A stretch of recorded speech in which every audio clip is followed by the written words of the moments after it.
Chapter 5251 Spreading of News. On this day, Red humanity changed forever. The survivalists worked quickly. They contacted the upper circle of leaders from major powers such as the Red Fleet, the Terran Alliance and the Rubarthan Pact. A lot of secret discussions ensued. Nobody knew how contentious they became or how much horse trading took place during these ultra-secret talks, but amazingly the leaders managed to come to a consensus in record time. The actual truth was that all of the major human groups had been informed about the proposed plans ahead of time. The survivalists had given the other high-tiered galactic citizens enough consideration time to understand the implications and accept the merits of every proposal. Each plan put forth by the survivalist faction came with its fair share of controversies. The most dramatic consequences of embracing the Deep Strike plan were twofold. First, it called for an extensive restructuring of the current order. Second, it demanded a large amount of elite troops to conduct extremely lucrative but also incredibly dangerous deep strike operations. The danger and uncertainty posed by the latter was enough to induce all kinds of horrible nightmares. Just the thought of traveling thousands of light years away from any friendly territory could scare even the most hardened and experienced soldiers. There were many reasons why the upper leaders wanted to object to the plans. They stood to lose far too much power over time if they did not play the reckless game orchestrated by the Fist of Defiance. They could suffer immense losses if a deep strike operation happened to end in disaster. The leaders generally did not like it when they lost control, and the Deep Strike plan robbed them of a lot of rights and privileges that they had long taken for granted. What truly made a difference was that the star designers and the god pilots of most powers all threw their support behind the Fist of Defiance's ambitious plan. Nobody knew why they all fell in line so quickly. What mattered was that since the greatest human heroes and the leaders of the crucial Mech community all came together regardless of existing rivalries and hostility, everyone else had little choice but to fall in lockstep. This was why the Red Two along with the first-rate colonial superstates took all of society by storm by publishing their initial announcements the day after the conclusion of the conference. The phrasing and framing of the texts were all different, but the underlying messages were all the same. For the first time since the Great Severing occurred, the major powers of Red humanity truly came together as one this time. A lot of questions and confusion emerged after the masses just learned what the Big Hots had in store with all of them. They all wondered how the enormous shifts in policy affected their daily lives. Does this mean that we will get conscripted into service? I am not cut out to be a soldier. The new elites? What does that mean? Are they supposed to replace the nobility that are ruling over us today? Why are the announcements so vague about what is so great about becoming a warfighter? Becoming a so-called line fighter sounds like a much cushier job to me. We'll be able to fight alongside lots of other friendly troops and we can actually fall back to a heavily fortified stronghold if we are being pushed back. My time has come. My mother has been in charge of our dynasty for so many years that she should have retired decades ago. If one returned from a deep strike operation as a warlord, I can obtain the right to challenge her rule and take my rightful place as the new head. The contents of the announcements were already shocking enough to the general population despite containing so little details. The major powers had all agreed to publish information on a phased schedule.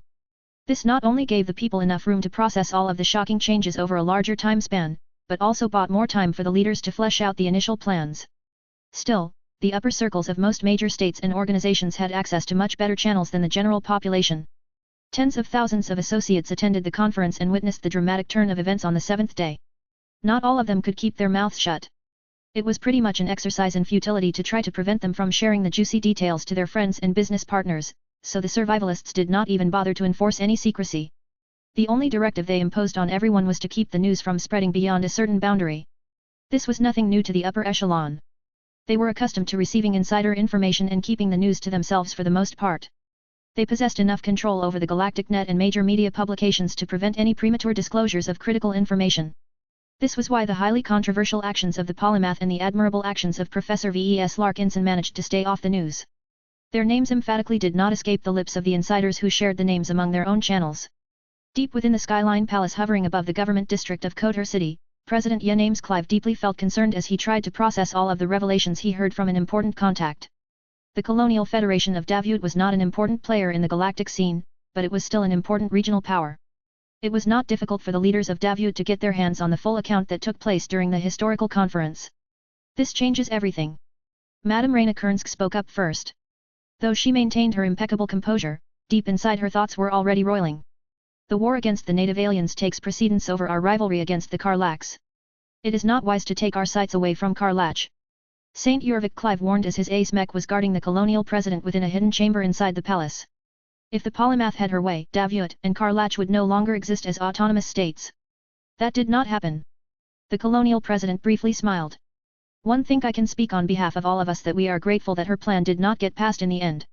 However, that does not change the fact that internal competition still exists. It is only the means of competition that has changed if one interpret the details of the new plan correctly. We can still conquer the territories of Karlach, and Karlach can do the same to us. What is important is that warlords can essentially walk over non-warlords without suffering too many consequences. The rights they gain are frankly ridiculous. The people here were all smart enough to know that this was not a bug, but rather a feature.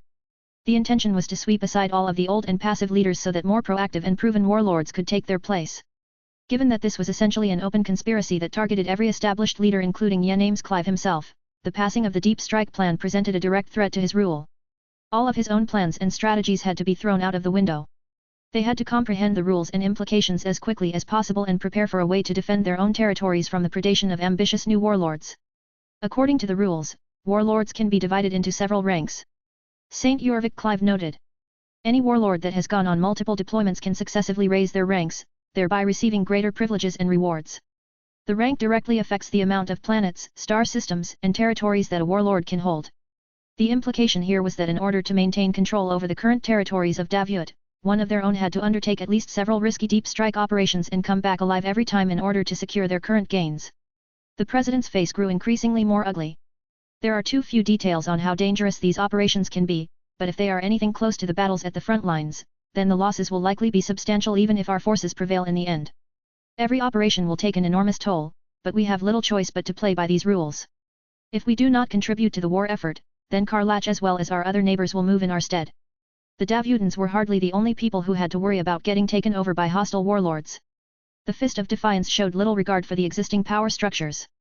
The thought that any stranger could swoop in and claim all of the investment and effort that the Clive Consortium put into building up Davyut by force was galling. If I want to retain my presidency, I will have to take the lead myself. President Yenames Clive spoke in a determined voice.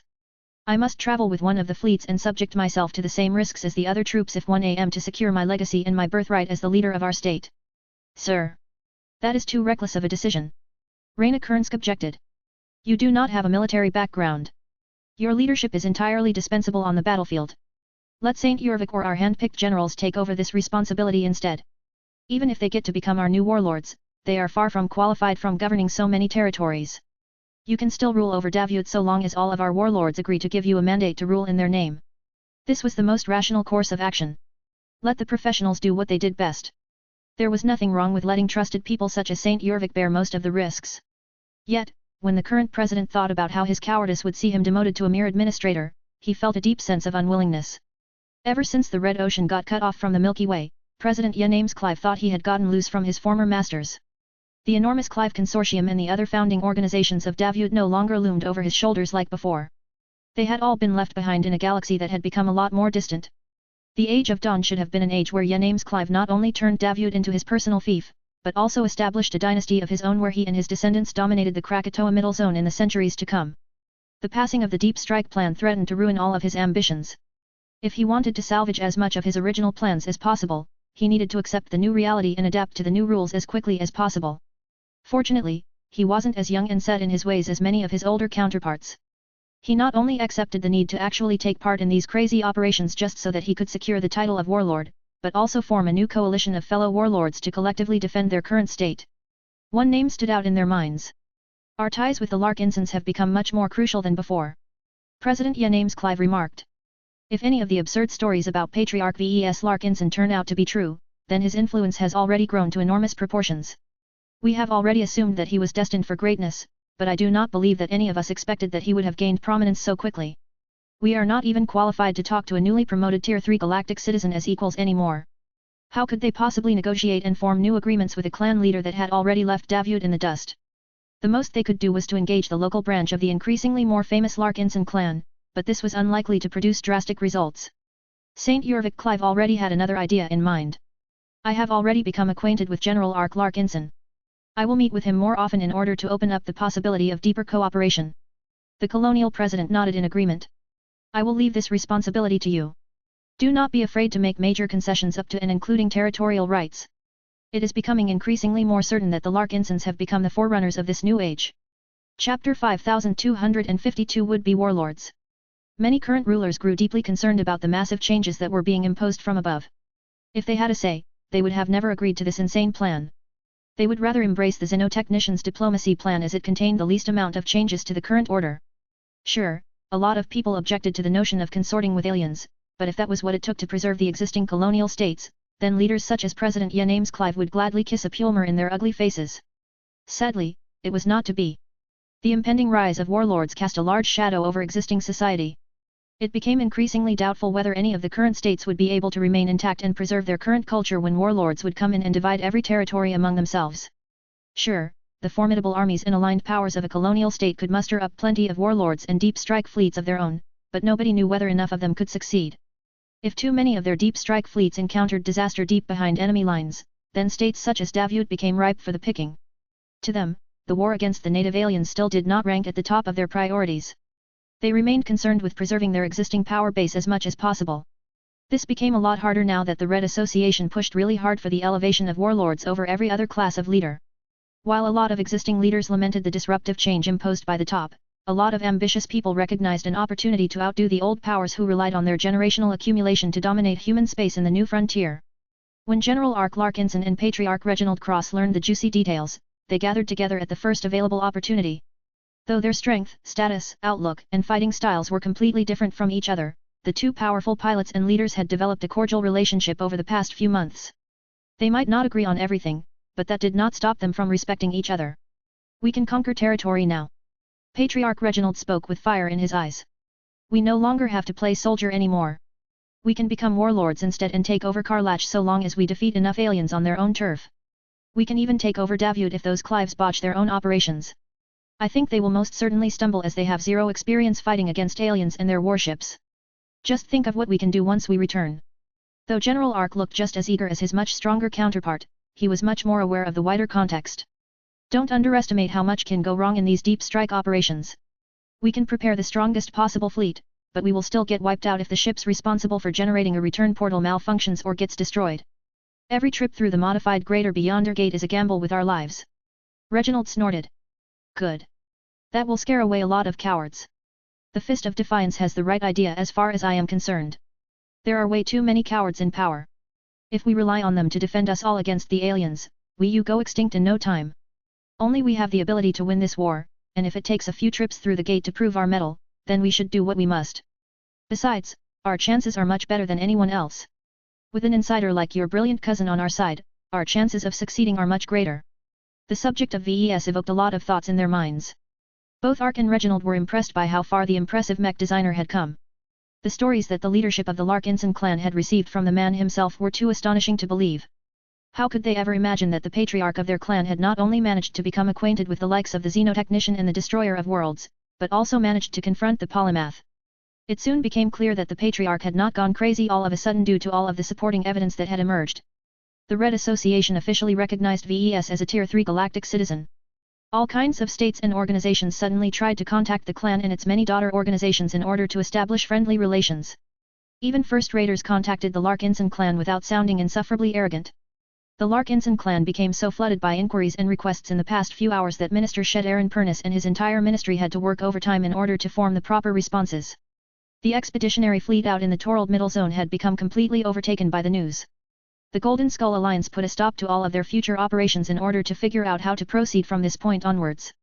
Just the fact that the Larkinson clan had somehow found itself in the center of the new storm changed everything. As General Ark continued to think how the changes would affect the future, he understood that his relationship with the Colonial Federation of Davut was bound to undergo a massive shift. Davut will have to rely on us much more than before. The high-tier expert pilot was determined.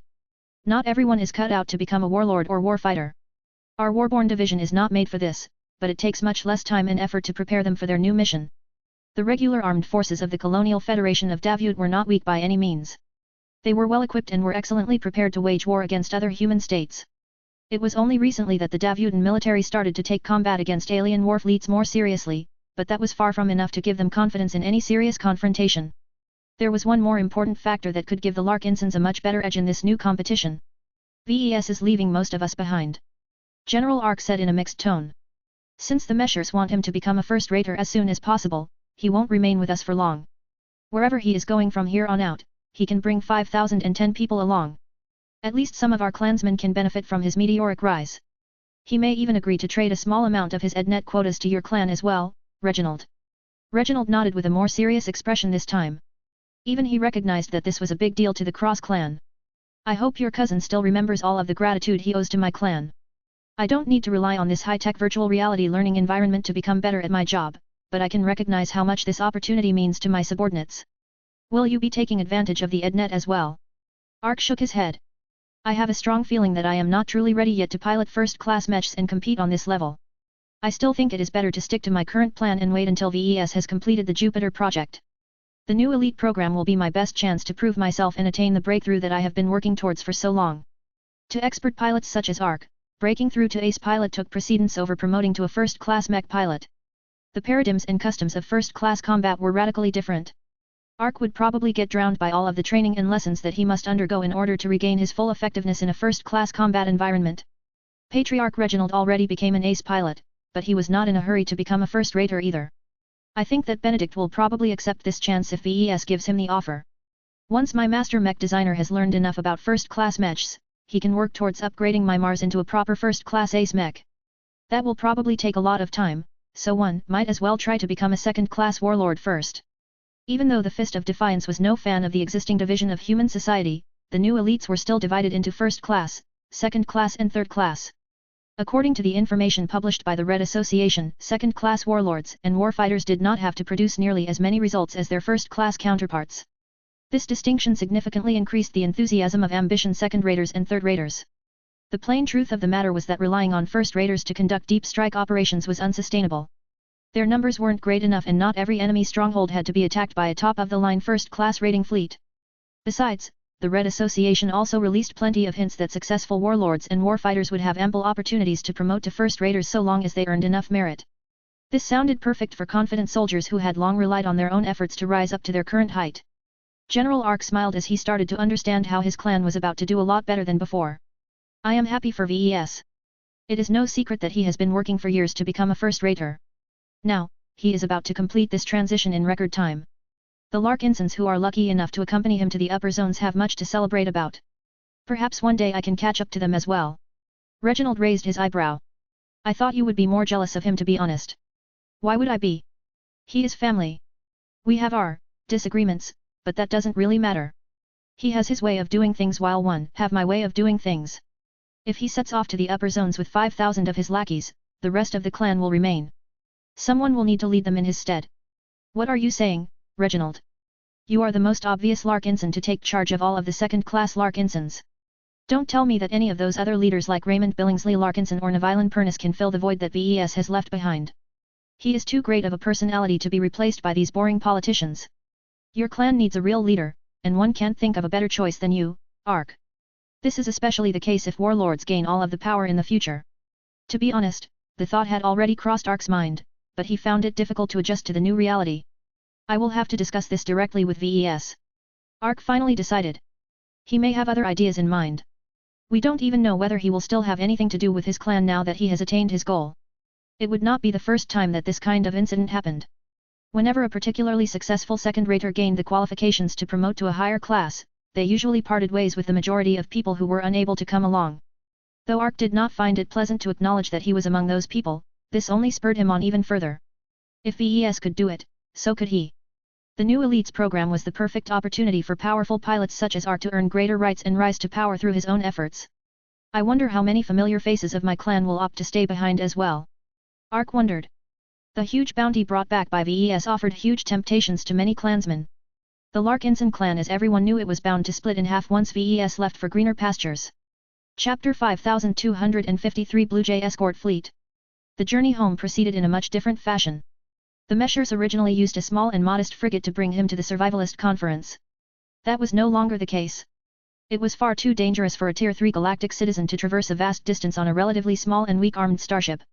VES truly began to experience the treatment of a Tier 3 galactic citizen. He still found it difficult to process the fact that the Red Association found it worthwhile to assign a small chunk of warships for the sole purposes of keeping him safe. No matter whether VES decided to go on another expedition or simply hang back in the Violet Central Star Node all of the time, he could rely on his new protectors to single-mindedly discharge their responsibilities without any hesitation. He understood the logic of this investment. The Meshers essentially assumed that VES could provide far more value to them than the expense of having this costly fleet shadow him in the years to come. VES had no reason to agree with this assessment. He even felt a lot more motivated to develop further contributions just so he could avoid the suggestion that he was wasting the resources of the Red Association.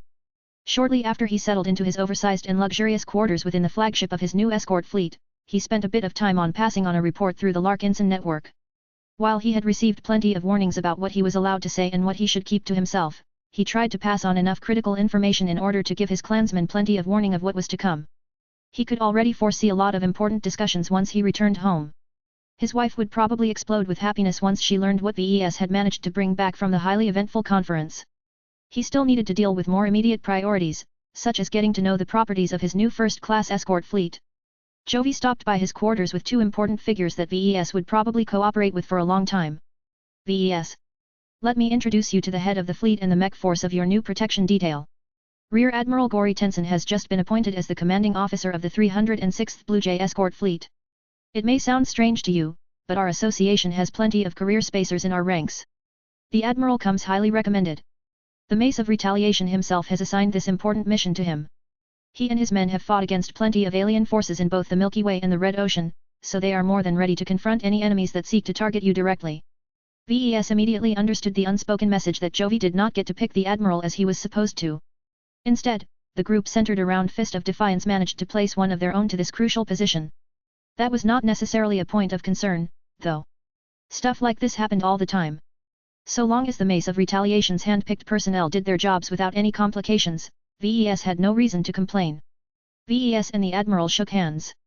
I look forward to cooperating with each other in the years to come. I believe you should already know that I am not as passive as the other mech designers. I am definitely thinking about taking part in at least one deep strike operation. It is practically expected of me, and I cannot afford to pass up the opportunity to become a warlord. Admiral Tensen clearly understood his charge well, as he did not bother to dissuade this incredibly important Tier 3 galactic citizen from going on a reckless adventure. We shall endeavor to preserve your life wherever you may go. It is not our mission to restrict your movements or tell you what to do. You retain full autonomy of your own choices. While we are ready to fight against any hostile alien forces no matter the circumstances, our overarching priority is to preserve your life, even if it comes at the cost of victory. I understand. I hope that it will never come to that. VES seriously replied. They chatted a bit more. VES learned that the good Admiral was just over 2 centuries old and had served extensively in the Milky Way galaxy in the past. Though Admiral Tensen did not sound particularly inspiring, he exuded a strong sense of stability and competence that reassured VES. The 306th Blue Jay escort fleet would remain rock solid under the command of such a steady and experienced admiral. After the short chat had concluded, Jovi introduced the other officer to VES. This Major Simon Jankowski. He is the most senior mech officer of the 306th Blue Jay escort fleet. The xenotechnician recommended him to accept this new assignment in lieu of deploying to the front lines. So this was the xenotechnician's lackey. His group certainly pushed forward an interesting fellow. Compared to the admiral that VES just met, Major Jankowski was much larger, athletic, and poised for combat. VES would not be surprised if he was a fan of the Fist of Defiance, but it turned out that he was aligned with the much more restrained and compromising xenotechnician instead. Major Jankowski possessed a much firmer handshake than the admiral. I have heard great things about you, Professor Larkinson, or do you prefer to be addressed as Patriarch instead? Either is fine. Just stick to Professor as that seems to be the only title that you meshers acknowledge. Very well. Our escort fleet isn't able to bring along as many first-class multipurpose mechs as I have hoped, but our mechs are as modern as they come. Each of their designs are close to current and pack an offensive punch that is roughly equivalent to one of the second-class ace mechs that you are familiar with. Their defenses are even better as they are all equipped with shield link receiver array modules. They can operate in any spaceborne, aerial, and land-bound environment. Some are even rated to operate underwater and in the upper layers of a gas giant so long as they undergo light modifications. It was never easy to compare the performance of a first-class standard mech to a second-class ace mech. There were too many specifications that diverged from each other that straightforward comparisons were impossible. Nonetheless, it was undeniable that the tech advantage of first-class multipurpose mechs was so immense that the ace mechs assigned to the expeditionary fleet would struggle to compete. The most overpowering advantage of the RA mechs was their shield link receiver array modules. VES did not need any explanation to know that this effectively enabled all of these first-class multipurpose mechs to borrow a portion of the massive energy shields of any nearby supporting starship. This neatly solved one of the greatest disadvantages of mechs, which was how easily their standalone crumbled after being subjected to overpowering strikes. With the help of shield link technology, the mechs and warships of the 306th Blue Jay escort fleet could effectively share defensive resources with each other. While there were clear limits to how far the Meshers could push these features, that still granted them a huge advantage against forces that lacked this powerful tech. How many warships and Mechs are assigned to my new escort fleet, exactly? VES directly asked. One kind of got teleport to this ship without having an opportunity to take a good look outside. The 306th Blue Jay escort fleet consists of 9 warships in total. Jovi happily answered this question. The flagship is the Tarask, which is also the sole heavy cruiser of this fleet. Don't underestimate her size. She is equipped with a complete anti-capital ship configuration. She can punch far above her tonnage. The rest of the fleet consists of 2 light cruisers, 5 destroyers and 1 ultra-fast corvette that can be utilized as a scout, courier vessel and potentially an escape vessel. The paltry number of hulls did not sound nearly as big or impressive as his expeditionary fleet, but VES understood extremely well that the disparity in numbers meant nothing. The 9 warships assigned to protect him could easily demolish the entire expeditionary fleet from a comfortable distance. Even though VES briefly felt a little disappointed that the escort fleet was a bit lacking in heavier ship classes, he understood that it was too extravagant to redirect any battleships and battlecruisers away from the front lines. This was not supposed to be a fleet that was meant to annihilate all opposition by relying on overwhelming force. It was merely set up to smack aside weaker enemies while buying enough time for VES to escape to safety if any stronger adversaries showed up. This was why the Meshers bothered to include a super small but incredibly fast corvette to the lineup. Jovi activated a projection that displayed the appearances of the warships as well as the mechs they carried in their modestly sized hangar bays. Our main concern is defending you from alien warships, so we deliberately formed a fleet with full warships. It is actually much more typical for us to field hybrid warships that possess reduced armaments in order to make more room for mechs, but we rejected this approach because we believe that you will be able to build up your own carriers and first-class mechs in the future. This is why the Blue Jay fleet is only able to carry and support the operations of 45 first-class multipurpose mechs in total. That was a clever and thoughtful choice. VES did not mind the lack of mechs as it was much easier for him to add another first-class carrier vessel to his personal fleet than a serious warship. Can you tell me more about the mechs? VES asked. Do I have the right to modify and upgrade them if I ever have the desire to do so? I'm an honorary member of your association after all. All 3 Meshers smiled as if they expected such an inquiry. It is against protocol to allow a senior mech designer to tinker with our tightly engineered first-class multipurpose mechs without express permission from a relevant authority. Major Jankowski responded in an officious tone. Even 1 AM not permitted to work on the mechs, VES. Jovi shook his head. You can earn this right later on when you have become a first-class mech designer and proved that you can adequately design mechs at this level, but you will probably have to advance to the rank of master mech designer to make this happen. Alternatively, you can also design and fabricate a first-class multipurpose mech of your own. So long as its performance is high enough, you can present it to our mech pilots, who can choose for themselves whether to make the switch. I should warn you in advance that the cost of materials of a typical first-class multipurpose mech of our standard can easily exceed hundreds of millions of MTA credits, and that only applies to a foundational model. The Red Association along with many other first-class powers generally prized quality over quantity. They invested a lot in training a comparably smaller group of talented mech pilots and equipped them with expensive mechs to make the most out of every unit. The cost of a first-class multipurpose mech belonging to a top power like the Red Association was beyond belief, but the performance was always worth it in the end. In any case, even if VES managed to become a first-class mech designer, procuring the expensive materials needed to fabricate high-tech components was a challenge in itself. Wait. Is this ship equipped with a design lab and mech workshop? Jovi nodded. That is correct. It is supposed to be assigned to me, but I think that the higher-ups already expect you to make use of my facilities whenever you want. The materializer and all of the other production equipment are impressive. I have been told that the polymath bequeathed the instruments herself. That is, generous. Even the disgraced star designer made sure to sink her hooks into VES. Oh well. At least he didn't have to worry about upgrading to a better mech workshop anytime soon. Chapter 5254 Substandard Mech Pilots. VES had a shallow but fairly fruitful talk with Rear Admiral Gori Tenson and Major Simon Jankowski. Both career soldiers were born and raised within the ranks of the association, and that showed in their attitudes as well as their professionalism. Nonetheless, they were not as stiff as the most arrogant Meshers that VES had met. It helped a lot that his actual status and contributions far exceeded anyone else assigned to the 306th Blue Jay escort fleet. At a certain point, his status as a second-class senior mech designer no longer attracted any further contempt. When VES explored the kind of permissions that he had gained, he found it rather confusing what he could and could not do as an honorary member of the Red Association. VES did not command his own escort force. Operational command fell onto Admiral Tenson. He was the most senior officer who could command the escort fleet to fight an alien force or beat a hasty retreat. Jovi Armelin acted as a supervisor and liaison of sorts that could make requests that Admiral Tenson could accept or reject according to his discretion, It was not quite clear what Jovi could get away with. His role wasn't entirely necessary as the escort fleet could function perfectly well without this additional layer of oversight. Major Jankowski was in charge of all of the Mechs. From what he managed to glean from the conversations, the 55-year-old Mech officer was rather junior for his rank and responsibilities. The Red Association normally assigned a steadier hand who was usually in the twilight of his career and wanted to retire from the more intensive frontline missions. This made Jankowski an anomaly of sorts. The first-class Mech officer was clearly in the prime of his career. Given how well the association was able to extend the lives of all of its members including its Mech pilots, the man could make a lot more achievements if he fought at the front instead. While VES was aware that protecting him could be a challenge every once in a while, he already accepted the need to take less risks now that he had become much more high-profile than before. He might spend years roaming the safer and less contentious parts of human-occupied space. These bodyguards wouldn't be able to do anything but look mean and deter any troublemakers from causing any incidents.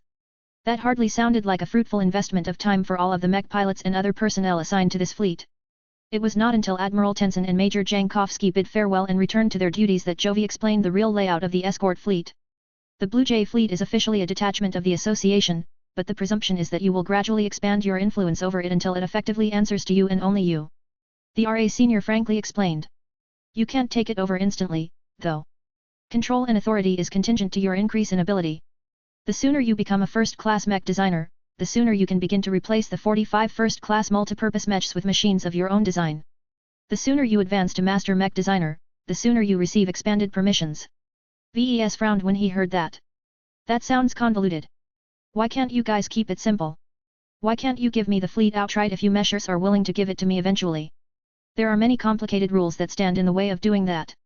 We can't just transfer expensive and formidable warships and Mechs to people willy-nilly.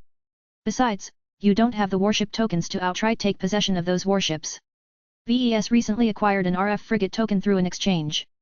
That technically allowed him to field armed frigates as well as smaller ship classes, but the only hull in the escort fleet that fell within this range was the tiny little corvette.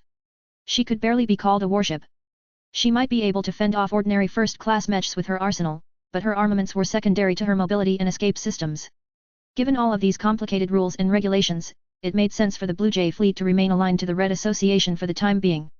He just found this song and dance to be a little silly. He had the feeling that the Meshers wanted to integrate VES into their association step by using the promise of expanded permissions as breadcrumbs. As long as VES did everything right and gained greater approval, the association would unlock more rights and privileges. He had to admit that the Meshers certainly set up an enticing offer. The prospect of gradually taking ownership of a modem and fully equipped first-class heavy cruiser, 2 light cruisers, 5 destroyers, 1 corvette, and 45 RA standard first-class multipurpose Mechs were more than enough for VES to travel through human space with impunity. However, it would take a long time before he could effectively take ownership of this powerful fleet. VES no longer felt excited at the prospect when he realized that he wouldn't be able to make a difference in the short term. I guess I will have to work harder to increase my capabilities and advance my knowledge base. He said. You guys are pretty much pushing me into promoting to a first-class Mech designer and subsequently a master Mech designer as soon as possible. While I cannot say that I am unwilling to play along, do you really have to be so insistent about it? I am already shouldering enough pressure as it is. It seems like no one is happy about the fact that I've become a senior Mech designer at a fairly young age. I don't think I am on track to break the polymath's record anytime soon. Jovi tilted his head. Are you sure about that? I have been hearing rumors that you have somehow reconciled with the polymath. You have even managed to gain her blessing considering that she has promised to reserve 5,000 EdNet quotas for you. That is a massive concession in itself. I am glad that your actions have not caused her to maintain any ill will towards you. Her unity plan may have gone too far, but it is important that humans lay down their differences and fight for a common cause. What was he implying? VES directed a pointed stare at his friend. I do not think it is wise to gossip about star designers. Let's get back on topic. While I am interested in taking possession of the Tarask and the other impressive warships of this fleet, I know that this won't happen anytime soon no matter what one do. I am much more interested in the Mech contingent. You said something earlier about being able to replace the assigned first-class multipurpose Mechs with machines of my own, right? Jovi smirked. That is correct. The current Mechs are all based on standard-issue Mech models that are only lightly adapted to their assigned pilots. One of my responsibilities happens to be maintaining them and updating their frames whenever their designs have been updated. Anyway, you should be aware that designing a first-class multipurpose Mech at this level is an enormous challenge to say the least. Your design philosophy is impressive, but you will need to collaborate with other serious first-class Mech designers if you want to develop a truly competitive machine of this caliber. Mech designers such as you, Jovi. I have been looking forward to collaborating with you for years. The other young senior genuinely sounded hopeful. I think that combining our design philosophies together can produce powerful synergies. The mech design has to be worth it, though. First-class mech pilots deserve better than trash or stopgap machines. They have gone through the most intensive and demanding training that mech academies can provide. It is an insult to them to pilot mechs that are less than the best of what their employers or superiors can arrange. VES seriously nodded. I will keep that in mind. I have always taken good care of my clients and customers. By the way, what are the pilots assigned to the Blue Jay fleet like?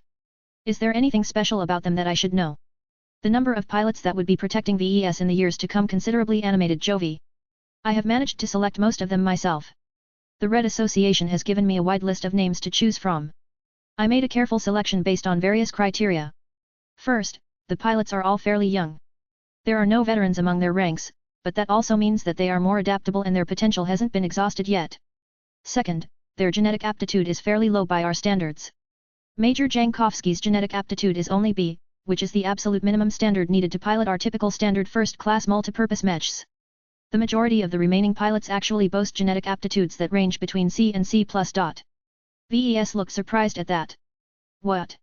I thought that all of you snobby and elitist first-raters only bother to train mech pilots with A or B-grade genetic aptitudes. That is generally the case, but it is not a hard rule. Jovi said. The pilots with C-grade genetic aptitudes have mostly grown up from within our association. Their parents might not all be rich and powerful, but they have enough pull to place their children into a mech academy that is especially geared towards training mech cadets of inferior talent. If these cadets manage to pass all of their courses, they become qualified to pilot what is informally known as lesser first-class multipurpose mechs. This does not permit them to undertake any important missions, but they can still act as reservists and ordinary guards. Genetic aptitude was one of the great limiters of mech pilots.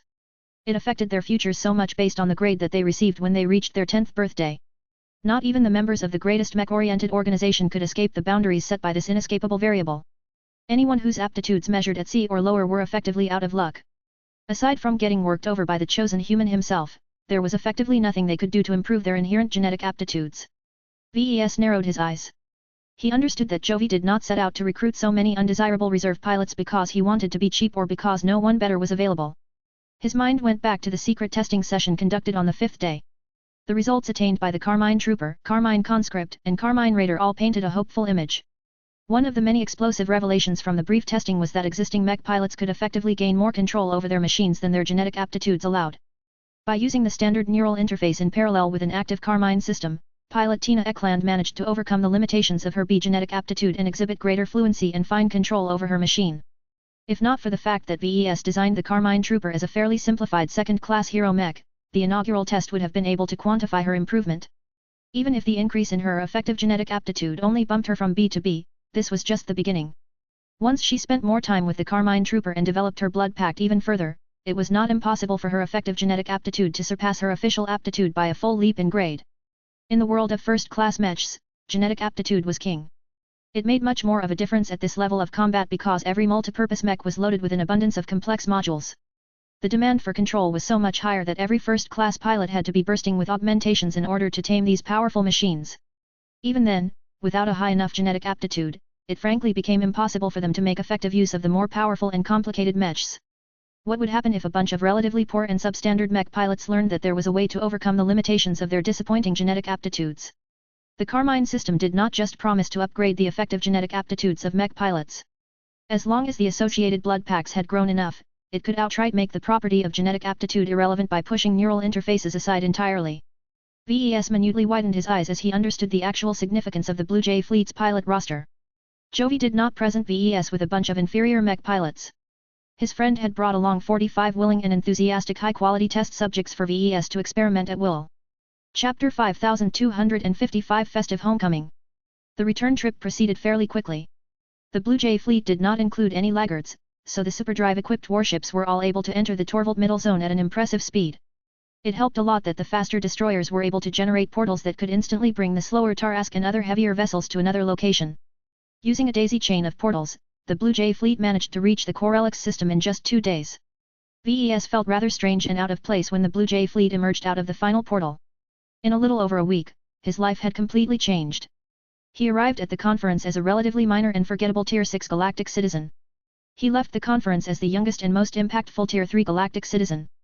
VES managed to present so many contributions to the survivalist faction during the conference that even the highest layers appreciated his work. He managed to earn a huge amount of gratitude from the top figures of humanity such as the Xenotechnician and the Fist of Defiance. These were legendary names that he previously considered to be unapproachable. To be able to get onto speaking terms with these immensely powerful true gods was an accomplishment that could already make most people feel as if they had fulfilled their life's mission. Given everything that happened to him, it became inevitable that his return turned into a much greater spectacle than his departure. Hail the Patriarch of the Larkinson clan! Let us celebrate the return of our newly minted Tier 3 galactic citizen. The Larkinson clan shall soar to greater heights under the leadership of our Patriarch. VES teleported into a large hall within the spirit of Bentheim that had been covered with festive decorations. Projected Larkinson mechs floated above everyone's heads as they showcased their moments in recent battles. Banners that proudly depicted the head of the Golden Cat and other related Larkinson symbols hung on invisible poles and inspired greater pride among the clansmen. Children dressed in colorful outfits happily clapped as they shared in the excitement of their parents.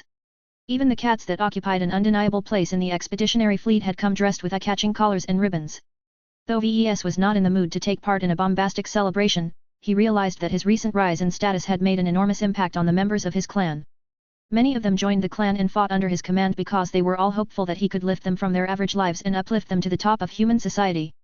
VES had dangled this promise in front of their eyes for so long that they felt incredibly fulfilled now that he succeeded in piercing through an important barrier. Now that he was on the fast track to becoming a first-rater, the remaining clansmen all expected that he would be able to pull them up as well. That actually made VES feel guilty and apprehensive. 5,000 single-use EdNet slots was far from enough to meet the demand of almost a million earnest members of the Larkinson clan. Even if he limited his selection to the active serving members of the main branch, the amount of quotas would barely be able to satisfy more than a fraction of eligible candidates. VES was afraid of what would happen once he revealed the harsh truth to all of his clansmen. It also resolved his determination to find a better way to accommodate the desires and ambitions of his people.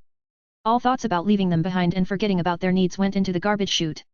Here in the midst of so many people that had chosen to become a part of his rapidly growing family, VES could not bring himself to distance himself from the Larkinsons. VES. A female voice sounded from the side. A smaller and slimmer form closed in like a missile and embraced VES in a warm and affectionate hug. An entirely new and floral scent flooded his nose as VES looked into the eyes of his adoring wife. Their heads came closer until they kissed in full view of the public. I missed you so much, dear. Gloriana adoringly said as she finally gave her husband a bit of space. We could hardly believe the messages that you have sent back, but the reactions from other parties have made it clear that you have truly earned the recognition of the Meshers. The Terrans and the Rubarthans have become especially appreciative of your actions. Is it true that you prevented the Polymath from destroying the Hex Federation as well as the first-rate colonial superstates? VES nodded. The proposal that the Polymath tried to get passed by everyone contains a few elements that many find problematic. So it is true. You bravely stood up to her in order to preserve the Hex Federation and keep Hexer culture alive. You truly are your mother's son. The matriarchs back home have invited you to attend a virtual audience with them. You can initiate contact with them anytime once you have freed enough time. Do not keep them waiting for long, dear. Gloriana pecked him in the cheek as if he had been a good boy before letting others have their turn. Papa. Papa. You're finally back. Meow. 3 children of various sizes quickly glomped VES from various directions. The father couldn't help but laugh in delight as he became reunited with his most cherished family after more than a week of separation. All thoughts of costs, benefits, sacrifices and compromises completely left his mind as he immersed himself in the warmth of love and family. He missed this. He truly missed this. Family was the best part of his life. Nothing else came closer in importance to him. He had spent so much time among the scheming and calculative Meshers that he had almost forgotten what he was truly fighting for all of this time.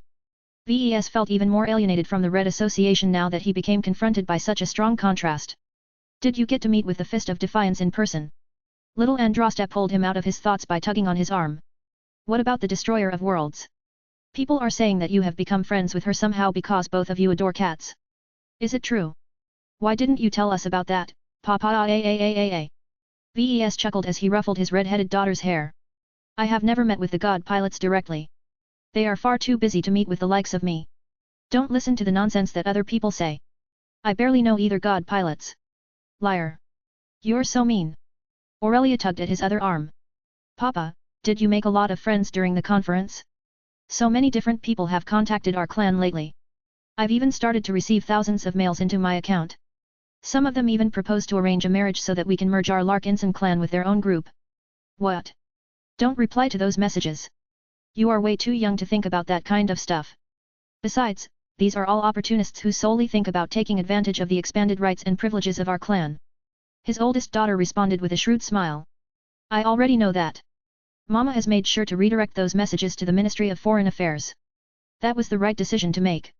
Even if the Larkinsons wanted to reject an unwelcome offer, they had to do so in a diplomatic and inoffensive way.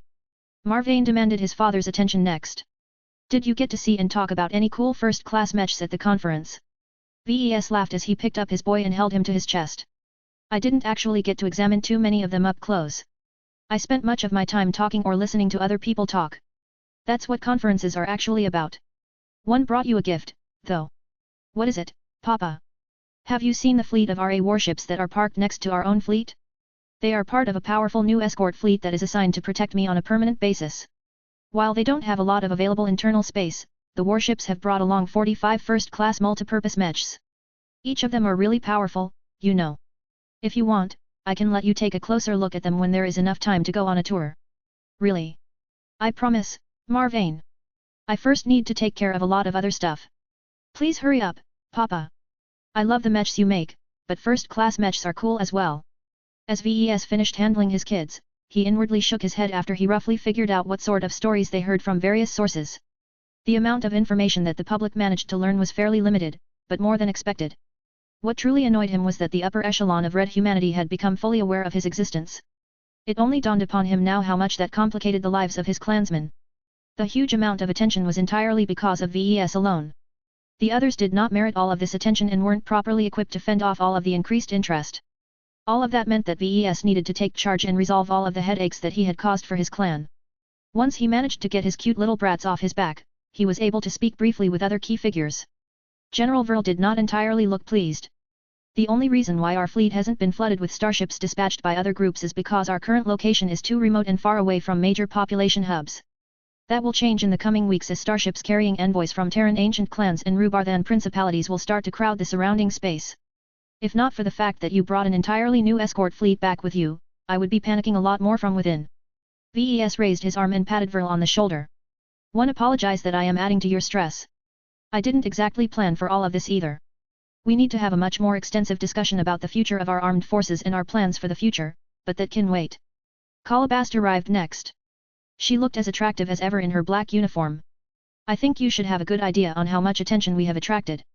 She spoke in a neutral tone. While there is indeed much for us to celebrate about, I am afraid that you have taken my suggestion of adopting a higher profile considerably further than either of us could have imagined. Did you at least make a decent attempt at restraining yourself during the conference? Hey! I tried my best, you know. It's not my fault that the Meshers are the ones who tried to squeeze more contributions out of me. I don't regret the choices that I have made. We just need to navigate our way forward from this point. I am sure that everything will be fine. We need to have a long talk later on. I do not think you understand the magnitude of the vortex that you have pulled us into. Your actions have caused us to end up in the middle of the persistent rivalry between the Red Two and the first-rate colonial superstates. We need to maintain a careful balancing act if we want to stay in their good graces. I don't see any problem with that. This was our original intention in the first place. One just advanced the timeline by a couple of decades. So long as we can make friends with all of them, we can derive 4 times as many benefits as if he only stayed chummy with the Red Association. It doesn't quite work that way, Ves. Chapter 5256 New Relations. Although Ves needed to handle a lot of important matters now that he returned home, the festivities continued to occupy everyone until the late evening. Once the Larkinsons had their fill of celebrating his latest accomplishments, Ves could finally move away from the public and meet with his inner circle to discuss more serious matters. He invited his wife, General Vril, Minister Shed Aaron Pernis, Director Calabast, Director Ranya Wadden, Director Pesca Aduk, Chief Shipwright Vivian Tsai and a couple of other important leaders to a secure conference room. He activated every possible security feature and also activated his own self-made jamming devices. Even so, Ves had little confidence that his conversation could remain truly confidential to the Meshers. The Red Association had recently upgraded and refitted the entire hull of the Spirit of Bentheim from top to bottom. It was practically impossible to erase all of the high-tech bugs and listening devices. Ves saw no need to inform the others of his suspicions, though a few of the more suspicious minds such as General Vril and Director Calabast had already come to similar conclusions. That was no reason to stop any discussion or go through extreme measures to hold a more secure conversation. He had already become more accustomed to the Meshers tracking most of his movements. So what if they listened in on his discussions? They had already figured out most of his secrets anyway. Not even the mech designer system and his relation to the Five Scrolls Compact were truly unknown anymore. Arguably the only secrets that he had left were his time travel shenanigans and the fact that he maintained an active communication link with the Milky Way galaxy. So long as he avoided any mention of these two crucial details, he shouldn't get into any further trouble with the Meshers. VES began the meeting by giving his inner circle a short summary of what happened during the conference from his perspective.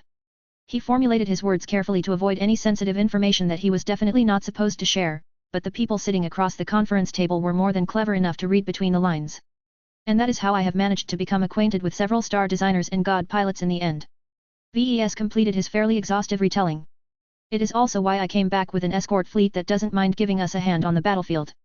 1111. Though VES tried his best to avoid any exaggerations, his mostly factual retelling still presented a lot of bombs to his audience. He managed to confirm a lot of wild rumors that were circulating through various communities while shooting down the more ridiculous ones. One crazy rumor painted him as a maverick who single-handedly punched the polymath in the face. After answering a round of reflexive questions from his advisors, VES soon broached the subject of their future. The EdNet quotas that I have managed to obtain from the Meshers is our ticket to first-class society. He told them all.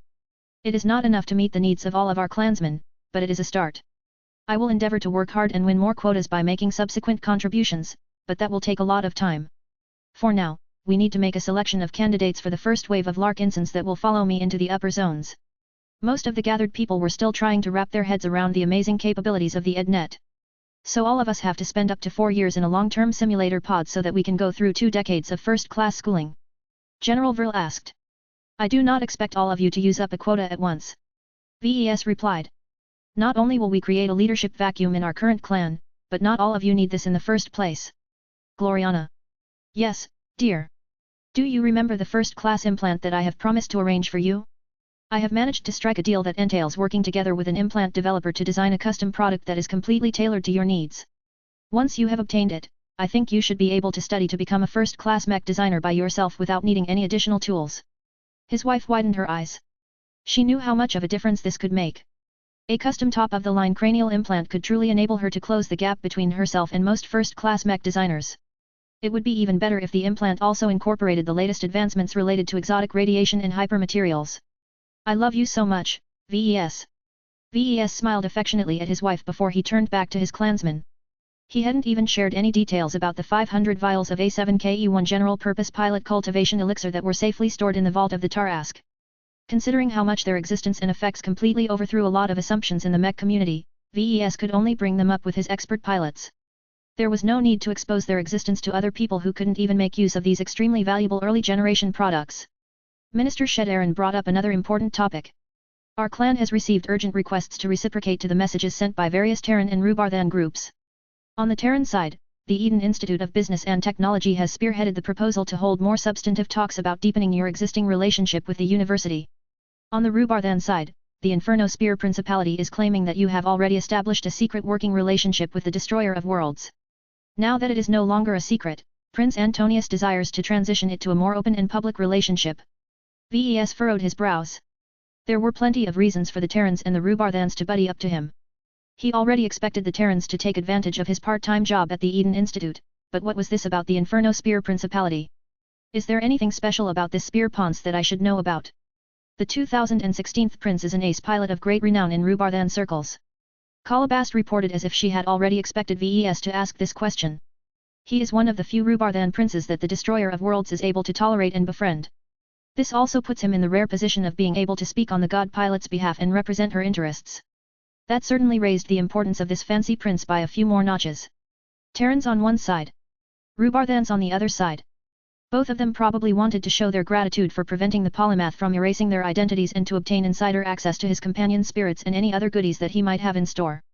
I am not opposed to establishing closer relations with either of these powerful groups of people. It will certainly help with giving us access to a stronger support network once I have entered first-class society. VES stated. That said, we must remain cautious and avoid stepping too much on anyone's toes. We shouldn't take any deal that favors one side too much over any other. I did not expect to open relations with the Rubarthans in this fashion, but I don't think that they have any malevolent intentions towards us. Do you know what they want from us, Shed Aaron? They have transmitted a variety of proposals, from commissioning custom companion spirits for their royal descendants to offering you to teach any class you like at their most prestigious mech design universities. These were fairly predictable solicitations. VES wasn't supposed to hand out companion spirits to people outside of his clan, so there was no way he could legally meet this request. As for teaching classes at a Rubarthan University, VES was not principally opposed to this proposal. The problem was that he only had so much available time in his busy schedule. VES did not want to take away even more time from his design projects. "We discuss how to engage the Terrans and Rubarthans tomorrow," VES decided. "Anyway, let us talk about the state of our expeditionary fleet. Given the excessive amount of attention that I have attracted as of late, it is no longer viable for us to linger in the Corellix system. It's not just the human groups we have to worry about. The aliens are definitely keeping track of what goes on in our society. We cannot rule out the possibility that they will try to throw a lot of alien warships at us in an attempt to decapitate a Tier 3 galactic citizen." That caused many Larkinsons to frown. Galactic citizens of this tier generally did not stray so close to the front lines unless they were powerful pilots or battlefield commanders. It simply wasn't worth it for everyone else to turn themselves into such a tempting target in front of their enemies. "I have thought about 2 possible ways we can proceed from here," VES continued. "The most logical course of action is to suspend the Trailblazer expedition and fall back to a safer and better defended star system in the rear. The Bortelli system in the Torald Middle Zone should be safe enough for us to catch our breath. The Red 2 has recently expanded its fortifications, so no one will dare to cause any incidents at this strategic location." General Vril nodded with approval. "We have come up with the same plan as well, sir. This is not our only possible course of action. I've been thinking about an alternative that should defy everyone's expectations. Instead of retreating to the rear, I propose to do the opposite. We should boldly cross into alien space and destroy a couple of alien raiding fleets that never expected us to invade their territory. With the help of our accompanying Blue Jay fleet, we can utilize the powerful capabilities of its warships to ambush the alien fleets and even offer powerful fire support if necessary. It's not wise for us to linger so far forward for more than a month, but we should be able to make more than enough contributions to cement our new status as line fighters." The reception to this alternative proposal was not as enthusiastic as VES hoped. Gloriana, General Vril, Kalabast, and everyone else exchanged knowing glances with each other before issuing their unanimous response. "No. No what? We are not about to let you drag us all into a desperate and completely avoidable crisis once again," Gloriana complained. "Is it so difficult for you to suppress your desire to do the unexpected and adopt the wiser course of action for once? The Trailblazer expedition can wait, VES. We need to return to Safe Harbor and reorganize our clan in response to all of the changes your actions have wrought.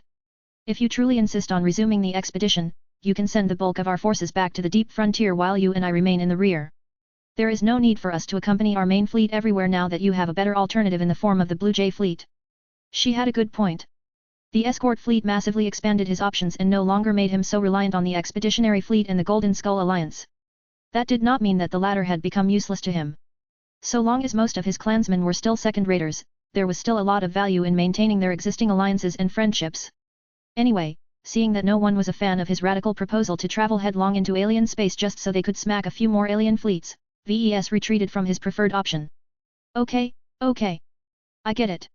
We'll all turn back and return to the Bortelli system so that we can take stock of our new situation. You guys are no fun, you know that. This is not a game, VES. That caused him to scoff. Everything is a game. You just don't recognize it.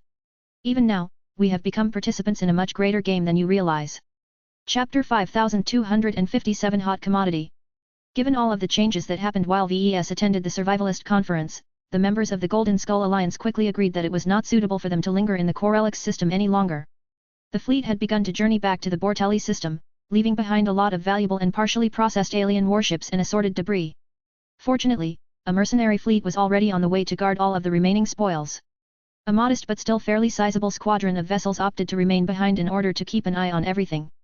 VES meanwhile spent the night while surrounded by the love of his wife and children once again. As soon as morning arrived, he felt both refreshed and fulfilled in a way that no amount of gains in the conference could equal. With Aurelia cuddled in his arms and his older pajama-clad kids resting within reach, VES deeply became reminded why he adored his family so much and why he fought so hard to give them a better life. While VES most certainly understood the importance of working on behalf of society as a whole, this goal was too abstract and distant to evoke a lot of emotions in himself. It was only when he thought about how his works benefited those he loved and those he cared about that his heart truly became stirred. Mew. Though Aurelia blissfully kept her eyes closed, Mana curiously popped out. The growing white kitten made a cute little yawn before she floated over to VES1 face and playfully patted him with her intangible paw. Mro. Blinky jumped out of VES1 head and pounced on Mana before he adoringly began to lick her fur. The activity and noises they made slowly roused the others from their peaceful rest as well. Papa you still didn't tell me how you met the destroyer of worlds. Andraste pouted as she poked her father's back. Ves coughed. It's complicated, little pumpkin.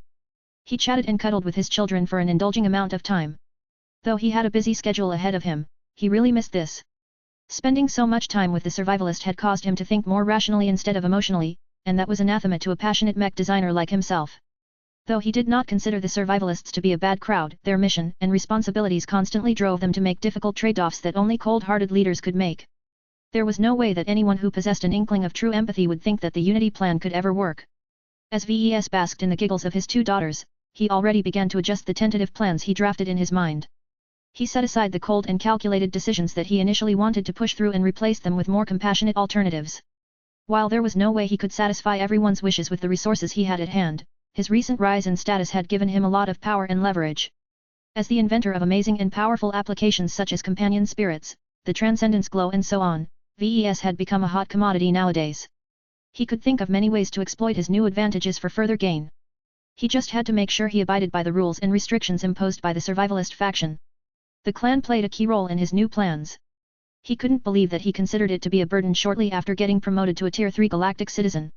As Ves thought about how he could fulfill various goals while doing right by his clansmen, he began to construct an ambitious new blueprint that should be able to kill multiple birds with a single stone. The only issue was that this blueprint was on the radical side.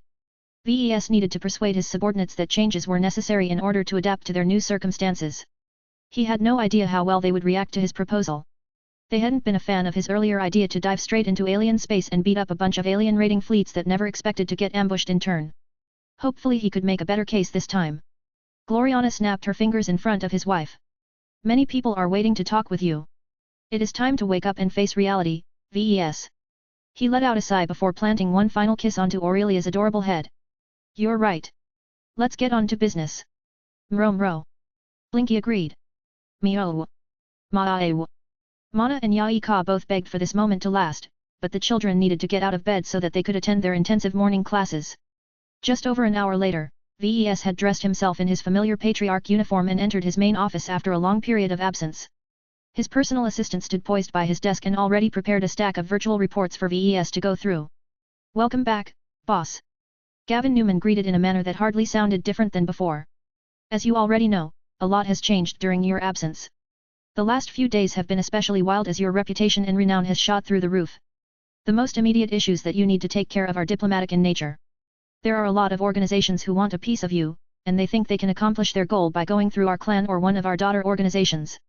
I take it that most of them are bottom feeders who we want nothing to do with. Ves guessed as he moved behind his desk and sat down on his luxurious chair.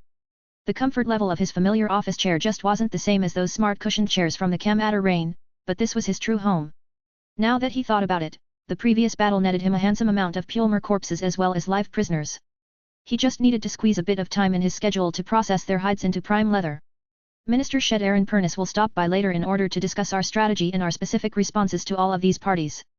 Gavin continued to speak. For now, we need your input or approval on these issues that have piled up in your absence. Alright, Benny. Let's get this over with. Sometimes I wish that Aurelia has already grown up so that she can handle these affairs in my stead. It will take at least a decade or two before that is possible. Ves began to process all of the paperwork as fast as possible. He had little patience for this duty, but understood that it was best that he stayed on top of all of the major decisions and developments in his clan. He had been caught off guard several times in the past due to his negligence and lack of attention. He vowed that he would not get taken by surprise like that again.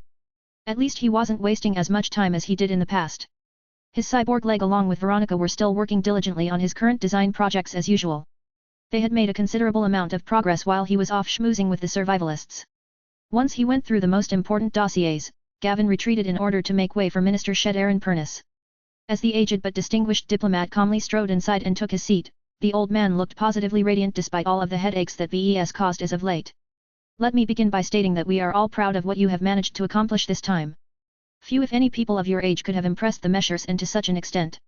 While we do not have access to a full recounting of what transpired during the eventful conference that is still being speculated upon by many people, it is clear that you have played both a central and positive role. That has brought both positive and negative attention to you in our clan. Ves let out a sigh as he leaned back on his inferior office chair. I can imagine. Let's start closer at home. How is the Golden Skull Alliance doing?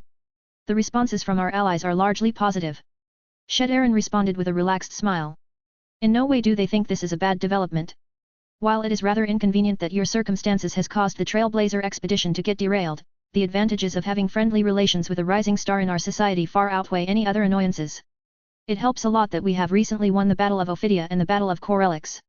The salvage, MTA merits, and the combat experience gained from defeating the Wiedner raiding fleet and the Urzen raiding fleet requires a lot of time to digest. That was good news. It should take at least a couple of months before the expeditionary fleet was ready to return to the deep frontier again. How are the glory seekers? Aaron's expression shifted. The Council of Matriarchs wishes to speak with you about the relationship between our clan and the Hex Federation. The glory seekers will doubtlessly come up during the conversation. Do you have any idea what they want to talk about? I have my guesses, sir. I think there is a high likelihood that the matriarchs will attempt to give you the glory seekers. Pardon.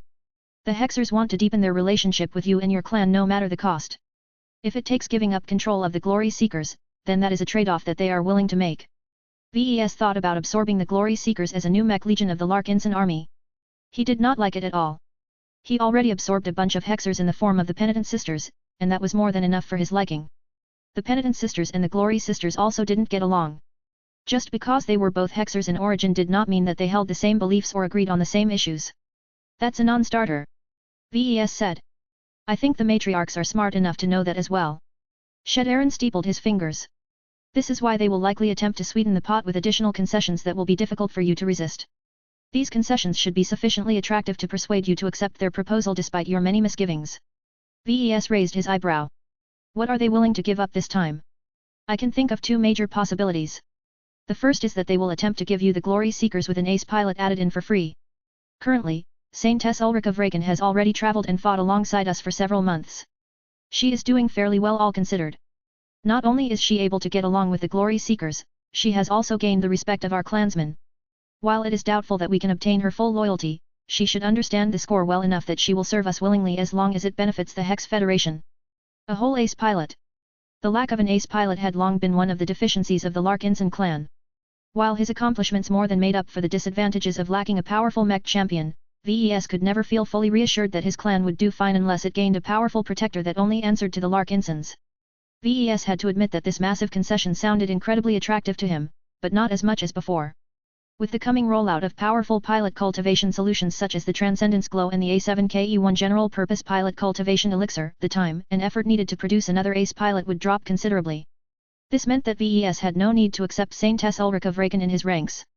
Interesting, but no. This is not a tempting offer. What else? My second guess is that the matriarchs will attempt to bind us to their state by giving us actual territory within their state. The Wadden dynasty may agree to become a vassal to our clan, which effectively means we can treat the new scimitar system as our fief. What? Really? Chapter 5258 Hexer Diplomacy. The Hexadric hegemony and its successor state were both ruled by the six matriarchal dynasties.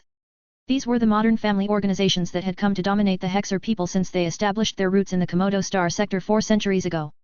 Their power over their own society had become so entrenched that no other Hexer dynasty managed to challenge their rule. Even the hasty and messy evacuation to the Red Ocean after the Hexers lost the Komodo War did not change this fundamental status quo. The six matriarchal dynasties retained enough of their wealth and power that they thought they could continue to stay on top even as greater developments affected the rest of human society. They were wrong. Another influence within the Hex Federation rose up as of late. Many Hexers started to display less deference towards the matriarchal dynasties. This was a concerning trend to the established rulers.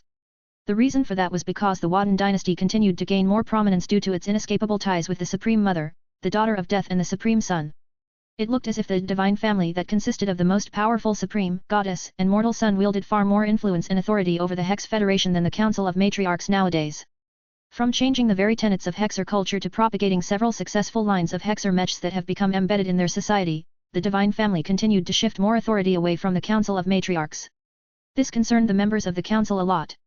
While they found many of the changes to be acceptable and even necessary, there was one development that caused a lot of consternation among the established leaders.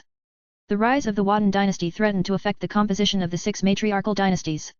Normally, the rise of another power shouldn't have concerned the leading Hexer organizations so much.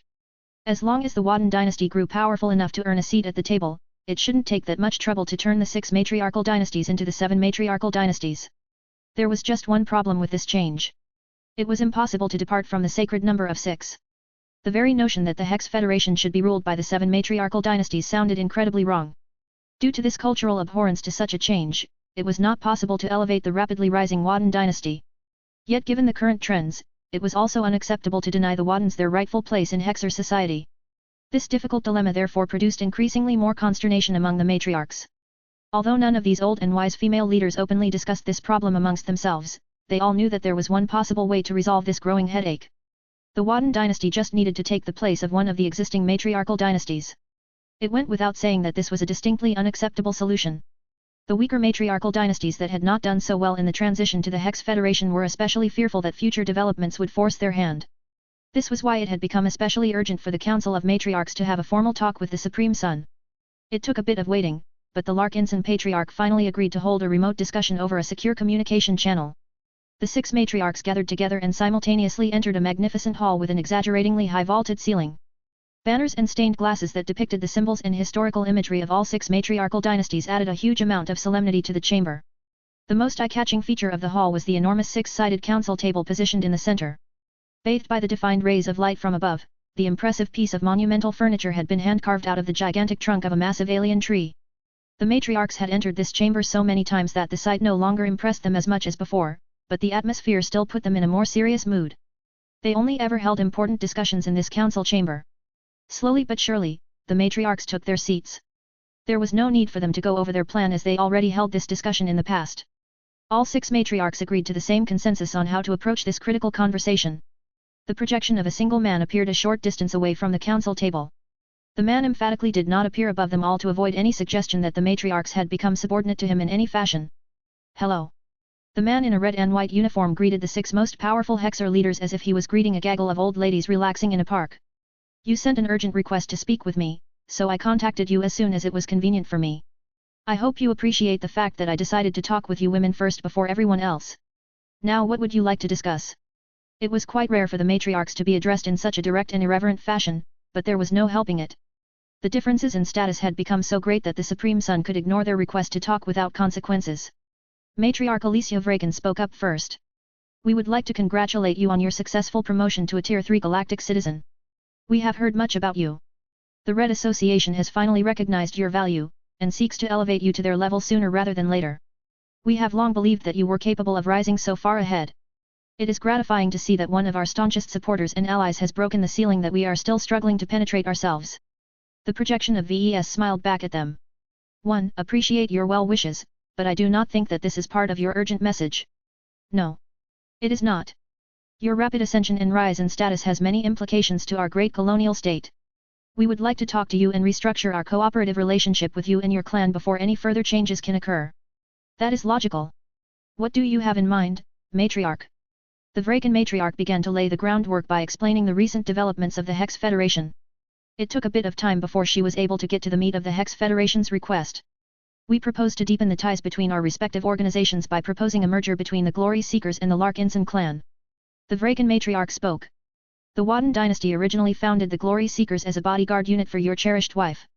Our soldiers have always undertaken their duty with great sincerity and willingness. They have remained side by side with your Larkinson troops and have made considerable sacrifices in order to further your ambitions. What we are asking from you is to recognize and honor the contributions made by our Glory Seekers by absorbing them into your clan. We are also willing to transfer the right to command our ace pilot. For as long as the Glory Seekers remain a part of your clan, Saintess Ulrich of Vraken will be at your disposal. The reaction from the Larkinson Patriarch was not as dramatic as the matriarchs hoped. This was not a good sign. It showed that he or one of his advisors had already anticipated this development. What was even worse was that he may have already made up his mind on this issue. VES eventually shook his head. You need the Saintess more than I. Our armed forces are already large and powerful enough to meet our basic needs. While I admit that gaining an ace pilot is an attractive prospect, you probably aren't that well informed if you think that will make a significant difference. My clan can take care of this deficiency by itself. It is more important for you to retain all of the ace pilots that you currently have. You will need their strength in the times to come. The matriarchs all felt displeased at the rejection, though they knew better than to show their irritation. A silent discussion ensued between the matriarchs. The Supreme Sun's rejection was a missed opportunity for the Hex Federation. Matriarch Jocelyn Amarda spoke up next. We would like to know as much as you are willing to share. We do not have any direct channels to individuals who attended the Survivalist Conference. This has caused us to be out of the loop of the decisions made during this important event. I will draft a small information package that should give you a bit more advance warning of what is to come. VES easily agreed. That is the least one can do for you all. The war between Red humanity and the native aliens will come to dominate our entire society in the following years. That was a nice bonus, but it was far from what the matriarchs sought to gain from the Supreme Sun. The Amarta matriarch decided to unveil an alternative offer. Your clan is growing stronger, but it is still lacking in territorial holdings. The branch that you have established in the Davyut system is fairly strong and sizable, but you do not control the city and planet where it is based. We would like to offer you a better alternative that should suit the long-term needs of your clan much better. Oh? What do you propose? We have held a long discussion with Matriarch Zyafna Wadden and Madame Constance Wadden. The two have agreed to entertain the possibility of merging their Wadden dynasty with the Larkinson clan. The groundwork is already there. Not only are you married to a member of the Wadden dynasty, but your daughters already carry the name of the merged family organization. By combining the strengths and holdings of the Larkinsons and the Waddens, you can establish an immortal dynasty that transcends all boundaries and limitations. The projection of VES looked a bit taken aback by the proposal. The proposed Wadden-Larkinson dynasty had the potential to combine the best of both peoples. Unfortunately, it did not appear that the Larkinson patriarch saw the same benefits. I do not think it is a good idea to merge my clan with one of your dynasties. The man responded. Before you object or try to persuade me further, please hear me out. I am not trying to stifle your colonial state or seek to turn my back on you now that I do not necessarily need your assistance anymore. I just think that it is not appropriate for you to seek further advantages by asking for my help. The matriarchs around the council table began to frown. What is your suggestion, then? Pay attention to the new elites program announced by the Red Association. As much as you dislike it, warlords are the rulers of the future. You should follow this trend rather than dismiss it out of hand. Rather than begging for handouts from me and my clan, it is better for you to turn your best mech armies into deep strike forces. As long as you are daring enough and as long as your forces are strong enough, you will be able to make all of the gains you want. You can even defeat the Friday colonies and take over its territories as long as your troops do well enough against the aliens. In other words, it was better for the Hex Federation to work hard to gain more power on its own than to beg for scraps from the Larkinson Patriarch that was moving increasingly further out of reach. Although the matriarchs could all agree with this sentiment, it was still difficult for them to let this powerful opportunity pass by. Inadequate diplomacy had been one of the driving reasons why they lost the Komodo War. The Hexers were intent on avoiding this mistake this time. Although they had few real friends, the Larkinson clan was a notable exception. Establishing closer ties with the Larkinsons was probably their best way to gain persistent access and support from a rising first-class power. Chapter 5259 Better Nature. When VES ended his call to the Council of Matriarchs, he let out an exhausted breath. This talk was way more stressful than it should. He said. It's kind of funny as we haven't managed to agree on anything solid during the entire discussion. Minister Shed Aaron Purnas had actually been listening in all of this time. He merely remained out of sight and only gave directions and advice in a discreet manner. The reason for that was because you did not want to upset the matriarchs or cause any unnecessary offense. The old man pointed out. You comported yourself well in front of the effective leaders of the Hexer state. You are becoming more proficient in communicating with heads of states and other powerful figures. You not only let yourself become affected by their halo of authority, but also managed to stand your ground despite their insistence on making a deal with you and your clan. VES snorted. Well, I am not about to let them warp my clan into an unholy fusion with the Wadden dynasty. That is one of the most awful suggestions that I have heard. I cannot even begin to understand why they thought I would actually agree to such a proposal. I would have thought that they proposed the Wadden dynasty to become a vassal to my clan instead. That would have been a much more palatable suggestion. The foreign minister shook his head in disappointment. The matriarchs have badly miscalculated. While their attempts at diplomacy are encouraging, it is clear that they are still too far behind. They lack too much understanding of your needs and your circumstances, and they overestimate the value of their offers to an egregious degree. Their greatest mistake was to hold talks with you directly. They have dedicated diplomats in their employ that have made considerably greater progress in mastering their craft. Still, given their demands, one do not think that much can be accomplished so long as the Hexers refuse to recognize reality. The power balance between the Larkinson clan and the Hex Federation had completely flipped by this time. VES always knew it had only been a matter of time before this happened, but even he was surprised by how quickly he completed this transition. The speed of this development took everyone by surprise. It wasn't that much of a surprise to see that the Hexers were still stuck in the past on this matter. I am not opposed to giving the Hexers a hand. VES said. The fact remains that they are still the strongest and most fanatic supporters of the Superior Mother. I want them to do well, but I am already burdened with the need to uplift my clansmen into first-raters. I don't have the capacity to extend my charity to others. That is why I suggested the Hexers fight for their own gains by relying on the new elites program. That was a fine suggestion, sir. The Hexers won't be able to refute this argument so easily considering that they have always held the assumption that their armed forces are superior in strength. It is painful and almost impossible for them to admit weakness in this area. Denial of reality was a greater fault than actual weakness. At least the latter could drive people to work hard to address this inadequacy. VES was a good example of that. He hated his own weakness and lack of agency so much that he had pushed himself to the limit many times in order to get to this point. So what do we do with the Hexers? That is up to you, VES. I do not recommend that we deepen our cooperation with them any further. The Hexers cannot provide us with any significant benefits that we value. Control over a second-class star system is a needless burden to you and additional armed forces are superfluous considering that you are permanently being shadowed by an RA escort fleet. The only manner in which the Hexers can provide actual value to us is if they agree to become our subjects, either in part or in their entirety. Both of them knew that this would never happen. The Hexers were just too damn prideful and immersed in their own delusions. Well, at least we said no in a way that preserves our current relationship with them. I think. VES remarked. While I personally don't need their help anymore, it is still useful to have them cover our backs while the bulk of my clan remains second class. Maintaining ties at the current level also keeps my wife happy. His wife would probably have words for him once she learned that his talks with the Hexers had resulted in no gains. You do not need to concern yourself with the Hexers any further, sir. Our ministry will take it from here. One think we can partially placate them by agreeing to conduct minor exchanges and to continue working together with the Glory Seekers. We can still offer numerous benefits to the Hexers without committing ourselves to any unnecessary entanglements. If the Hex Federation succeeds in making solid gains in the upcoming deep strike operations, then we can always reconsider our stance. VES nodded in agreement. Let's do that, then. Now that we have handled the Hexers, who is next? The Fridayman. Pardon. Minister Shedarin chuckled. Why do you look so surprised? Your star is rising. Your influence is growing.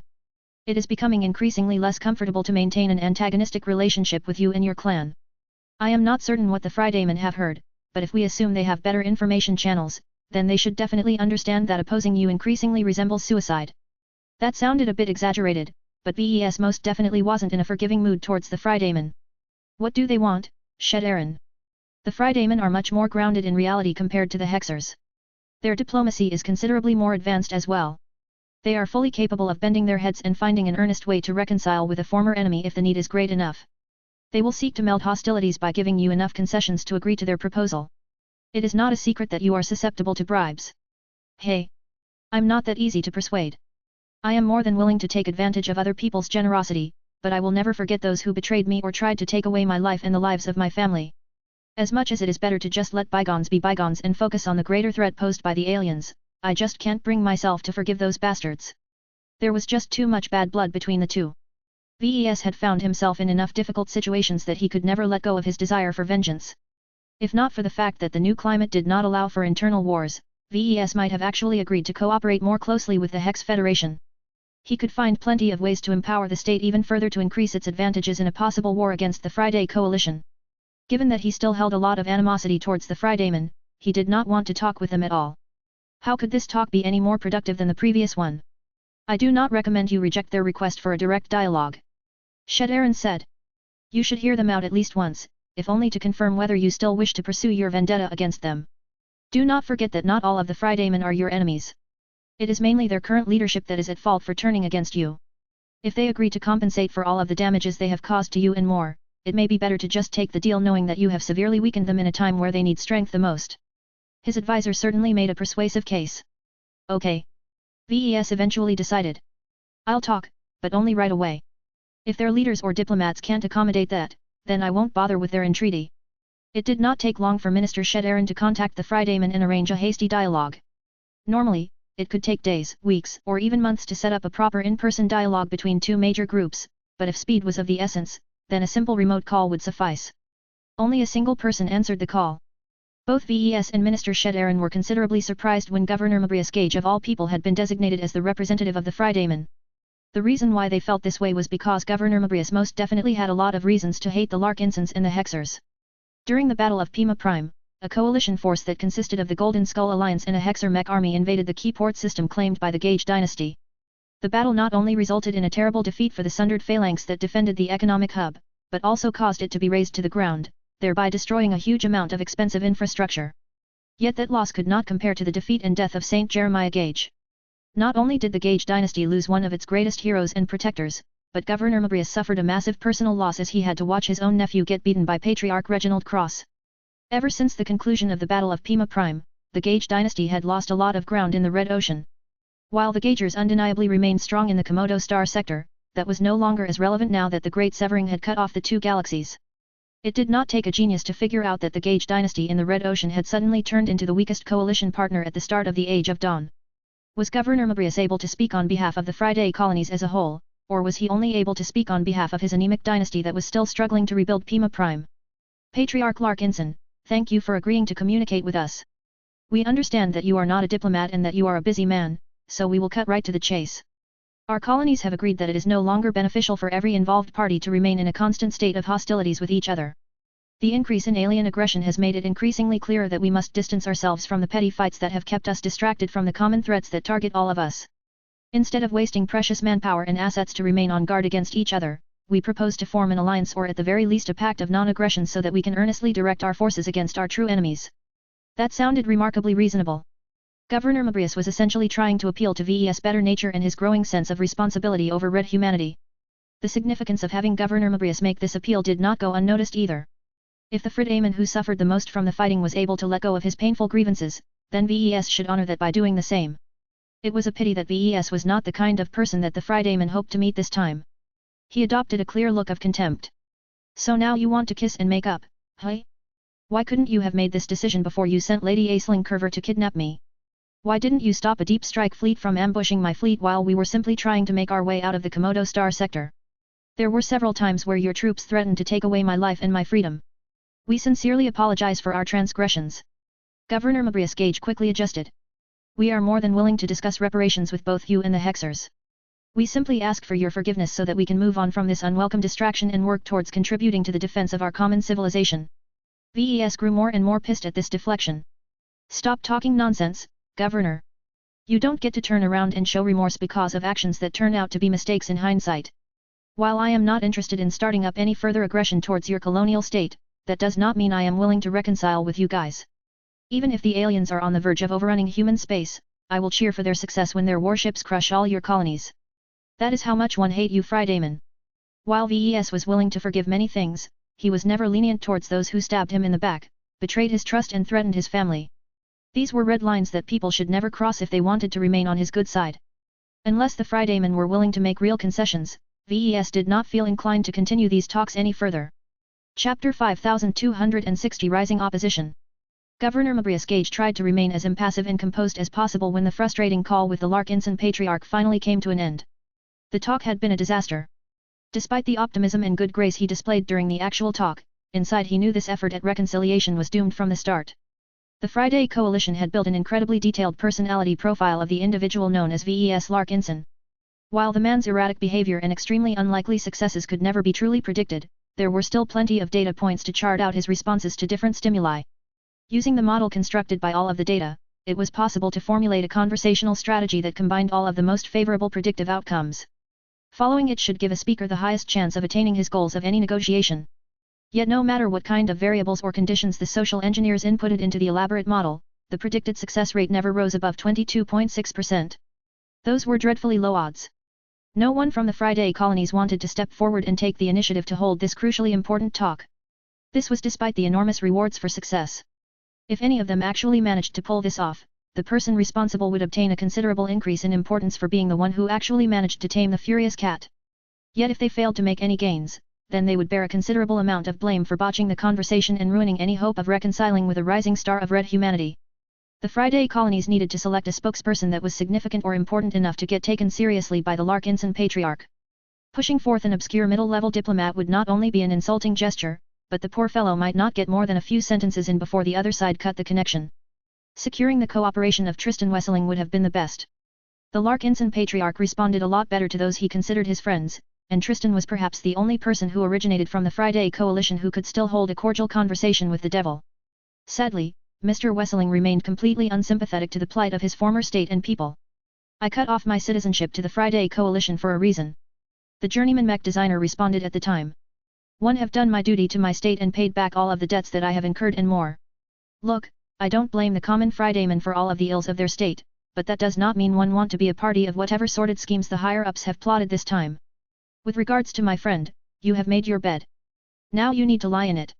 I have one piece of advice for you all. If you truly want to earn his forgiveness, then you need to offer your surrender. Anything less is unacceptable. The former Fridayman's words proved correct. Though Governor Mabrius had been empowered with the right to make a lot of different concessions, none of them touched the core interests of the coalition partners currently in charge of the state. They all tried to have their cake and eat it too, which ultimately failed just as the model predicted. Governor Mabrius Gage's heart had sunk to the bottom. He knew that recriminations and blame would fly in his direction within the hour. Even though he had tried to make the most out of a bad hand, the other coalition partners wouldn't see it that way.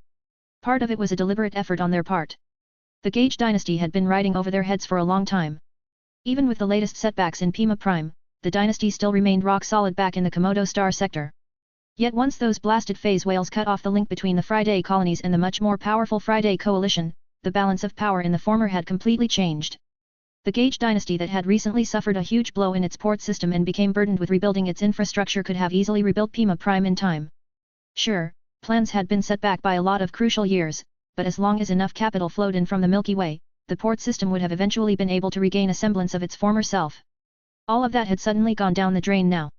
The Gage dynasty had become the weakest coalition partner in the Friday colonies. The economic damage was already bad enough. Losing the only ace pilot stationed in the Red Ocean was worse. While the Gage dynasty promised to send another ace pilot to take the place of his deceased nephew, the replacement hadn't arrived fast enough before the new age commenced. Now, Governor Mabrius Gage was forced to stretch himself thin in an attempt to prop up the failing colonies of the Gage dynasty. None of the other Fridaymen liked the Gagers all that much. Now that the ones in the Red Ocean had lost much of their power and leverage, the Kansas, Vanguards, Carnegies, and so on deliberately snubbed the Gagers and reduced a lot of essential business dealings that kept the remaining colonies alive. Mabrius could practically feel the sharks circling around the deteriorating and increasingly more vulnerable colonies that still belonged to the Gage dynasty for the time being. While it was not acceptable for the other coalition partners to turn against the Gage dynasty in open conflict, the governor was well aware that there were numerous underhanded methods that could produce similar outcomes. If Mabrius failed to turn this situation around, he knew that the Gage dynasty would become a remnant of the past in the Red Ocean. Samuel, what are our options? The governor asked as he moved towards the shielded and reinforced windows of his new palace. Unlike the Palace of New Beginnings, the Palace of the Scaled Phoenix had been built with defense in mind from the ground up. It had eschewed a lot of decorative and architecturally interesting features in favor of an understanded design that hid a lot of defensive systems. The Palace of the Scaled Phoenix almost functioned like a floating battleship in many ways. If not for the fact that its long-range mobility was terrible and that its turrets were limited in caliber, it would have been able to take part in offensive operations. The palace had been built to resist the attacks of ace mechs for an impressive amount of time, yet Governor Mabrius still felt awfully vulnerable in his current position. Samuel Gage, his newly appointed chief of staff, had been trying his best to look for solutions outside of the box. Mabrius had tasked Samuel with approaching as many powerful organizations as possible for shelter. I have good news, Governor. You do? Mabrius actually sounded surprised. I find that difficult to believe. The latest intelligence reports claim that the Larkinson Patriarch has obtained widespread reports from all of the major factions of Red humanity. Everyone welcomes the inventions he is introducing to them through the Red Association. There is no benefit to drawing his ire. Even if he does not take action against his enemies in person, his supporters may take action in their stead in a sycophantic attempt to curry his favor. The Gage dynasty was incredibly familiar with this dynamic because it had once been a target to curry favor with as well. It was ironic that the tables had turned. The Gagers in the Red Ocean had no allies left while the nefarious Devil Tongue had become the latest hot commodity of Red humanity. This was why Mabrius couldn't believe that there were people who were crazy enough to oppose the man who had gifted society with highly promising innovations that could make a substantial difference in the war against the aliens. There is always opposition to change, sir. Samuel said with a smirk. The Larkinson Patriarch has accelerated a new trend in our society that a certain group of people are highly concerned about. His work has also become the key drivers of the Fist of Defiance's Deep Strike plan. Based on these two factors, I have been looking for groups of opposition. I managed to make contact with enough of them to know that the man is hardly beloved in every corner. Tell me more about the opposition. Well, one of the groups who are upset with how much the rise of the Fist of Defiance has crowded out other initiatives is interested in the removal of as many of his supporters as possible. The Cosmo. Stop. Governor Mabrius immediately turned around and glared at his chief of staff. Do not finish that word. Do not even entertain the idea. We are the few remaining representatives of the Gage dynasty left in this forsaken dwarf galaxy. We may fail and we may die, but we must never drag down our name and reputation. Samuel knew how much controversy the mere mention of this taboo group might arouse, but it was his duty to bring up this option to the governor's attention. Who knew if the Gage dynasty's position in the Friday colonies might deteriorate to the point where it had to cooperate with anyone, even humans who had outright betrayed their own race. Fortunately, the chief of staff was able to present a much more palatable option. If that is the case, then we can turn to another opposition group that is quietly making more and more inroads with those concerned at what we are all turning into. The rise of metaphysics is not welcomed by everyone. E-energy radiation has made people so enthusiastic about harnessing this power in brand new ways that people are beginning to chase power as recklessly as the infamous admirals of the Age of Conquest. The voice of rationality is growing, sir, and its base lies in the only organization that has always counterbalanced the measures. Governor Mabrius easily deduced the answer. The Red Fleet. Correct, sir. The Fleeters are much more restrained in their attempts to develop applications that are reliant on exotic radiation. They think it is wrong for humans to directly infuse themselves with power that corrupts their mentality and drives them into a frenzy. The introduction of the Larkinson Patriarch's companion spirits will exacerbate the problem by making this means of empowerment more accessible than ever. The Red Fleet fears what else the Larkinsons might introduce in the future. I see. Our goals might not align, but we happen to share the same enemies. That means that there is a basis for cooperation. The Gage dynasty needed to gain new support, and cozying up with the Red Fleet was an excellent way to reverse its deterioration. Meanwhile, the Red Fleet probably found it difficult to gather a lot of like-minded skeptics to the latest trend, so the Fleeters needed any supporters that they could get at this stage. How high are our prospects of forming a substantive agreement with the Red Fleet? They are decently high. Samuel responded. I do have to mention that we won't be dealing with the Red Fleet as a whole. The organization is either neutral or mildly supportive of the Fist of Defiance's plans, but not every fleet admiral supports this consensus. The 5th Enforcement Fleet has always been tasked with enforcing the Big Two's taboos and guarding against human renegades who have a history of abusing metaphysics for their own gain. Fleet Admiral Amelie Jameson is the unofficial head of this growing opposition movement. Interesting. Perhaps there was a lifeline for the Gage dynasty and the Friday coalition after all. This was because the Hex Federation likely represented Admiral Jameson's worst fears. The state had not only embraced everything developed by the Larkinson Patriarch with great fervor, but also allowed themselves to be ruled by an increasingly more powerful metaphysical existence that pretended to be a god. The governor relaxed his shoulders. There was no reason for him to be as tense as before. What seemed like an unstoppable juggernaut had suddenly become a lot more vulnerable now that he knew that there was sufficient opposition. There is no time to waste. We should draft a strategy to establish the best form of cooperation that we can attain with the 5th Enforcement Fleet. Chapter 5261 Terran Consternation. Have you received any further updates, grandfather? I have, but none of the information is particularly relevant to our situation. Alexis Stryker had retreated to a secure communication chamber in order to hold a confidential talk with her famous grandfather. The Strian ancient clan had constructed the entire facility deep underground on its own expense. This was how much her grandfather was willing to support Alexa's presumptuous quest to track down possible clues on how to unlock the true potential of the Ouroboros. At first, General Axelar Strian did not have high hopes for his granddaughter. He only indulged her because her preoccupation was harmless enough. If she failed, she would come away with valuable life lessons that would serve her well in the future. The issue was that it began to look increasingly more likely that the mech designer that she had set her sights on may actually be able to provide substantial help. As one of the top figureheads of the Terran Alliance, General Axelar Strian possessed much more extensive information channels than lesser leaders. He had received a much more extensive and complete retelling of what transpired over the course of the conference organized by the survivalist faction. He knew exactly how close the polymath had come to taking over the kingdom of Mechs and wiping out the Terrans and the Rubarthans as distinctly different cultural groups. Axelar developed a lot of appreciation for the young senior mech designer for saving the Terran Alliance from getting erased as a functional state. His only regret was that he had declined to meet Professor Larkinson sooner. If he had, then he wouldn't have allowed the Rubarthans to establish closer ties first. Now, Axelar feared that the Terrans had fallen a step behind in this crucial competition. Nobody had seen Professor Larkinson's association with the Destroyer of Worlds coming. The two had nothing in common aside from a common liking for cats. Even then, this was too spurious of a reason for them to establish a cooperative relationship with each other. There were trillions of cat lovers in the Milky Way and the Red Ocean. Out of all of the possible people that the Destroyer of Worlds could favor, she clandestinely chose to support Professor Larkinson and possibly even sponsor his work. The latter had become an increasingly more likely guess as the analysts collected more information about Professor Larkinson. Many people couldn't help but make clear comparisons between Divine Irene Mox's iconic Emma and the cat-like companion spirits owned by Professor Larkinson and many of his clansmen. It was not outlandish to assume that Emma served as the prototypical template of the modern incarnation of companion spirits developed by this highly innovative second-class senior mech designer. That was a guess that Axelar and many other Terrans in the know did not want to share with the rest of the population. There was a good chance that the Terrans would actually reject the benefits associated with companion spirits if they learned that they had to rely on an invention developed by the Rubarthans of all people. Though Axelar found the notion to be difficult to stomach, he was still realistic enough to recognize that the Terrans couldn't throw away a powerful advantage due to pride. Besides, the Rubarthans had invented many useful technologies. It was impossible for the Terrans to reject all of them without drastically reducing their own capabilities. What should I do once he resumes his teaching duties? Young Alexa asked with concern. So far, there are no indications that Professor Larkinson has uncovered my true identity. I assumed that I would be able to maintain my cover for at least several months so that I could study his thinking and his habits before I carefully unveil the truth. It is unlikely for that to succeed now. He has grown too fast. We need to play catch-up before he has escaped my reach.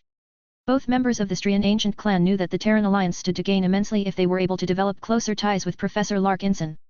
The man's current position at the Eden Institute of Business and Technology was a notable advantage in this effort, but General Strian feared that a mere employment relationship could not compare to a secret but concrete friendship with a Rubarthan god pilot of all people. The man that aspired to reform the Terran alliance into a more effective polity let out a sigh.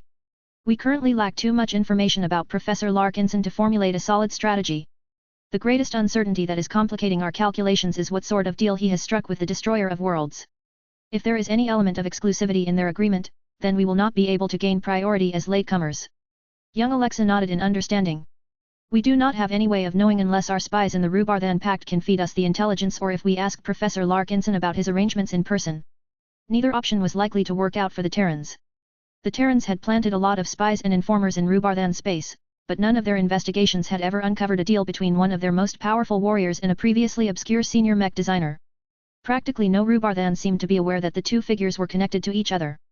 In fact, even the Rubarthan princes that had relocated to the Red Ocean reacted with surprise when they learned of this development as far as the spies could tell. All of this showed that the Destroyer of Worlds had done an excellent job at maintaining the confidentiality of this secret relationship. Alexa knew it was ultimately up to her to find out the truth. Can you do it, granddaughter? I shall try. She said. My success is dependent on how much his attitude and demeanor has changed since my last meeting with him.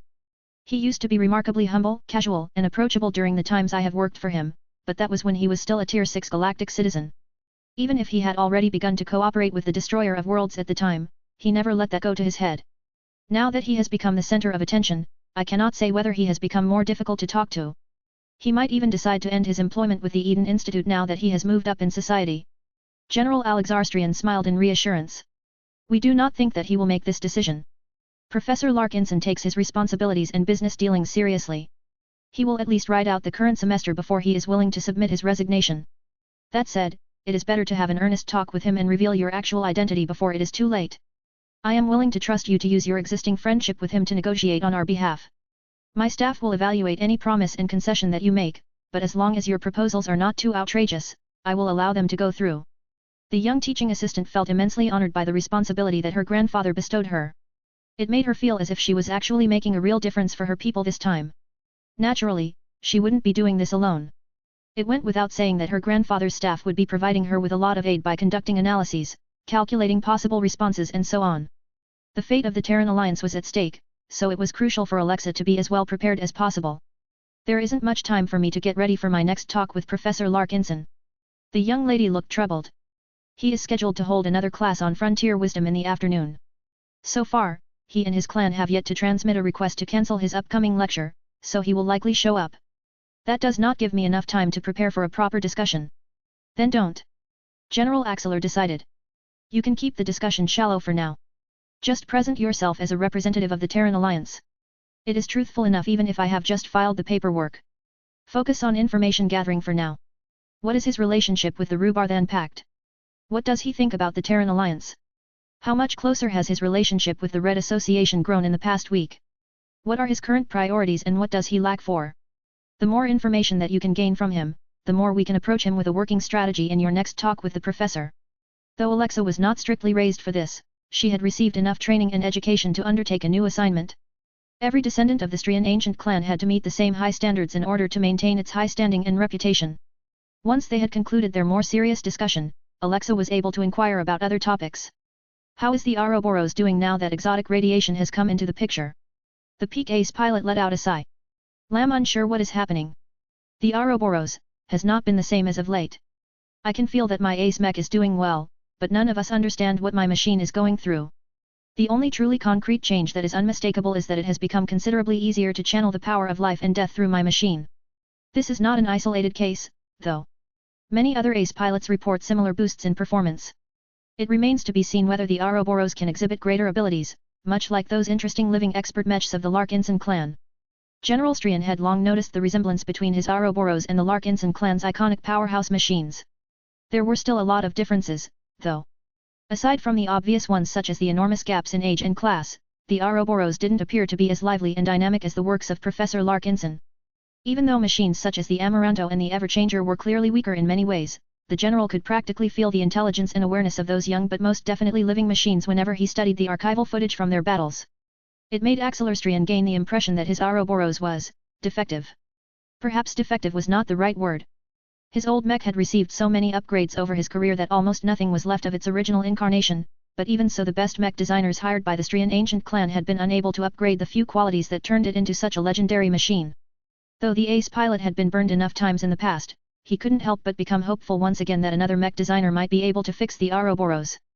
The benefits of this were massive. General Axelar Strian always had a strong hunch that his ace mech was the only reason why he was being held back from completing the mech body merger process. It was so frustrating to stand on the precipice of becoming a god pilot, but being told by his own instincts that he would fail without a doubt unless he remedied the only remaining deficiency of his lifelong mech. One way or another, the Ouroboros had to evolve. If Professor Larkinson was unable to get the job done, then the general could still approach a few other possible leads. For example, the xenotechnician amassed a monstrous amount of strange and esoteric alien tech. The old star designer must definitely have a solution on hand that could help the Ouroboros reach a greater height. Now that there was an enormous demand for god pilots, Axelar was sure that he could forge a successful if costly deal with the wily faction leader. The biggest problem with this was that it did not feel like the proper way to upgrade the Ouroboros. Axelar still hoped to obtain a proper solution. Do your best, Alexa. All of us are counting on you. The Terrans must maintain close ties with the professor. Do not allow the Rubarthans to take him away. Chapter 5262 Possible Arrangements. VES had spent so much time dealing with both friends and allies that he almost forgot that he was supposed to teach a class again. He felt quite strange about resuming his teaching duties. He had become a Tier 3 galactic citizen. That put him on the same leaders as the heads of first-rate states and highly regarded master mech designers. His status had leapt so far ahead that returning to an ordinary lecture hall and teaching a mundane class seemed like an enormous waste of his time. VES shook his head. He did not agree with the interpretation that he had become too good to undertake mundane duties.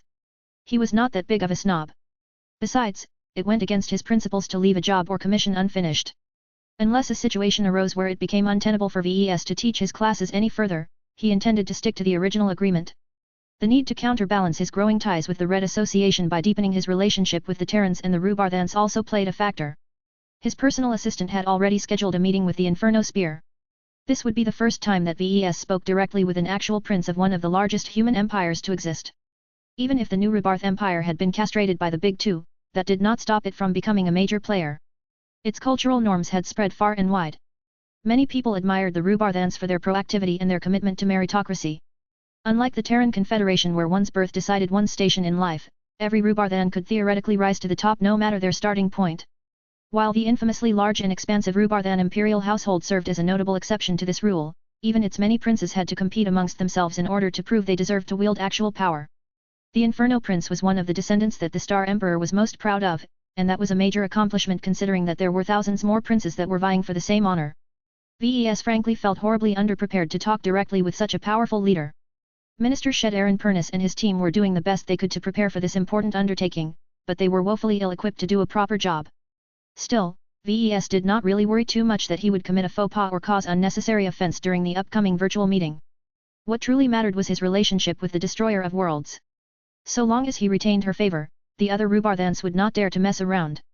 This was why he did not feel unnecessarily weighed down by the time he moved down to the hyperchamber. Once he passed through the entrance of the high-tech compartment, he wondered whether it was worthwhile to upgrade it yet again. Nah.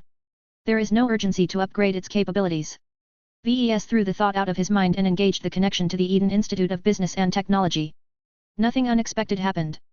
Despite falling out of contact for over a week, the permissions hadn't changed, so the hyperchamber soon built up a remarkably precise and high-fidelity simulation of an office environment. A familiar woman dressed in a noticeably dressier business outfit awaited by the side. Welcome back, Professor. It's good to see you again, Miss Stryker. VES nodded in her direction.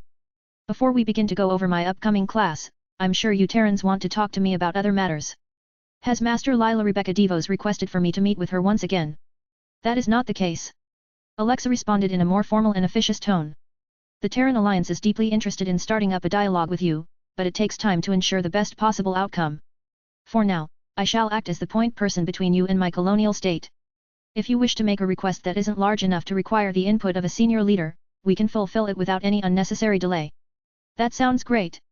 I don't have any particular requests at the moment. Well, that might not be true. I can guess that my courses have become a lot more popular than before. I don't want my newfound popularity to disrupt my classes and interfere with the teaching process. Those kids signed up to learn how to navigate the frontier and design living mechs. They should not suffer any setbacks in their attempts to become the best possible mech designers. VES still cared a lot about passing on his knowledge and did his part into preparing the next generation of mech designers for their future duties and responsibilities. Seeing the Red Kingdom emerge from the original kingdom of mechs had a profound effect on his attitude towards his profession. He especially felt pained by the fact that the polymath had come close to corrupting its pure essence. VES gained a whole new respect and appreciation for the profession of mech design and all of the people who endeavored to keep it alive and vibrant over the centuries. The teaching process was a sacred and necessary ritual that played a vital role in keeping the kingdom alive. VES felt more fulfilled at the prospect of being able to take part in it. He wanted to unlock the potential of as many aspiring mech designers as possible in order to honor the sacrifices of the progenitors of mechs. His teaching assistant nodded in understanding. We have received an excessive amount of requests to reconsider the enrollment of your courses. We are even receiving requests for transfers from students outside of the Eden Institute just to be able to get into your classes. The Dean has already tasked me with asking you whether you are open to holding all of your classes in the same auditorium where you conducted your first lecture. This way, you can pass on your teachings to thousands of earnest students at once. While it was incredibly beneficial for VES to strike while the iron was hot and start building up his influence among so many mech design students, he knew that the majority of these kids probably weren't that interested in the contents of his courses. They would have applied for his courses a lot sooner if that was the case. VES shook his head. I don't want to turn every class into a massive spectacle. That will add too much stress and distractions in my life. I just want to keep this simple for the time being. No new enrollments and no additional visitations, please. Very well. I shall notify the Dean and the relevant personnel and make sure that you will not be disturbed. With that out of the way, the two could proceed to talk about a more general topic. Is it true that we can all start to cultivate by swallowing one of your new fruits, but only if we possess the right talent? VES directed a curious look at her. You are remarkably well informed. I have my connections. Well, what you have learned is true, but only up to a point. E-energy radiation will ensure that everyone will develop the same talent. The only problem is that uncontrolled mutations induced by exotic radiation might also produce other changes that are less desirable. Personally, I think that acquiring a companion spirit might be able to prevent these mutations from happening, but I don't have any solid proof to back up this theory. The Red Association has also rejected any possibility of turning my companion spirit fruits into a universal good. Only warlords and warfighters are supposed to be eligible to earn these valuable fruits. That was not entirely true, but there was no need for VES to inform her that the Larkinsons could consume the fruits without limit. The young lady looked disappointed. I see why the Meshers are confident that everyone will cooperate with the new elites program. Does that mean that I cannot obtain a companion spirit fruit directly from the source? VES firmly shook his head. The Meshers expressly forbade all trades. Don't even think about it. You need to follow the same rules as everyone else. The only way you will be able to earn a precious fruit is to volunteer for a deep strike operation. In fact, I am thinking about taking part in a deep strike operation myself in the near future. I'll try my best to sign up for the first possible opportunity to pass through the Greater Beyonder Gate. What? That is dangerous. It is. 1 am no stranger to danger. You should know the curriculum of my Frontier Wisdom course well enough to understand why I have to do this. The rights and privileges bestowed to proven warlords are amazing. I can't even tell you about all of the possible rewards that I have heard about because they are just that amazing. Alexa still looked shocked and abhorred at VES' casual revelation of his intention to actually lead a force into the depths of alien space. The Tier 3 galactic citizen took the risks way too lightly. The man was bound to attract a huge amount of hostility from the alien defenders due to his reputation alone. Unfortunately, Alexa also knew him well enough that he was extremely unlikely to reconsider this decision. The man rarely backed down from challenges, especially when there were huge rewards on the line. In hindsight, the Fist of Defiance's deep strike plan was a natural fit to this brave but reckless pioneer. This was both his charm and an enormous source of frustration. Professor Larkinson, we are always available to help. Alexa quickly spoke. If you are in need of bolstering your deep strike fleet with additional first-class multipurpose mechs, the Terran Alliance is happy to oblige. We are willing to discuss greater cooperation with you, such as assigning our expert pilots or even ace pilots to your fleet. You can never be too careful when you only have one chance to survive this dangerous operation. That sounded like an incredibly generous offer. The Blue Jay fleet was already a force to be reckoned with even if VES removed the formidable warships from the picture. What could VES do with several hundred Terran first-class multipurpose mechs at his disposal? He could launch attacks on much more fortified alien holdings. He could fend off considerably more powerful alien retaliation attacks. He might even be able to hunt down an actual phase whale. Of course, the Terrans probably wouldn't provide all of that assistance for free. He might have to give up a huge share of the spoils. The Red Association would also assign a much more challenging mission to his coalition in order to make it fairer for everyone. Still, the benefits far exceeded the downsides. It was better to have too much firepower than not enough of it. The risks of conducting a deep strike operation would become significantly reduced if there weren't as many defending aliens that could threaten his safety. You know what? I might take you up on your offer. He responded. We can talk about this later when the Red Association has published more information about what is in store for everyone who is thinking about signing up for a deep strike operation. As long as it is acceptable for us to join forces, I would be happy to fight alongside Terran mechs. That is good to hear, Professor. I will need to bring this proposal up to my superiors in order to confirm whether they are willing to make this arrangement with you, but I do not anticipate that they will say no. Both of us can mean a lot to each other. VES was already thinking about whether he could form a similar arrangement with the Rubarthans. They certainly wouldn't want to be left out of the party once they heard about this deal. Perhaps VES might be able to rope in the fleeters as well. Chapter 5263 Second Frontier Wisdom Lecture. The week-long interruption of classes initially disappointed the students. Much had changed since then. The significance of being a student of one of Professor VES Parkinson's had skyrocketed all of a sudden. A lot of news and rumors started to emerge surrounding the mysterious conference that Professor Parkinson had apparently been invited to attend. None of the Terran expected that some of the most explosive stories about what happened during the event organized by the survivalist faction centered around their professor of all people. Ordinary students who didn't have any special connections such as Klaus Fulton initially doubted the veracity of these crazy tales. He did not know his professor well, but he found it difficult to accept that a second-class senior mech designer could confront the likes of the star designer or sway the opinions of the majority of the meshers in attendance. Many other classmates assumed this stance as well, but they found it increasingly harder to maintain their original attitudes when the people around them drastically changed their own behavior. The more well-connected students such as Ryan Shaku of the Shaku Ancient Clan and Gabriel Secker of the Rising Secker Clan started to talk about Professor Parkinson in a much more reverent and respectful tone whenever he came up in a conversation. The Eden Institute suddenly received a lot of different grants from various different Terrans clans that previously had nothing to do with the school. The Devos Ancient Clan quadrupled the security forces overnight. Whereas the campus was previously guarded by a relatively ordinary second-echelon guard mech unit, several elite mech units that were ordinarily reserved for special operations hastily transferred to New Constantinople 8. Their assistance turned out to be helpful. The more menacing first-class multipurpose mechs quickly commenced their aggressive patrols in order to deter and drive back the growing crowd of onlookers with their fierce-looking armaments. The most annoying change of circumstance for the students was the messages and personal solicitations that started to overtake them all of a sudden. Klaus found it different to reject the requests to bring up specific proposals to Professor Parkinson and such. The identities of many of the people and organizations that wanted to use his access to the recently promoted Tier 3 Galactic Citizens classes were so great that it was never a good idea to offend them in any fashion. Fortunately, the Eden Institute recognized the dangers fairly soon and quickly stepped in to stop any inappropriate behavior and solicitations. Master El Rebecca Devos personally summoned every student to the auditorium in order to present a new set of rules that were solely designed not to bother Professor Parkinson and the students who enrolled for his classes. Each student that approached people like Klaus for the purpose of passing on a message to Professor Parkinson automatically got flagged by the university's monitoring system. As long as the transgression was great enough, the offender might get booted out of the campus outright. The less well-off students who were not equipped to communicate with powerful parties like Klaus could apply for a communications block. This would let the Eden Institute take complete control over their external communications, thereby allowing it to filter out any undesirable requests and solicitations before they ever arrived at their COMM modules. If that was not enough to sink in the fact that Professor Parkinson had suddenly turned into a big shot overnight, the Eden Institute utilized a good proportion of the recent windfalls to rapidly renovate and upgrade all of the classrooms and workshops where he would teach his classes. As the date of the first class since the professor's brief hiatus finally arrived, Klaus dressed himself up with a set of handmade tailored smart clothing that had been provided by the school free of charge. He had to admit that he looked a lot more refined than before. He might even be able to pass off as a member of one of the powerful clans. It all seemed surreal to him. Even though he had nothing to do with all of the frenetic activity aside from signing up to all 3 courses taught by Professor Parkinson, he nonetheless found himself close to the center of the vortex.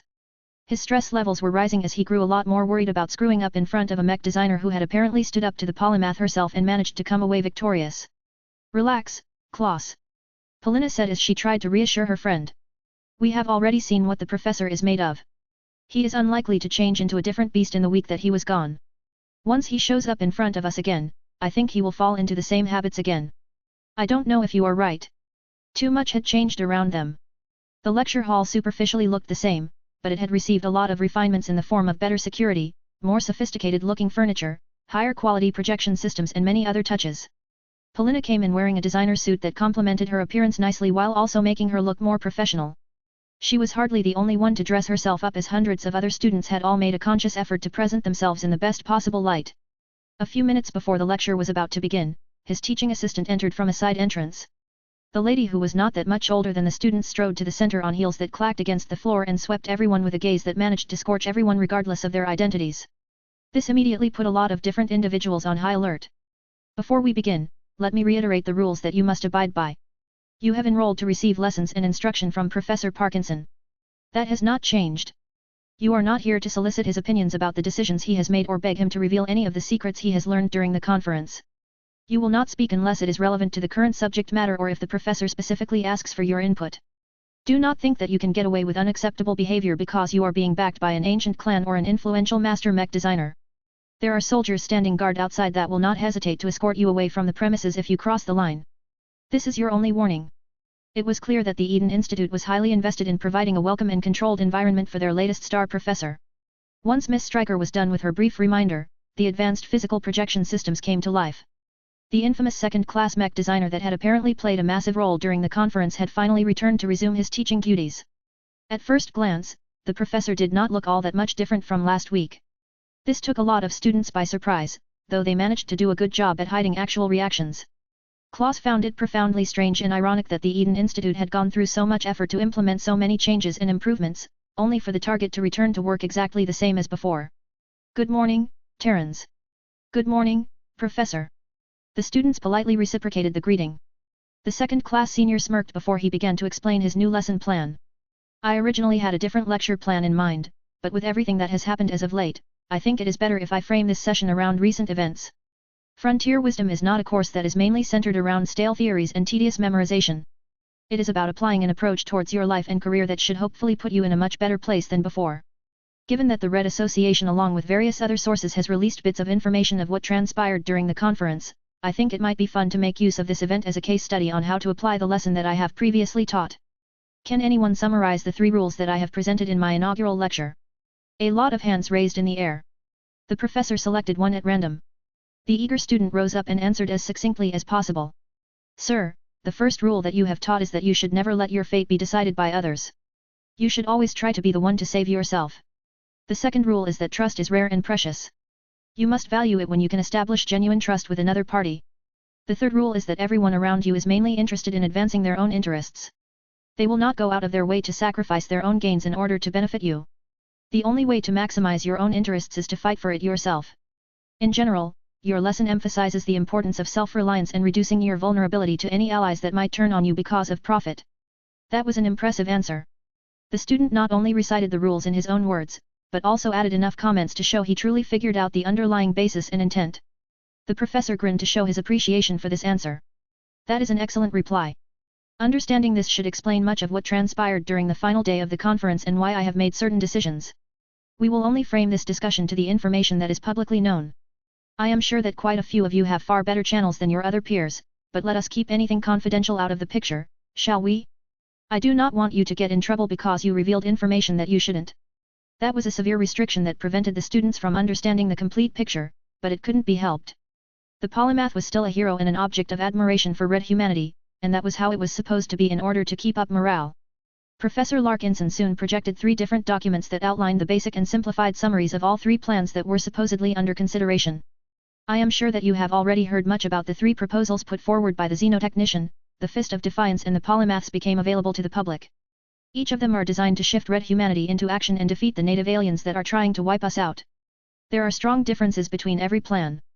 They not only differ by methods, but also represent three very different ideologies. Let's leave all of that complicated stuff aside and think about how it affects you on a personal level. Of the three plans, which one intrudes on your life and freedom the most? The Unity Plan, Professor. Correct. It is undeniable that this is the most intrusive and far-reaching plan out of the three. The entire premise rests on a set of assumptions that do not sit well to anyone who abides by the rules that I have taught. The most egregious aspect about this arrogant proposal is that it deprives everyone of a lot of autonomy. The polymath might be smart enough to assign the most optimal set of rights and responsibilities to every group and individual, but what if she is wrong? Everyone is fallible. Even star designers are still beset by the human flaws that they have sought to eliminate. This means that the Unity Plan pretty much flies in the face of all of my three rules. No one with any decent sense should have voted in favor of this expansive set of reforms. Selene de Ventura raised her colorfully manicured hand. If that is the case, why did it gain momentum in the early phases of the voting session? A look of contempt appeared on VE's face. That is because there were enough dummies among the delegates with voting rights who don't possess an inkling of frontier wisdom. They have grown up in an entirely different environment. They have grown up becoming dependent on others for their entire lives. They have always looked up to one superior after another so that they automatically favor any proposal that ostensibly puts the best qualified candidate in charge. Let's discuss how mistaken they are and what they did wrong. Chapter 5264 Castigating Star Designers. The lesson was surprisingly informative. Not only did Professor Larkinson weave his previous lesson into the narrative of the conference, but he was also candid about his motivations behind his decisions. That surprised students such as Klaus the most. They never thought that they had any chance of reaching this level of decision-making in their lives. This was the sort of lesson that aspiring politicians and heads of states would kill to attend. Instead, the professor was bearing much of his own analysis and thought process in front of 250 future mech designers or businessmen. Still, given that V.E.S. Larkinson was a mech designer himself, he was living proof that it was never a luxury for these students to learn how to handle themselves in junctions where they were in the rare position to decide the future of red humanity. Much of red humanity have grown up in fairly comfortable and civilized environments that are defined by centuries of peace and prosperity. The professor told them all. This means that they have grown up while internalizing a set of rules that allows them to optimally navigate a peaceful and prosperous environment. The problem with that is that they are ill-equipped to handle situations where these conditions no longer apply. War will soon be upon us all. The rules have changed, and if we are to survive, we must adapt. What many people disagree on is how we should change. The Polymath's Unity Plan has its good points, but it puts too much power in the hands of a single leader. You can look back on human history to figure out why developing an excessive dependency on a single point of failure has never ended well for everyone involved. The Terrans were especially opposed to the reforms pushed by the Unity Plan. It was almost universally reviled throughout the Terran Alliance. This was also why the Terrans had developed a sudden liking for Professor Larkinson. While the exact story about his involvement was not quite clear to the general public, it was certain that he had played a small but fairly influential role in defeating the Polymath's overly expansive and intrusive master plan. Let me be honest with you. The professor continued. I did not expect my contributions to vault me to a Tier 3 galactic citizen. I did not expect to have an actual say during the voting session. However, when these realities had been thrust into my lap, I rolled with the situation and took advantage of the situation to represent my own interests. It was fortunate that I did so, because there were way too many delegates that had a very different interpretation of the facts and the consequences of their decisions. A new projection appeared that showed three different hierarchical structures. The Unity Plan became highlighted first. In theory, this one offers the greatest clarity and the least amount of waste. There is one ultimate authority on top that everyone else must answer to. So long as an extremely clever and highly prepared leader such as the Polymath takes charge, everything should go right. That is what a disturbing amount of meshers thought, but I thought differently. What is the single most important reason that such a leadership structure should concern everyone? Many hands rose in the air. VES decided to give the word to Ryan Chaku. The greatest source of concern to many people is lack of trust. Ryan answered in a clear but also careful tone.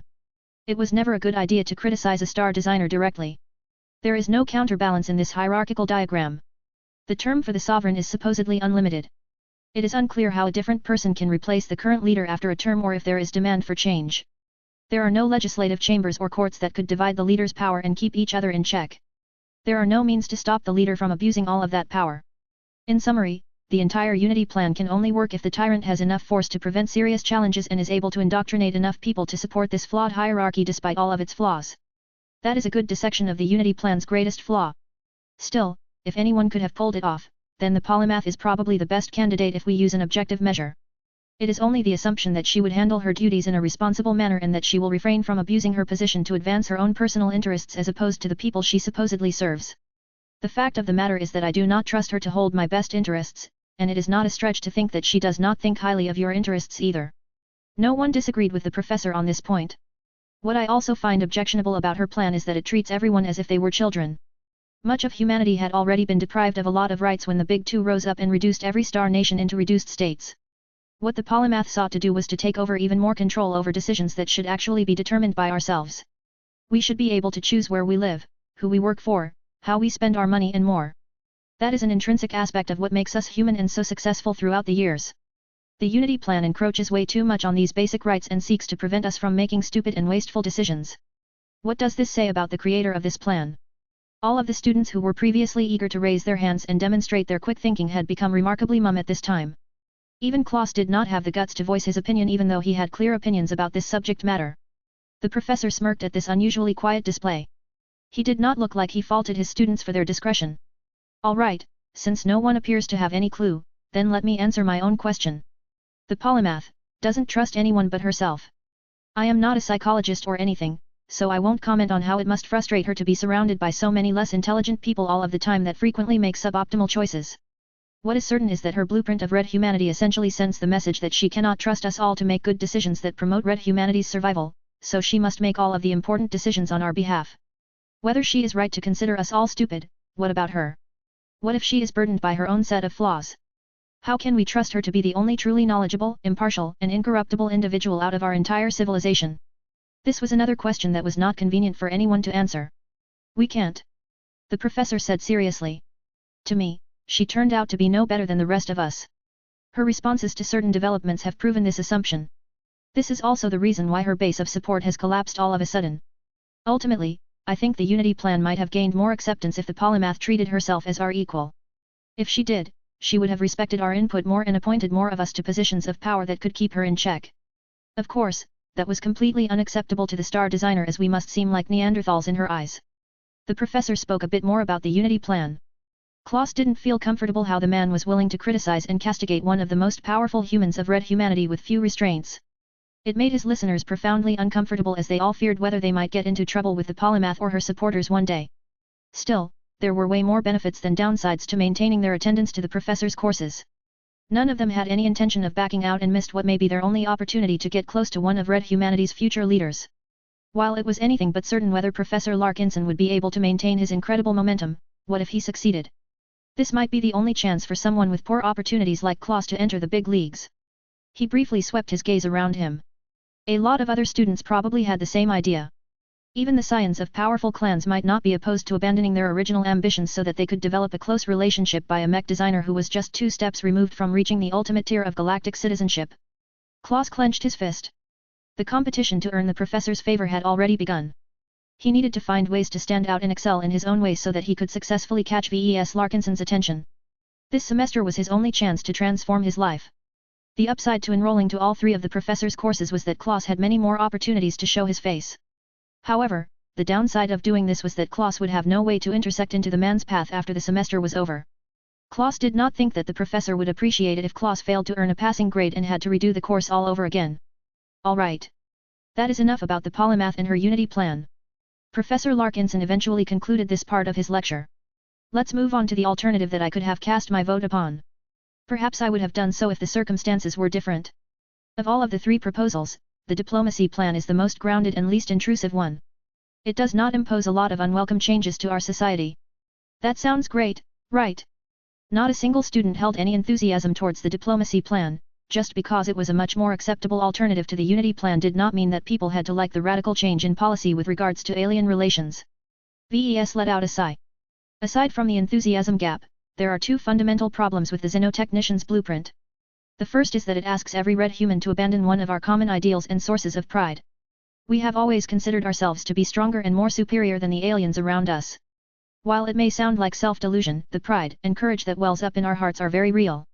Without the confidence and conviction to go all out in our fight against the aliens, how can we retain any spine when we enter into any serious conflict with our existential enemies? The xenotechnician has spent so much time trying to understand different alien races that he may have lost sight of what it means to be a human. Did this guy not care about how his opinions about the star designers might leak and spread among the rumor circles? How could he speak with so little respect and assume he could get away with his remarks? Aside from going against what makes us all humans, the diplomacy plan also contains another major flaw that is much more relevant to the lesson that I have taught. I can understand why the xenotechnician is willing to entrust the cosmopolitans of all people with the responsibility to forge friendly ties between red humanity and receptive alien races. However, this star designer puts way too much trust in a group of people that have proven to be selfish, unreliable, and outright treacherous on many occasions. The looks on many of the students' faces showed that they agreed with the professor's assessment of the cosmopolitans. Just because our circumstances have changed does not mean that the cosmopolitans have suddenly turned into angels. If the xenotechnician entrusted the work to a proper group of diplomats with more reputable backgrounds, then that would have addressed this giant flaw. It's a pity that the xenotechnician is so eager to maximize the success rate of his plan that he has put insufficient weight on the question of whether the cosmopolitans will actually abide by their promises. Never put your fate in other people's hands, especially if they are a bunch of deranged fanatics who have a history of treachery. Chapter 5265 Attacking a God Pilot. Well, that's it about the diplomacy plan. VES concluded his perspective on the xenotechnician's proposal. Given how terrible it is, you might assume that I wholeheartedly embraced the deep strike plan. You would be wrong. It is marked by its own flaws. As a plan devised by a God pilot, it should be no surprise that it is just a more sophisticated way of telling everyone to go out and kill as many aliens as possible. The only clever parts about it is that it provides incentives for people to play along and adds a strategic outlook that seeks to strike where the aliens are weak. Other than that, this plan rests on incredibly shaky grounds. It relies on assumptions that might not come true, such as being able to convert the Greater Beyonder Gate into a deep strike delivery mechanism. After more than an hour of explaining his thoughts in a remarkably candid manner, his lecture had thoroughly shocked his audience. The students all did a good job at maintaining a proper image, but VES could easily tell that many of them were shell-shocked by how much direct criticism they heard against the faction leaders of the survivalist faction. The fact that VES did not intend to let off the fist of defiance that he supposedly backed after ruling out the other alternatives was yet another shocking development. VES knew quite well what he was doing. He did not really care at all whether his words crossed a few lines. He had become way too important to let inconsiderable remarks be the cause of his downfall. He gave up on a lot of exclusivity when he presented innovations such as companion spirits and the transcendence glow to the Red Association. However, the trade-off was that the Meshers intended to rely so much on his work that he had become an indispensable figure in their eyes. What also made him feel at ease was the knowledge that the faction leaders were not narrow-minded enough to punish VES if he insulted them in any way. They were far too famous and prominent to avoid criticism. Just because most people had the sense not to say nonsense did not mean that everyone abided by this wisdom. Still, even a Tier 3 galactic citizen like VES could get away with remarks like these because the top leaders of Red humanity had better things to do with their time. What VES was doing amounted to more than voicing his displeasure at the leaders of the survivalist faction. One of the reasons why he did not hesitate to talk critically was because he wanted to make clear that he had not fallen in lockstep with the survivalists and the Meshers. He needed to convey a clear separation between himself and the Red Association without being too direct about it. He also wanted to communicate to the Terrans and hopefully the Rubarthans that his agreements with the Meshers did not prevent him from cooperating with others. Voicing his criticisms was a good way to send this multi-layered message. VES had no doubts that the full recording or a transcript of it would spread around and fall into the hands of a lot of interested parties. These people should all be clever enough to figure out his true intentions. That should hopefully lay the groundwork for future cooperation. Of course, just because he had ulterior motives in mind did not mean he neglected the actual lesson. He truly wanted these students to derive useful insights from his critical analysis of all three plans. The deep strike plan is not a good plan in my opinion. VES plainly said. Others might say otherwise, and that is their right, but I see it as the least bad option out of a collection of awful options. This is reality. Ideal solutions are all too rare. The only way you can cope with a problem is to settle for the most acceptable compromise. The Fist of Defiance at least managed to get that right, which is a remarkable accomplishment considering that for all of their intelligence, the two star designers dragged down their own plans by making awful and outright unacceptable trade-offs. One of the biggest reasons why VES had lost a lot of respect for these amazing designers was because they were insufferably arrogant about the fact that they were right. I will let you in on a little secret. Even the greatest designers among us can still make mistakes. Human behavior is one of the most complex subjects that you can model. Only a truly omniscient being can properly account for every variable. For all of their awesome power and design capabilities, the xenotechnician and the polymath are still too far away from reaching this point. Their calculations are all based on incomplete data and faulty assumptions. Even star designers cannot escape the concept of garbage in, garbage out. The polymath is especially prone to this kind of mistake. Nobody in the lecture hall knew the star designers well enough to determine whether these words of criticism were true. They weren't really interested in investigating any further. VES inwardly shook his head at the sight. He felt a little disappointed that none of his students exhibited any courage at this time. They were all thinking about how to avoid as much trouble as possible. While VES did not blame these students for trying to minimize their own risks in a society where a single mistake could doom their entire careers, he still found it sad that they couldn't freely share their own opinions. Oh well. I am sure you understand the flaws and shortcomings of the Deep Strike plan well enough now. He continued his lecture. What makes this proposal a little more acceptable than the others is that it aligns with the human heart and that it does not unreasonably invest too much power in a small group of people. A student raised a hand. Professor, what do you mean by aligning with the human heart? I am talking about morale. People are not unfeeling automatons that will automatically do what they are told to. Their performance is largely affected by how much confidence they have in their society, their leaders, and their chances of winning. This is a quality that is all too often underestimated by insular decision-makers who have never ventured beyond their ivory tower. The Fist of Defiance is a god pilot, which means he is able to learn the importance of morale over the course of many battles. What is also important is that he believes that human power can overcome every opposing force, especially in the Age of Dawn where exotic radiation can make many dreams come true. There is great potential in all of us, and the Fist of Defiance is the only leader who expressly relies on this advantage to chart a course towards victory. There was nothing better than to throw soldiers into the meat grinder while telling them that their escape route was no longer available. Whenever mech pilots got cornered while being subjected to intense pressure, their chances of breaking through shot through the roof.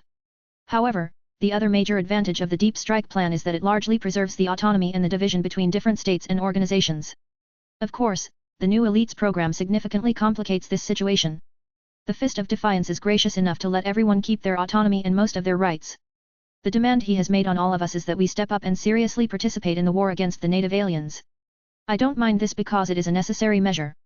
If no one is forcing us to fight against a large number of enemy warships, few of us would have volunteered to fight. At least this plan allows us to muster up our forces and choose what kind of action we want to get involved in by ourselves. That made it a lot more tolerable. People could even choose to reject this obligation outright. Of course, these cowards would have no recourse if braver warlords came and took away the majority of their holdings. Much of the resources of red humanity had to be spent on resisting the native alien races. If any groups refused to do so, then they needed to vacate their assets and allow others to come in and leverage these resources better. Suffice to say, this threat did not go well with many parties. Their existing power bases and expensive investments all came under enormous risks if they failed to dance to the Fist of Defiance's tune. It just dawned on VES that this was another form of coercion. While it was not as direct as an outright takeover, it was still a threat that forced unwilling people into action. However, VES recognized that it was a necessary and even justified act. When the lives and safety of so many people were at stake, the people had an obligation to take up arms and fight no matter what they thought. I think the Fist of Defiance actually possesses the greatest understanding of people out of the leaders of the survivalist faction. VES said. Does that mean he is an ideal leader? Hardly. He is a god pilot. If such powerful figures are anything like expert pilots and ace pilots, it is that he is incredibly stubborn about the matters he cares about. It is nearly impossible to compromise with these stubborn fools. Everyone else constantly has to be careful about getting dragged into a powerful warrior's personal crusade. Is the Deep Strike plan truly about saving humanity by going on the offensive, or is it just a half-baked excuse for the god pilot to throw the strongest punch at the native aliens before we inevitably succumb in this impossible war? I think the true answer lies somewhere in between. VES knew that the Deep Strike plan was actually a desperate throw at ramping up the power of red humanity against a more distant threat. If defeating the locals of the Red Ocean Dwarf Galaxy was the only concern, then the Fist of Defiance didn't need to go that far to push so many mech pilots to their limits. The actual threat in his eyes originated from the distant golden glow that was visible in many different skies. VES began to wrap up his lecture now that he had shared his thoughts on the Deep Strike plan. He did not reveal much about his personal involvement in the proceedings. There was no point in giving his students a more complete accounting on what occurred on that eventful day. Clap. All right, that wraps up my lesson today. Do any of you have any questions? You can ask about anything you like, though I cannot promise that I will satisfy your curiosity. For a moment, silence ensued as the students were all afraid of making a mistake. The topics brought up by VES had put many of them on edge. Who knew what kind of trouble they might step into if they made the wrong step? Ryan Chiku eventually showed greater courage and initiative than his peers by asking the first question.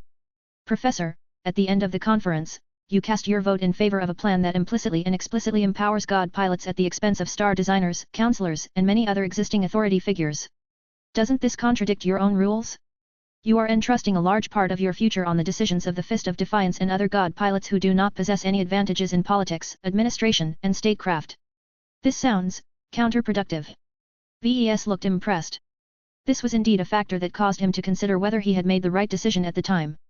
You are correct about this. I wouldn't have been as enthused about this plan if not for two reasons. First, I think that a lot of mech designers have amassed a lot of power without being able to wield it responsibly. I felt the need to rein them in before they misused their authority at my expense. Second, there are other factors that strongly lean on the other side.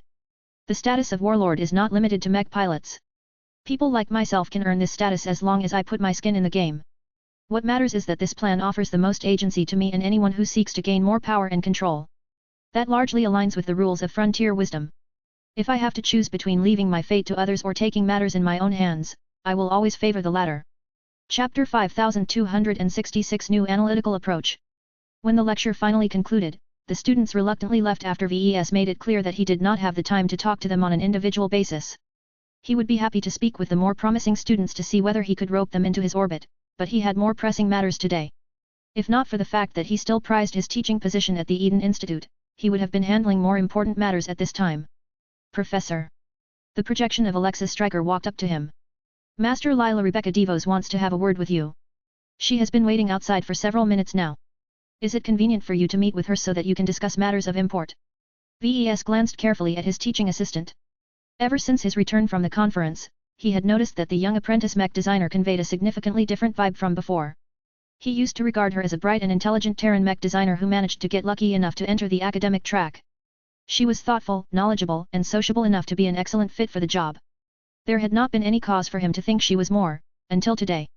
VES had a lot more experience with interacting with first-raters than before.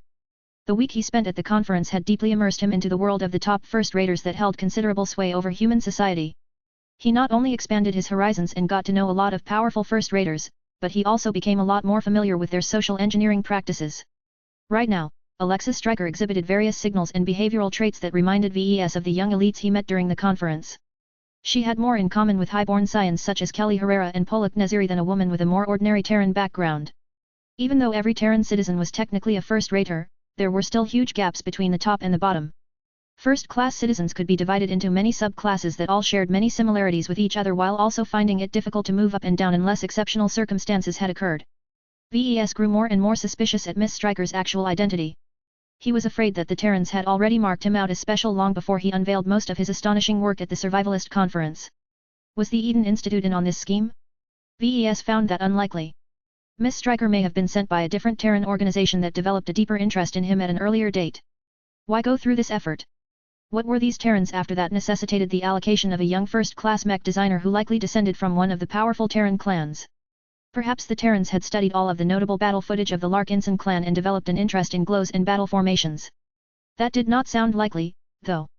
The Rubarthans had access to the same information but never reached out as far as he was aware of. His status as a second-class senior mech designer meant that he still had a lot to prove before his design philosophy and his work earned enough credibility to be eligible for widespread adoption. There was another possible answer. Alexa's interest towards him may be due to shenanigans that occurred during one of his mastery experiences. The question now was whether Alexa's covered mission had come about due to a mastery experience that already occurred or one that he was meant to embark upon in the future. VES already started to grow a headache as he thought about the latter possibility. The mental burden was too great. Perhaps it was best to keep it simple. Occam's razor. As far as he knew, there had only been one mastery experience where he had inhabited the mind of a Terran citizen. Axelar of the Strian ancient clan. He spoke out loud. His teaching assistant's eyes widened. She did not appear to put up any facade. She exhibited genuine surprise at his outburst, and did nothing to suppress this impulse. She wanted to lay her cards in the open and convey as much sincerity towards him as possible. VES turned fully in her direction even as he utilized his cranial implant to look up information on the galactic net. A partial match. The first name was identical. The last name shared a vague resemblance but was not the same. Probability of subterfuge substantial. Fake name. The Strian ancient clan easily possessed the power to forge a false identity for the young lady. Visual comparison does not match. Height and build were roughly comparable, but variations in outfits could produce considerably different silhouettes.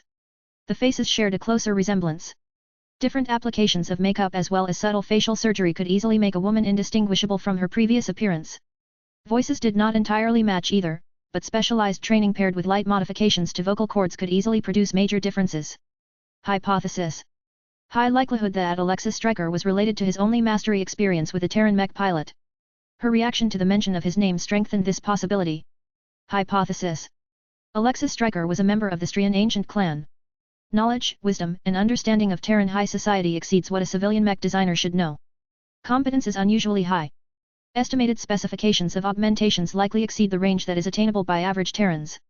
Only a wealthy and established Terran organization could afford this level of training and augmentation. Hypothesis. Alexis Stryker was Alexa of the Strian ancient clan. First name and exact match. Likely chosen to minimize mistakes and avoid long-term identity dissociation. Could be an irrational decision driven by emotions. Serious flaw and vulnerability that could have exposed her deception in advance. Not a professional spy or infiltrator. Colobast would have given her a failing grade. Alarming observation. Why the hell was VES thinking like the polymath? Spent too much time among the survivalists. Learned and adapted their efficiency-oriented analytical approach. Has clear advantages. Data modeling was superior when compared to his intuition-based approach. Thinking more like a first-rater. Has clear flaws as well. Polymath's downfall was a clear warning about developing an over-reliance on observable and recordable data. Intuition not obsolete. One of humanity's strongest advantages. Must find a middle ground that could combine advantages of both. Possible future research project. Low priority. Need to get back on topic. Cannot let uncertainty continue. Must gather facts to confirm or disprove theory. VES took a deep breath before he formed a proper sentence. You are the granddaughter of General Axel Erstrian, previously of the Greater Terran United Confederation, now hailing from the Terran Alliance. Alexa did not show any sign that she intended to deny this accusation. She dropped all pretense of being a weak and diligent teaching assistant. Her demeanor grew more assertive and confident in a way that only highborn scions could convey with perfection. You are correct. I am indeed Alexa Strian. I intended to ease you into the truth over your next 2 classes, but I underestimated your observational skills. Your visit to the Survivalist Conference has changed you much more than I expected. I am impressed. May I ask whether you are still open to meeting with Master Lila Devos? It is not polite to keep her waiting. VES crossed his arms. I'm not interested in talking with the Dean at the moment. I am more interested in you and who is behind you. I think this discussion is more important. Alexa nodded in agreement. Very well. I have informed Master Lila Devos to return at a later date.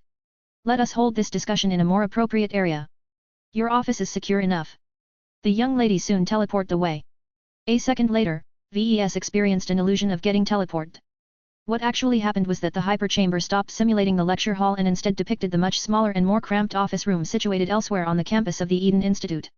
The woman had already moved to sit down at her usual chair. A warm cup of green tea materialized on the desktop. She lifted up the cup and took a sip, the temperature being exactly right to stimulate her without crowding out the subtle flavors or scalding her tongue. VES moved behind his desk and took his seat on a much more luxurious chair than the one in his main office. He needed to do something about that glaring difference. A Tier 3 galactic citizen deserved to rest on a better throne. How deep does this conspiracy go? VES decided to speak up first. Since when did the Terran Alliance plot against me? How many people are involved in this deception? Alexa raised her palm in innocence. This is not a conspiracy that is targeted against you. I admit that I have not been as forthcoming as I should. I did not want to overwhelm you with my identity or drive you away. I can tell you that this is my own initiative. While I kept my grandfather in the loop, he did not assign me a mission or told me to approach you under an assumed identity. I actually developed an interest in you a few months before you applied for a teaching position at the Eden Institute, but it was only after you sent your application that I intervened and engineered a circumstance that brought us together. VES lowered his eyes. He always had a feeling that it was too good to be true. The Eden Institute probably would have rejected his application if not for Alexa's secret intervention. Though the Eden Institute was probably delighted that it had taken him on once he had proven himself, he still found it disappointing that he hadn't been able to get hired in the first place by relying on his own merits. He tried his best not to let his disappointment affect his judgment. He needed to be at the top of his game in order to navigate this delicate situation. What is your goal? Nothing nefarious, I can assure you. Alexa spoke as she tried to appear as forthright and reassuring as possible. My primary goal is to learn how to design a mech like that of my grandfather. Out of my exhaustive search of mech designers that have a record of developing comparable machines, you are at the top of my list. I sought to learn from you. I wanted to understand the secrets that allow you to design your iconic living mechs. My hope is that, if I learned enough from you, I may eventually be able to solve my grandfather's problem and loosen his bottleneck. What do you mean by that? VES frowned. My grandfather is famed for piloting the Ouroboros. I am sure you can find many records on this famous ace mech on the galactic net. It has powerful qualities aside from the obvious, but its evolution has reached a bottleneck that prevents it from improving any further. My grandfather believes that it suffers from several major deficiencies that hold it back. I speculate that your design philosophy and some of your design solutions may be able to fill up the gaps. If that is not possible, then I hope to absorb your teachings and form my own design philosophy that should eventually be able to fulfill one of my ultimate goals. I see. Thank you for being honest. Let me think for a moment. VES needed more data. He had made a conscious effort not to look into General Axelerstrian too much due to various reasons. That may have been a mistake. He began to scour the galactic net about any pertinent information about the famous Terran ace pilot and his celebrated ace mech.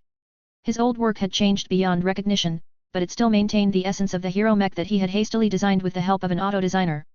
VES hated the design process of the Ouroboros. It was too automated. He was forced to cut too many corners. He hadn't been able to fabricate the mech properly. It shouldn't have been a surprise that the poor machine had started out defective. As VES studied the footage of the Ouroboros in action, he noticed that as the years went by, its spiritual growth remained stunted for the most part. It was difficult to glean too many details from archival footage, but VES could clearly see that the machine had never managed to outgrow its congenital defects. What a poor machine! Chapter 5267 A Third Way. VES started to grow hot and nervous as two competing desires welled up in his mind. On the one hand, he wanted to transfer to the Tarask right away and request Admiral Tenzin to travel to the Terran Alliance as fast as possible. He wanted to get his hands on the Ouroboros. The value of getting close enough to one of his past works was incalculable. As far as he was aware, the Ouroboros was the oldest surviving living mech that he had designed that was still in existence. What was even better was the fact that it was present in the Red Ocean, which meant it was within his reach. So long as he made an arrangement with the Strian ancient clan, it shouldn't be a problem for him to gain the chance to examine his old work from top to bottom. Of course, it was highly questionable how much of the old living mech still belonged to him. Axeler had clearly turned to a crowd of highly competent and experienced Terran mech designers to continually upgrade its design and technical specifications. After 100 years of growth and development, both Axeler and the Ouroboros had grown side by side until they shared little resemblance to who they were at the start of their journey. VES did not feel too sad that other mech designers had come to change his work and made it closer to their ideals as opposed to his own. The Ouroboros badly needed to get upgraded over time, and since he was clearly not available, others had to step in and fill the void. The intervention of other mech designers did not necessarily do the Ouroboros any favors. Even as its technical design increased in power and capabilities, its spiritual development had barely made any progress. It might have even regressed as the design philosophies of other mech designers inevitably started to squeeze it into a corner. No matter how careful these powerful mech designers worked, it was impossible for them to restrain themselves completely. They were too powerful and too committed to their own design philosophies to be able to hold back forever. VES could see how he could make a huge difference. It would entail ruining a lot of exquisite design arrangements of master mech designers who were much better versed in the craft than him, but this was an acceptable price to pay to transform the Ouroboros into a proper living mech. While he worked towards addressing the deficiencies of the Ouroboros, he could also examine all of its properties up close. The Ace mech held great research value to VES. As the oldest living mech in existence, it had grown so long that it had likely developed traits that ordinarily only showed up among other long-lived machines. VES had never gotten his hands on a living mech so old. While mechs such as the Desolate Soldier and other surviving copies of his older works may be more than a decade old, they were ultimately teenagers if he equated them to humans. The Ouroboros on the other hand was equivalent to a grandfather among living mechs. Though it was more precise to label it a highly defective and crippled grandfather, that did not change the fact that it had built up an enormous accumulation. VES could learn so much if he was able to pick apart this rich accumulation. He would not only have a better idea of what occurred during the later stages of the evolution of a living mech, but he might be able to develop fantastic new design solutions that allowed him to introduce a portion of the best qualities of the Ouroboros to his newer works. However, before he could bring himself to make this request, his caution and rationality restrained his emotional desires. He couldn't afford to make any missteps here. VES feared what might happen if he reunited with General Axelerstrian once again. Would the man find out the truth? Would he discover that VES had somehow managed to travel back in time and occupy his mind and body for a time? The probability that this might happen was great. If Ryan Aiden had been able to figure out the truth, then a peak ace pilot with even better intuition and a powerful domain field should be able to make the same dedication. This was extremely dangerous. The impact of Ryan Aiden's discovery was limited because he was just a dwarf, but General Axelerstrian was one of the top figures of the Terran Alliance. The damage he could do if he learned the truth of that incident a long time ago was incalculable. While it wasn't necessarily the case that Axeler would try to harm or blackmail VES once he discovered the truth, it still represented a vulnerability that was highly undesirable. Then again, the Destroyer of Worlds was aware of him as well. VES did not particularly object to this as Divine Irene Mox was a trustworthy and honorable god pilot who remembered the gratitude she owed towards him. It would go against her principles if she did anything that harmed his interests. The question now was whether VES could extend the same form of trust towards General Axelerstrian. The way the two mastery experiences played out were very different. VES had been a lot more open, direct, and honest towards Irene Mox at the time. As for Axeler, VES had not only been placed in a situation that was anything but ideal, but he had no clue that the former drug addict and wastrel would turn into one of the Terran Confederation's strongest leaders. In any case, the cases were different enough that VES could not use his experiences with the Destroyer of Worlds to assume that General Axeler would respond in a similar fashion. No matter how friendly the Terrans appeared to him, VES had to remind himself that they were not on his side. They had their own interests and concerns. They had a long history of plotting against others and getting plotted against. Dealing with them was always dangerous. Aside from fearing that General Axelerstrian might learn too much about VES when they met with each other in person, VES was also concerned about the implications of improving the Ouroboros. If he somehow managed to fix the old living mech and elevate it to a much greater height, then the ripple effects would be massive. VES already figured out that the Ouroboros was the only reason why General Axelerstrian hadn't taken the plunge yet. If this condition changed, then two possible outcomes might occur once the powerful Terran leader finally started the mech-body merger process. The first possibility was that General Axelerstrian failed to complete this dangerous and risky process and ultimately perished at a time where the Terran Alliance needed as much strong leadership as possible. A fatal outcome would not only weaken the Terran Alliance, but also shift a huge amount of blame towards VES. It didn't matter if he had done his best or that he had no ill intentions in mind. The Terrans would become really angry, and so would many other people who had high hopes for the God Pilot candidate. The other possibility was a lot more beneficial to Red humanity as a whole. If General Axelerstrian successfully crossed this perilous bridge and became a brand new God Pilot, then their entire civilization gained another powerful protector. While that sounded great for most people, VES would probably attract a lot more heat than before. His contributions and his actions during the Survivalist Conference had already turned up the heat to an uncomfortably high temperature. If it became known that his intervention essentially led to the rise of another God Pilot, then all hell would break loose. He would never be able to travel anywhere anymore without heavy escort. The Red Humans would probably promote him to a Tier 1 galactic citizen and prohibit him from participating in a deep strike operation. VES would lose much of his remaining freedom and autonomy because it was in the best interest of Red humanity to keep him as safe and coddled as before. Though VES was highly interested in getting in touch with his oldest work and earning actual credit for contributing a God Pilot to society this time, the downsides were way too serious. VES actually felt guilty and conflicted about this dilemma. He felt torn between his obligation to society and his selfish desire to preserve his own interests. He couldn't make up his mind on what he should do at this junction. The good news was that he did not need to make a definite decision right away. Red humanity was still in a fairly good state. Perhaps other God Pilots would rise in the coming years that relieved the need for General Axelerstrian to undergo his ultimate apotheosis. In the meantime, VES might be able to circumvent this undesirable dilemma by working towards a third solution. His gaze pierced into Alexastrian's eyes. The young lady calmly sipped her cup of green tea as she waited for VES to process his frantic thoughts. He had a third way to solve this problem. Alexa was the key. If he fulfilled her goal and taught her how to design living mechs, she could work out the problems of the Ouroboros on her own. It might take a few years or a decade for her to learn enough about living mechs, but Red humanity should be able to persist well enough without another God Pilot at its disposal. VES started to smile. This was the best solution all considered. If Alexa's contributions ultimately led to her grandfather's ascension to God Pilot, then this would turn into an internal matter of the Strian ancient clan. Young Alexa was much better equipped to handle all of the heat. Her ancient clan might even run interference by claiming that a bunch of other mech designers and experts had contributed to a successful solution. Besides, her grandfather who had just become one of the most powerful warriors of the Terran Alliance would be more than capable enough to protect her from third parties that sought to take advantage of her abilities. Meanwhile, VES would undoubtedly attract a lot of heat as well due to being her teacher, but not to the same degree. He should be able to handle himself in this scenario. All right. VES finally spoke out loud after several minutes of thinking. I have made a few decisions on how to go forward from here. I need to talk to you in person. I will find a way to separate myself from my expeditionary fleet and make my way over the new Constantinople system. To be honest, I have already been thinking about staying at the Eden Institute of Business and Technology for a time. It would be nice to actually teach my classes in person for once. This incident only strengthens my decision to visit your school. His answer elicited a notable reaction from the young lady. You are planning to visit the Eden Institute? That, we shall do our best to prepare for your arrival. What is the estimated date of arrival? I need to inform the school administration right away. I can't tell you an exact date. My current schedule has been almost completely upended due to recent events.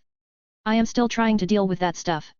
It will probably take a few weeks or a few months before I enter the new Constantinople system. Make sure you are present and available. I shall make certain of that. What is the purpose of your visit? You. Pardon. Alexa looked confused. Yes. You.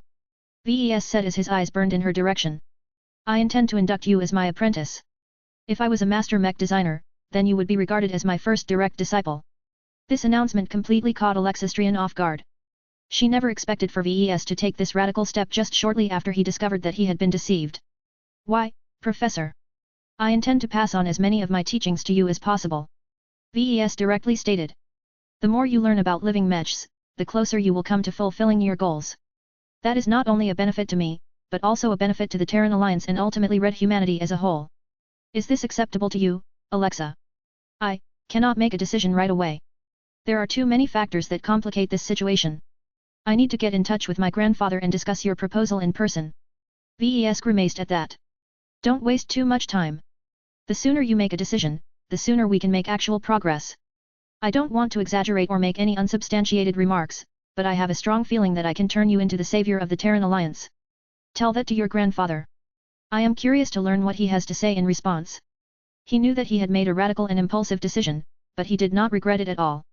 Bringing Alexa under his wing was the best possible way to handle the Ouroboros situation in his opinion. It would also be a great opportunity to develop closer ties with the Terrans and turn the Strian ancient clan into a solid ally. Chapter 5268 A difficult offer.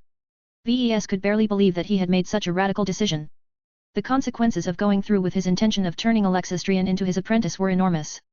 The Rubarthans were bound to dislike this action, and so would the Meshers to a lesser degree. A lot of analysts who had a habit of overthinking would definitely try to glean the political implications of this course of action once it became known. People might guess that Ves had started to favor the Terrans for whatever reason. Ves could do little about all of this outside speculation. He could only proceed forward and do his best to make the most out of this new situation. Shortly after Ves had revealed his intentions to Alexastrian, the woman had just concluded a private correspondence with her grandfather and possibly a few other key figures. Professor Larkinson. She spoke as she did a remarkable job at maintaining her poise. You are correct about the need to talk in person. It is better to meet sooner rather than later. I cannot give you an immediate answer to your invitation. This is a matter of great significance, as it will cause our two clans to become associated with each other in a formal relationship. It is not so easy to sever these new ties once they have been formed. I understand. I believe that this is the best possible outcome for the both of us. I want to help you, Alexa. I want to help you be of service to your grandfather. I won't be able to turn you into a competent living mech designer overnight, but so long as you stay by my side and work with me for a few years, I am sure you will be able to learn all you need to develop your own variation of living mechs and break through to journeyman. The possible scenario presented by Ves sounded incredibly attractive to Alexa, but she possessed enough caution and rationality to restrain herself.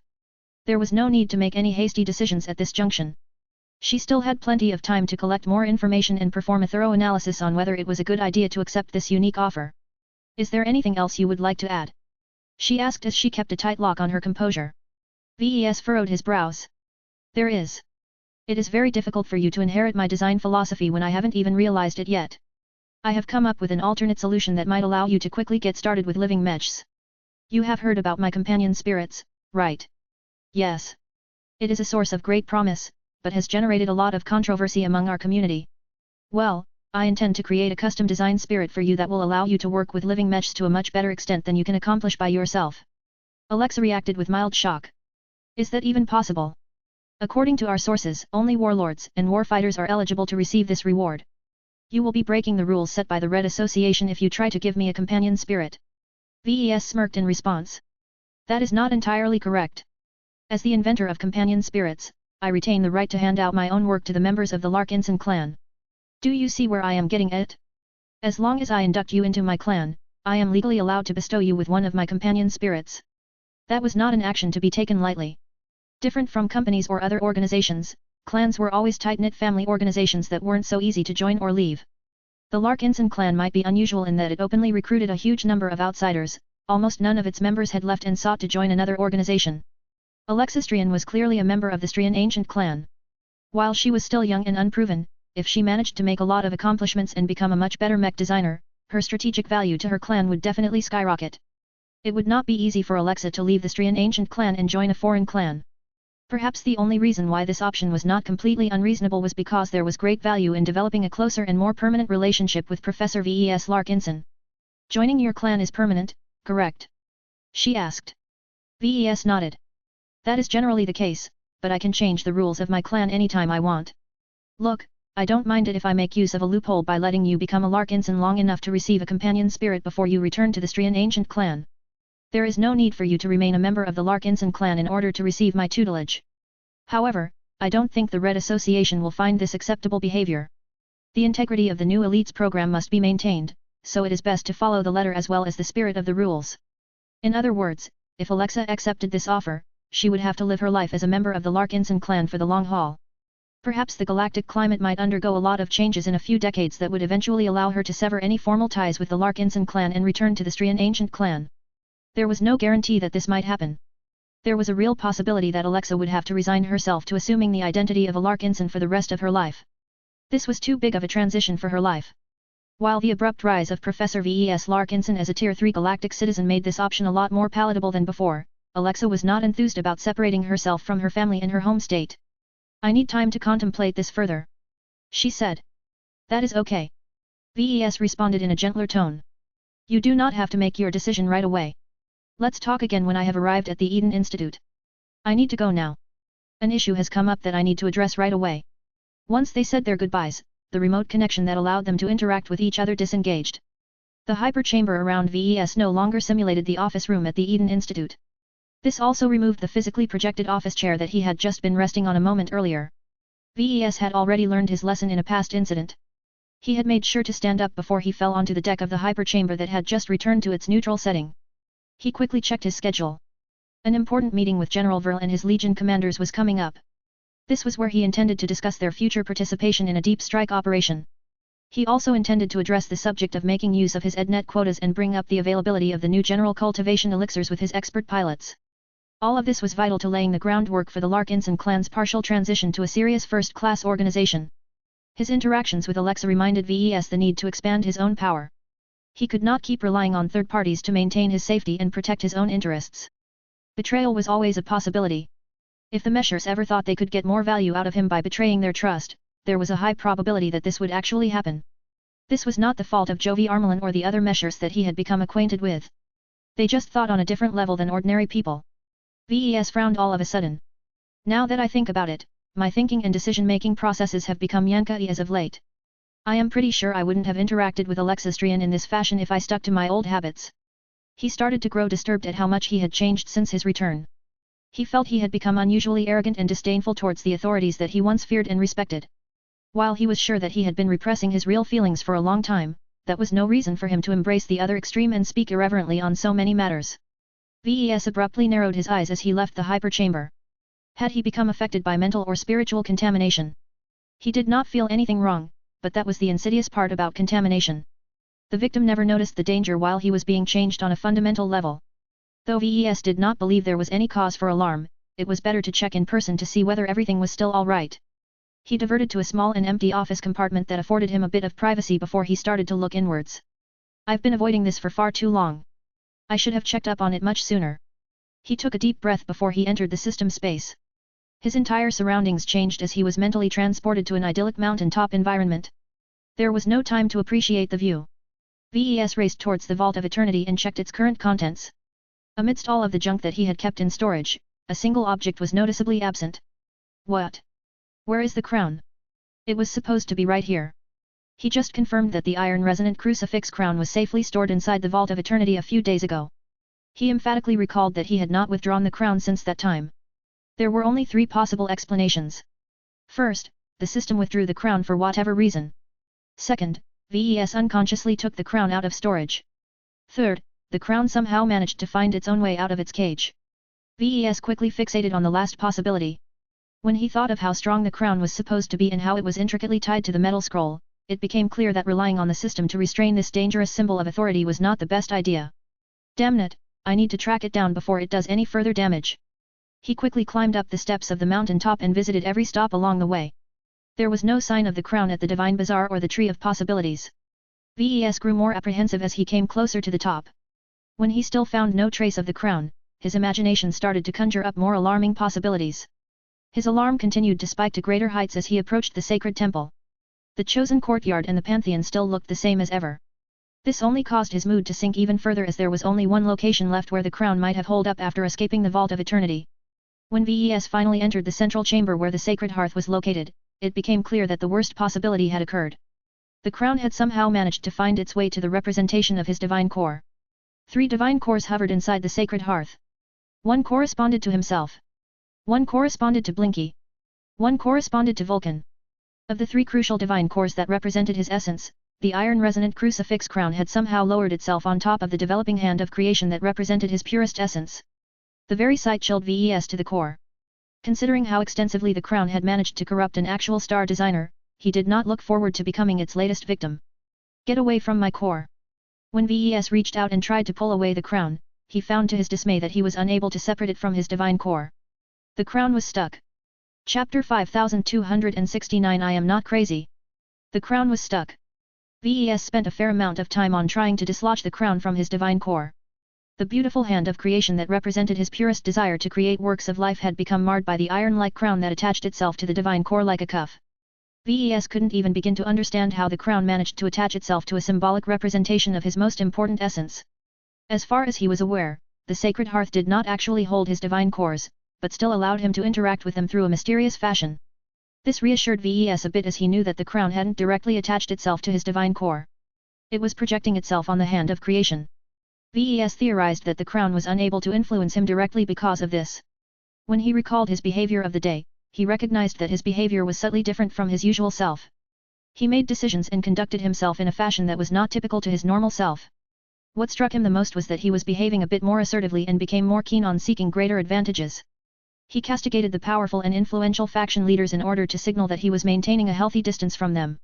He boldly told Alexistrian that he intended to visit the new Constantinople system so that he could personally take her on as his personal disciple. When Ves thought back on the reasoning and logic behind these highly impactful moves, he failed to detect anything amiss in his decision-making process. None of the links in the chain seemed iffy to him. His logic was completely sound in his opinion.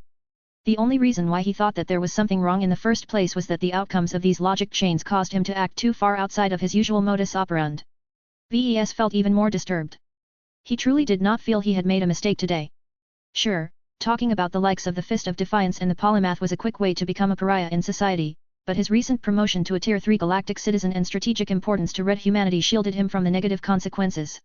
Since he could get away with it, there was no reason to restrain himself as much as he did in the past. He had already decided to go high profile. Of course his new behavior pattern had deviated from his old one. Now that he had begun to enter an entirely different political environment, he needed to make a lot of adaptations if he wanted to protect his interests. The crown might not be the cause of my change of behavior. Even if the crown hadn't sneakily found its way into the sacred hearth, he probably would have behaved exactly as before. Yet the fact that the crown did manage to get itself attached to a projection of his divine core prevented him from ruling out that he had been tampered with. It frustrated him a lot that he couldn't determine where the crown had interfered with his thoughts and actions. I suppose that is the insidious part about the crown that my mother has warned about. No wonder the Polymath never thought that she had ever acted against her own nature. Perhaps the crown did not inject suggestions that went against the nature of a person, but lowered the individual's inhibitions instead. That made a lot more sense, though he wasn't sure whether that was truly how the crown manipulated its wearers. Ves lacked too much information. He kept second-guessing himself because he did not possess enough facts to make any solid conclusions. The important part is to get this crown away before it actually does something truly concerning. The problem was that he had already tried and failed to remove the crown. No amount of physical force made any difference. The symbol of authority did not even shake from its position even when Ves brought out a rod and attempted to utilize the principles of leverage to exert the most out of his body weight and physical strength. It became clear that Ves was dealing with an object of power that was far more powerful than was apparent on the surface. Ves considered whether it might be useful to start a dialogue with it, but then he figured that this was exactly the kind of situation where the insidious crown was at its strongest.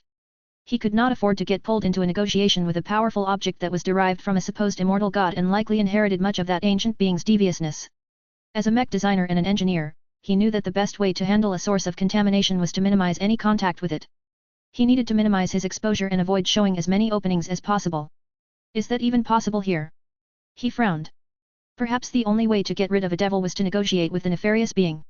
The thought filled him with dread. As much as he had improved his negotiation skills over the years, he did not think he was ready to match wits against a crown that had successfully managed to distort the Polymath.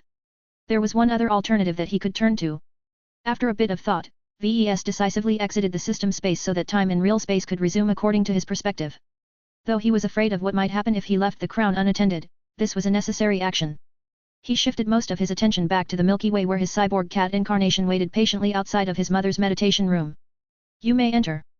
Her musical and slightly ethereal voice whispered directly in the metallic cat's auditory sensors. My-ao. The hatch slid open, allowing the cat to hover inside and make her way over to the robed woman sitting in a lotus position in the center of the peaceful chamber. Incense burned from the side while traditional candles lit up the wooden walls and partitions. Veronica noticed that her mother had added a few more touches to her meditation room since her last visit. Traditional watercolor paintings hung on the walls. They depicted sceneries of nature that seemed to calm down anyone who gazed at them for more than a second. Even though these watercolor paintings were completely mundane and devoid of any spirituality, Veronica couldn't help but notice that the strokes and patterns possessed an inherent mystery that granted them greater power than they should. She would have loved to spend hours gazing at her mother's artwork in order to decipher the principles that made them so soothing, but she was more pressing matters to deal with at this time. Mother. My child. As Veronica plopped herself onto her mother's lap like usual, a gentle hand already began to caress her metallic feline back. It was no wonder why Lucky always sought to get petted by people. The feeling was just too sublime. Though there were times where Veronica could get overstimulated from all of the petting, it still filled a void in her heart. My-ao. Veronica lazily stretched her cyborg body. I'm in trouble, mother. Is your trouble related to the iron-resonant crucifix crown? The cat nodded her head. You expected me to come. The crown is a remnant of one of the most powerful beings to arise from ancient society. It is not difficult to predict that it will soon become a source of concern to you. I actually applaud you for recognizing the danger this soon. It shows that you are sufficiently alert and took my warning seriously. Now explain your situation to me. What has the crown done to cause so much concern? Veronica talked openly about her problem. She described his atypical behavior and briefly described what the crown had done inside her system space. 1c. That is indeed a concerning state of affairs, but you do not have to fear that the crown will take direct control over your soul. It does not work that way. Are you sure about that? Veronica narrowed her eyes in suspicion. I know how the symbols of authority work. Cynthia spoke in an authoritative tone. Regardless, I have already devised a plan that should hopefully mitigate your problem. I am not looking to mitigate this problem, mother. I want to get rid of the crown. Calm down. She spoke as she pressed her hand on Veronica's head. There are ways to remove the crown from your possession, but I do not recommend you take this course of action. Despite its dangers, the iron-resonant crucifix crown is one of the most powerful relics that you can get your hands on. It is well worth keeping it within your reach in case you need it later. What you should actually be looking for is to reduce the negative impact of the crown to a tolerable level. It just so happens that I have already been working on a solution that just so happens to be relevant in your case. She summoned a stack of traditional papers and placed them in front of Veronica's eyes. When the cyborg cat schemed through the documents that contained actual handwriting, it soon became clear what her mother had presented. This is a translation of the notes of an ancient divine blacksmith. I have done my best to interpret the ancient texts based on my own understanding of this ancient language and the long-dead culture of the time, but it is anything but perfect. The notes are not complete. I have taken the liberty of filling a few of the gaps with my own understanding of what they might contain. I have especially marked these sections to prevent any confusion. Overall, the notes contain a wealth of information and insight that is especially relevant to divine blacksmiths. I do not think they are as useful to mech designers. She was right. The notes contained a lot of technical data and tables such as the physical properties of powerful hypermaterials that he never heard of. They also contained the divine blacksmith's attempts at deducing high-level forging techniques that were inextricably paired with the long-dead figure's cultivation method and core techniques. The fact that the notes lacked any details about the divine blacksmith's cultivation method and so on was a serious bummer. Mother. Yes, my dear. These notes are pretty interesting. They probably contain a lot of powerful insights, though it will probably take a lot of research to figure them out. However, I haven't spotted anything that will help me get that blasted crown off my divine core. His mother did not look surprised at his lack of understanding. You do not recognize the true value of these notes. Leave aside the meaning of the words. The fact that it was written by a true god makes it valuable in itself. This goes double when the notes are a direct reflection of his Deo. Veronica looked completely clueless. Cynthia let out a sigh. Think for a moment. What is the iron-resonant crucifix crown? It is a companion of the metal scroll. What is the metal scroll? It was not made with Mechs in mind, that is for certain. That is a perversion brought about by the progenitors of Mechs long after the sacred scrolls had been created. The metal scroll originally existed to teach cultivators to produce armaments that are worthy to be utilized by cultivators up to and including true gods. It is not mech designers, but divine blacksmiths that come closest to resembling the immortal god that created this specific scroll. Veronica widened her artificial purple eyes. Wait. Are you saying that I can get rid of the crown so long as one trains someone else to become a divine blacksmith? That is largely correct, my child. You are mistaken on one crucial detail. You should not let anyone else become affected by the crown. It is too dangerous to leave it out of your sight and reach. Only you can bear this burden. The cat grew confused. That doesn't make any sense. I am already a mech designer, you know. I can't possibly become a divine blacksmith. That would make me abandon everything I have worked towards in these last few decades. Cynthia snorted in disapproval. You have come to the wrong conclusion once again. It is not you who should bear this crown, but one of your other incarnations. Can you make a guess? There was only one particular incarnation that fit the requirements of this radical suggestion. Vulcan. You're talking about Vulcan. Veronica reacted in shock. The god of dwarves, mechs, and craftsmanship is an empty title. Let us make it real, and the iron-resonant crucifix crown shall help your incarnation fulfill his destiny. What? That's crazy. Chapter 5270 Intent behind the method. Veronica was still in shock. The cyborg cat incarnation couldn't believe that her mother actually encouraged him to leverage the power of the crown. That was the opposite of what Veronica wanted. She came here in order to neutralize the threat posed by the crown. She was even willing to throw the crown in the direction of the nearest star if that was what it took to get rid of its nefarious influence. Veronica's priority lay in protecting herself as much as possible. She was not particularly greedy for power because she had a poor understanding of the power that could be derived from the crown. Even though she thought that her mother was right that he could potentially derive a lot of benefits from the crown, doing so was playing with fire. The risks were way too high for her to gamble that she could keep its influence under control. Cynthia possessed a different perspective. Her own understanding of the crown prompted her to devise a way to harness the power of the crown in a reasonable fashion. Whether that was possible or not, it was definitely clear that she thought it was worthwhile to make the attempt. After Veronica calmed down for a bit, the cyborg cat looked up at her mother in concern. You know, parents are supposed to protect their kids, you know? I don't think it is proper for them to encourage their offspring to play around with a radioactive toy. The powerful true god snorted again. The crown is not radioactive, physically or metaphysically. As I have mentioned to you before, you are severely mischaracterizing the true nature of the crown. It is not your fault. You do not know the truth. I do. I understand its dangers, and that is why I have devised a plan for you to harness its potential without succumbing to its dangers. I don't think your plan is doing anything to reduce the danger coefficient. The cyborg cat complained. Your suggestion only amounts to tricking the crown into latching on to my incarnation instead. I don't know if you have noticed, but Vulcan is another aspect of myself. Anything that harms Vulcan will affect me in turn. That is not entirely true. Cynthia shook her head. Your concerns are very much valid if you are talking about a more direct incarnation as Blinky, but Vulcan is different.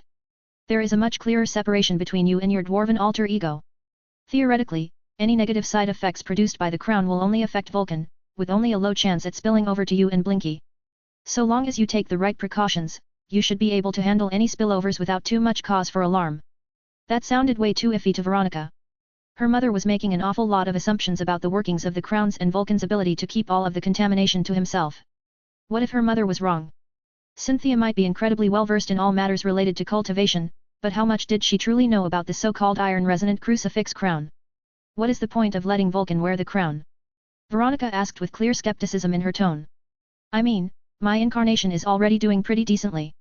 He is receiving a lot of spiritual feedback from a growing number of dwarves and craftsmen. He has been working to adapt and modify the Heart of Steel mantra to better suit his needs. It is not enough. Cynthia shook her head.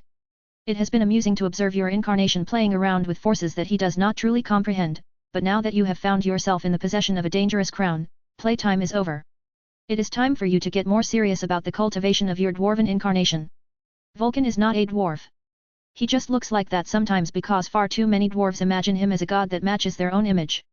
Whatever you say, my child.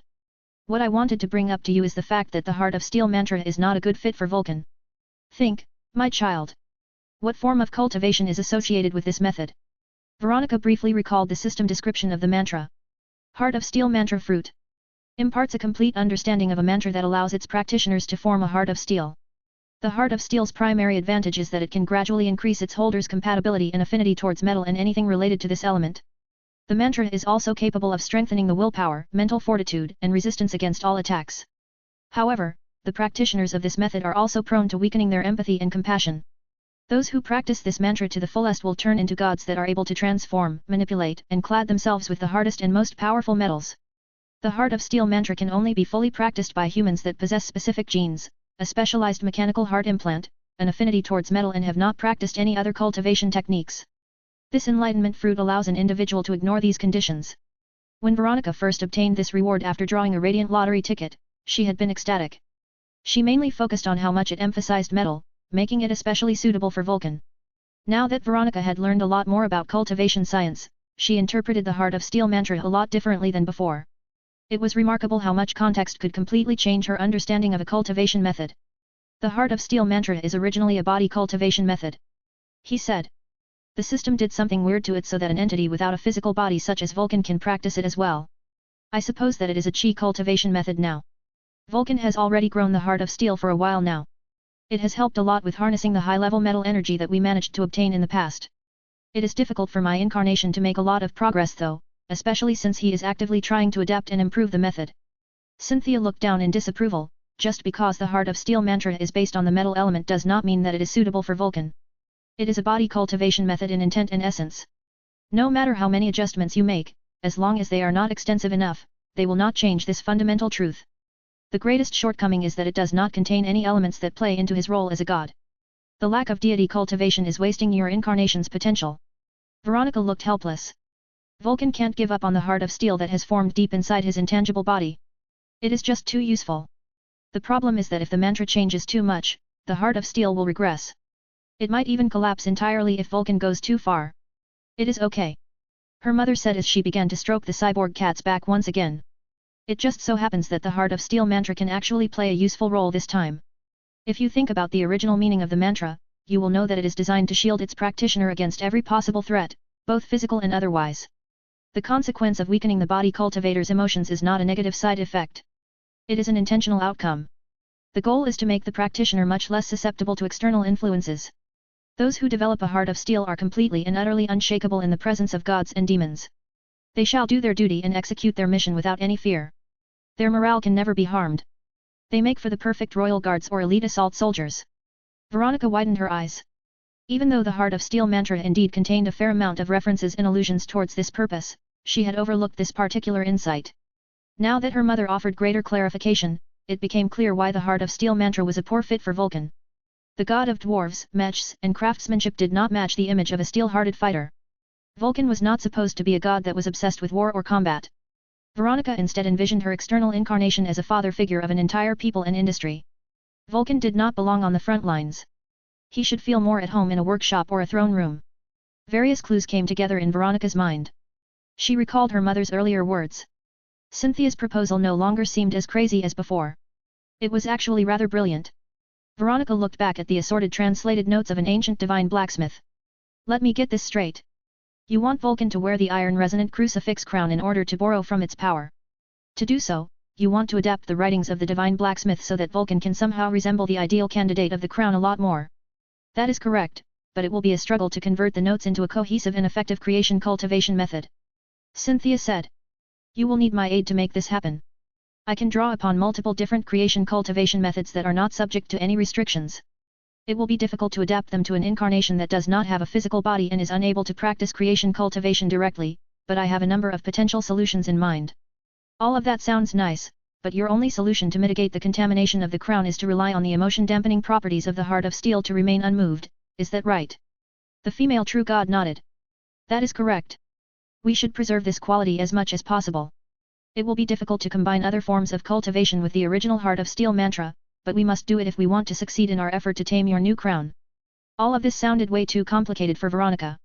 Her own understanding of cultivation science was a lot more shallow.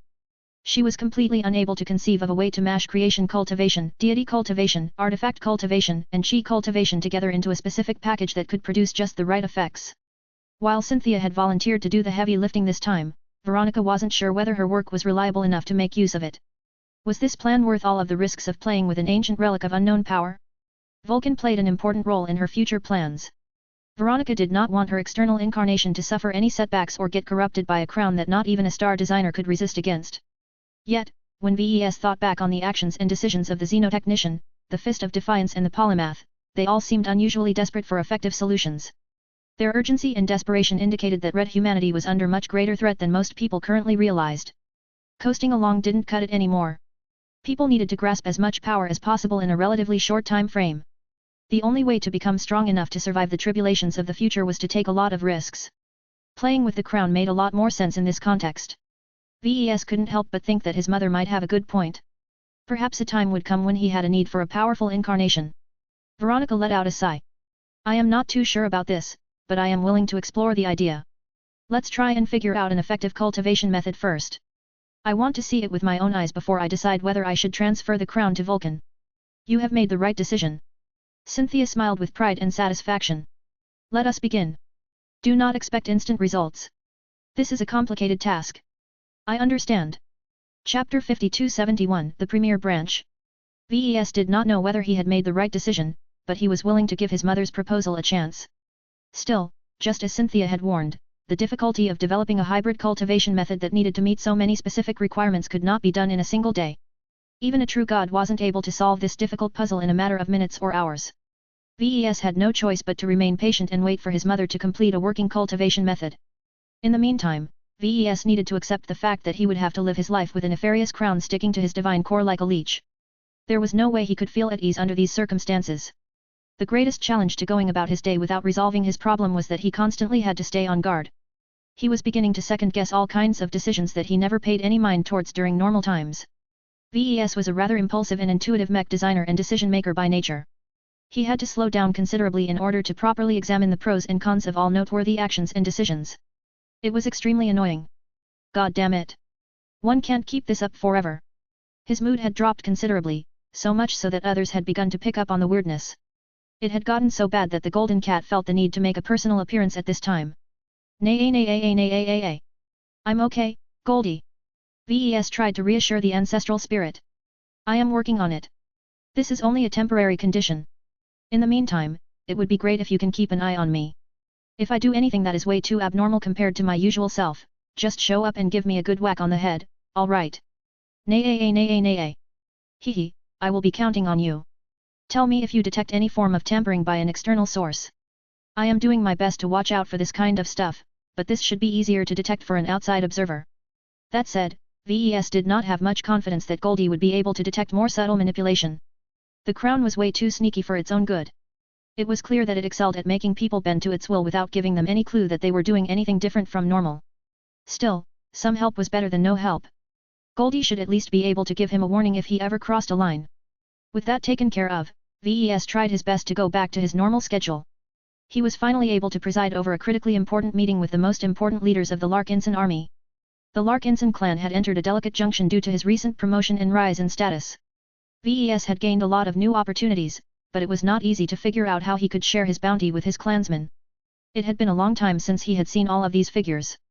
Venerable Joshua, Venerable Janzi, Commander Melker, and of course General Verl all greeted him with familiar respect. Sorry for the delay, everyone. An unexpected development has occurred that urgently needed to be dealt with. Ves spoke as he moved to sit at his designated spot at the conference table. Anyway, let us commence this overdue meeting. As I am sure you know, much has changed since my return. My promotion to a Tier 3 galactic citizen has bestowed me with a lot of new rights and responsibilities. I will be honest to you all. I can no longer participate in any expeditions.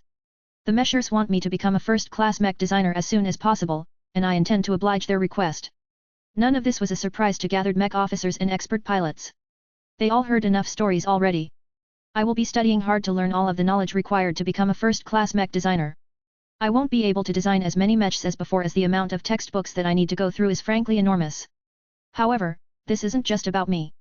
While I was over at the conference, I have done my best to win opportunities to put you ahead as well. One don't want to move to the upper zones by myself. I still need the protection and companion of fellow Larkinsons like yourself. 1 am happy to announce that there is a way to allow a select number of clansmen to promote to first raters as well. He began to introduce the EdNet to his mech officers and mech pilots. Few of them were aware of the existence of this powerful learning solution. They all reacted with varying degrees of amazement at the power of the association. Ves soon announced the most critical fact. EdNet quotas are extremely valuable and expensive, even to the first raters themselves. He said. This is especially the case when a quota also includes a fairly extensive first-class augmentation package, which will remain useful for a long time after you have completed this form of deep long-term simulation training. Once you emerge from the simulator pods, each of you shall emerge as true first-class citizens so long as you are not completely incompetent at studying. There were cases where people failed to meet the standard after spending up to 20 years of accelerated simulation training. VES hoped that none of his own clansmen wasted his precious quotas in this way. General Vril asked a question. How many quotas have you obtained? 5,000 single-use quotas and 10 permanent quotas. VES truthfully replied. I think you can figure out the implications of these two types of quotas. Once the former are used up, we are only left with the latter. We can reward the most meritorious second-class Larkinsons with an opportunity to use one of the 10 EdNet quotas. This should help a lot with raising the enthusiasm of the majority of clansmen that are left behind in our current branches. I think you are getting ahead of yourself, sir. Vril frowned. What do you intend to do with the clansmen who have successfully completed the EdNet training? Ah, you are right. Let me reassure you that I have no intention of breaking away from my clan. We are still family, and I will try my best to treat you all with the same care and affection as any other Larkinson. That said, reality stands in my way of fulfilling this goal. The fact of the matter is that 5,000 quotas are far from enough to turn everyone into a first-rater. Only a fraction of you will be able to accompany me to the upper zones in a few years. Right now, my plan is to establish a new premier branch of sorts that will serve as our clan's foothold in first-class space. He expanded upon his idea for the next few minutes. There wasn't anything particularly different or exciting about it. The premier branch or whatever he decided to call it would remain fairly small in the beginning, but he hoped to expand it later on once more Larkinsons were promoted to first-raters. The initial source of members of the premier branch will be Larkinsons who have successfully completed their tours with the EdNet. VES explained. Aside from that, I intend to open up limited recruitment to young and talented first-raters. There are many necessary jobs and positions that cannot be fulfilled by second-raters who have gone through a lot of learning. There are highly demanding jobs that can only be done by true first-raters. That sparked a considerable amount of discussion among the other Larkinsons. Does that mean that our clan will begin to get flooded with Terrans and Rubarthans? Commander Kosella Ingvar asked in concern. Her worries were valid. First-raters were much stronger and more capable than anyone else. The best of them could easily take over many of the critical leadership positions if the selection was decided by ability alone. Not per se. VES tried to reassure his clansmen. As I have said before, I will try to keep the recruitment as limited as possible. The premier branch is never meant to become larger than the current branches of our clan. It is supposed to be small and elite. It will concentrate the best and strongest of us, but must also remain Larkinson in essence. I think I will only recruit a couple of hundred first-raters at first, and slowly add more when the premier branch gradually expands its operations. Many clansmen grew a little more reassured when VES clearly communicated his desire to do right by his current clansmen. He was not about to forget about them and leave them all behind. How much of the quota will you reserve for our troops? General Vril asked another important question. VES shrugged. That depends. I haven't made any decisions because I don't know what the premier branch is supposed to look like. I need to reserve a fair amount of EdNet quotas to civilians who are experts in law, science, engineering, starship operation, intelligence, diplomacy, and so on. I also need a bunch of mech pilots as well as an appropriate number of staff and support personnel to support their operations. Let me be clear. The premier branch cannot make use of second-class mechs. They just can't keep up at this level. Every mech pilot who follows me to first-class space must acquire the skills to proficiently wield the more basic first-class mechs at the very least. Commander Kosella Ingvar picked up the specific phrasing used by VES. First-class mechs or first-class multipurpose mechs, sir? The former. First-class multipurpose mechs exist in a category of their own. Any genuine first-class mech pilot should be able to pilot them, but I do not expect any Larkinsons who have undergone years of training in the EdNet to master all of the theory and piloting skills needed to make full use of these complicated machines. Perhaps they will never be able to because they are being held back by their inferior qualifications and advanced age. This is why we must prioritize younger and more malleable clansmen in our selection. Even if VES was able to get his hands on mech pilots who were skilled enough to pilot multipurpose mechs, he wouldn't be able to supply the sophisticated machines. They cost hundreds of millions of MTA credits a copy. VES didn't have that much liquid assets at his disposal, and he didn't think he would be able to increase his income anytime soon. VES needed to take this step by step and start with supplying his clan with entry-level first-class mechs first. While it was unlikely that they could beat a genuine multipurpose mech in a direct fight, he should at least be able to rely on a numbers advantage to fend off smaller threats. This was just the start. VES had no doubt that his premier branch would be able to field a lot of first-class multipurpose mechs of his design a decade or two later, but that was too far away. For now, VES needed to prepare his clan as best as possible for the initial waves of deep strike operations. The survivalists estimated that it would take around 5 years or so to complete the transformation of the Greater Beyonder Gate.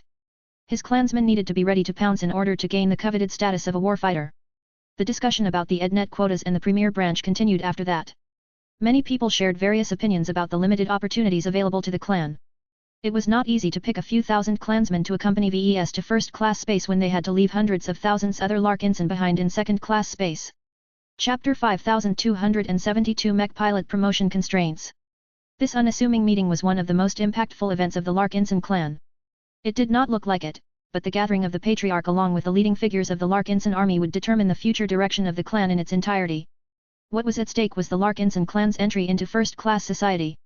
Many clansmen wanted to fulfill their lifelong ambition to become first-raters, and now they finally had an actual chance to become one of the foremost humans in their society. Yet the requirements to become a first-class citizen were so harsh that VES could only bring along a limited number of people. This created a lot of tension as only a tiny proportion of Larkinsons would be fortunate enough to grasp this opportunity in advance. Everyone else either had to wait their turn or forego this opportunity entirely, dooming themselves to remaining as second-raters for the rest of their lives. No one wanted to be the ones to decide who got to accompany VES to the upper zones. There were so many possible candidates that it was inevitable for them to disappoint plenty more. VES did not like this either, but as the leader of his own clan, he had a duty and a responsibility to make this determination in a manner that was as fair as possible for the Larkinsons. Perhaps sensing the growing tension over the dilemmas posed by this issue, the Golden Cat decided to make an appearance in person. Nay. Stationed a short distance behind the position where VES was seated, Naitai remained unmoved as the Larkinson mandate attached to her armor began to glow bright and warm. The tension in the conference room quickly faded as the Golden Cat playfully soared above everyone's heads before landing in the middle of the table. The cat laid down as if she was relaxing and started to lick her own intangible fur. Nay. VES and several other people couldn't help but smile at the sight. The ancestral spirit of the Larkinson clan seemed to convey that there was no reason for them to tie themselves into knots over this issue. They should just follow their heart and make the decisions that they thought was necessary to bring the Larkinson clan to a greater height. Venerable Joshua twitched his lips into a smile. One don't think that any other clan in human space can keep its members sane by bathing us in the presence of a cute cat. That's the Larkinson clan for you. Sometimes I wonder if our clan is actually run by cats. I don't think your guess is too far off the mark. VES coughed. Stop joking around, please. Let's get back to business. One have put a bit of thought on this issue, but before one lay them out, one would like to add a few additional circumstances that will complicate this decision. First of, the EdNet is an accelerated learning simulation program, which means that it is an extreme application of conventional technology. However, no matter how realistic the meshers have made their simulations, it is ultimately limited by the same constraints that afflict all virtual reality simulation programs. The degree of realism is never completely perfect. It lacks all of the novel and unique features that make our MSTS so much better. That disappointed a lot of mech pilots. They had grown so accustomed to training with the MSTS that they had eschewed conventional virtual reality simulation training programs entirely. It was still necessary to dip into the latter once in a while in order to set up fights against mechs that weren't programmed in the MSTS and so on, but otherwise the Larkinsons completely disdained the inferior tech of virtual reality. VES already predicted this reaction from his clansmen. I do not consider the EdNet to be a full-fledged training device that can replace live training sessions and actual combat entirely. Far from it. However, the single greatest advance that the Neuromancer created and the Polymath improved upon is the accelerated learning system. That is a capability that the MSTS cannot match. Therefore, when it comes to training and educating people to the standards of a first-rater, the EdNet is by far superior because it simply provides its users with lots of time to learn all of the complicated sciences, theories, and basic skills if applicable. The people around the conference table nodded in understanding. This was easy to understand now that VES pointed out this defining advantage. When it comes to mech pilots in particular, the EdNet is good at shoring up their theoretical knowledge and their basic piloting skills. They can train as much as the virtual reality simulation scenarios are able to accommodate, and no more. What is important to note is that it cannot accommodate true resonance of any kind. What does that mean for expert pilots such as ourselves? Venerable Janzi asked with concern. The meshers do not recommend high-ranking pilots to make use of the EdNet at all. VES straightforwardly answered. Not only will expert pilots such as yourself get frustrated by the lack of realism, you will also be forced to fight like standard pilots for an extended amount of time. None of you will be able to meaningfully exercise your resonance strength. This is extremely counterproductive to their progression as momentum is important to your kind. If you don't make actual progress, you will lose your warrior's heart. The amount of times it takes for this to happen varies among different expert pilots, but think how much your willpower can regress if you spend 20 years doing nothing but book learning and play fighting with awful virtual mechs. The expert pilots all frowned, but they did not remain upset for long. It was already clear to them that they had transcended their mortality and evolved into a different kind of existence. The EdNet was largely reserved for ordinary mortals who possessed limited capabilities to promote to first-raters on their own. Expert pilots were much stronger and more capable. It was not impossible for them to learn the skills of first-class mech pilots by relying on their own efforts. VES felt relieved when he saw that his announcement did not impact the confidence of his expert pilots. I intend to make separate arrangements for you all. He spoke to Joshua and the other expert pilots in attendance. We shall talk after we have concluded this meeting. Understood, sir. VES turned back to the rest. Anyway, the Meshers have conducted extensive studies on the kind of people who make use of the EdNet and what they have gained after they have finished their tours. What I can tell you is that genetic aptitude is extremely important for mech pilots. The lower your genetic aptitude, the lower the time acceleration that you can bear. The EdNet places so much chronic strain on the brain of a user that brain damage is inevitable. The only difference is the severity of the sequela. Pilots with A and B grade genetic aptitudes don't have anything to worry about. Pilots with C-grade genetic aptitudes have to reduce the time acceleration in order to remain within the safety band. Everyone knew what that meant. The vast majority of mech pilots who signed up for the Larkinson clan weren't particularly talented. Even if the Larkinson clan's recruiting standards made it difficult for pilots with D-grade genetic aptitudes and lower to join up, that did not change the fact that most pilots were either average or just slightly above average in terms of aptitude. No one in the clan really cared about this before because second-class mechs weren't too burdensome to pilot. While they were definitely more difficult and demanding to pilot than third-class mechs, most machines remained pretty reasonable. VES always paid a lot of attention to the complexity of his mech designs due to his many mastery experiences. This was not as easy as it sounded as he possessed an overactive imagination. He often had to restrain himself from overloading his design with marginal features. While second-class mechs hit a comfortable sweet spot between power and ease of use, it was different for first-class mechs. The complications related to the EdNet was just the first of many different barriers that discriminated against mech pilots with average genetic aptitudes. Suffice to say, General Verl and the other mech officers looked deeply concerned. If the selection was solely based on genetic aptitude, then they were afraid that not many Larkinson mech pilots would pass the requirements. There are good reasons why most first-class organizations only take mech pilots with A and B grade genetic aptitudes seriously. Pilots with C-grade genetic aptitudes can only become reservists and serve in rearguard units at most. VES spoke to them all. That said, our Larkinson clan is different. We are family. I do not want to denigrate the value of most of our pilots just because they aren't able to make the best use out of the EdNet. I will let you in on another secret. The Red Association has been working on loosening the limitations imposed by genetic aptitude for a long time. It is not impossible for average mech pilots to be able to bear the burden of piloting a fully equipped first-class multipurpose mech in the future. That gave the gathered Larkinsons a bit of hope, though this was not the first time they heard such rumors. Whether VES words were credible or not, it would probably take a long time to make this dream come true. At least that was what they thought. VES couldn't outright tell them that an experimental solution already existed, but that he had been the one to develop it in the first place. Although the Carmine system was bound to become public knowledge in the future, VES wasn't sure how long that would take. He could only apologize to his clansmen in his heart and limit the spread of this secret for the time being. Does this mean that a Larkinson mech pilot with a C-grade genetic aptitude can obtain an EdNet quota? General Verl asked. VES nodded. Yes. I do not intend to bar their way, but I do not want to waste the quotas either. Much of what the mech pilots will be doing when connected to the EdNet is to learn an expansive amount of knowledge and master multiple sets of basic skills. The study load is extremely high, and the new first-class augmentations provided by the Red Association can only do so much in increasing your learning efficiency. What I am saying is that only mech pilots who have demonstrated a high degree of intellect and study effectiveness are eligible to earn a quota. So, are you saying that we should hold exams throughout the Larkinson army and award the EdNet quotas to the top scorers? Yes. VES confirmed. Well, we should add a few other criteria as well in order to refine the selection, but in general priority must go to the smartest mech pilots of our clan. I don't care whether a pilot has an innate talent for combat or is a crack shot with a rifle. If that person is an imbecile when it comes to theoretical studies, then he has no business occupying an EdNet quota. That would doubtlessly disappoint a lot of Larkinson mech pilots, especially the more veteran ones who were originally third-raters.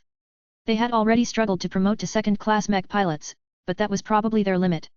VES did not look too upset at this, though. Don't worry too much. The EdNet is not the only way for mech pilots to attain greatness. You can still fight as a second-class mech pilot and try your best to break through. As long as you evolve far enough, the distinction between second-class and first-class becomes increasingly less important. That was true.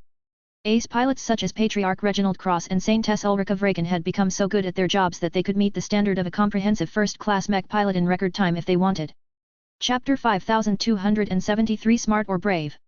After VES explained all of the limitations and constraints of the EdNet, the leadership of the Larkinson army finally had enough information to compose a reasonable selection criteria. What was important was that the criteria had to be fairly strict in the early stages of the Larkinson clan's transition to a first-class organization. There were way too many eligible candidates and far too few EdNet quotas to go around. There were ways for the Larkinson clan to earn additional EdNet quotas in the future. The Larkinsons could always decide to lower the requirements later on in order to accommodate the pilots whose qualifications were not as good.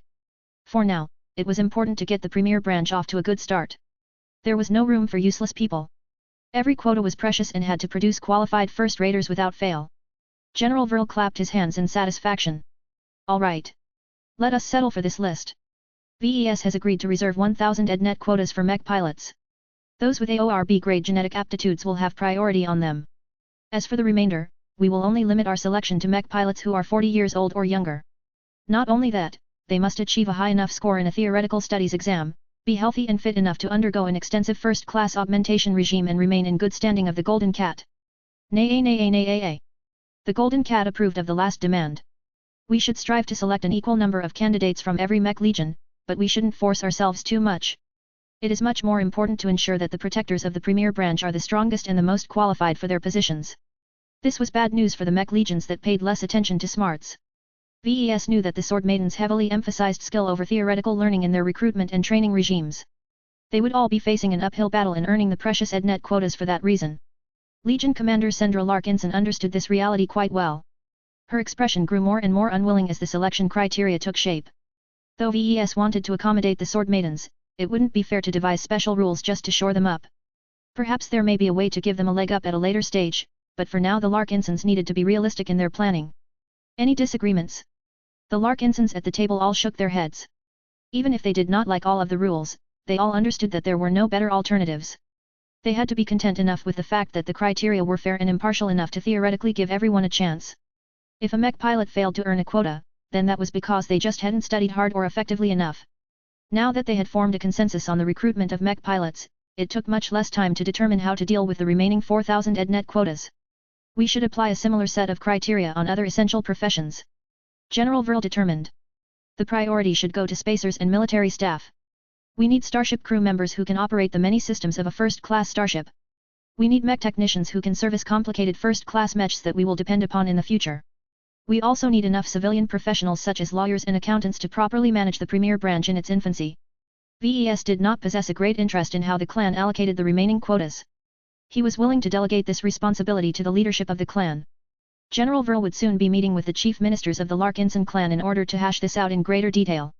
There was only one issue that the Larkinsons needed clarification on right away. Sir?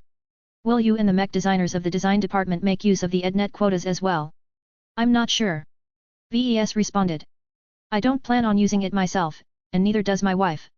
Removing myself from society for up to 4 years is too much. If everything goes as expected, my wife and I will turn into first-class Mech designers on our own merits in a couple of years. This reminds me that the premier branch will always be open to all Larkinsons who are able to meet the standards of a first-rater by relying on their own efforts. It is better this way as the improvement is more organic and doesn't come with as many side effects. It was too difficult for most second-raters to make this leap in a reasonable time frame. The main limitation was the absence of a first-class cranial implant. In theory, if a second-rater managed to receive a first-class cranial implant, it became a lot easier to become a first-rater. This was the path that Gloriana had in mind for herself. She always had great confidence in the quality of her software. The only reason why she was being held back all of this time was because her hardware couldn't keep up with her growing demands.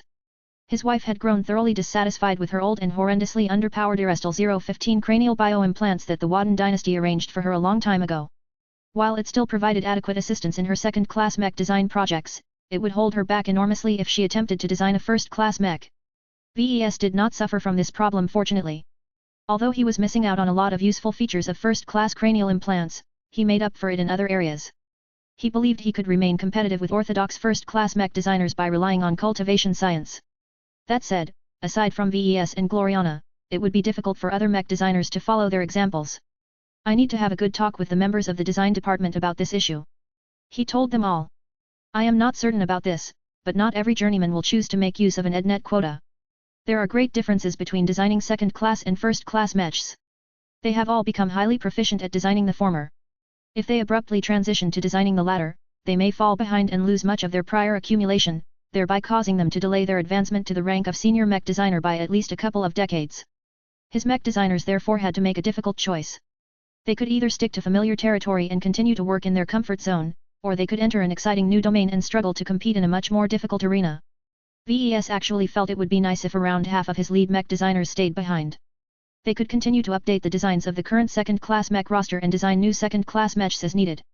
The biggest question mark in his mind was whether Kedis would decide to follow suit. She was the third most important mech designer of the Larkinson clan. Her decision would have a huge impact on the clansmen and the Sword Maidens in particular. He could deal with that later. First, he needed to wrap up this meeting. He answered a few more questions before he concluded it with a final remark. Promoting to a first-rater is difficult, but it won't be as difficult to bridge this gap in the future. Don't forget about the new Elites program. While the details are still being determined, I know enough about it that any warlord or warfighter that has earned enough war merits will be able to exchange them for first-class augmentations and EdNet quotas at a considerable discount. Many people's eyes lit up. They had overlooked the new opportunities presented by the recent changes in society. You don't need to be too smart as long as you are brave enough. The Fist of Defiance doesn't want Red Humanity be led by intellectuals who are too far removed from reality to retain any empathy.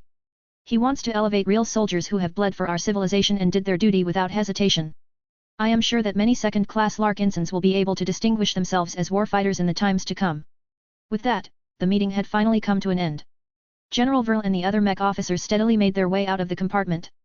This left VES and his honor guard alone with the small number of Larkinson expert pilots that had remained with the main fleet. VES made sure to check the security arrangements before he addressed his champions. As you know, when I came back from the Survivalist Conference, I brought along an escort fleet as well. Leaving aside the warships, I effectively enjoy the protection of 45 first-class multipurpose mechs. The combat effectiveness of at least one of these machines are roughly equivalent to a second-class ace mech. Since that is the case, I do not have a pressing need to receive your protection in the short term. It will take years for me to become a first-class mech designer, and additional time to be able to upgrade your current living expert mechs to at least basic first-class standards. The expert pilots all frowned at that. This effectively meant that it would probably take a long time before they became useful in first-class space. If that is the case, is there any point to follow you to the upper zones? Commander Kosella Ingvar questioned. Not immediately. VES replied. You not only need to wait around a decade or so to obtain a proper first-class expert mech, but you also have to spend a lot of time on learning all of the necessary theories and skills to operate first-class mechs and the high technologies that are typically associated with them. You will have to do so without the benefit of the EdNet due to the reasons that I have explained before, so it will take you quite a few years regardless of your individual efforts. All of that sounded disappointing to the expert pilots who expected to be able to fight at a higher stage in a year or two. They needed to clear too many hurdles. If that is the case, then we may be better off with sticking to quasi-first-class expert mechs for the time being. Venerable Janzi observed. We can stay with the expeditionary fleet and fight alongside the majority of Larkinsons that have remained behind. They need our protection much more than the candidates who will be able to promote to first raters without the need to prove themselves anymore. We can also accompany our troops in the upcoming deep strike operation that they will be sure to sign up for. Venerable Benjamin Larkinson spoke up for the first time. It is in our blood, and our culture strongly encourages everyone who is capable enough to volunteer for service. Who knows? We may be able to earn enough rewards to help our promotion. There was little doubt about whether the expert pilots would sign up for the upcoming deep strike operations. VES was proud to see that his champions possessed more than enough fighting spirit. It was time to reveal the most radical piece of news that he wanted to share with his expert pilots. My grandfather is more correct than you know. You see, there is a different way for expert pilots such as you. The Red Association has developed a lot of new products that are powerful enough to be helpful to expert pilots such as yourselves. What I am about to reveal to you is classified information that is not yet permitted to become public knowledge. I have worked hard to secure this advantage for you all, so take this seriously. The Meshers have recently developed a new means for expert pilots to quickly grow their resonance strength through artificial means. The newly invented general cultivation elixirs can shave years off your progression and quickly help you grow into ace pilot candidates in a matter of years instead of decades. Chapter 5274 Larkinson Test Subjects. As VES revealed the existence of general cultivation elixirs to the gathered expert pilots, the reaction was decidedly ambivalent.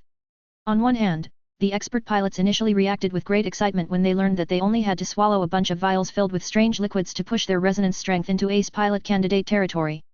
While it was impossible for expert pilots to advance to ace pilot by doing nothing aside from lying down and ingesting these fancy new elixirs, it was already extravagant enough for them to speed up to the finish line in record time. Greater realization set in shortly afterwards. Once the expert pilots expanded their vision and thought about the wider implications of the availability of these new elixirs, their moods decidedly dropped. These elixirs sound like cheating. Venerable Dice issued her verdict. For centuries, mech pilots have always been told that the only way for them to become more powerful is to work hard, dedicate themselves into training, seek out real combat and push themselves beyond their limit. If any expert pilot can skip much of that by swallowing a dozen vials or so, what have we done all of this time? Your struggles aren't in vain. VES quickly tried to reassure the expert pilots who must be going through an existential crisis at the moment. The fact that these elixirs aren't able to turn anyone directly into an ace pilot should tell you much about their limitations. While I have been told that they work in mysterious ways, the fact of the matter is that a pilot must still demonstrate a lot of excellence in order to overcome their major bottlenecks. That was not quite true anymore. His discussions with the likes of the xenotechnician had already made it clear that the star designers intended to lower the apotheosis threshold of the newly established Red Kingdom. In a time of crisis, Red humanity could no longer afford to be picky. The star designers intended to drop or lower a lot of requirements related to morality, altruism, mental stability, and so on. It was not quite clear to what extent the Red Kingdom would make it easier for pilots to break through, but the difference was bound to be considerable. The only criteria that mattered nowadays was whether a pilot was strong enough to defeat powerful alien adversaries. Every other concern was secondary to increasing Red humanity's high-level combat power. There was no need for VES to tell his expert pilots this particular news. He was afraid that he would break their cognition and willpower entirely if he told them that dishonorable scumbags might soon be able to advance to the rank of expert pilot in droves. Out of all of the expert pilots in the room, only Venerable Benjamin was far-sighted enough to understand the significance of the general cultivation elixirs. The Meshers have always done their best to stand up for mech pilots and high-ranking ones in particular. It is not typical for them to introduce a product that threatens to make a mockery out of most of our struggles. The fact that each of us has reacted poorly to this revelation shows that these elixirs can present real dangers to many mech pilots. The sequelae for using the elixirs should not be trivial either. Who knows what harm they can do to their users? The only reason why the Meshers are prepared to make them available despite all of these issues is because the urgency is too great. VES nodded at his grandfather. You are not wrong.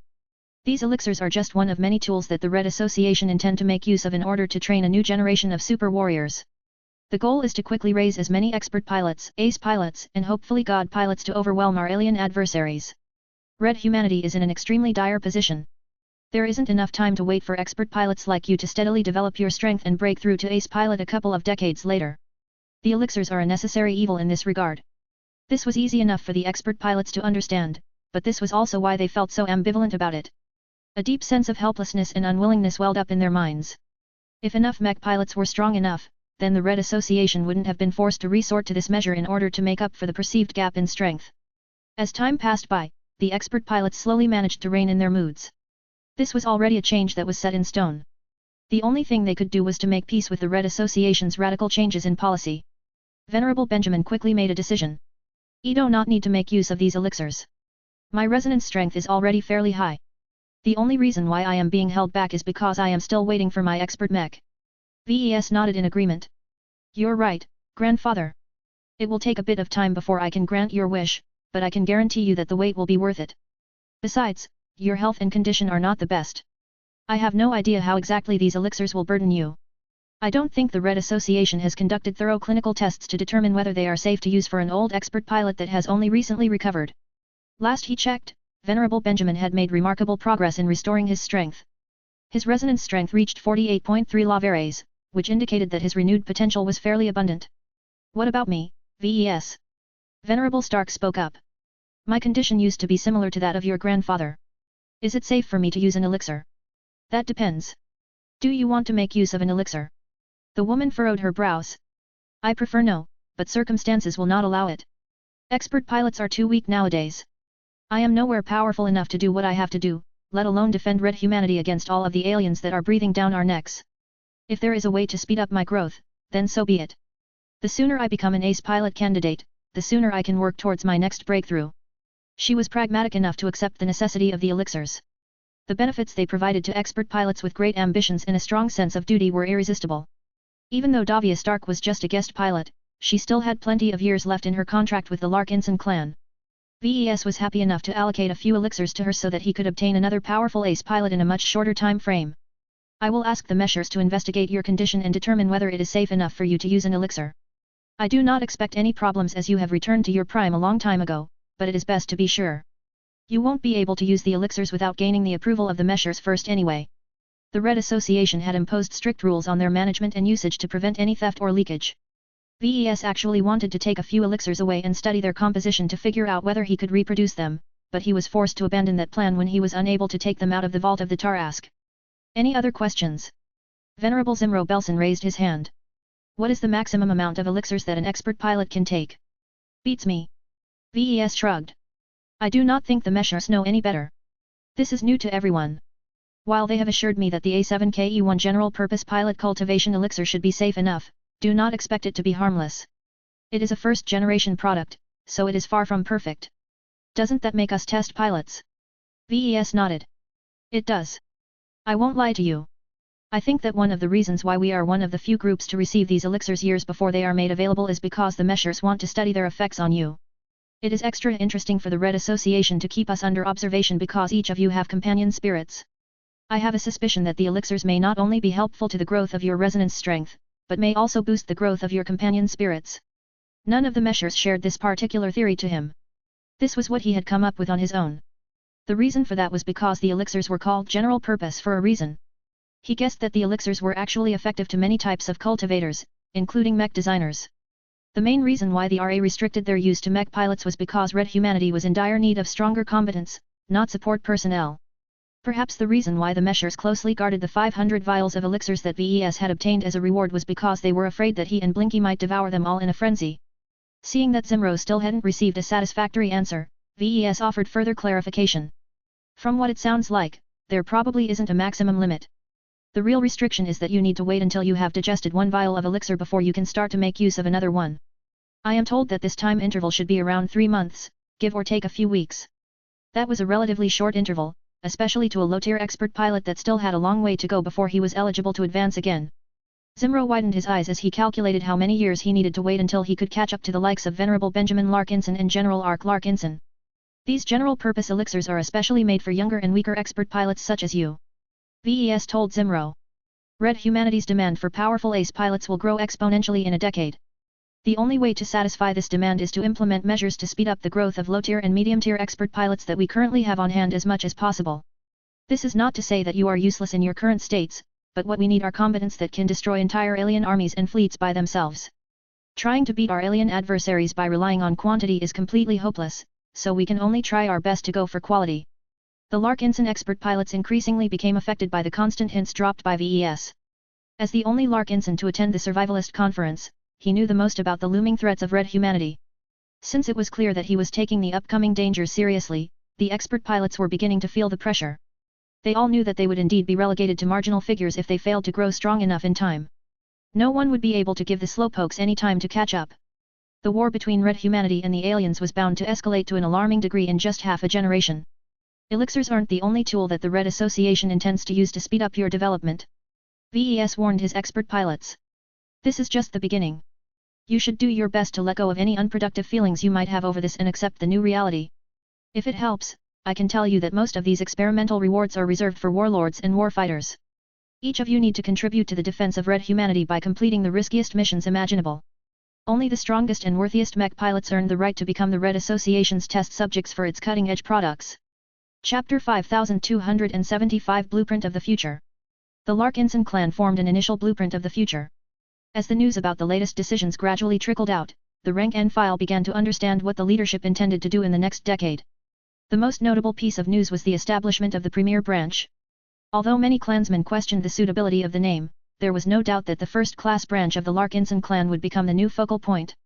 A lot of people would be lying if they said they held no interest in becoming a first-rater. There were simply too many advantages to becoming one. Not only would they gain a much better status and engage in more significant work, they could also attain lots of other fantastic benefits such as life-prolonging treatments and better schooling for their children. A lot of Larkinsons quickly inquired how they could become a part of this new first-class branch. Wait, I have to score at the top of a theoretical examination in order to be eligible for selection? It has been decades since I last went to school. This is unfair. Wow, the requirements are much lighter for talented mech pilots. Damn, I am so thankful for my B aptitude. I have never attended any actual schools in my life. I would rather fight my way to the top. Instead of bothering with all of these exams, it's better for me to polish my swordsmanship and earn lots of war merits as a warfighter. The Larkinsons finally gained not one, but two different pathways to becoming a first-rater. The exclusive method that the clan made available to its members was to earn an EdNet quota. It became clear that it was mainly targeted towards the best and brightest of the clan. A lot of Larkinsons became dismayed when they realized they did not stand a chance, but a select group of high performers became ecstatic that their time had come. In any case, the ones who had no hope of winning an EdNet quota did not remain upset for long. You don't have to be smart. You just need to be brave enough. The common method that was theoretically open to every third-rater was to participate in the new Elites program. Even though the Red Association was still in the process of setting it up, the Fist of Defiance only provided a blueprint. It was up to the Meshers and the other leading figures to flesh it out into a complete set of policies and initiatives. Still, the broad strokes had already become clear. Every red human, no matter if he was a no-name third-rater or a scion of a Terran ancient clan, had a chance to gain a higher status by signing up to become a warfighter. The obligations were great, but the rewards were greater. Benefits that were too expensive for most people would suddenly become a lot more attainable as long as a person earned enough war merits. Different from MTA merits and CFA merits, there was only one means to earn these coveted new war merits. The Red too had formed a solid consensus on the need to maintain its exclusivity. With a heroic and authoritative figure such as the Fist of Defiance standing behind the new Elites program, people had a lot of faith in the purity and the incorruptibility of all of the new initiatives. The rich and powerful people of today could no longer coast along in society by relying on the successes of their ancestors and their umbrella organizations. While many people in the Red Ocean were not prepared to do what it took to participate in a deep strike operation, it was different for the Larkinsons. They had already cut their teeth in past expeditions and already defeated many alien warships as of late. In fact, they were already line fighters in all but name. If not for the fact that the new Elites program did not look at past accomplishments, the majority of Larkinsons would have already been able to access the initial version of the new war exchange. It will take years before any of us have a chance to become a warfighter, but we only need to fight against one alien raiding fleet to become a line fighter. Why did we turn around? We should have gone in the opposite direction. Relax. There is always next time. We need to make a pit stop in order to offload our salvage and replenish our supplies. The Spirit of Bentheim got beat up by a lot of gun batteries and needs to undergo proper repairs before she is ready to get back into the fight. VES and the leaders of the clan all became gratified when they saw that the enthusiasm for the new Elites program was high. The premier branch needed more than 5,000 Larkinsons to establish a serious presence in the upper zones. While it was always possible to hire eager first-raters who wanted to ride the coattails of a rising Tier 3 galactic citizen, VES remained deeply wary of recruiting newcomers who possessed little emotional attachment to the Larkinson clan. He already noticed that it was a lot harder for the Golden Cat to affect the behavior and attitudes of highly confident, heavily augmented and well-educated first-raters. They even had fancy espionage tech that could directly turn people into unwitting sleeper agents, only to activate and completely change their loyalties after receiving a hidden signal. First-raters played a whole different spy game than second-raters. Colobast and the Black Cats had to go through a lot of studying in order to catch up to all of the outlandish tech and crazy methods that were probably being employed against the clan at this very moment. As the Larkinson clan was beginning to gear up for a major transition, VES became concerned about the disposition of key figures in his clan. After a long and earnest talk with his expert pilots, he roughly figured out what they had in mind. Each of them aspired to stick with the current branches of the clan and do whatever it took to break through to ace pilot. There were no clear advantages to promoting to a first-rater this soon. Rather than deal with so many disruptive changes and waiting for years to gain a proper first-class expert mech, they might as well stay with the majority of clansmen who were starting to embrace the new Elites program. The availability of general cultivation elixirs particularly encouraged the mech pilots to actively seek out battle. "We don't have any choice," Venerable Joshua said as he leaned against the heavy metal foot of the Everchanger. "You drop this stuff on us all of a sudden, causing us to completely throw away the ideas that we clung to in the past. If this stuff is truly as amazing as you claim, then it is even more important than before that we test our metal on the battlefield." VES, who was in the process of examining and tweaking the Everchanger, understood where Joshua was coming from. Many Larkinson expert pilots thought they would have plenty of time to grow and mature into a stronger version of themselves. Now that the elixirs essentially allowed them to get close to the finish line in the span of just a couple of years, they could no longer afford to take their time. "I understand. While a part of our clan will be preoccupied with setting up the premier branch, the main branch will still continue to fight against the aliens. The only difference is that a few thousand Larkinsons won't be participating anymore. Our administration is already preparing to allocate or recruit additional personnel to fill up the positions that will soon be emptied." The biggest regret to VES was that he wouldn't be able to go on any subsequent expeditions with the main fleet. He needed to preside over the premier branch and begin forming new relationships with many different first-class powers. Just as with third-raters, there was little point in consorting with second-raters now. Even though it would still take a couple of years for him to become a proper first-class mech designer, he had already become a de facto first-rater by virtue of his influence and contributions. If he tried to insert himself in second-class communities like Davut or the Hex Federation, his presence would disrupt the locals to such a massive extent that the Red 2 would probably step in and drag him away. It was only when he started to consort with other powerful first raiders that VES would be in the presence of his own kind again. Even now, the upper zones were beckoning to him. VES needed to hurry up and finish his affairs in the main fleet. While VES was thinking about his impending separation from the fleet he called home, Joshua was thinking about a very different transition. I have been thinking about whether the destination is more important than the journey. The expert pilot spoke even as he summoned his companion Spirit Willy for additional warmth. For a long time, expert pilots have always felt that the journey is crucial. However, all of the new changes introduced by the Red Association makes it clear that the Meshers have stopped caring about it so much. It is all about the destination for them now. They just want to produce as many breakthroughs as possible regardless of the consequences. Even if my path towards becoming an ace pilot has become a lot easier now, I am afraid of what that means to me and others in my position. Everyone has a purpose, Joshua.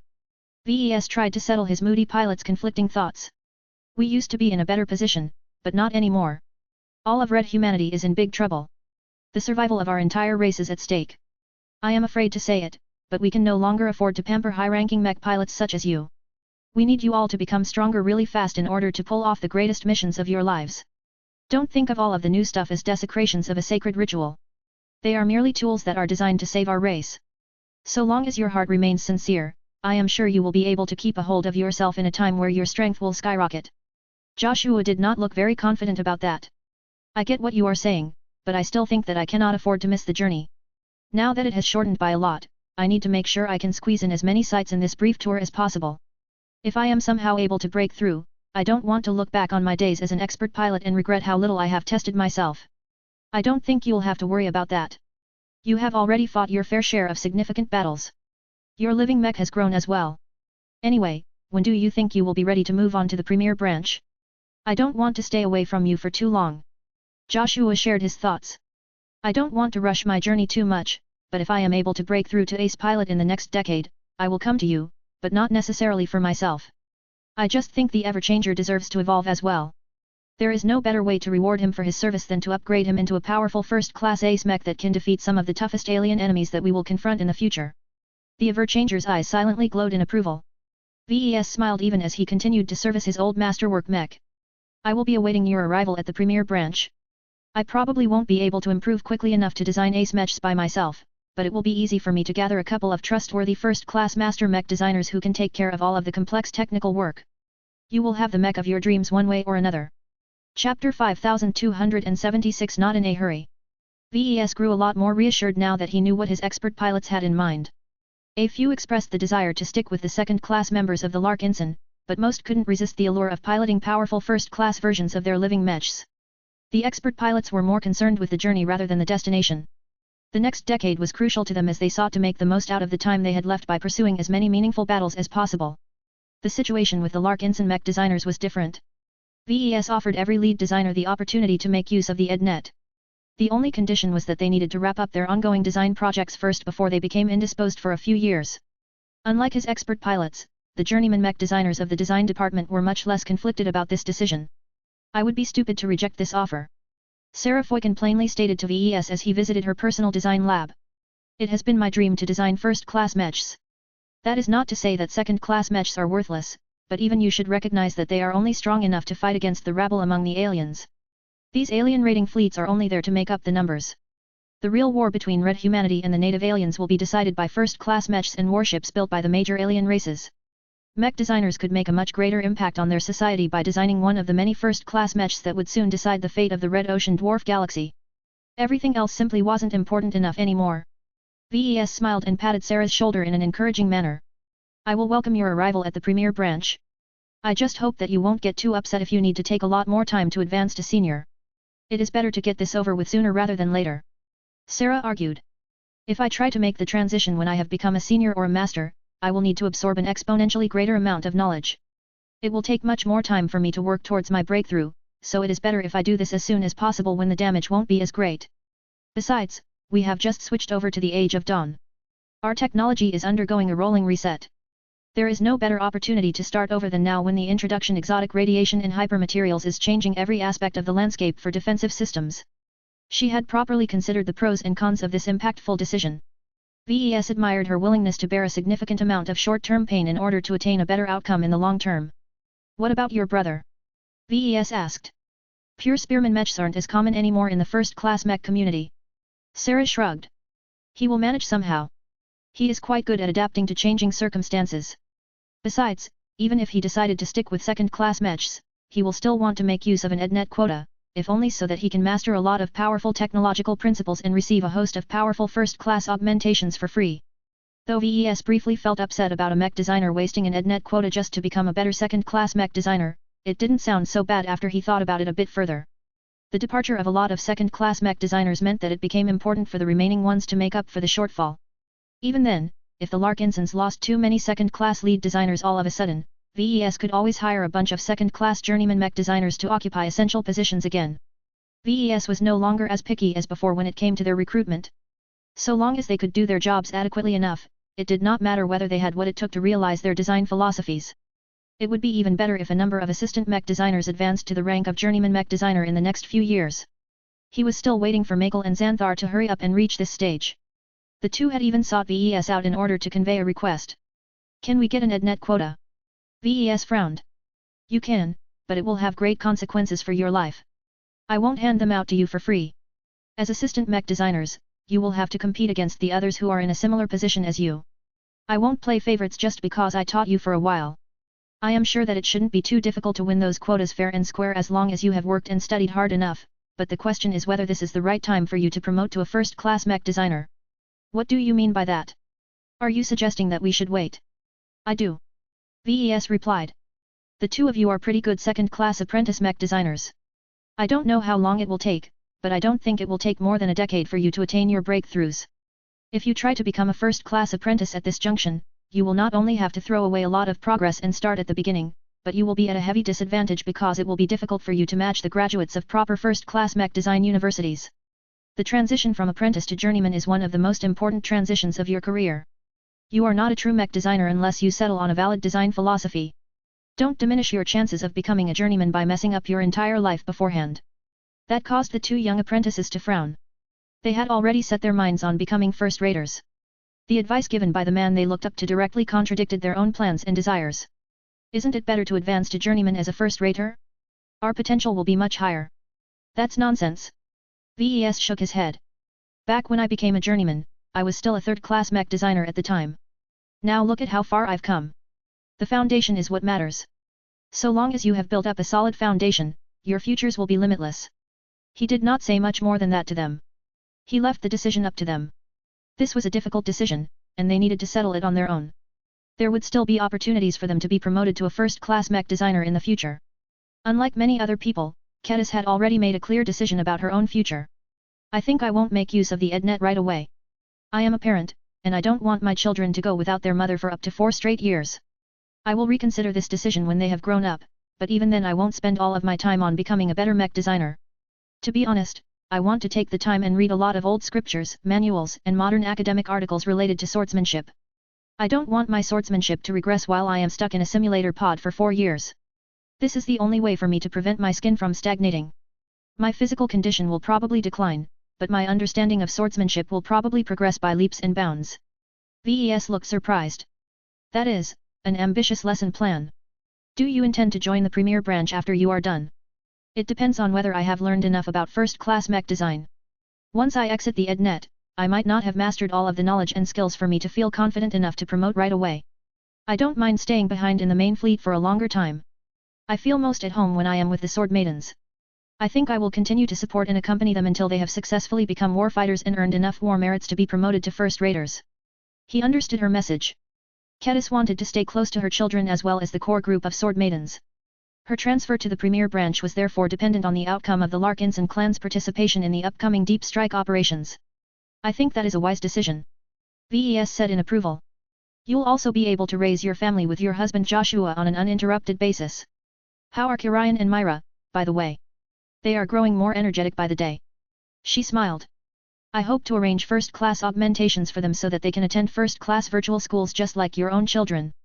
They don't have the same advantages, so I can only think of this to give them a better future. I am sure that I can exchange a few favors with the Terrans. Kedis vehemently shook her head. Stop it, VES. I am not a kid anymore. I can't keep relying on your handouts all of the time. I can take care of my own business. I have my own plan. You might not be aware of this, but sword masters like myself have become a lot more important in this new age. I am already in talks with certain organizations about assisting in research and providing guidance for people who want to follow in the footsteps of the Heaven Sorters. VES slowly nodded in acceptance. Since you have a clear plan in mind, I won't interfere with your activities. You sound like you have a solid idea on how to improve by yourself. Just make sure to keep the Ministry of Foreign Affairs in the loop. You don't just represent yourself, but also the Larkinson clan. I know, VES. I don't intend to go solo. Once I think I am ready to move on to this premier branch of yours, I'll make sure to reduce the gap between the two of us. I will become a senior mech designer one way or another. He liked her ambition, though he wasn't sure whether she could make good on her promises. Her decision to split her time between mech design and traditional swordsmanship had produced fantastic synergies but also came with serious consequences. Time was never on her side. Once VES had checked up with every mech designer of the Larkinson clan, he no longer dealt with this matter any further. He could leave the remainder of the work to his subordinates. They had already begun to explore where they should base the premier branch at the start. He already moved on to other priorities. There were currently 3 major issues hanging over his head. First, he needed to check up on Alexastrian to determine whether she was open to becoming his apprentice and whether the Terrans wanted to make a more extensive deal. Second, he needed to prepare for his talk with the Inferno Prince. This represented a formal opening of relations between the Larkinson clan and the Rubarthan Pact. Third, he needed to be ready to deal with the crown at any time once his mother completed a brand new cultivation method that was specifically tailored to Vulcan. There were other priorities as well, but VES could deal with them easily enough without requiring any special effort. Let's see. I'm due to teach my next few classes at the Eden Institute very soon, and I'll be talking to the Inferno Prince shortly after that. I need to find a way to keep both of them happy at the same time. His relationships with these two groups were out of balance at the moment. He was already favoring the Terrans by teaching at the Eden Institute, so he had to figure out an arrangement that would placate the Rubartans. Chapter 5277 Uninformed. In contrast to the excitement that VES had generated when he came back to teach his Frontier Wisdom course, his other 2 classes concluded in a much more regular fashion. VES had already satisfied the curiosity of a lot of Terrans during his infamous second lecture. He had already conveyed plenty of opinions and stances during his explanation and tirades that his target audience had already figured out the essential details. Besides, Introduction to Living Mech Design and Advanced Manual Superfab Operation were inherently more grounded in actual mech design. There was little room for political discourse when his lessons were primarily about engineering-related subjects. What gratified him a lot was that the few students who enrolled in both courses had become a lot more attentive and enthusiastic about his lessons. VES no longer had to worry about whether the students would grow bored because they all believed that his courses were directly related to the reason why he was able to get recognized as a Tier 3 galactic citizen in record time. Unlike the Larkinsons and the other second-raters that VES hung out with before, the Terrans all possessed a much deeper awareness and appreciation of what it meant to become a higher-tiered galactic citizen. It was the ultimate dream for them to become a Tier 1 or a Tier 2 galactic citizen one way or another. The fact that a second-class senior mech designer of all people managed to make it to Tier 3 proved that even the younger generations had a chance to enter the upper echelon within a couple of decades. Whether they had any chance to fulfill this dream or not, VES delightedly explained his theories knowing that his students would take his words as truth. It would be so easy to indoctrinate them all. VES actually felt tempted to steer them into his orbit in the hopes that they could join his premier branch upon graduation. He had to restrain himself during those times. He needed to maintain his boundaries as a teacher and leave the choice up to the students themselves. He would welcome them in his premier branch if they applied to join on their own initiative, but until then he needed to give them space to develop by themselves. His relationship with Alexastrian had changed considerably after his last serious talk with her. Though she kept up her assumed civilian identity in order to avoid attracting unwanted attention, she became remarkably more candid to VES now that they had broken through a barrier. "How soon will you arrive in New Constantinople?" she asked. "I have no idea," he responded. "I still need to take care of matters on my end. Currently, my main fleet first needs to arrive in the Bortelli system. I will probably have to take care of various issues before I am ready to travel to your location. The good news is that the Blue Jay fleet provided by the Meshers is remarkably fast. It shouldn't take too much time to enter the Agamemnon upper zone." The projection of Alexastrian looked satisfied with that. "We shall do our best to hold a proper reception for your arrival. Whether you intend to visit for a short duration or decide to stay for a longer term, we will be happy to accommodate you and any subordinates you might bring. We can even bestow you property close to the campus of our school if that is what you need. There is no need to go that far. We can hash out details like this in a more comprehensive treaty between the Terran Alliance and the Larkinson clan." VES deliberately mentioned his clan because he wanted people to get used to dealing with the Larkinson clan as a serious trading partner that was not subject to their own rule. His hope was to lay the groundwork for the Larkinson clan's gradual evolution into a first-class power that could stand on its own. Neither the Meshers, Fleeters, Terrans, or Rubarthans could boss around the Larkinsons at will. Have you put any thought into my offer to become my apprentice? I have talked it over with my grandfather and the other leaders of the Strian ancient clan. Alexa replied in a serious tone.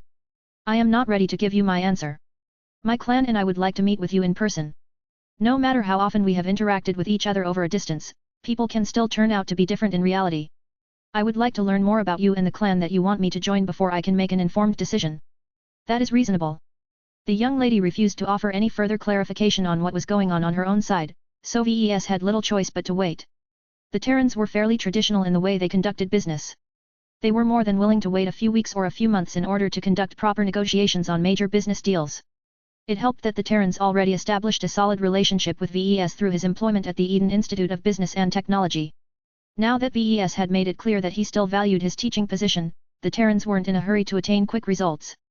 They would rather take the time to collect more information and make more preparations to ensure a good outcome. Since the Terrans were willing to wait until they were ready to discuss more serious matters, VES soon shifted most of his attention to the Rubarthans. VES had no idea what to expect from his upcoming talk with the Inferno Prince. The only reason why such an honored leader was willing to talk to VES directly was because of his alleged ties with the Destroyer of Worlds. Since he was able to pull out a minor clone of Emma out of nowhere, he obviously earned the powerful god pilot's favor.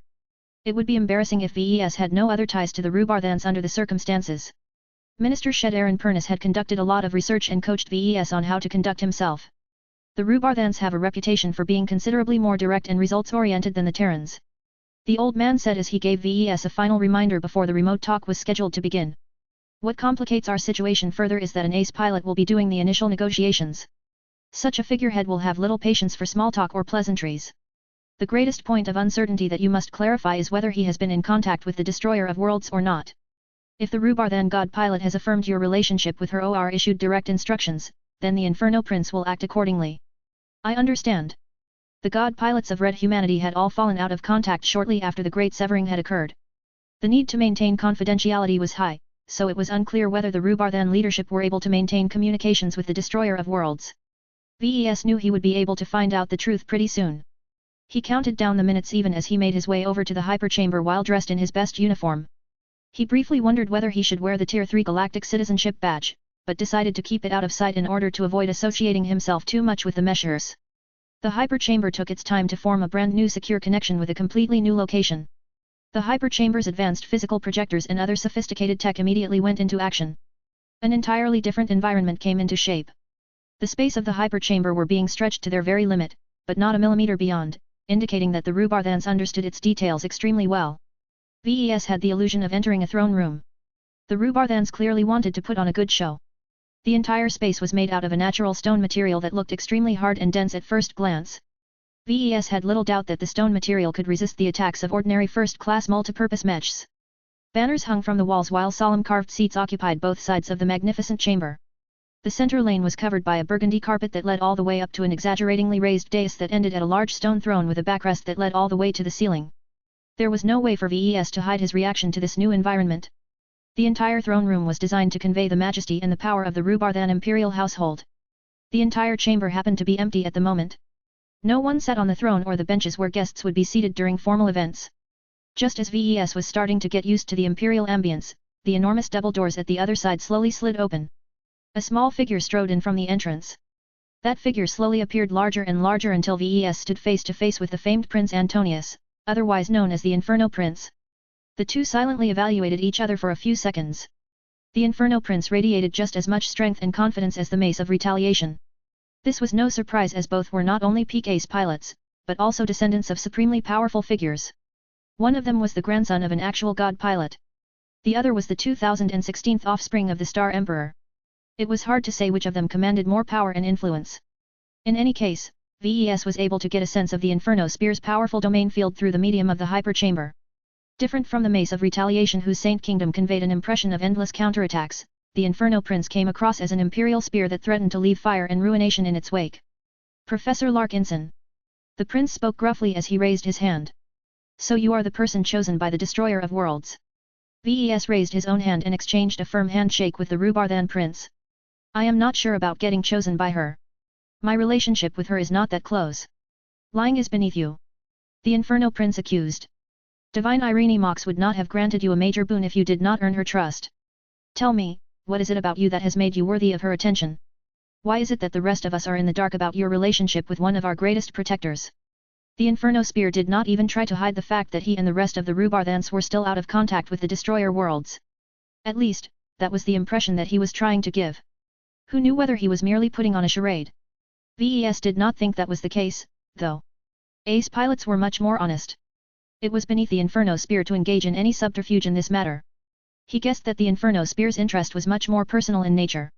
He was asking as a friend of the Destroyer of Worlds, not as a leader and a representative of the Rubarthan Pact. Ves couldn't help but feel more at ease for that reason. Knowing that Prince Antonius was powerful and perceptive enough to detect lies even through a remote connection, Ves tried to word his words carefully. I do not think the Destroyer of Worlds will like it if I say too much to you. All I can say is that I helped her a long time ago, and that she owed a debt to me in turn. She turned to me because I was the only one who was available at the time who could help her solve her problem. As I have demonstrated during the recent conference, I am known to provide various unique services that no one else can match. Hopefully, that should be enough for Ves to raise his status in the eyes of the Rubarthans. Chapter 5278 Incommunicado. Ves grew a lot more comfortable now that he ascertained that the Inferno Spear Prince had yet to correspond with the Destroyer of Worlds. This effectively meant that nobody else aside from Ves and the God Pilot understood the nature of their relationship. All the Rubarthans had to go on was the fact that Ves had managed to summon a fraction of Emma's power during the end of the Survivalist Conference. During this dramatic and historic event, the famous Flaming Cat apparition of the Destroyer of Worlds clearly shared an unusual relationship with Ves, though the event happened too quickly to provide any further details. However, it was easy for outside observers to conclude that Ves and Divine Irene Mox might have been in contact for many years. The reason why this speculation had gained an increasing degree of credibility was due to the obvious similarities between companion spirits and Emma. Emma was an energy cat. Blinky was an energy cat. Alexandra was an energy cat. The Golden Cat was obviously an energy cat as well. These cats resembled each other so much that it appeared as if they shared a direct family relation. Given that Emma had emerged centuries before Ves was even born, it was easy to conclude that the modern incarnation of companion spirits had been derived from Divine Mox's iconic manifestation of power. To put it in different words, without the assistance of the Destroyer of Worlds, Ves would have never been able to develop his companion spirits. Although there was no confirmation that this theory was true, the evidence all lined up. The apparent timeline made it clear that Emma came first while other companion spirits emerged much later. The fact that this was actually false did not really cross the minds of any Rubarthans. After all, in order for the order to be reversed, Ves actually had to travel back in time, which was clearly and utterly impossible. In any case, if the Rubarthans assumed that Ves created companion spirits with the secret of the Destroyer of Worlds, then that gave these people a special relationship with one of his iconic works. The problem now was that the Rubarthans didn't possess the full story. Without obtaining clarification from one of the key parties, they remained in the dark about Ves' true relationship with one of the two god pilots of the Rubarthan Pact. This was of great concern to the Rubarthans. Every god pilot's life was of paramount importance to their states or organizations. Their friends, enemies, history, likes, dislikes and etc. were carefully scrutinized by entire research departments. The fact that one of their greatest protectors had managed to develop a secret relationship with a seemingly random second-rater for at least a decade and never managed to expose any of it produced a considerable shock across Rubarthan high society. Was this a sign that the Destroyer of Worlds lost confidence in the Rubarthans? Was this a prelude of severing ties with the Rubarthan superstate? Or had the Destroyer of Worlds recognized Professor Larkinson's talents early on and sought to convert him into a Rubarthan step by step? The Rubarthan analysts had probably been fretting for days as they sought to study and pick apart any data related to the Larkinsons that could give them the clues they needed to clear up the uncertainty. In any case, what mattered the most to Ves was that he occupied the rare position of being able to fill up the gaps, with his own version of the story. He understood how much of an advantage this represented. If he could spin the right narrative, he could effectively shape his relationship with the Rubarthans. He could portray himself as a confidant of the Destroyer of Worlds and claim he was under her implicit protection. He could pretend that he had conducted a transaction with the god pilot that entitled him to huge concessions such as access to restricted Rubarthan technology. He could even claim that the Destroyer of Worlds had become an honorary member of the Larkinson clan. Of course, Ves was well aware that once the infamously destructive god pilot completed her secret mission and came into contact again, she would learn everything that he had done while she was incommunicado. He could get in a lot of trouble if he abused his relationship with her, especially if he ended up damaging her honor and credibility. However, based on his understanding of his subtle relationship with the Destroyer of Worlds, VES bet that she probably wouldn't bother exposing any misdeeds as long as they were not excessive. She owed him a massive favor, after all. The enormous benefits she gained from having Emma by her side for over 2 centuries was incalculable. This meant that he should have a bit of leeway in how he handled these talks. He could manipulate this negotiation in a way that allowed him to extract more concessions. The important part was that VES needed to sell his story to the Rubarthans while also keeping Irene's delayed reaction in mind at all times. Dangerous ideas began to swirl in his mind. These ideas far exceeded the scope of the possible concessions that VES had discussed with Minister Shed Aaron Purnes beforehand. While VES respected his advisor's analysis and opinion a lot, that did not necessarily mean he agreed with the old man on every point. For all of his wisdom and experience in diplomatic affairs, Minister Shed Aaron still clung to his identity as an inferior second-rater. The old man could not help but look up to the Rubarthans as powerful first-raters that should never be trifled with. According to the career diplomat's own views, VES and the Larkinsons were the junior party in their relationship with the Rubarthans. VES disagreed with this stance. His importance and strategic value far exceeded the point where the Rubarthans could dictate terms at will. If they wanted to gain his cooperation on anything, then they needed to treat him as more of an equal. A switch toggled in his mind. VES realized that he could get away with a lot as long as he took a few risks. He just needed to be bold enough to grasp this fleeting chance. Should he take advantage of the information asymmetry between him and the Inferno Spear Prince and attempt to hoodwink the Rubarthan Pact? Or should he stick to his original plan and adopt a cautious and reserved attitude? VES did not have much time to make up his mind. His initial words and attitudes would set the tone for the rest of this conversation. If he adopted a submissive demeanor, then he had no doubt that the Rubarthans would walk all over him and his clan. If he acted too domineering, then he would likely provoke a backlash and poison any hope of establishing genuine friendship with the Rubarthan Pact. He needed to decide on an approach that was situated between these two extremes. The only decision that mattered was whether he wanted to lean in one direction or another. An impulsive streak surged from within. He spontaneously decided to throw away the careful game plan composed by Minister Shed Aaron and adopt a riskier but also far more rewarding strategy. I understand your confusion. VES gently said as he did his best to prevent his inner thoughts from getting picked up by the highly perceptive ace pilot. I came into contact with the Destroyer of Worlds before I became a senior mech designer. The difference in status between us is so great that it is difficult to think I can be of any assistance to your god pilot. However, the fact of the matter is that she was incapable of solving a difficult problem with her current means. I just so happened to be in a position to give her what she needed. The Inferno Spear Prince looked skeptical. It is difficult to believe that she declined to seek assistance from her fellow Rubarthans. We have many different experts at our disposal, especially during the heyday of the Age of Mechs. That is true, but I seriously doubt that any Rubarthan mech designer can produce any works that are comparable to mine. VES smirked. I think that it is no longer a secret that I have access to obscure ancient heritages that have granted me unique abilities. While I am sure that you Rubarthans have access to similar secret repositories of knowledge, there is a difference between learning and doing. The Rubarthan Prince understood what VES was trying to convey. You claim to possess a unique talent or affinity that has attracted the attention of the Destroyer of Worlds. You inherited these advantages from your parents, but not from the Larkins inside of your family. VES responded with an ambiguous smile. You can say that, but I met the Destroyer of Worlds under different circumstances. I won't say anything further about that as this is her story to tell. Just know that I have provided your god pilot a huge amount of assistance when she was in need of my services. She permitted me to obtain a piece of Emma as a form of repayment. The Inferno Spear fell silent for a few seconds as he analyzed what he heard. He was probably not alone in this. There was a high chance that he was connected to an entire team of analysts and researchers that was providing guidance behind the scenes. While there was no way to verify most of the claims that VES had made, the fact that he gained access to Emma was an undeniable and irrefutable fact. So long as VES kept mentioning it, the Rubarthans had no choice but to accept the conclusion that VES had established at least some form of friendship with the Destroyer of Worlds. This indisputable fact was like a rock that stood in the way of the Rubarthans. They could not do anything that might cause one of their greatest protectors to take offense. The current circumstance doubtlessly frustrated the Rubarthan advisors who urged the Inferno Spear Prince to take an aggressive stance in this negotiation. Still, VES was impressed by how the Inferno Spear Prince kept his fiery nature under tight control. He did a good job of representing his colonial superstate, though he was a lot more direct and martial than the typical statesman. Seeing that VES made it far too difficult for the Rubarthans to claim a significant share of ownership towards companion spirits, the Inferno Spear Prince shifted the conversation in a different direction. We are grateful that you have agreed to speak with me on short notice. Prince Antonius spoke as the both of them started to walk in the direction of the tall and elevated throne. The Great Severing and the events that took place during the Survivalist Conference has made it clear that changes are taking place at a remarkably fast pace. We can no longer afford to take our time and deliberate too much on every decision. We have already begun to recover from our unanticipated separation from our home state by enacting necessary reforms and strategic shifts. Ves nodded even as he wondered where the Rubardhan prince was going with this story. I can imagine that a lot of uncertainty has emerged now that the reach of the Star Emperor has become a lot more distant. This was a controversial topic. A lot of questions had emerged how the Rubardhan pact would go from here. Would they try to retain their allegiance to an emperor that was 50 million light-years away, or would they attempt to elevate one of the princes in the Red Ocean as their new sovereign? Everyone had an opinion about this issue. No matter what the Rubardhans chose to do, they were bound to create a lot of division within their ranks. The Inferno Spear Prince merely smiled in response. We have entered into a crisis period. We need to address our acute issues first before we can tackle our less urgent problems.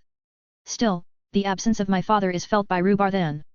We are looking into substitutes that can placate our citizens and keep them united.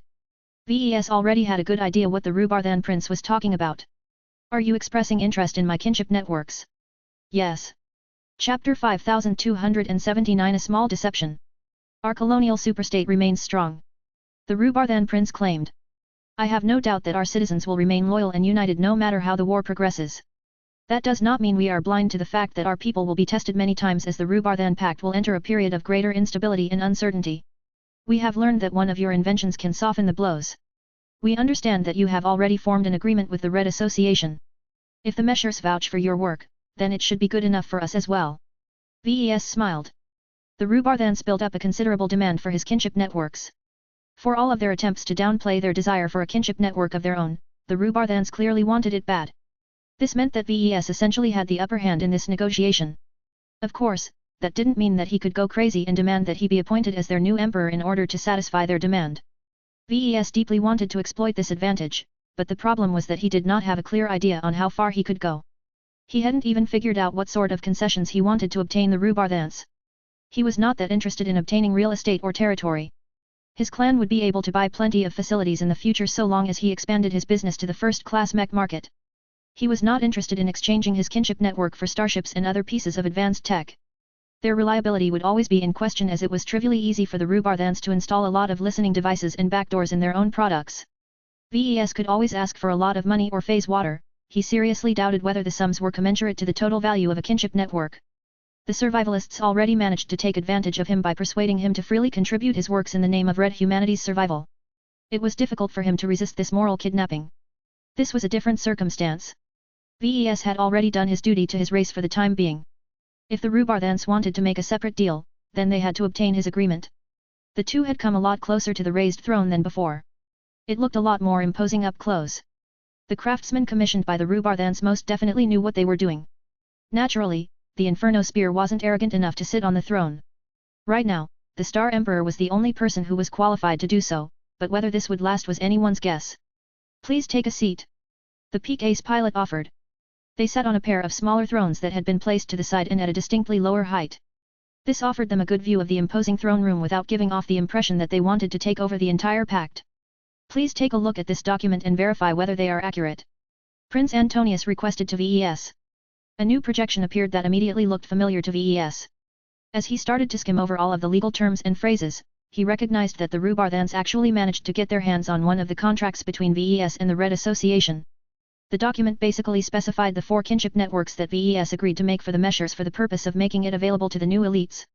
Although the contract was predominantly filled with legal terms that covered an extensive range of contingencies, it also contained a fairly extensive technical description of a kinship network as well as the demands imposed by the Meshers. Anyone who managed to get their hands on this contract would not only understand the deal that Ves had made with the Red Association, but also gain an excellent understanding of how kinship networks worked and what Ves could do to change their mechanisms. His mood started to drop when he realized how much bargaining power he had lost as a result of this leak. It turned out that the Rubardhans weren't completely ignorant. Ves shifted his eyes away from the projected document. I suppose I shouldn't be surprised that you managed to obtain a copy of this contract. It is authentic as far as I can recall. We can save a lot of time on explanations. That is true. The Inferno Spear smiled as he regained a bit of initiative. Before we proceed, has the Destroyer of Worlds issued any verdict about kinship networks? Ves needed to think carefully on how to answer this question. Responding with a proper answer was not in his best interest as that would remove a lot of leverage. However, if Ves veered too far away from the truth, then a highly perceptive ace pilot like the Inferno Spear would definitely detect that something was wrong. My contact with the Destroyer of Worlds is intermittent. There is much that I haven't discussed with her. Kinship networks were at an earlier stage of development at the time. Ideas have arisen about expanding their availability to a much greater population, but these were long-term aspirations that would probably take decades or even centuries to come into fruition. VES had indeed entertained these ideas in his mind.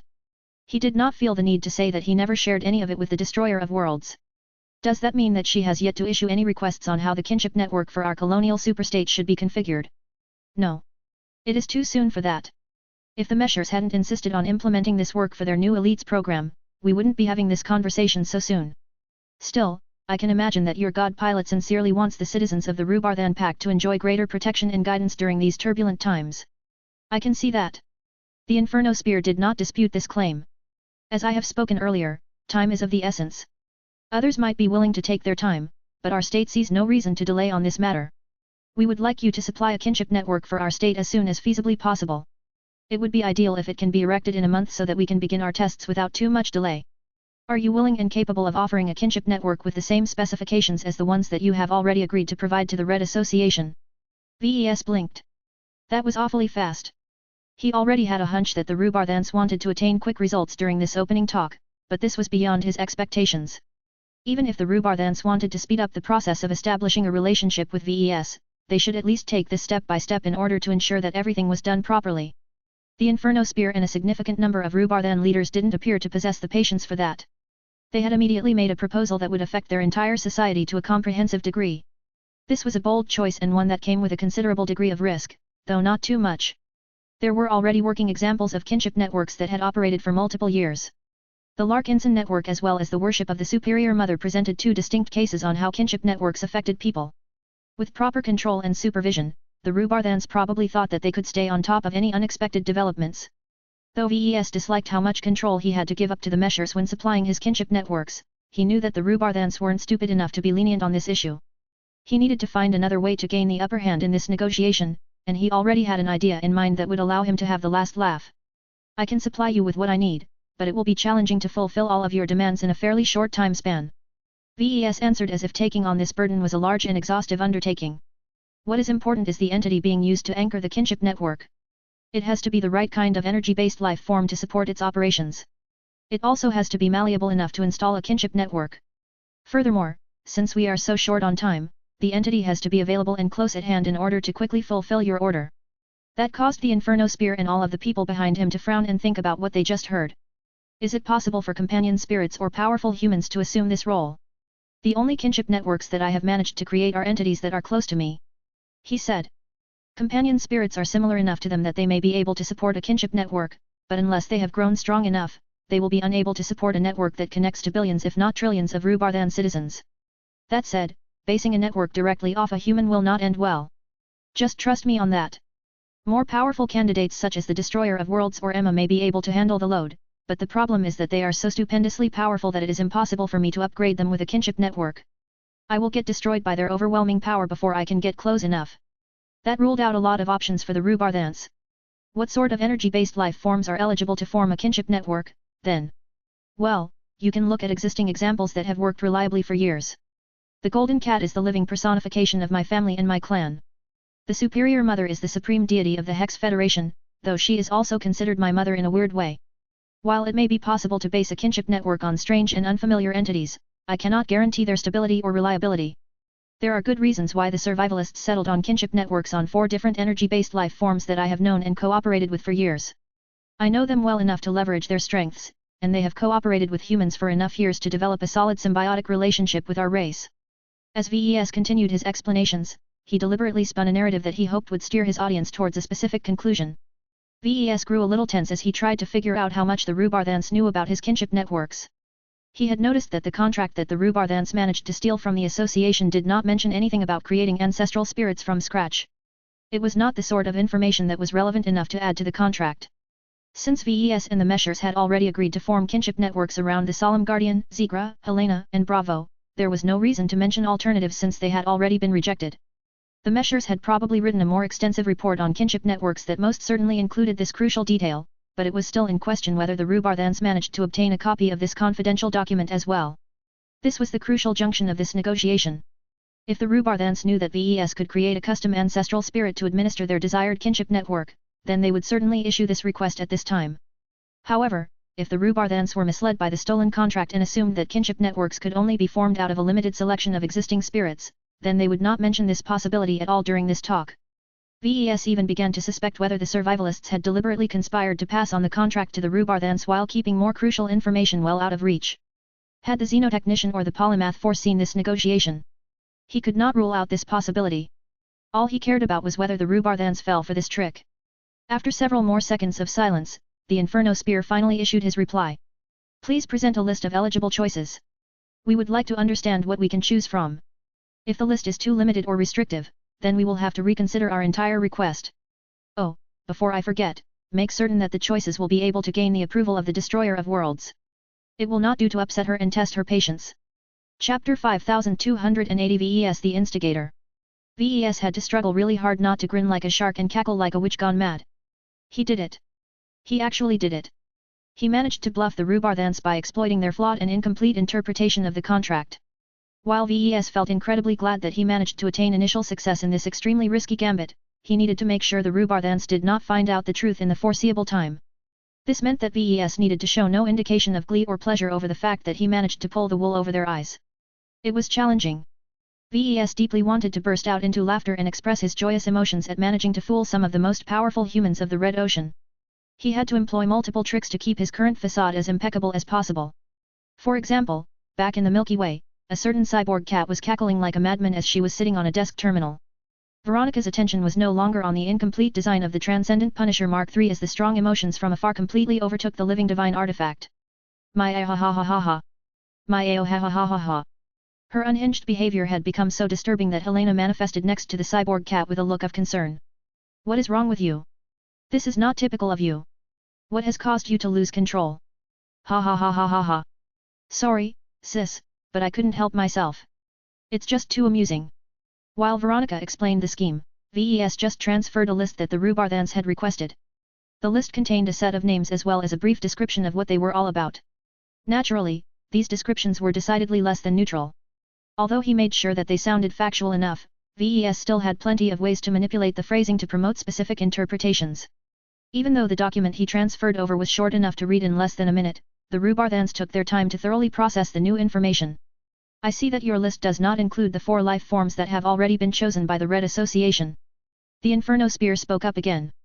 What is the reason for their absence? Are they only capable of supporting a single kinship network, or are there other complications that have led you to remove them from consideration? There were good reasons why VES left out the Solemn Guardian and so on off the list, though he did not want to share all of them to his current audience. It is not impossible for the 4 spirits to oversee multiple kinship networks. VES truthfully replied. However, that will cause them to split their responsibilities, making them less attentive to an individual network's needs. Not only that, they will get influenced by 2 broad but distinctly different populations, which means that they will never be truly dedicated to either of them. Even if you don't find this to be a problem, the Meshers will definitely object to sharing them because it will negatively affect the new Elites program. Understood. Thank you for your clarification. The Inferno Spear went back perusing the list while silently corresponding with his enormous staff. VES did not fudge the list too much. He presented the Rubarthans with plenty of viable options. For example, if the Rubarthans settled for a more exotic choice like the Phase King, they could gain a greater understanding and feel of Phase Water. The price was that they had to be comfortable with living in the presence of an alien entity that shared a disturbing amount of similarities with the Phase Whale race. The illustrious one was also alien in nature, but he could present the Rubarthans with a boost in affinity and feel of energy weapons of all kinds. Directed energy weapons such as lasers and so on would become significantly more effective once the Rubarthans figured out ways to harness them more effectively. Kilangso offered a more defensive and protective focus. She also happened to possess a spatial focus, but her understanding and application of this domain was different from that of the Phase King. VES had a feeling that none of these options sounded particularly attractive to the Rubarthans. There was a distinct lack of human choices that would have engendered greater trust. The absence was notable enough for the Inferno Spear to inquire about their eligibility. Why have you left out names such as Lufa and Ilvan? Ilvan is derived from a man of faith. It is difficult to resist his beliefs if you are being subjected to them all of the time. VES responded. I doubt you will want to turn your citizens into worshippers. Agree. As for Lufa, he is rather special. First, he is directly related to a classified research initiative. I am probably breaking a rule by mentioning this to you. If you haven't obtained information about this in advance, you will probably learn about it in the near future. You can ask the transhumanists if you want to find out the answer sooner. That should be enough to fend off any further inquiries into these two spirits. Though VES was not connected to their deliberations, he could practically feel the Rubardhan swaying the pros and cons of every option as they moved down the list. It was only after they reached the bottom that their interest as well as their confusion became magnified. This final option is not one that matches the other ones. The Inferno Spear pointed out. We question whether it is a legitimate choice or whether you have added it as a joke. I understand that it may be surprising to see this name on this list, but I can assure you that it is a legitimate choice. You asked for options that are capable of supporting a kinship network that is suitable for your population. They should also be able to gain the approval of the Destroyer of Worlds. The final name definitely satisfies your demands, as strange as this situation may seem. If you want, I can call her over so that you can meet with her directly. You will be able to find out for yourself that she is more than meets the eye. The Inferno Spear couldn't hold back his curiosity. Please do so, Professor Larkinson. It will take a bit of time for her to arrive. A bit of time flew by while VES answered a few other questions relating to his design spirits and how they interacted with his kinship networks. The atmosphere suddenly changed as the entrance opened up. Not one, but two different figures entered the active hyperchamber. VES couldn't help but smile in delight as he saw her daughter move across the simulated throne room. Part of the reason for the delay was to give her a quick but proper makeover so that she looked at her best. She didn't require much makeup to enhance her already cute face. Her blue dress made her look a bit more formal and mature, but not to the point of sapping her of all of her youth. The focus was not on his daughter, though. From the moment Aurelia appeared into view, the Inferno Spear already laid his eyes on the cat that the young lady was holding in her arms.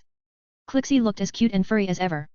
The golden collar that he had made for her a long time ago added a considerable amount of class to the pet. The lustrous gem set in the center especially enhanced her mysterious allure. "Hello, father."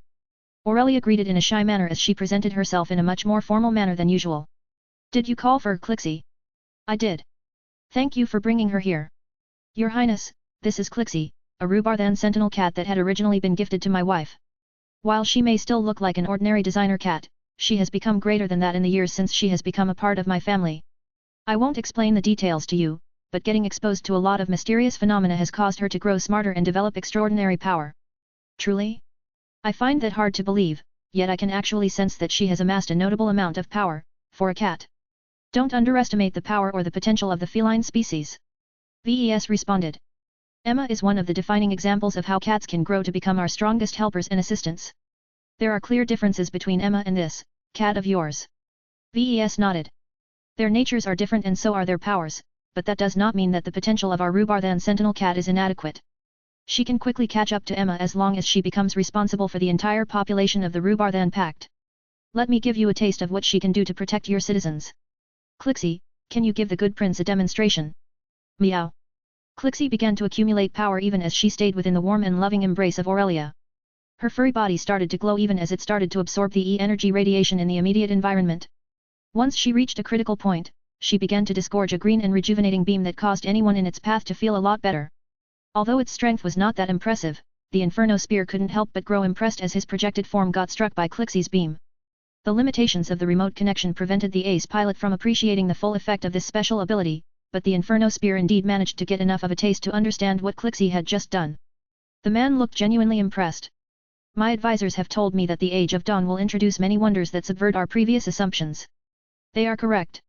Your cat has somehow managed to turn her love, care, and benevolence into a superpower that can mend injuries, though I suspect that it is mainly effective on cats. Regardless, I no longer have any reason to doubt her suitability. Still, that does not entirely explain the reason why you have presented her to us as a possible choice. It is quite simple." VES said even though the truth was anything but. "She is fairly innocent and not as complicated as the other spirits that have been exposed to the minds of many mech pilots for a varying number of years. Although her abilities are not flashy or powerful, I am sure that you Rubardhans have no problems destroying your enemies with your superior tech and assets. What you truly need is an entity that can protect your clan against less substantial and more abstract threats. Clixie's abilities are much more useful on that front. Finally, she is the only cat on the list. Who do you think the Destroyer of Worlds will prefer?" That final reason sounded silly, but the reaction from the Inferno Spear indicated that it was a serious factor. It was no secret that Divine Irene Mox had a soft spot for cats. As Prince Antonius and the other Rubardhans struggled to evaluate this choice, VES decided to take another risk and press his advantage. "From what I know of the Rubardhan Pact, you are fortunate enough to be protected by 2 god pilots. The Inferno Spear looked proud. That is correct. The Destroyer of Worlds and the Space Lock are our 2 greatest protectors. The Terrans can only count on the light of Soul. We expect more god pilots to arise in the future, but for the time being this shall remain the status quo. VES nodded. What he was about to say next was crucial to his scheme. I am not sure how they have divided their authority and responsibilities. The Deep Strike plan has made it clear that both of them are bound to have the greatest say in the Rubarthan Pact for the foreseeable time. There are advantages and disadvantages to being led by 2 equal leaders. However, if the Rubarthan Pact adopts a kinship network that is centered around a cat, I can imagine that a lot of your citizens will develop greater respect towards the Destroyer of Worlds. Where are you going with this, Professor Larkinson? Imagine a future where the Rubarthans develop a universal adoration towards cats. I don't know about the Space Lock, but I don't think he has anything to do with cats. The Destroyer of Worlds is the opposite in this regard. She has shown off Emma for over 2 centuries. I cannot think of a greater cat lady than her. This should make it easier for her to occupy the leading position. Whether she is interested in ruling the Rubarthan Pact or not, she is doubtlessly in need of a lot of administrators and bureaucrats who can do all of the heavy lifting of running an entire first-rate colonial superstate, people who she knows and can rely upon. A lot of wheels started to turn in the mind of the Inferno Spear. The man was not stupid. Even if he was, his advisors certainly did not miss the subtext that VES had obviously conveyed through his words. The ace pilot began to exchange a subtle look with VES before directing a speculative look at Clixie. Meow. The Rubarthan Sentinel cat had no idea that she had inadvertently found herself at the center of a possible power struggle instigated by VES. Chapter 5281 The Smokestack Prince. VES spontaneously offered to create a kinship network based on Clixie for specific reasons. Before he met with the Inferno Spear Prince, he had learned a lot about the Rubarthans. It was one thing to negotiate with a party that he just met, but if he was about to hold an important discussion with a party that was well established, he would be a fool if he did not study his counterparts in advance. With the help of Minister Shed Aaron Pernus, VES had quickly developed a good understanding of the internal dynamics of the Rubarthan Pact. At first glance, the first-rate colonial state was organized in a similar manner to the Terran Alliance. Both of them were founded by extremely powerful superstates from the Milky Way. Both of them were effectively divided into multiple different territories and provinces founded by numerous powerful Terran and Rubarthan groups. The Terran ancient clans held the most sway in their own colonies. Although their level of investment in the Terran alliance varied due to individual circumstances, they were roughly comparable in power. None of these powerful clans held greater sway over the others, and there was an implicit agreement that none of them should ever become powerful enough to dominate the others.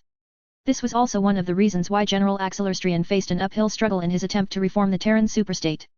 His proposals led to greater centralization, accountability, and the removal of several rights that the ancient clans had taken for granted.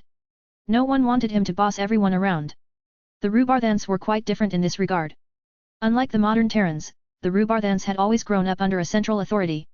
Their entire empire was set up in a way that not only encouraged every citizen to accept the authority of the Star Emperor, but derive pride from the fact they were governed by such a powerful leader.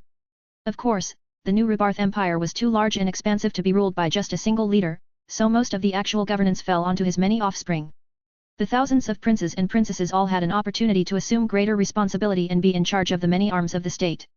This model of governance also spread to the Rubarthan Pact, which the imperial household treated as a backyard of sorts at a time. Even though the Rubarthan Pact was separated from the Milky Way galaxy by hundreds of thousands of light-years, the connectivity offered by the Greater Beyonder Gates and the galactic net reduced these problems into speed bumps. The authority of the Star Emperor still shone brightly on the colonies. It was a pity that the Great Severing produced a figurative and literal schism in this model. The Rubarthans who resided in the Red Ocean suddenly got cut off from the Milky Way galaxy. Even though the Rubarthans still possessed a few special channels that enabled the Star Emperor to remain in contact with his subjects in the displaced dwarf galaxy, many people already figured out that the new situation couldn't last. Empires rose and fell for various reasons, but the most common ones were usually related to weakness and instability at the top. With the Star Emperor no longer able to effectively impose his authority in the distant colonial superstate, the Rubarthan princes who had chosen to relocate to the Red Ocean quickly recognized the opportunity this situation presented. None of the princes ever had the guts to contemplate a takeover of their superstate. Their father loomed too large in their minds. It was hopeless to wait until he grew too old to persist any longer because the Rubarthans definitely mastered high technologies that could extend the powerful ruler's lifespan through exorbitant and maybe even alien means. However, a situation had arisen where the princes actually saw hope of becoming the emperor of a new colonial superstate that was ripe for the taking. As the direct descendants of the Star Emperor who had established a strong enough base in the Rubarthan Pact, they possessed many of the qualifications needed to assume its new throne.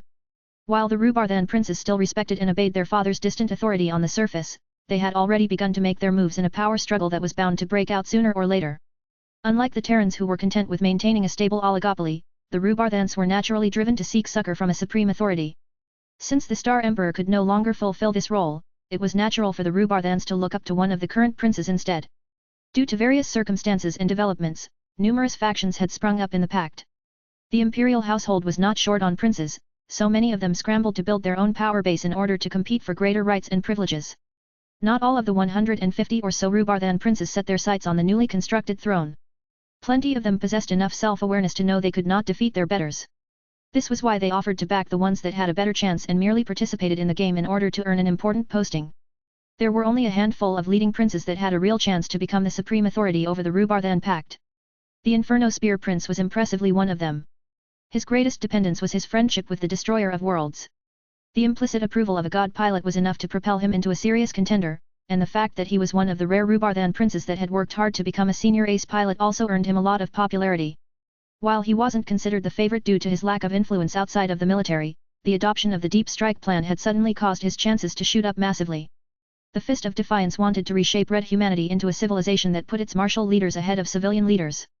The Inferno Spear Prince happened to match the ideal of a warlord the most out of all of his competitors, so his chances of winning the struggle for the throne had shot up drastically in the last week. Still, as much as the Inferno Spear Prince appeared to be the most suited prince to lead the Rubarthan Pact in the changing times, he was not the actual favorite. Prince Titus held that contention. As the 476th prince of the new Rubarth Empire, he had lived considerably longer and built up a much greater network. If not for the fact that he had become embroiled in a controversial affair more than 100 years ago, he would have remained comfortable in his home state. As it is, the so-called Smokestack Prince had laid low for a long time. He only grew to prominence again when he went all in on the Rubarthan Pact. The Smokestack Prince invested all of his assets into building up a power base in the new colonial superstate. He founded many companies and became involved in a lot of colonial industries. His favorite move was to invest in various businesses and attain a minority stake in each of these vital engines. This effectively allowed him to get his hooks into every sector and prosper as long as the Rubarthan Pact's entire economy was booming. As the head of the Rubarthan Industrial Council, the Smokestack Prince possessed the greatest influence and control over the colonial superstate's economy than any other prince. He had become the dead favorite to win the throne shortly after the power struggle had begun. While his great prominence meant that he also attracted a lot of opposition from the other princes, this was not a crippling setback. His rise would have been more assured if not for the fact that the implementation of the Deep Strike plan completely changed the rules of the game. It was no longer enough to be rich or have a lot of friends. Unless a leader earned the qualifications of a warlord and seriously committed a lot of resources and assets in the escalating war against the aliens, there was no pathway to victory. Still, the new elites program did not cut off the chances of the Smokestack Prince and many other ambitious princes. It was not necessary for them to participate in a deep strike expedition in person, though they would find it a lot harder to earn war merits and promotions as a consequence. Those who only contributed from a distance were only entitled to earn 10% of the rewards compared to participating in person. While this sounded as if the Smokestack Prince was never able to become as good as the Inferno Spear Prince, the former actually amassed so much wealth and assets that he could raise a lot more deep strike forces than any other Rubarthan prince.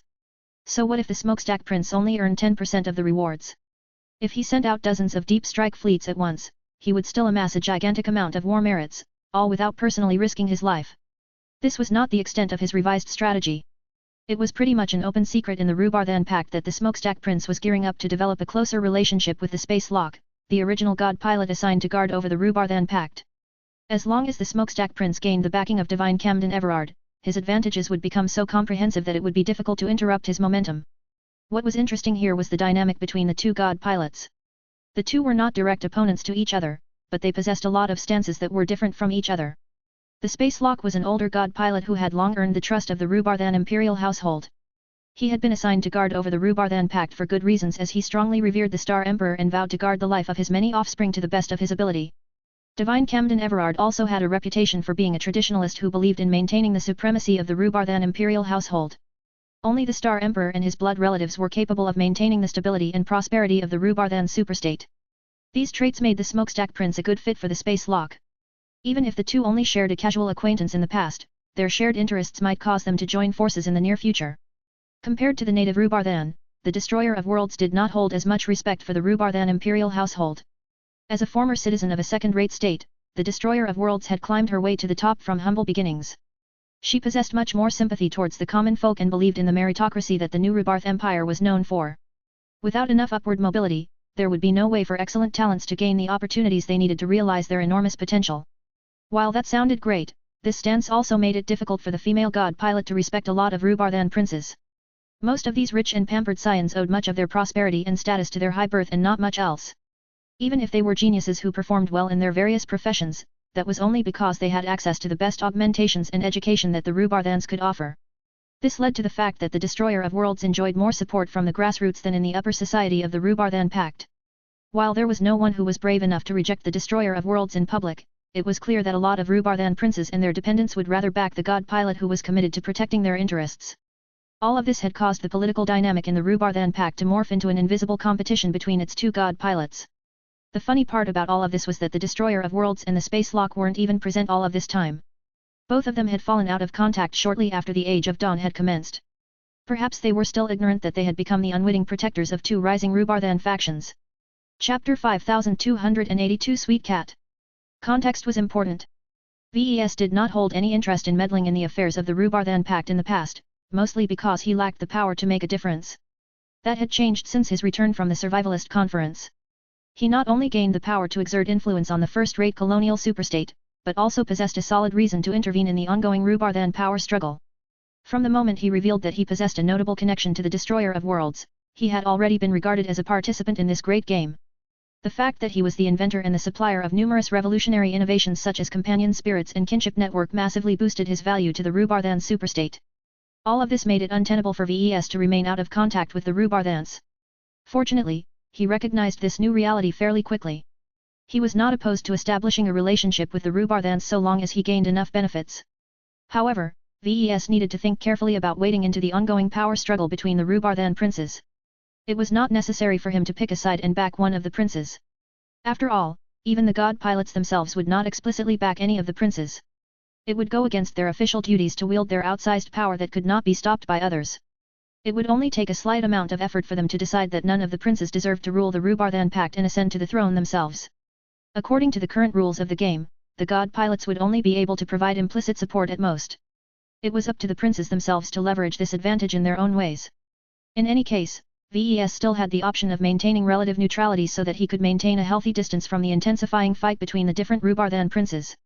This was why his latest move presented so much risk and danger. The Inferno Spear Prince approached VES as a member of the Rubardhan Military Council for at least two official reasons.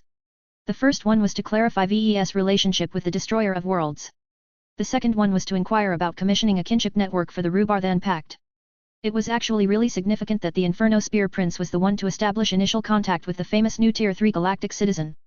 Even if Prince Antonius did not want to spook VES by pulling him into the vortex right away, the powerful Rubardhan never expected that the Larkinson Patriarch would propose to intervene on his own initiative. What truly caught Prince Antonius and his staff off guard was that VES not only expressed the intention of wading into this imperial mud fight, but also proposed an enormous gambit that would have enormous implications for the entire Rubardhan Pact. The Inferno Spear Prince no longer regarded VES as a novice to high-level affairs anymore. The fact that this second-class senior mech designer took the initiative to propose a scheme that would eventually tilt the balance in the favor of the Destroyer of Worlds and the prince that earned her favor made it clear that VES was qualified to act as a player in this great game. I see now why you are known as the Devil Tongue. The senior ace pilot as his eyes betrayed a lot more wariness and vigilance than before. As the mech designer who managed to ensure the downfall of the polymath, it is clear that your reputation as a destabilizing influence is not a fluke. Do you know how unnerving it is for you to set your sights on our colonial superstate? It might be better to keep you out of our affairs entirely. VES smiled in response. He recognized that he had managed to hook the Inferno Spear Prince. For all of the man's vigilance, there was no way he could remain unmoved to this offer. When it came to proposals, the most important part was determining who benefited the most.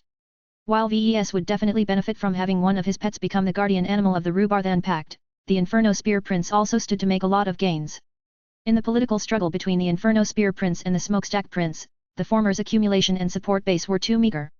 Once the latter managed to gain the implicit support of a god pilot, the former would fall too far behind.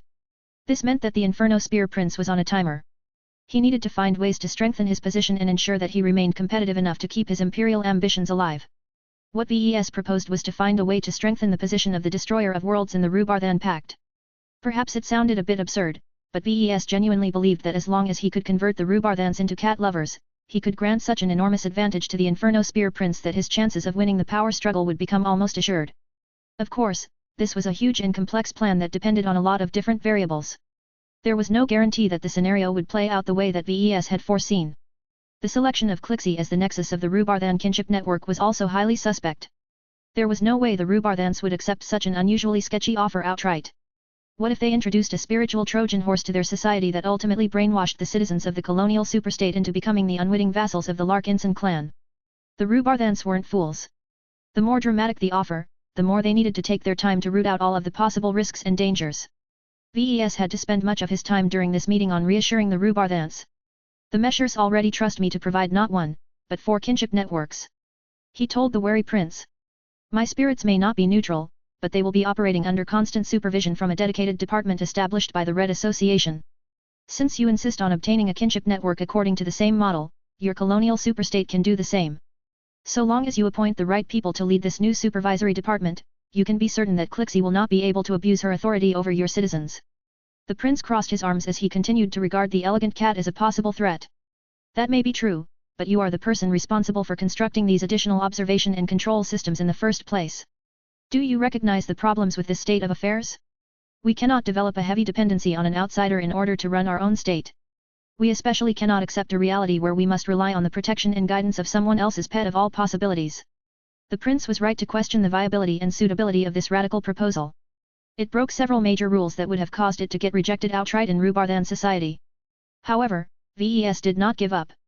He keenly recognized that the prince was still tempted. He just needed to allay enough concerns so that the Inferno Spear Prince and the people under him would continue to keep this option into consideration. Clixie is not inherently powerful by herself. VES spoke as he approached his daughter and picked up the cat. She won't be able to take over the Rubarthan Pact or anything. As long as she does anything that crosses the line, I am sure that either of your god pilots can take action to rein her in. Not that my cat will ever do so. She is far too lovely to do anything like that. Isn't that right, cutie? Miho. Though the cat initially had no idea what VES was doing, she had gained a lot of clues after she listened in on the conversation. She knew that he wanted her to cooperate with him, so she immediately put on her sweetest act. Her tail was already starting to swish with excitement.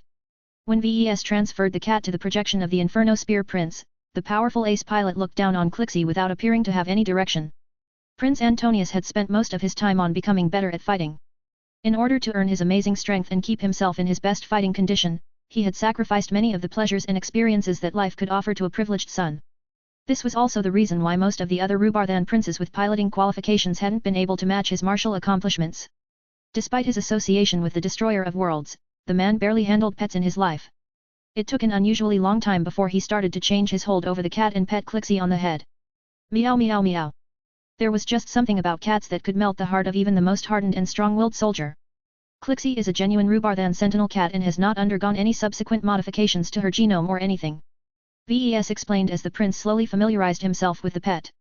Her genes are designed by the people of your state, so you should be familiar with her bioprogramming. Clixie is designed to serve as a loyal and loving protector of the person she is designed to guard. She used to accompany my wife, but she is now tasked with keeping my daughter company. If she assumes the role as the nexus for your superstate's kinship network, then you can count on her to provide the protection and companionship that your people will need in the times to come. The Inferno Spear Prince nodded in agreement. Our sentinel cats are indeed known for their loyalty and dedication. While I can see that Clixie here is an excellent example of one, she has clearly mutated from her genetic template in order to acquire her current powers. If you need more assurance that Clixie will remain well-behaved, then I invite you to send a party of biotech experts and other relevant personnel to come to my location and thoroughly examine my pet. I understand that there is much at stake for you to accept my claims without evidence. That is a welcome offer. We may take you on it depending on our deliberations. Even though the remote connection made it difficult for the Inferno Spear Prince to extend his full senses across a huge distance, his projection's direct contact with the Rubarthan sentinel cat at least enabled him to make an initial determination about Clixie. Apparently, his evaluation was positive, because the prince began to look increasingly less wary towards Clixie. VES decided to pull out another card. He sent a mental transmission that soon caused a small sun to light up in the active hyperchamber. Nay. The golden cat had made another appearance. This is the golden cat. I am sure you have learned about her already. She is in charge of our Larkinson network.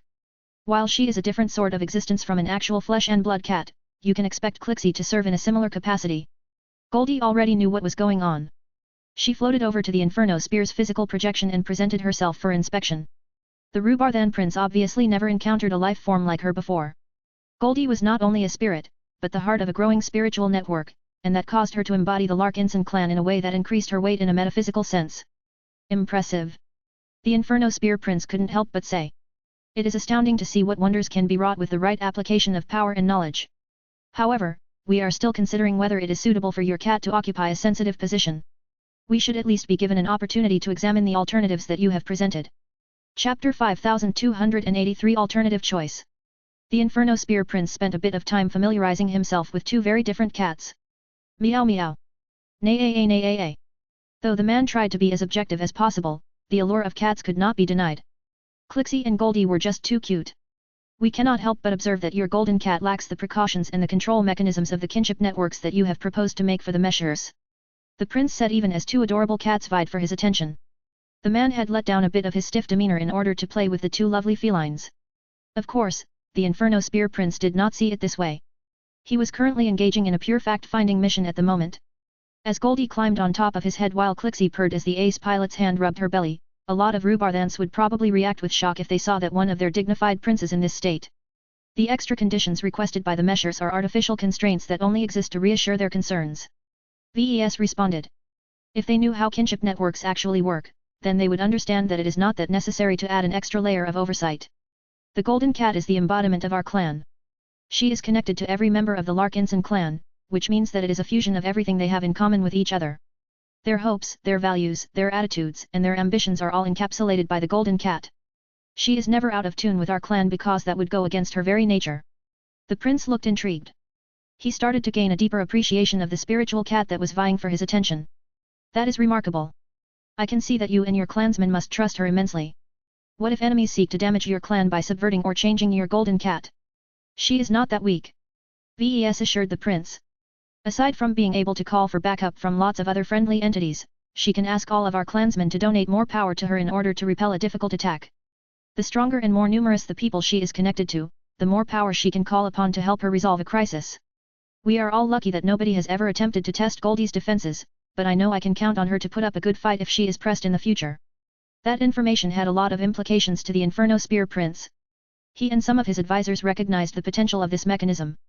If the Golden Cat had already become this powerful by becoming the guardian of a single clan, what if another entity watched over an entire colonial superstate? The power that this entity could call upon might become strong enough to fight against threats that even their god pilots might struggle against. Of course, the Inferno Spear Prince doubted that it would be that simple to call upon so much power. It did not look likely that an evolved Rubarthan Sentinel Cat could handle so much excess strength.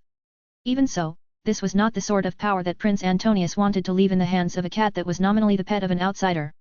That reminded him of another point that he planned to bring up during this conversation. The Larkinsons are descended from Rubarthans. The prince suddenly said. Although our laws about exiles and emigrants has caused your ancestors to lose their qualifications for citizenship, our rules are also clear about when it is possible to earn it back, either for themselves or their descendants. Given your enormous accomplishments as well as your recent promotion to a Tier 3 galactic citizen, I can bestow you with Rubarthan citizenship right away. No one will reject your entry into our state. As soon as you become an officially recognized Rubarthan citizen, there will be much less barriers towards your involvement in our internal affairs. We will also have much less misgivings about bestowing great responsibility towards your cat. If the Inferno Spear Prince made this offer a decade or 2 decades earlier, VES would have pounced on it like a starving cat. However, now that he had become a Tier 3 galactic citizen and obtained great leverage as an independent, VES no longer felt any attraction towards becoming a citizen of one of the most powerful human states. While VES was certain that he could gain a lot of benefits by joining the Rubarthan Pact, he was not blind enough to ignore all of the responsibilities and obligations associated with citizenship. Nothing came for free. As long as VES was stupid enough to become a Rubarthan citizen, he would also be forced to work for his new state in one way or another. Why would he possibly reduce himself to becoming a pawn of another state again when he had worked so hard to slip his way out of the Bright Republic? States always prioritized their own interests, or at least the interests of those in power. If it was in their best interest to screw VES over, they would do so in a heartbeat.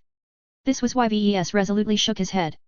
He did not even bother to pretend that he was seriously considering this offer in order to extract further concessions. He needed to make his stance clear. I am grateful that you deem me worthy of citizenship, but I am not prepared to take up the identity of a Rubarthan citizen. He told the prince. The Larkinsons and I have already formed our own separate identity and culture. We would have to throw away much of the aspects of our life that we cherish if we become subjects of the Rubarthan Pact. Perhaps my family and I are descended from the Rubarthans, but I can use the same argument to claim that we are also distant descendants of the Terrans. As far as I am concerned, so much time has passed that only a tenuous and symbolic relationship exists between the Larkinsons and the Rubarthans. The Rubarthans probably grew disappointed that VES firmly rejected this offer. It would have been a great way to absorb a rising talent into their state. Of course, they had already anticipated this outcome in advance. It was not hard to predict how VES would react based on his past behavior. The Inferno Spear Prince simply brought this up in the hopes of getting lucky. Anyway, since VES made it clear that he did not want to entertain this topic, the prince quickly changed the topic. There are people who wish to consider an alternate choice for your cat. As much as I appreciate Clixie's qualities, it is not possible to make a serious consideration without the ability to make a proper comparison. Meow meow. The cat blinked her eyes as the ace pilot scratched her just behind her ears. I have already given you a list of names. I can briefly introduce you to the ones that have caught your attention. VES wanted to make sure that the Rubarthans did not gel the idea of ordering a custom ancestral spirit from him. The more attention they directed towards his existing spirits, the lower the probability that they would make this crucial realization. Among your list, there is an entity called Kilangso that possesses similar maternal and protective traits as Clixie. She is also well versed in spatial manipulation according to your claims. That is right. Kilangso is much older than Clixie. Let me call her in so that you can get an initial impression of one of my most defense-oriented spirits. It did not take much trouble for Kilangso to manifest a small extension of her presence. A tiny scaled-down representation of her lizard-like body emerged in front of the Inferno Prince. Kilangso and the Rubarthan Prince immediately exchanged glances with each other. They might even be communicating with each other on a level that was difficult to detect by outsiders. She is indeed as you say. Prince Antonius eventually said. Though she is clearly alien in origin, she has been exposed to so many humans that this should not be an issue anymore. Can she demonstrate her ability to manipulate the fabric space? Sure. Go ahead, Kilangso. The design spirit showed off a fraction of her power by forming a simple spatial barrier a short distance away. It had become easier than ever for the spiritual entity to do this on her own. She did not even exert that much of her own energy as she had become a lot more proficient at harnessing the power of exotic radiation to fuel her abilities. Remarkable. The Inferno Spear Prince said. It is remarkable to see an ascended alien creature display so much control and technique over space. I wonder whether she can serve as a good complement to the space lock. The mention of that god pilot's name suddenly caused VES to think about why the Rubarthans were paying more attention to Kilangso. Perhaps the Rubarthans that were whispering suggestions in the ears of the Inferno Spear Prince were not entirely composed of his cronies. Maybe the reason why he was allowed to make first contact with VES was because the other factions had a say in this as well. VES was not quite certain about the detailed moves of the power struggle between the Rubarthan princes. Although he had managed to learn a lot about the Rubarthan Pact in the last day, he had only become familiar with the broad strokes of the battle for the newly erected throne. He was not an insider who was up to date with all of the nuances between the emerging factions. VES could only guess that the Smokestack Prince made sure that at least a few of his men got involved. It did not make sense for the Rubarthans to inquire about Kilangso unless the cronies of the Smokestack Prince sought to push for an alternative that was much more compatible with their side. Right now, VES had a feeling that the Rubarthans were starting to consider a choice between Clixie and Kilangso. The former had a greater affinity towards the Destroyer of Worlds. The latter was clearly more compatible with the space lock. After all, his title already made it clear that he was a god pilot who had become famous for his ability to impose his will onto reality in such a way that locked down the surrounding space in strange and terrifying ways. Despite the fact that it looked as if VES might get pulled into a high-level power struggle, he did not actually feel upset about this possible development. As long as the Rubarthans limited their selection to Clixie and Kilangso, VES was bound to win regardless of the outcome. He just felt it would be a pity if Clixie lost out. The Rubarthans might have embraced cats just as much as the Larkinsons. The Inferno Spear Prince eventually wrapped up this eventful meeting. Clixie and Goldie both received a few gentle pets before they moved back towards VES. Meow meow. Nay. You have given us a considerable amount of information, Professor Larkinson. We thank you for being candid about your kinship networks. The man said as he regained his formal and princely demeanor. We will need more time than we expected to process the information and debate on our choices. If we are unable to come to a consensus, we may need to postpone this decision until later. That was understandable. It would be reckless to the extreme if the Inferno Spear Prince made his choice on the spot. My offer shall always remain open to you and your state. VES responded with a smile. I do not suggest you take too long, though. The sooner a kinship network comes into force, the sooner it can begin to grow. Besides, I cannot rule out the possibility that the Terrans will form their own agreement with my clan that involves supplying them with a separate kinship network. The Rubarthans couldn't afford to take their time. They endured too much pressure and faced steep competition. If they did not find a way to strengthen their own advantages, then it was conceivable that they would fall behind. They could not afford to lose their competitiveness. Chapter 5284 Daughter's Insights. Meow. You did a good job, Clixie. I could tell that you have managed to worm your way into the Inferno Spear Prince's heart. Even the most hardened warriors yearns for a soft touch every now and then. Prince Antonius has spent so much time within the halls of power that he has lost sight of what true companionship represents. Meow. I agree. Rhubarthans like him constantly have to keep working hard in order to remain competitive in the race for power. Even the princes are not exempt from the perpetual rat races that dominate their society. The Terrans were much better in that regard. Their power structures were much stabler and more solidified, which meant that the leading Terrans actually had more time to spend on leisure. However, they also had a tendency to take their complacency to the extreme, thereby causing them to stagnate in areas where progress should be made. The issue over kinship networks reflected this difference. The Terrans hadn't brought up this topic at all, while the Rhubarthans clearly conveyed the intent to move forward at the beginning. Ves, his daughter, and their cat had all left the hyperchamber now that they had concluded their meeting with the Inferno Spear Prince. They had retreated to a private lounge where they could talk in confidence. What do you think, Aurelia? You missed the first half of the meeting, but you should have heard enough to know what is going on. What do you think of my proposal?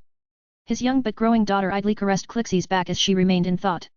Despite her youth, diplomacy was a part of her dense curriculum. Your proposal is too weird, Papa. The girl eventually said. You are being too obvious about what you want from the Rhubarthans. You are trying to take advantage of them by turning Clixie into their ancestral spirit, right? They would be stupid to accept it. Everything I have read about their people is that they are proud and hate relying on others. Your scheme shouldn't have any chance of working, but the attitude of the Inferno Spear Prince suggests that the Rhubarthans haven't ruled out this option. Ves grinned as he leaned forward to pull his girl into a sideways hug. The Rhubarthans have little choice. Kinship networks are unique products that only I can make. On this particular issue, my negotiating position is superior to that of a first-rate colonial superstate. There is nothing the Rhubarthans can do to exert more leverage onto me. It is impossible for them to employ coercion because I am under the protection of the Red Association. They don't want to push me too hard because they are afraid of souring my relationship with them. They can't even use Rhubarthan citizenship or other bargaining chips to attract my attention, as I don't really care about that stuff. His daughter still looked befuddled and a bit scared about what her father had just done. Ves sighed and gently rubbed Aurelia's head with his hand. You are still thinking from the perspective of a second-rater. Don't. We have stepped up in society. While it isn't easy to explain my current position, the most important part is that I am an inventor that has developed numerous products that have become must-haves in our society. So long as I am the only effective supplier of at least some of these powerful goods, nobody wants to upset me or touch me.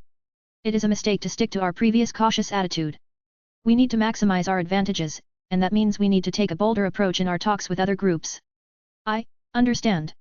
I know we can do more now that you have become more important, but... What is it, sweetie? I am afraid that you are pushing our limits too far. She said in a lower voice.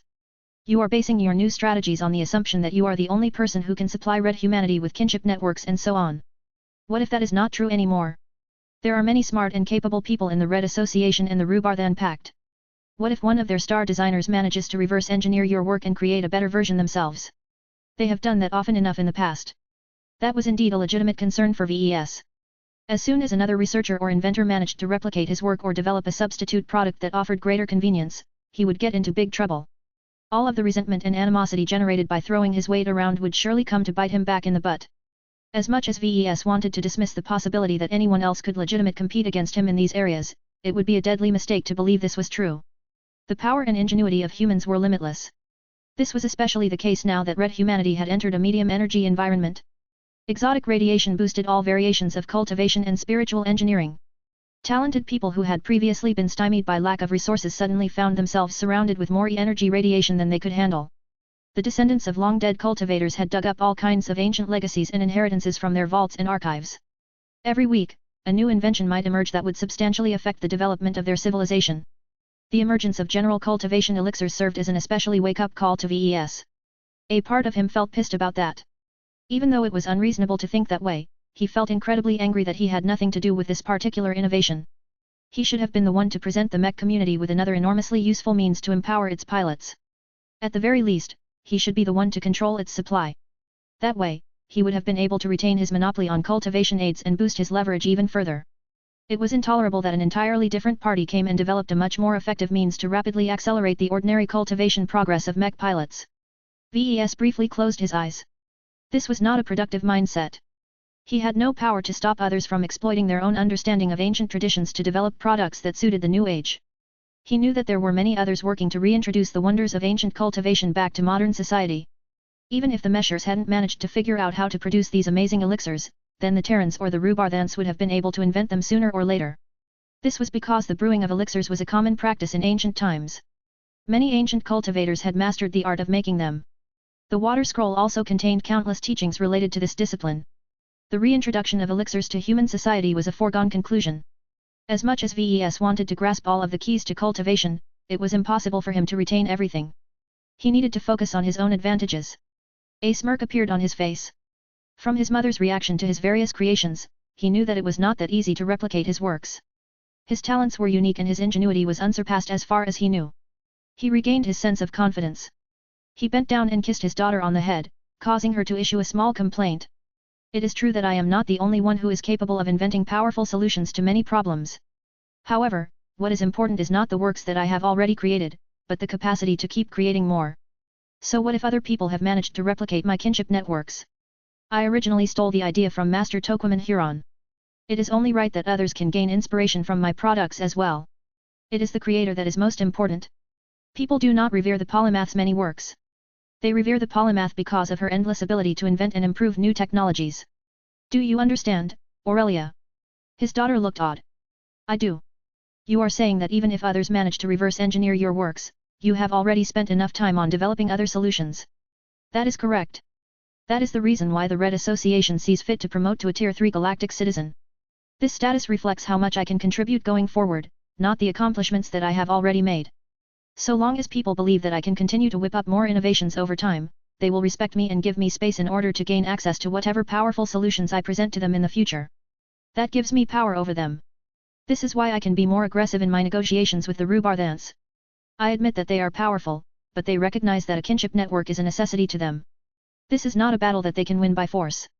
That said, VES did not completely rule out the possibility that the Rhubarthans might feel tempted to employ underhanded measures in order to gain an advantage. As much as he felt reassured about his current protective measures, he could not afford to be complacent. He needed to look into bolstering his personal security as soon as possible. The Rhubarthans are unlikely to concede so easily, Aurelia said after a while. Their pride and conceit won't allow them to fold completely. They need at least a symbolic victory in order to justify an agreement with us. I think we may have to make serious concessions of our own in order to get Clixie or Kilangso to become their guardian spirit. Oh. VES grew intrigued. What do you think they will propose?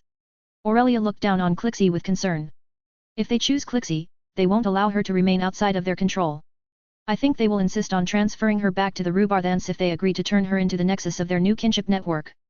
This was a realistic possibility. Aurelia made a very clever guess. However, the possibility obviously distressed her. The young lady clutched Clixie even tighter as if she was afraid that the Rhubarthans would come and snatch her closest feline companion away. Meow meow meow. The Rhubarthan sentinel cat expressed her loyalty to Aurelia. That is not all. Aurelia continued. If the Rhubarthans have grown too concerned about how much leverage you gain over them, they may insist that you send me or my sister to their state. They will want to put us into their schools so that they can make us develop a greater belonging towards their culture and state. Unacceptable. I won't let the Rhubarthans take you away. That goes for Clixie as well. She's family. We never abandon our own. Meow. VES knew that this practice was not uncommon in these circles. Nonetheless, family was important to him. Perhaps that may be exactly why the Rhubarthans might want to target that, but he did not want his success to come at the expense of the people he loved and cherished. That would defeat much of the purpose of what he was working towards. Okay, that is enough for now. He said as he rose up on his feet. I appreciate your insights, but you still have much to go before you can handle these talks in my stead. Don't worry. I won't let the Rhubarthans walk all over me. I won't let them take you or Clixie away. If they want more oversight on our cat, then they can send their men to us. If that is not enough for them, then they can either turn to another provider or go without a kinship network. He was beginning to enjoy all of this plotting and scheming a bit too much as of late. He needed to turn his focus back on his core work before he got lost in this entirely. Chapter 5285 Reducing Workload. His talk with the Rhubarthans caused him to revel in his new position of superiority, but it also made him realize that he was allocating too much of his time on diplomacy. VES recognized the importance of conducting diplomacy. The downfall of the Hexadric hegemony and the Vulcan Empire always served as the defining examples of how large and powerful organizations could fall. The people of these ill-fated states made too few friends and far too many enemies. For all of his massive success, VES never forgot that he was still an upstart in many ways. His Larkinson clan still amounted to nothing in the greater scheme of things. This was why it was important to maintain friendly relationships with all of the major players. VES did not need to become bosom buddies with them all, but he should at least prevent them from developing a strong grudge against him and his clan. In any case, VES was done with diplomacy for the time being. He already conducted the most important talks. Unless the Terrans and the Rubarthans had many major decisions that demanded his personal attention, he could leave most of the proceedings to his subordinates. VES wanted to get back to work. As important as it was to remain on top of all of the drastic changes due to the changing times, he could never overlook the fact that he was a mech designer first. This was why he threw himself back into routine.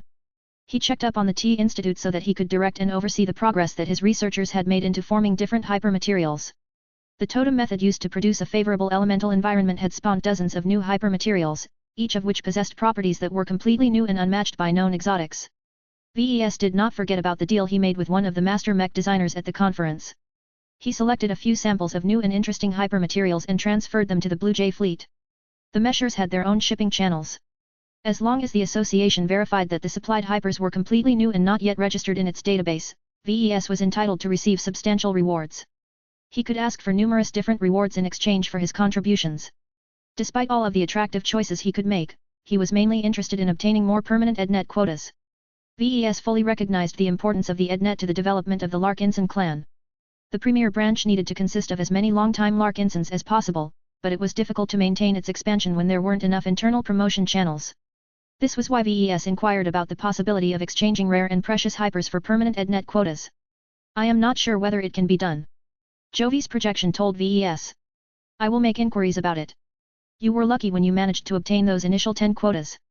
Master Xena Wintres clearly wanted to earn your favor by making them available to you.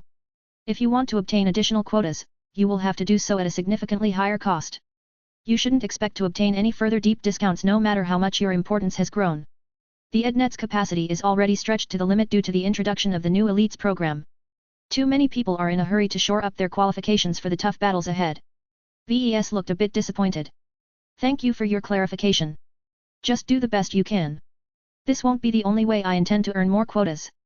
As long as I keep working at it, the number of permanent quotas in my possession will slowly grow to a more acceptable amount. It would make a huge difference to the Larkinsons whether they had access to 10 quotas or 100 quotas. Unfortunately, VES was clear that he had to continue his cooperation with the Red Association to earn more quotas. He was quite clear that the Meshers likely identified how much value he ascribed to these quotas and deliberately dangled them in front of his head like a carrot. Thinking about how frustrating it was to remain at the beck and call of the Meshers urged him to find a way to upgrade the MSTS. It has been a long time since I worked on the mental simulation training system. He frowned. He knew that Vulcan, who essentially hosted the MSTS, constantly worked to expand its capabilities over time, but these improvements mostly amounted to minor updates to the physics model. Aside from making the simulations more realistic, the fundamental properties of the MSTS hadn't changed in quite a while. If I can find a way to accelerate the perception of time when connected to the MSTS. He knew that it was not that simple to imitate the selling feature of the EdNet. Even if VES found a way to accelerate time in the simulation environment, the brains of the mech pilots would rapidly overheat and fry from all of the excessive mental strain. The reason why the EdNet was so successful was because the Meshers utilized a lot of cross-disciplinary tech to maintain the health of its users while they subjected their brains to a lot of abuse. This was a capacity that his own researchers simply couldn't match. Maybe I don't have to follow the model of the EdNet so closely. There has to be a different way to produce the same result. This was bound to be a difficult problem. VES did not think he could rid himself of his dependency on the EdNet anytime soon. In any case, before his expeditionary fleet arrived at the Bortelli system, VES wanted to take a bit of time away from his miscellaneous duties and focus on pure mech design. When he entered the closed chamber where his cyborg leg had constantly been at work behind a desk terminal, VES hesitated whether he should bother to reattach his limb. I don't think it is healthy to keep the sub-brain separated from me for too long. Who knows what it will grow into if it continues to remain by itself. It was a strange sensation to reattach an artificial limb that had been standing on its own for a considerable amount of time. Fortunately, his fears did not come true. No accidents occurred. VES did not detect any hint of incompatibility. It was the opposite in fact. He felt truly complete now that his sub-brain had reconnected to the rest of his nervous system. VES could already feel his thinking processes returning to a more optimal state. It was as if he had added a secondary processor to a computing system. The two working in harmony. with each other produced small but helpful synergies that would be helpful in solving particularly difficult design problems. Though VES still felt tempted to separate his cyborg leg whenever he had to go away on another business trip, there was something to be said about keeping his body whole. The pleasant boost resulting from reattaching his cyborg leg put Hearn in a particularly good mood. He sat down behind his desk terminal and soon started to get lost in his design projects.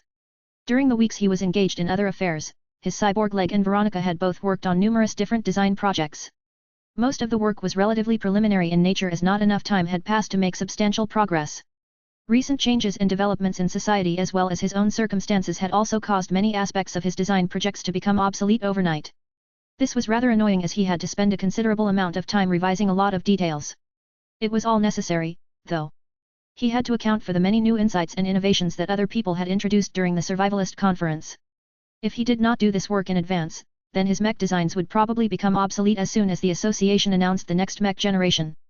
Even so, without access to much of the promising new tech and technological principles, there was little VES could do aside from ensuring that he could easily replace old tech with new tech. There was still value in knowing what was to come. Many other mech designers had little clue about what was to come, and they would definitely suffer for their lack of preparation. As VES continued to go over the progress he made while he was gone, he briefly considered whether it was important for him to continue working on these second-class mech design projects. VES needed to reserve more time to study the huge amount of knowledge required to become a first-class senior mech designer. Since he was about to design first-class mechs in the near future, was there any point in spending his time on second-class mechs? He vigorously shook his head. Ugh. I'm thinking like a snob again. Bad VES. VES spent too much time among the survivalists. They all held an attitude that only first-class mechs could decide the outcome of the war, but that was way too narrow-minded for his tastes. Even though the Meshers had a point that second-class mechs and third-class mechs could not compete directly against the leading alien war fleets, there was still value in investing in quantity. Besides, most of my clan will still consist of second-raters for the most part. I can't abandon them just because I can play with shinier toys in the future. I should never forget my roots. After a bit more thinking, VES made an important decision by delaying and postponing a few projects. I should keep working on the Blood Knight project since the Meshers want to conduct more research on the Carmine system. It's a bit troublesome since it is a biomech, though. I need to spend more time on solving problems that I have never encountered in my other projects. The Blood Knight project was already troublesome when it was supposed to be a second-class biomech. The design project would become 10 times more difficult if it was centered around a first-class biomech. His shallow understanding of biotechnology and biomech design were far from enough for him to design a decent first-class biomech. The Elephant project suffers from the opposite problem. Its complexity and requirements exceeded that of a second-class mech. VES was already struggling to contain all of its powerful functions in a quasi-first-class mech frame. Now that he thought about it, the Elephant project would have a much better future if he respecified it into a first-class mech. I can also add a lot more powerful features to the mech design. There was one kind of high technology that VES deeply wanted to integrate into the Elephant project.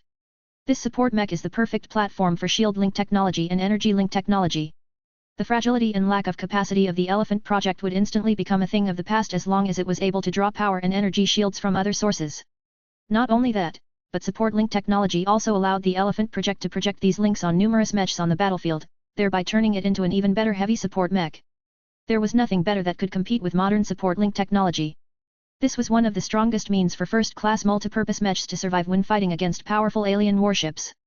As a Tier 3 galactic citizen, VES had become an honorary member of the Red Association. This meant that he gained high-level access to a lot of restrictive and powerful high technologies, which happened to include support link technology. Though VES wasn't allowed to implement this tech into publicly available mechs, it was not a problem to reserve it for his own clan's use. The only problem is that this tech is too demanding. It is unfeasible to apply it onto second-class mechs. Chapter 5286 Postponing Projects. The biggest game-changer to VES was not just the transition from second-class mechs to first-class mechs, but access to more exclusive high technologies. The foremost high technology that VES had always been greedy for was support link technology. Also called linking technology, it was a sophisticated way to transfer energy from one machine to another. VES had witnessed it in action several times. He had seen CFA warships link their defenses together to withstand the strongest blows with their combined strengths. He had also seen the MTA's first-class multipurpose mechs confront alien warships head-on without fear for their overwhelming firepower. While energy link technology and shield link technology was subject to a lot of constraints that imposed limits on what they could do, they were still essential to develop mechs that could compete at the highest level. A first-class mech force with access to support link technology could easily overwhelm a first-class mech force that lacked this high-end tech. For a long time, VES never thought about incorporating this useful tech in any of his mechs. Only the top first-class powers possessed the wealth, resources, manpower, and infrastructure to make widespread use of this tech. It would definitely be a struggle for the Larkinson clan to implement support-link technology into all of its future first-class mechs in the short term. The demands were too high. VES would have to barter for assistance from the Mechers or other first-class powers in order to incorporate this tech in his own products in a shorter time frame. If the time has come to go on an expedition, my mechs cannot deploy on the battlefield without the protection bestowed by shield-link technology.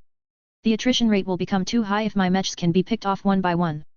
The battles against the Wiedner and Urzen raiding fleets had already taught him that even weaker opponents could make his forces bleed. Mechs were simply too small and easy to pick off. Shield-link technology could make it a lot harder for the aliens to inflict serious casualties. I don't have to worry about this right away. I need to study and become proficient in all of the science that leads up to shield-link technology before I can even think about applying it onto my own machines. That was the troublesome part about first-class mech design. Unless VES was able to obtain a suitable enlightenment fruit, the only way to get started on all of this powerful tech was to spend a lot of time on studying. This is why I need to cut back on my projects for the time being. He decided to set aside the Elephant project for the future.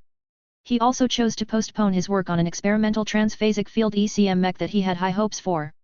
While it might help a lot in countering the phase water tech employed by aliens, VES was not sure whether he could turn this into a practical product in a reasonable time frame. This still left him with way too many projects that he could not easily dismiss. The most crucial ones were the expert mech design projects. The Dawnstar project that revolved around upgrading his grandfather's Carmine mech was non-negotiable.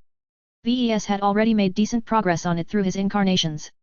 However, due to confidentiality as well as other reasons, he didn't have any collaborators who shared the burden of designing it, which meant that VES still had a huge amount of work ahead of him if he wanted to deliver a proper high-tier expert mech. Even his wife was limited by how much assistance she could provide by implementing her God Body solution on the metallic components of the upgraded version of Venerable Benjamin's current machine. Other than that, VES needed to do all of the heavy lifting himself. Still, it will be worth it. This expert mech out of all of my other ones will encapsulate my design philosophy the most. Not even the Everchanger can compare to it due to the absence of the Carmine system. That caused him to contemplate whether he should offer to integrate his other Larkinson expert mechs with their own Carmine systems when it was time to update their designs. There is no point in thinking about this now. VES at least needed to upgrade them into quasi-first-class mechs in the next 5 years, but he still had plenty of time to tackle these projects. Aside from the Dawnstar project, the Blue Dripper project and the Jupiter project also demanded his attention. Fortunately for him, his wife had taken charge of both expert mech design projects. She had become especially attached to the Jupiter project. Designed for General Ark Larkinson, this was a genuine high-tier expert mech design whose scope easily matched or exceeded that of the Mars project. VES did not have to worry too much about the progress of the Jupiter project since his wife had obviously fallen in love with it. She was especially ecstatic about implementing all kinds of newer and more updated tech that they previously weren't able to incorporate in the initial version of Patriarch Reginald's machine. That left a bunch of standard mech projects. Although he was officially involved in the design of the Storm Sword project, it belonged to Kedis for the most part. His only job was to make the mech alive and to connect it to Respa. That was the extent of his contribution. He was more than happy to leave the rest to Kedis and her other collaborators. As for the Rifleman mech project that he intended to embark upon after finding an external collaborator, VES decided to shelve it until he had more time at a later date. While the Larkinson clan most definitely needed a new and dedicated spaceborne quasi-first-class Rifleman mech, VES ultimately thought that it might be better to wait a bit more so that he could gain access to newer and better tech. He had learned about lots of useful technological advances during the conference that were bound to be introduced in the near future. The Mechers were especially keen on strengthening the ability for ordinary forces to threaten alien warships. This meant that the next mech generation was bound to include powerful new offensive tech that would make it a lot easier to drain transphasic energy shields at a distance. I can't delay my heavy artillery mech projects, though. VES had already accepted a bunch of commissions for the Colonial Federation of Davyut. The decision made sense at the time, but now seemed out of place now that he could obtain much better concessions. Nonetheless, a contract was a contract. VES did not object to completing the Supremo project along with the remaining commissions for a second-class colonial state. Perhaps the heavy artillery mech designed especially for the Davyutans might not weigh so heavily on his mind anymore, but it was still a project that he had high hopes on. It was not a waste of time to design this interesting machine in collaboration with a master mech designer who specialized in this mech type. So long as the Supremo project and future Davyutan mechs produced great results in the war against the native aliens, VES could gain a lot of reputation by being able to point out that his works could substantially boost the combat effectiveness of an entire state. The Hex Federation would no longer be the only state that gained a huge amount of benefits by making use of his exclusive living mechs. That alone made these second-class commissions worth it. The Davutans probably didn't dare to hassle him about completing them in a hurry, so VES could space them out so that he did not get swamped by too many projects. VES decided to postpone the Transcendent Punisher Mark III for the same reasons as he did for his Rifleman Mech project. While he had made a lot more progress in the design of this strategically important Larkinson Mech, it did not make sense for him to work on it any further for the time being. When he initially made the decision to upgrade his Transcendent Punishers, he didn't know at the time that the Red Association was on track to introduce a lot of new technologies aimed towards boosting the firepower of ranged mechs. That left him with the final ongoing mech design project. VES struggled whether he should continue to work on the Fae project or respecify it into a first-class mech. No. It should already be useful as a quasi-first-class mech. It is an advanced and costly design, but it is not as exaggerated as the Elephant project. What is most important is that its features are in much greater demand on lesser battlefields. I doubt I can design spurs that are effective enough to withstand the firepower or fool the sensor systems of first-class opponents. VES needed to master a lot more first-class technologies before he could design a proper first-class incarnation of the Fae project. He breathed a lot easier now that VES had substantially reined in his work schedule. Now that he had reduced his scope to 6 mech design projects, of which 2 of them did not impose too many demands of his time, he had freed enough time to study for the future. As long as I don't make my workload any greater than the current level, I am sure I can get started on designing my first proper first-class mech in 4 or so years. The timing was crucial to VES. He wanted to design and fabricate at least a couple of essential first-class living mechs before he and his clan embarked on their first deep strike operation. VES did not want to become a warlord by relying on first-class mechs designed by others. As powerful and trustworthy as they may be, it just wouldn't be the same. It took a bit of time to register these changes in the design department. Once he had made it clear to everyone that he intended to juggle fewer mech design projects at the same time, he dropped by his wife to discuss their progress. "You should have reduced your workload much sooner," she told him. "In fact, you should have never been arrogant enough to accept so many projects in the first place. I am happy that you finally regained your senses. Hey, it's not that bad. If it wasn't so important for me to be promoted to a first-class mech designer as soon as possible, I would have been able to complete those projects within a year." That sounded like a stretch to Gloriana. VES didn't even have a first-class cranial implant. How could he possibly solve so many design problems without such a powerful tool? That reminded her of her own impending upgrade.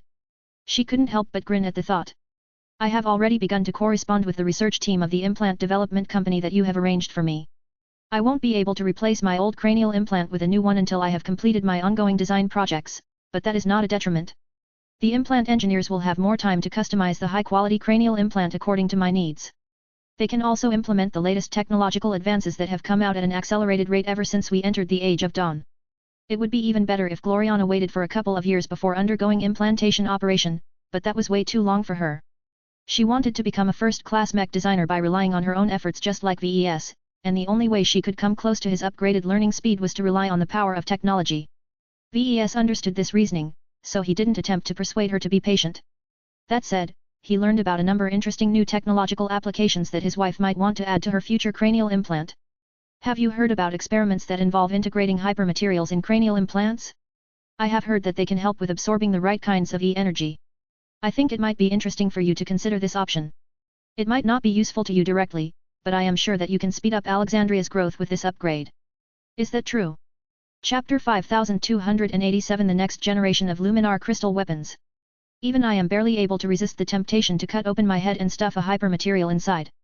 Do you know how useful it is to attract more E-energy radiation? It sounds dangerous. Gloriana said.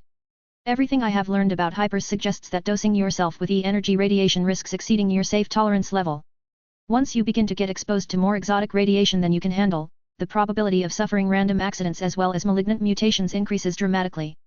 This is already bad enough if you implant a hypermaterial inside your arm or leg, but if any accident occurs within the center of your brain, a quick death is not the worst outcome. Her concerns were valid. Most of Red humanity was just beginning to get to grips with materials that had formed after being infused with the power of heaven. The properties derived from specific elemental variations of E-energy produced all kinds of wondrous but unpredictable effects. This was the start of the Age of Dawn. Just as they did during the starting years of the Age of Mechs, a lot of researchers and developers had no idea what they were dealing with. They mostly attained their results by trial and error. Suffice to say, this approach usually yielded a lot more errors than successes. VES did not feel too concerned about it, though.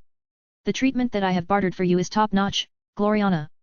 The implant development company won't be treating you as an ordinary test subject. You are a client and a VIP no less. As the wife of a Tier 3 galactic citizen, the implant engineers won't dare to employ any truly untested tech in your custom cranial implant. Technological progress is happening really fast right now. A lot of the products in development seem dangerous at the moment, but most of the risks will subside in a couple of months as our scientific community quickly learns what is wrong and what is right. Hypermaterials are part of our future. Don't miss out on it. It will be much more troublesome to upgrade your implant once it has been installed into your brain. VES truly believed this was the best way to boost the capabilities of his wife.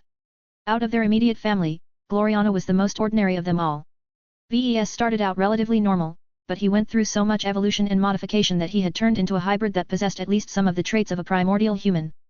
Their children were much further ahead in this regard. The gifts bestowed by the likes of Gaia and the superior mother along with other superior conditions caused them to come much closer to the state of a primordial human.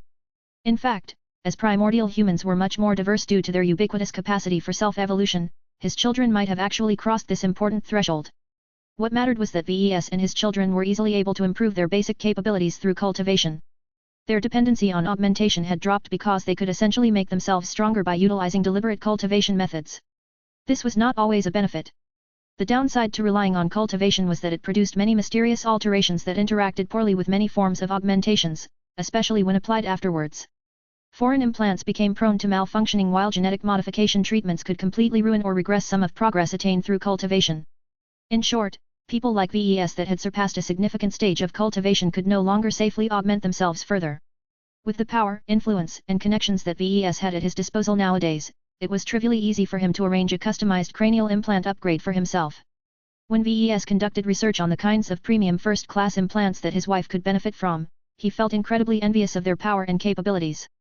The implants optimized for mech designers did more than offer a lot of processing power and data storage. They went further and literally rewrote entire parts of the human brain so that they could massively improve and optimize a lot of cognitive processes relevant to their profession. VES could not even hope to understand these deep and profound changes. Only the foremost experts on human neurology and implant development understood what was taking place. Cranial implants that produced such extreme effects were almost always custom in nature. A standardized product could not account for all of the unique and diverse brain configurations of baseline humans and most particularly designer babies. The difficulty of installing them became exponentially more difficult if the intended recipient already bore an existing cranial implant. Only first-raters possessed the tech, resources, and expertise to safely boost Gloriana's base capabilities to an insanely high level. Though his wife needed to be patient, once she completed her long-awaited upgrade, her productivity would likely become insanely high. Her work speed would exceed that of any other second-class journeyman mech designer by a noticeable margin, all without compromising the quality of her results. Her ability to devour new knowledge would improve substantially as well, as her integration with her new implant had pushed forth the digitization of her mind to an even deeper level. If Gloriana failed to promote to a first-class mech designer despite receiving a customized first-class cranial implant, then she might as well quit mech design entirely and raise her children in peace. VES felt a lot of pressure at her impending upgrade. He knew that he needed to find a way to upgrade his own design capabilities, but his odd evolution track prevented him from employing the easiest and most common solution available to mech designers. He needed to rely on his own efforts to increase his internal processing power. This was difficult, but there had to be a way to make this happen. He deeply suspected that divine blacksmiths were able to turn a part of themselves into supercomputers. There was no other way for them to be able to forge the most advanced and demanding armaments in ancient times. All of that could wait for the time being. After the couple was done with talking about cranial implants, they moved on to discussing the progress made on numerous important mech design projects. Gloriana had fleshed out much of the Jupiter project by herself.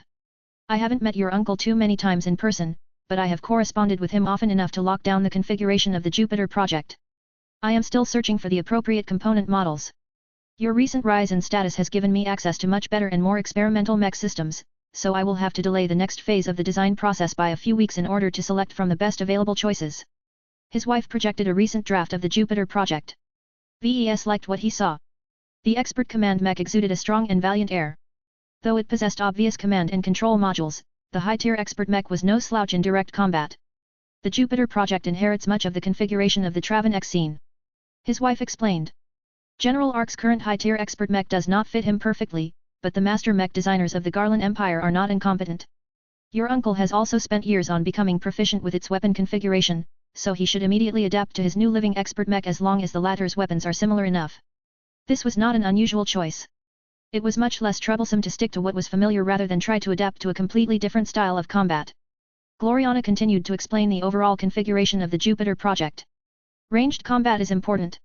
While Ark and I have discussed whether it is better for his expert mech to equip an external rifle that boasts superior firepower and convenience, we ultimately decided to base the Jupiter project's ranged armament on a set of integrated transphasic luminar crystal cannon system. This will be his main means of ranged output. We will be counting on you to develop it to a point where it can become effective against alien warships. VES looked intrigued. The proposed integrated energy weapon system clearly shared a lot of similarities to the Arceus system of the Mars. His wife had participated in its design. Not only that, she also collaborated with Master Benedict Cortez on an infrequent basis whenever the Mars was due for another minor upgrade or overhaul. Even though the Arceus system was a licensed product of Amace Energy Armaments, that did not stop VES and Gloriana from taking inspiration from many of its interesting design solutions. They could even take it a step further and license the Arceus system or a newer variant of it for the Jupiter project. However, neither VES nor Gloriana proposed this solution because they had advanced their craft to such an extent since the initial development of the Mars that they could develop a completely bespoke integrated energy weapon system by themselves. The design might be rougher and less optimized at first, but there was much more room for improvement. Both mech designers knew quite well that the initial version of the Jupiter project would only last for a short time. Once General Ark Larkinson successfully advanced to ace pilot, his new living expert mech immediately became obsolete again. That would be the point where Gloriana truly intended to transform her work into a mechanical monster without equal in the Larkinson clan. The Arceus system works well for the Mars because it is entirely based on numerous transphasic positron weapon modules. They are powerful enough to allow Patriarch Reginald cross-exchange fire against most warships at various ranges, though they perform the best at closer to medium ranges. VES told her. As for the Jupiter project, we can make a range of impactful choices. We can make its ranged output flexible by allowing it to switch out its attack phase crystals. However, this will add more complexity while reducing the degree of optimization. It might just be a better idea to stick to just one attack phase crystal. His wife furrowed her brows. I know you well enough that you only make stupid suggestions half of the time. Why do you sound as if you are favoring only a single choice? Does it not make sense to take advantage of the versatility of luminar crystal technology? If the Jupiter project faces a warship, it can quickly dismantle the target's transphasic energy shields with empowered disruptor beams. Once our expert mech has stripped this layer of protection, the mech can switch to positron beams to inflict maximum destruction onto the hull plating and internal hull structure of the enemy vessel. The efficiency of this process will severely diminish if the Jupiter project can only fire positron beams. Her argument made a lot of sense. VES used to hold this opinion as well, but recent changes had caused him to change his attitude on this matter. The problem was that it was difficult for him to explain his thoughts in a logical manner. You are not wrong, honey, but this is the Age of Dawn. Have you seen what the Everchanger managed to pull off with the Grey Lotus? This little weapon represents the future luminar crystal weapons as far as I am concerned. By using aspect hypermaterials as the basis of a new variation of attack phase crystal, the luminar crystal weapons will not only be able to draw power from the power reactor of the expert mech, but also ambient E-energy. His wife widened her eyes. She had overlooked this important detail. The reason why she had dismissed the Grey Lotus in her mind was because she had long been accustomed to regarding it as a unique and unreplicable artifact. It relied on a material called black demon steel in order to fire lethal death beams that could at least partially phase through any barrier. If they could apply similar advancements to the Jupiter project's integrated energy weapon systems, they could turn the powerful expert mech into a true ship-killing machine. Chapter 5288 The Leader of the Pack. The synergy between luminar crystal technology and hypermaterials was insane. Hypermaterials, or more specifically sympathetic materials, interacted extensively with E-energy radiation. They basically acted like physical interfaces that could directly draw in the power of exotic radiation and infuse it into a controllable luminar crystal weapon. Before the Age of Dawn, VES had no special thoughts about developing more products like the Grey Lotus in the short term. As powerful and useful as this relic weapon may be, the lack of suitable materials made it impossible for him to develop this technological direction any further. That was no longer the case. The Age of Dawn had changed the rules. Hypermaterials that were previously so rare that they only showed up in weird places like the Nixian Gap and the spaces controlled by the Five Scrolls Compact were about to become a lot more ubiquitous. Even if the emergence of higher grades of hypers were a lot more demanding, that did not stop the fact that they would probably become a lot more common in the Red Ocean in the near future. However, just because a lot more odd and peculiar sympathetic materials comparable to Black Demon Steel became available did not mean that it was easy to make use of their properties. While it was possible to use them as the base materials for simple products such as swords and armor plating, this was only the most shallow application of their unique properties. Using them as a core material of an energy weapon system was much more difficult. Constructing a laser weapon by substituting ordinary exotics with more interesting hypers did not necessarily lead to a transformation in performance. Mech designers and engineers needed to be a lot more clever than that in order to successfully channel the power of exotic radiation through an energy weapon. Luminar crystal technology happened to offer a ready-made template to make this happen. The attack phase crystal that converted electrical energy into various different energy beam types was a sophisticated weapon component that performed radically differently depending on its material composition. Luminar crystals actually resembled Archimetal a lot in this area. Both were composite materials that were practically designed to offer wide compatibility to different materials and produce dramatically different results based on endless combinations. Before the Age of Dawn, VES had casually managed to develop 6 conventional attack phase crystals. Laser beams, positron beams, light beams, slicer beams, kinetic beams, and disruptor beams all produced extremely useful results in the right situations. Much of the power of the ranged mechs of the Larkinson clan was based on their ability to employ the right attack phase crystals at the right time. The funny part about all of this was that VES didn't even specialize in crystallography or energy weapon systems. However, by borrowing the alien insights and intuition of the illustrious one, he had been able to make far more progress in this field than he should. His advancements in Luminar crystal technology essentially allowed the design department to operate without a lead designer who specialized in ranged weapon systems. Yet for all of the progress that VES had made in developing stronger and better Luminar crystal weapons, he only recently made the realization that he had been playing with a neutered version of this alien tech all this time. He long speculated that the original Luminar race had lived in ancient times where the power of heaven was abundant in the Milky Way. It made a lot of sense that Luminar crystal technology was more suited for a medium or high energy environment. The way that Luminar crystal technology easily enabled VES to make effective use of hypermaterials showed him that it was practically made for this purpose.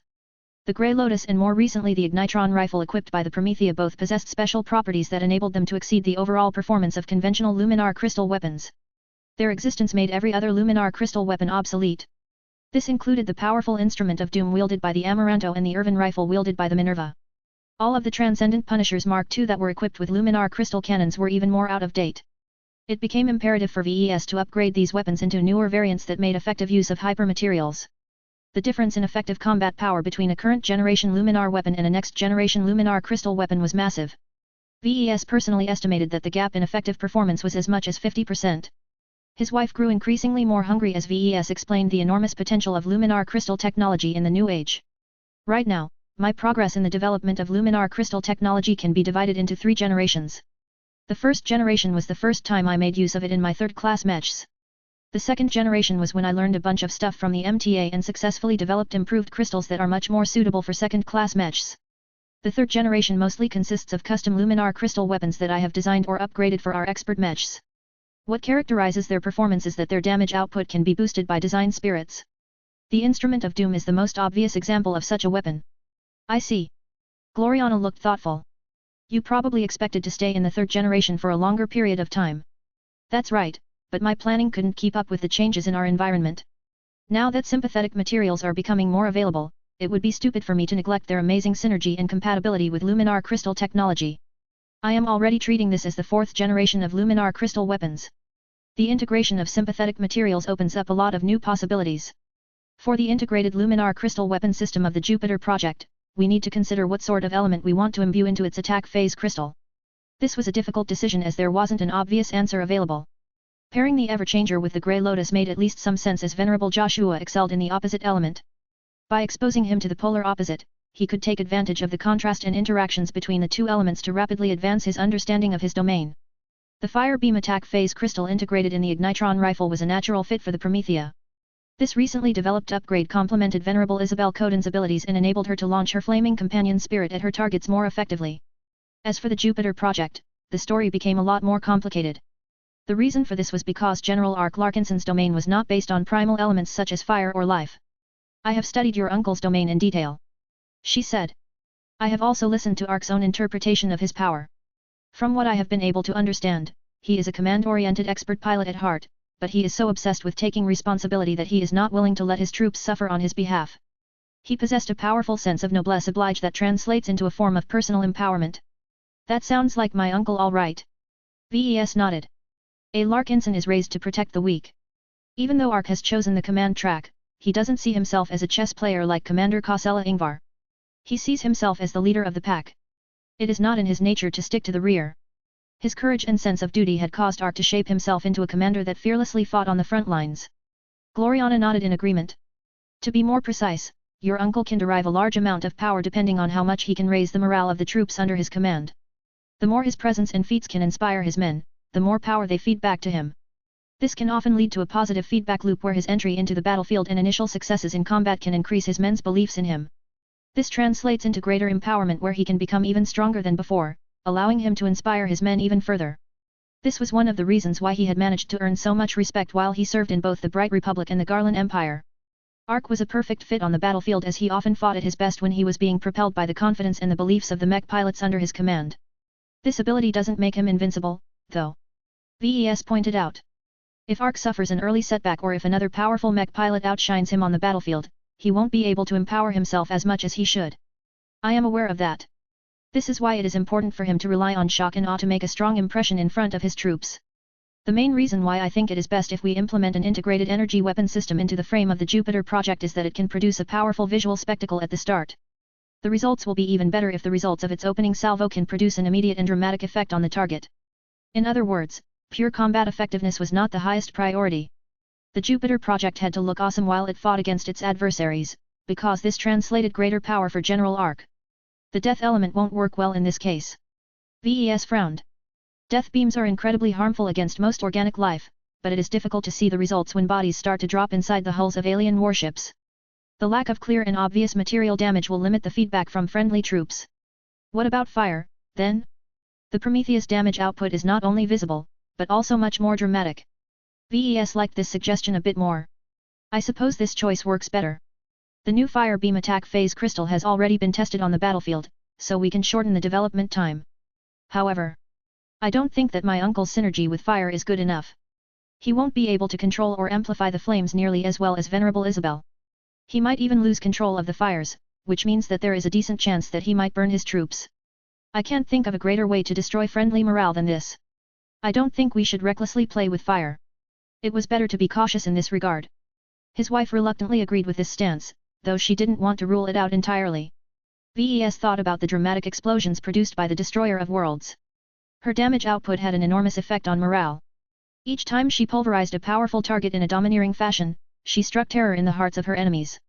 At the same time, she buoyed the confidence of friendly mech pilots, mostly because they knew that there wouldn't be much left for them to clean up. Their god pilot had already shattered the backs of their enemies. However, it was difficult for VES to gain access to the power of destruction. He had already expended Emma's spiritual fragment, and he didn't know how to replicate a comparable domain to that of Divine Irene Mox. Besides, destruction was a difficult force to control. A mech pilot who had no special affinity with this element had a high chance of suffering an accident. What about light?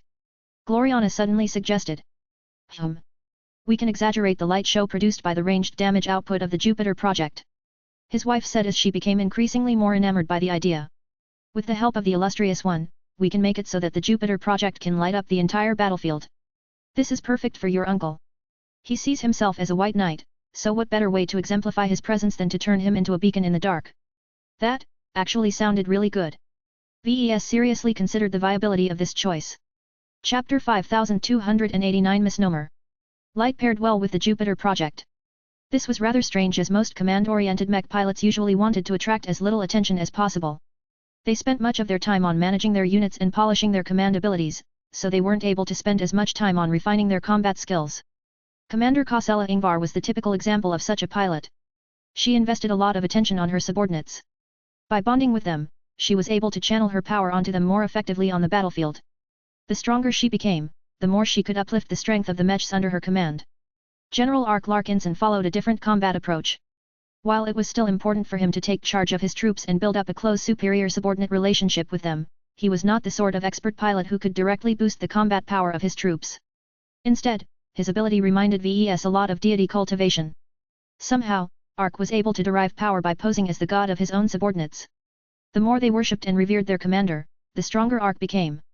Image played a crucial role as a consequence. Ark had to pay a lot of attention to how he looked, how he presented himself, how he behaved and how he shaped his relationship with his troops. A handsome and flashy mech could help him strengthen his image by an enormous margin. Right now, Ark must not be having the best of times. His Travan Exene was a relatively ordinary high-tier expert mech, and completely lost its luster whenever it was standing right next to the Mars. Even though the mech hadn't been designed for this purpose, the powerful and domineering Ace hybrid mech never failed to make a strong impression on the battlefield. If Ark wanted to do well in the future, then his upcoming machine had to outshine the Mars somehow. This was an incredibly steep challenge, especially if the Jupiter project started out as an expert mech as opposed to an ace mech. Still, as long as the Jupiter project harnessed the power of light, VES believed it might be possible to overcome this challenge. If we do this, then the Jupiter project will become the brightest mech on the battlefield. He said. Subtlety is completely out of the question. Ark's mech will shine like a torch in the dark of space, thereby attracting a huge amount of attention and enemy weapons fire. He can take it. His domain and abilities are shaped by a desire to protect his troops by presenting himself as a more attractive target. Turning his mech into a giant light source plays into that role. We can make him so bright that his enemies will forget about attacking the much more fragile mechs that are fighting alongside the Jupiter project. This should be a desirable result so long as the opposition is not overwhelming. Though his wife made a lot of sense, VES worried about whether this would backfire on Ark one day. If he and his forces ever encountered an overwhelming enemy one day, the blindingly bright Jupiter project would definitely find it difficult to escape pursuit. Still, there was no way to avoid this possibility.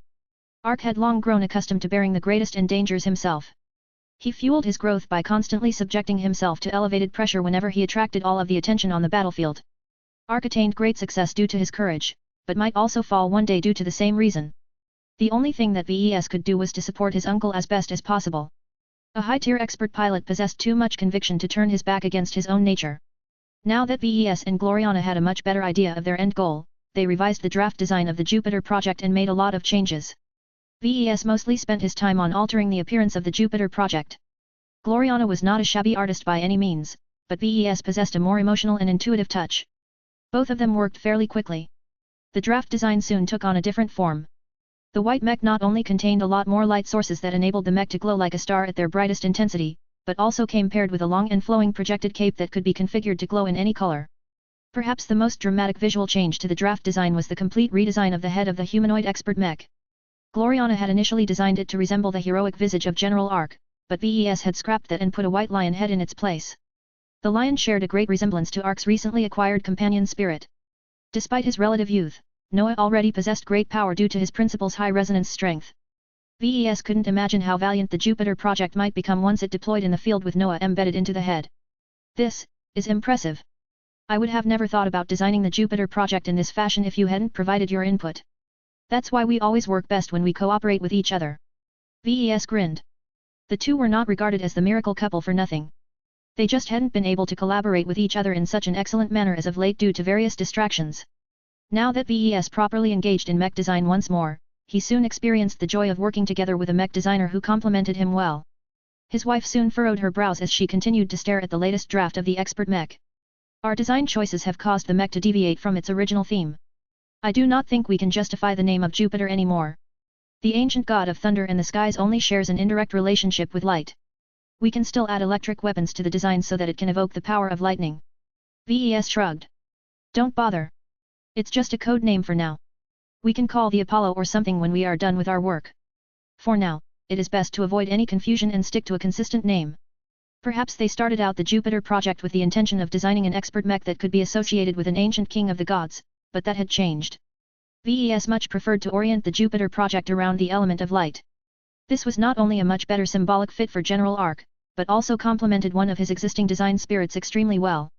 I originally wanted to install the Golden Cat as the design spirit for the Jupiter project, but I think I will have to squeeze in the illustrious one as well.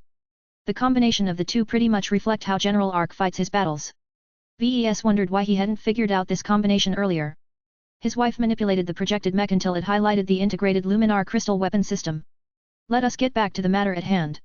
If we want to turn the power of light into a more substantial addition to the Jupiter project, then you need to develop an attack phase crystal that is not only highly attuned to the illustrious one, but also fires much stronger and brighter light beams or laser beams. Which one do you prefer, by the way? That was not a simple question to answer. There were pros and cons to either beam types. Laser beams were much more standard.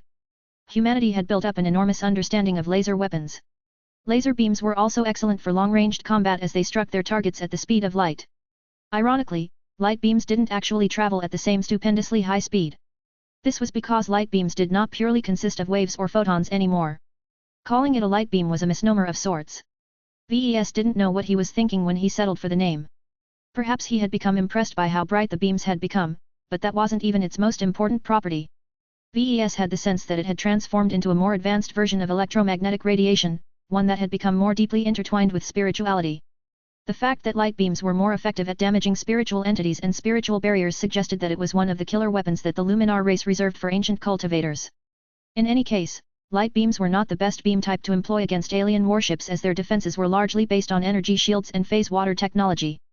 The only reason why this combination worked particularly well for the Jupiter project was because General Arc literally grew more powerful when his mech became flashier. Besides, given the continued proliferation of exotic radiation throughout the Red Ocean, it was only a matter of time before the native aliens started to engage in a form of chi cultivation. The Jupiter project would be perfectly positioned to counter any new exotic effects. I will have to task the T Institute to focus on cultivating larger batches of light aspect sympathetic materials. VES spoke even as he already drafted a note in his mind.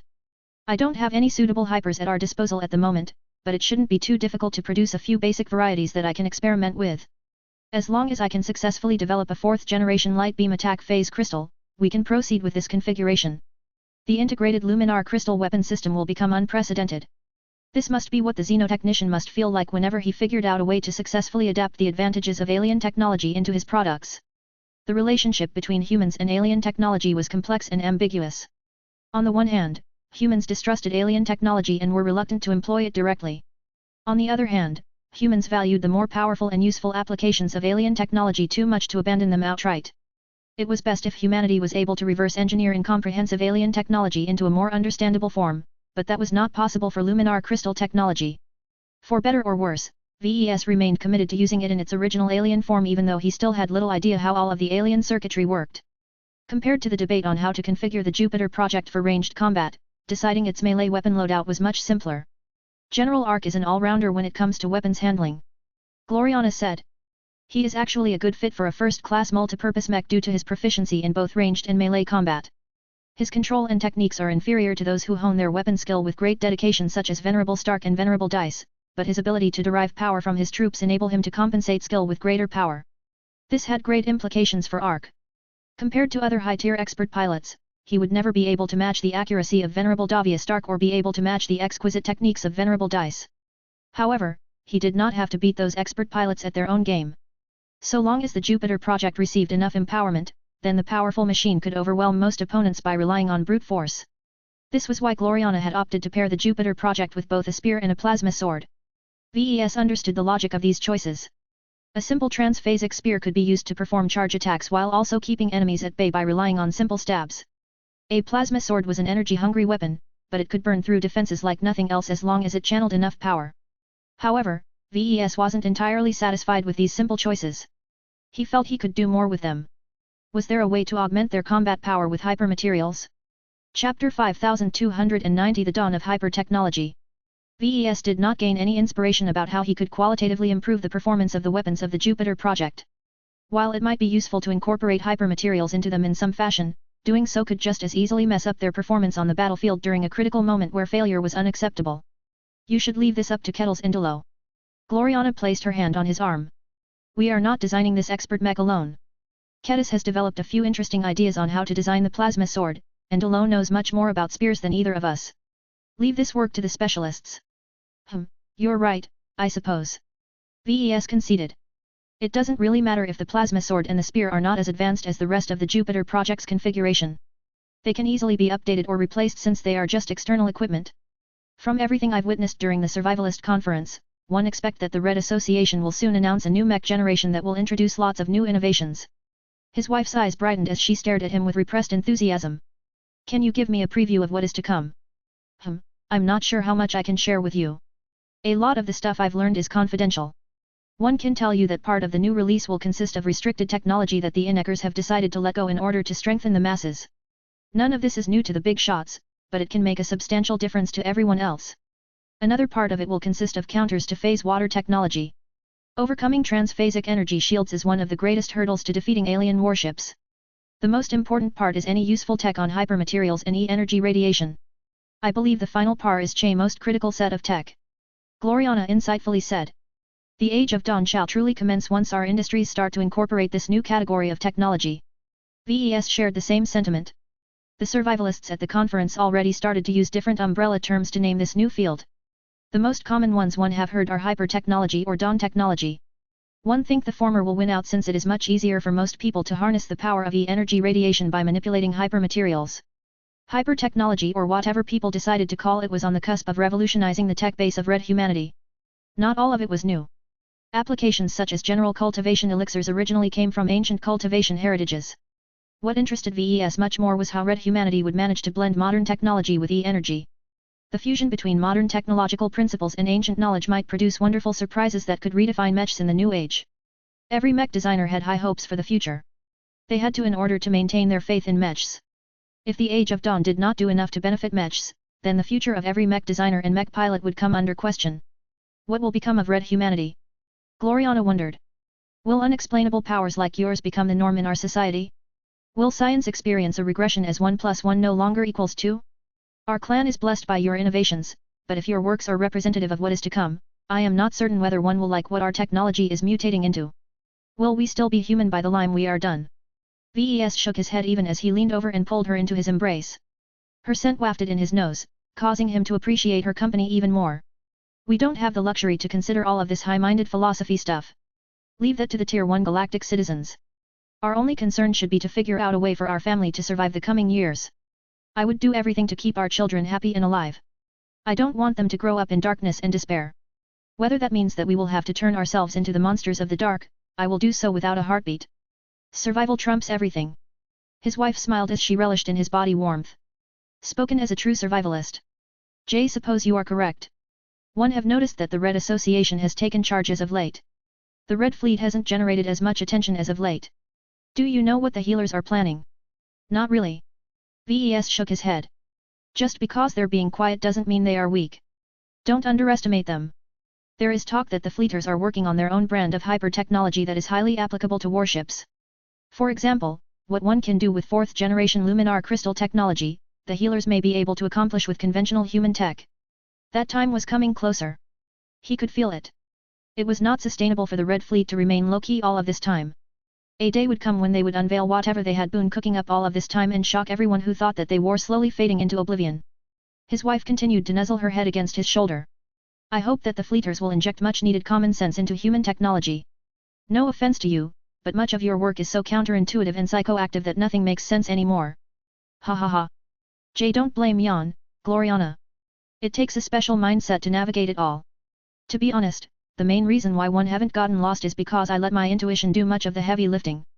One know it is not entirely proper to build up a dependency on factors outside of my understanding, but Jay think this is how cultivation science was originally practiced in ancient times. His wife made a contemptuous expression. Back then, ancient people did not have access to modern computers and scientific principles.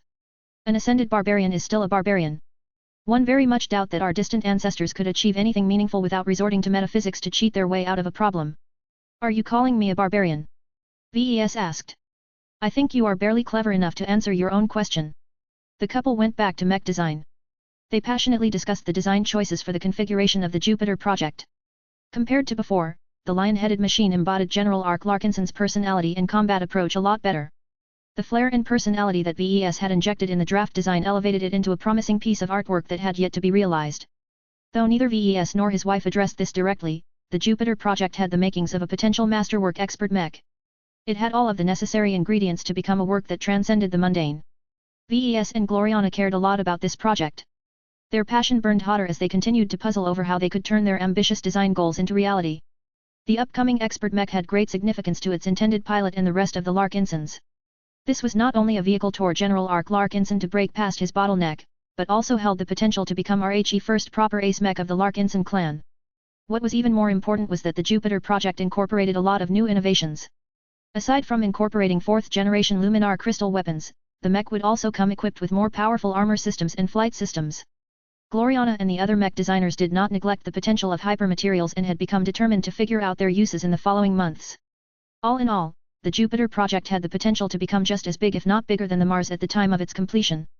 The expert mech design project outshone all of the others of its kind, which also included the Bloodstar Mark 11. While VES did not intend to put less effort into designing an expert mech for his grandfather, the scope and significance of his first proper Carmine expert mech were entirely different.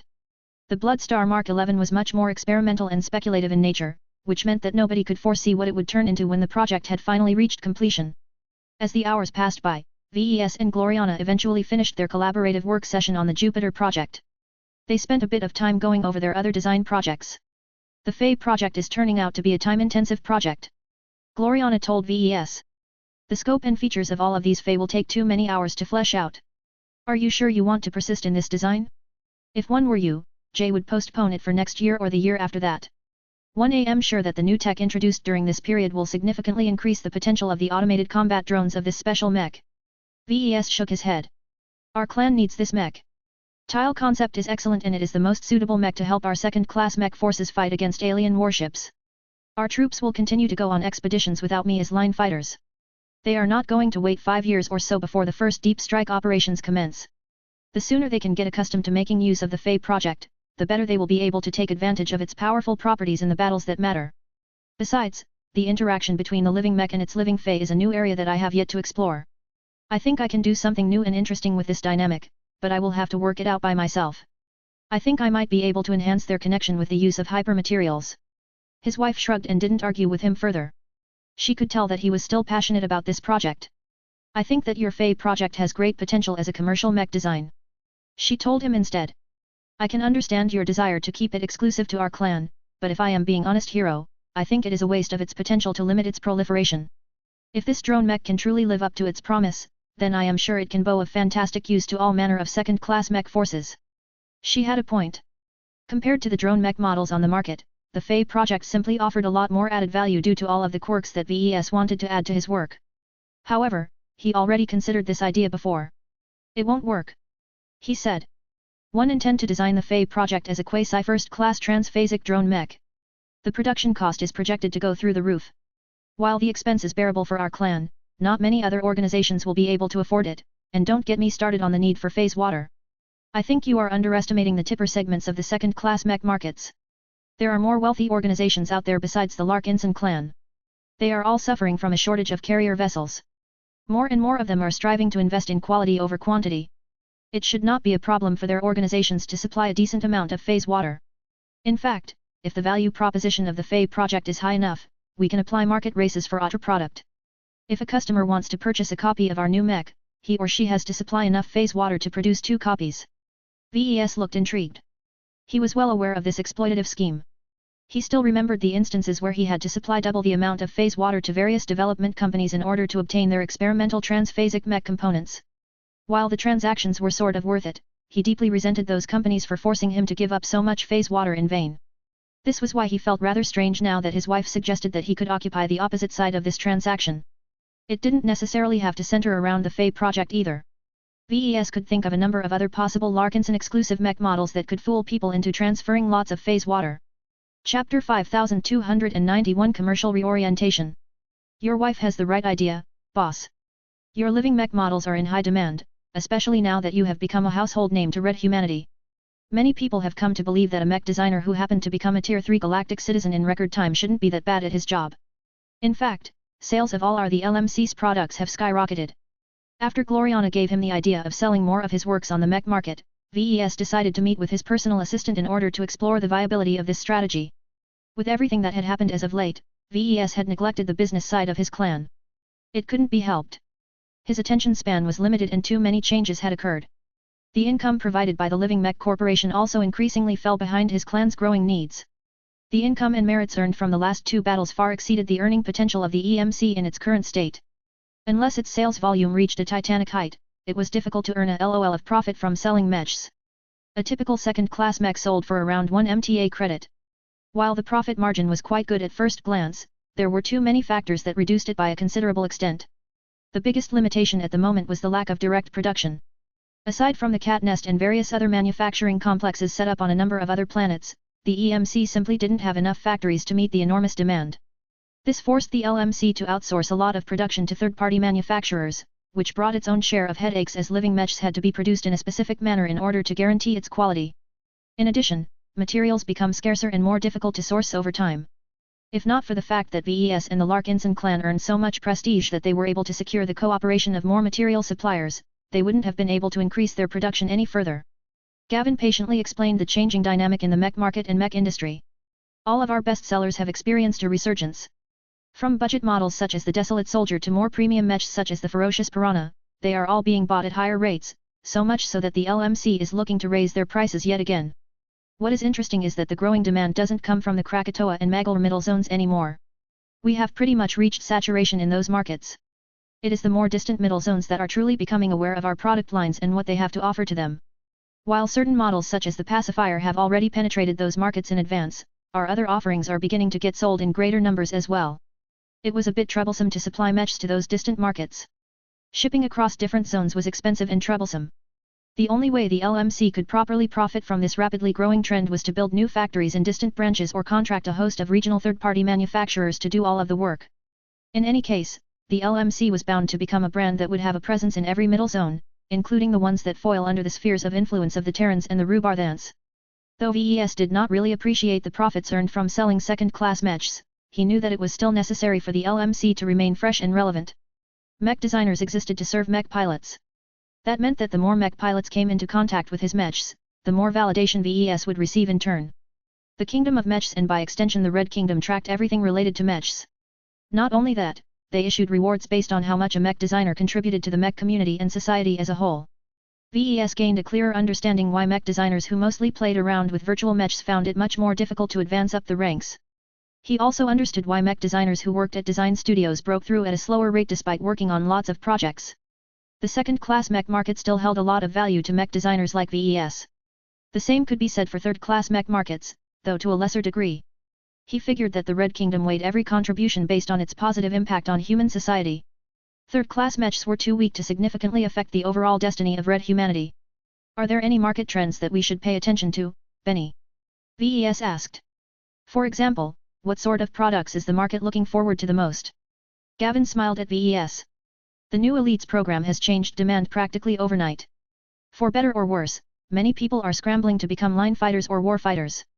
However, it is not easy for mech forces to obtain larger quantities of carrier vessels. Unlike before, many wealthy and powerful leaders are being pressured to take part in these dangerous incursions. They don't want to bet their lives on a limited amount of shaky mechs that are completely unsuited to fight against warships. They are willing to invest big money into the most premium machines they can obtain. The demand and market viability of quasi-first-class mechs like the ones you are working on have become a lot more attractive as of late. VES nodded in understanding. Perhaps his understanding of the second-class mech market had become outdated. What do you recommend we do, Benny? You should possess a sufficient understanding of the state of the LMC and the products we can release on the market. Are there any mech models of ours that you think will sell extremely well if we put them up for sale? Gavin paused in thought.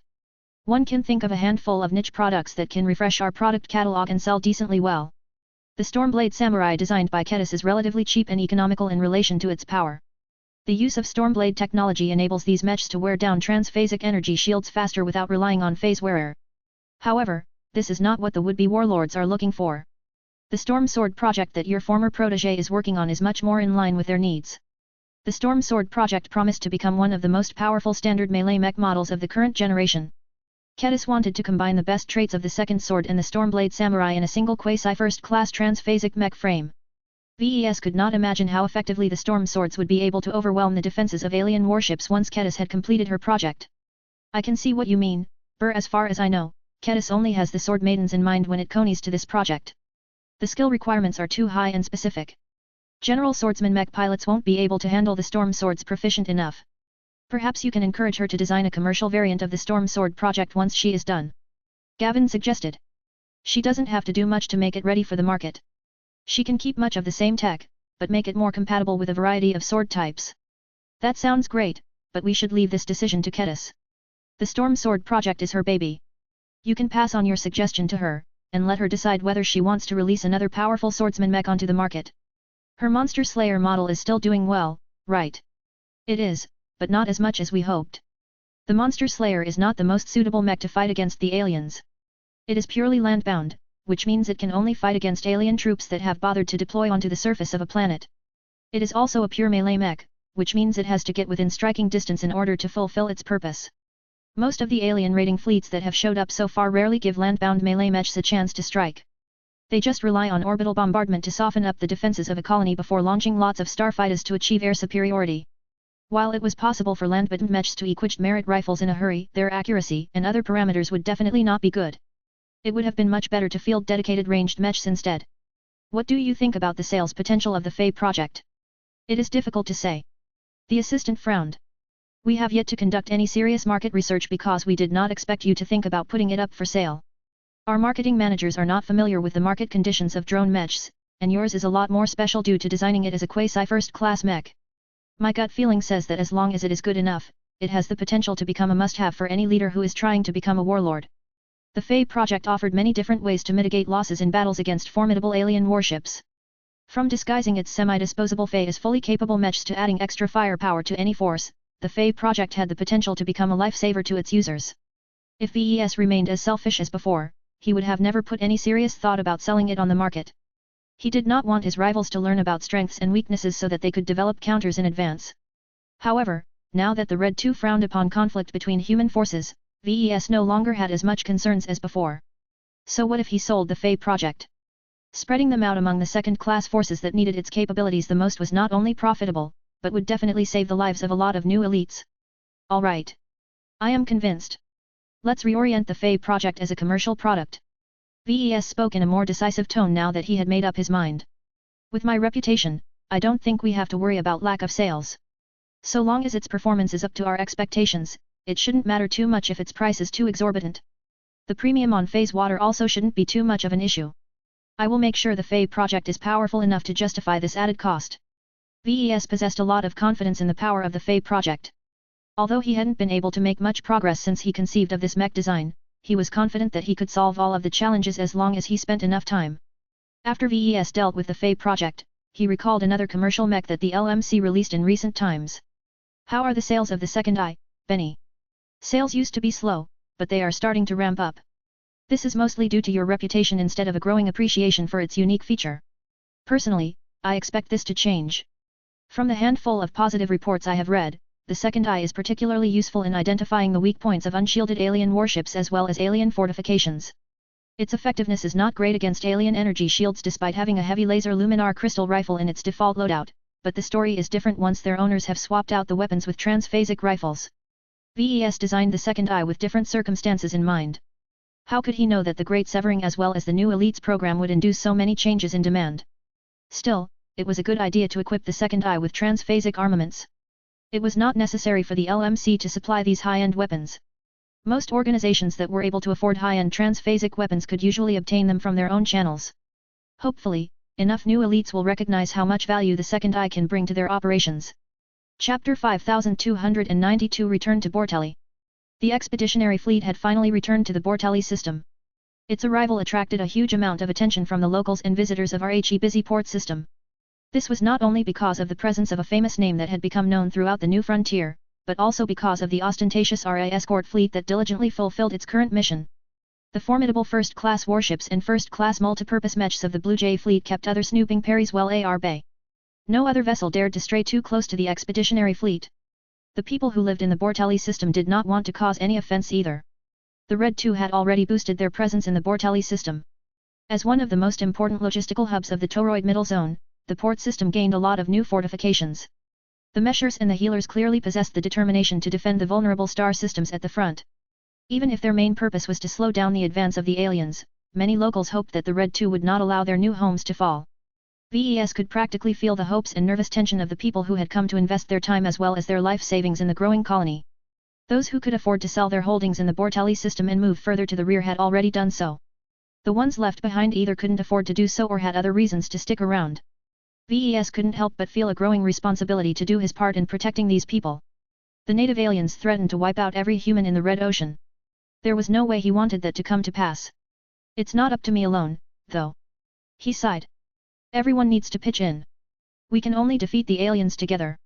Now that the expeditionary fleet had reached the Bortelli system, the time had come where VES needed to prepare for his upcoming departure. Most of the Larkinsons did not want him to leave, but VES needed to lay the groundwork for the premier branch as soon as possible. He needed to enter the upper zones in advance so that he could handle anything important in person. Besides, the second raiders of his clan were already capable of taking care of their own affairs. VES deliberately wanted to separate himself from the expeditionary fleet in order to allow his clansmen to develop according to their desires instead of his own. It was time for them to fight for their own future. His children did not take the separation from the expeditionary fleet well at first. Does this mean we'll be separated from all of our family and friends? Androstad asked while she was clutching her practice sword. VES sighed as he bent down to pat his daughter on the head. Yes, Ray dear. You will all have to come with me. One will make sure to introduce you to lots of new friends. I don't want to leave. It won't be the same anymore, Papa. How can one continue my swordsmanship training if Ketis can't teach me anymore? She can still guide your swordsmanship training by remote. It won't be as good as teaching you in person, but the hyper chamber will allow her to spar with you a lot more effectively than normal. It's not the same. There wasn't much VES could do about that. Ketis had decided to stay behind so that she could take care of her husband, her children, and the sword maidens. Her priorities were entirely different and she deserved to have a life of her own. It was rather admirable that she had readily refused the temptation of promoting to a first-class mech designer in a couple of years so that she could stay with her family longer. In a way, Ketis had come to embody the Larkinsons a lot closer than VES. He did not begrudge his own choices, though. The Larkinson clan had to enter first-class society sooner or later. VES was just going first. It would take a few years for thousands of other Larkinsons to follow suit. He and his children would soon get surrounded by lots of Larkinsons by that time. VES was already looking forward to how much better his men had become once they had used up their EdNet quotas. If you want to become a warrior beyond comparison, it is not enough to learn swordsmanship from Ketis. He told his daughter in an attempt to console her. First raters have excellent teachers and instructors as well. This will be a good time for you to polish your marksmanship. That's boring. It is not. If you want to retain any hope of becoming a serious mech pilot, then you will need to master all of the skills required to pilot first-class multipurpose mechs. Many of the offensive systems of those machines consist of ranged weapon modules. You will need to master the use of all of them, from laser weapons, positron weapons, gauze weapons, plasma weapons, missile weapons, and more. If you can choose between defeating your opponents up close or from a distance, then foot is much more convenient to resort to the latter. His stubborn daughter did not look enthused at the prospect of reducing her swordsmanship practice so that she could practice her marksmanship instead.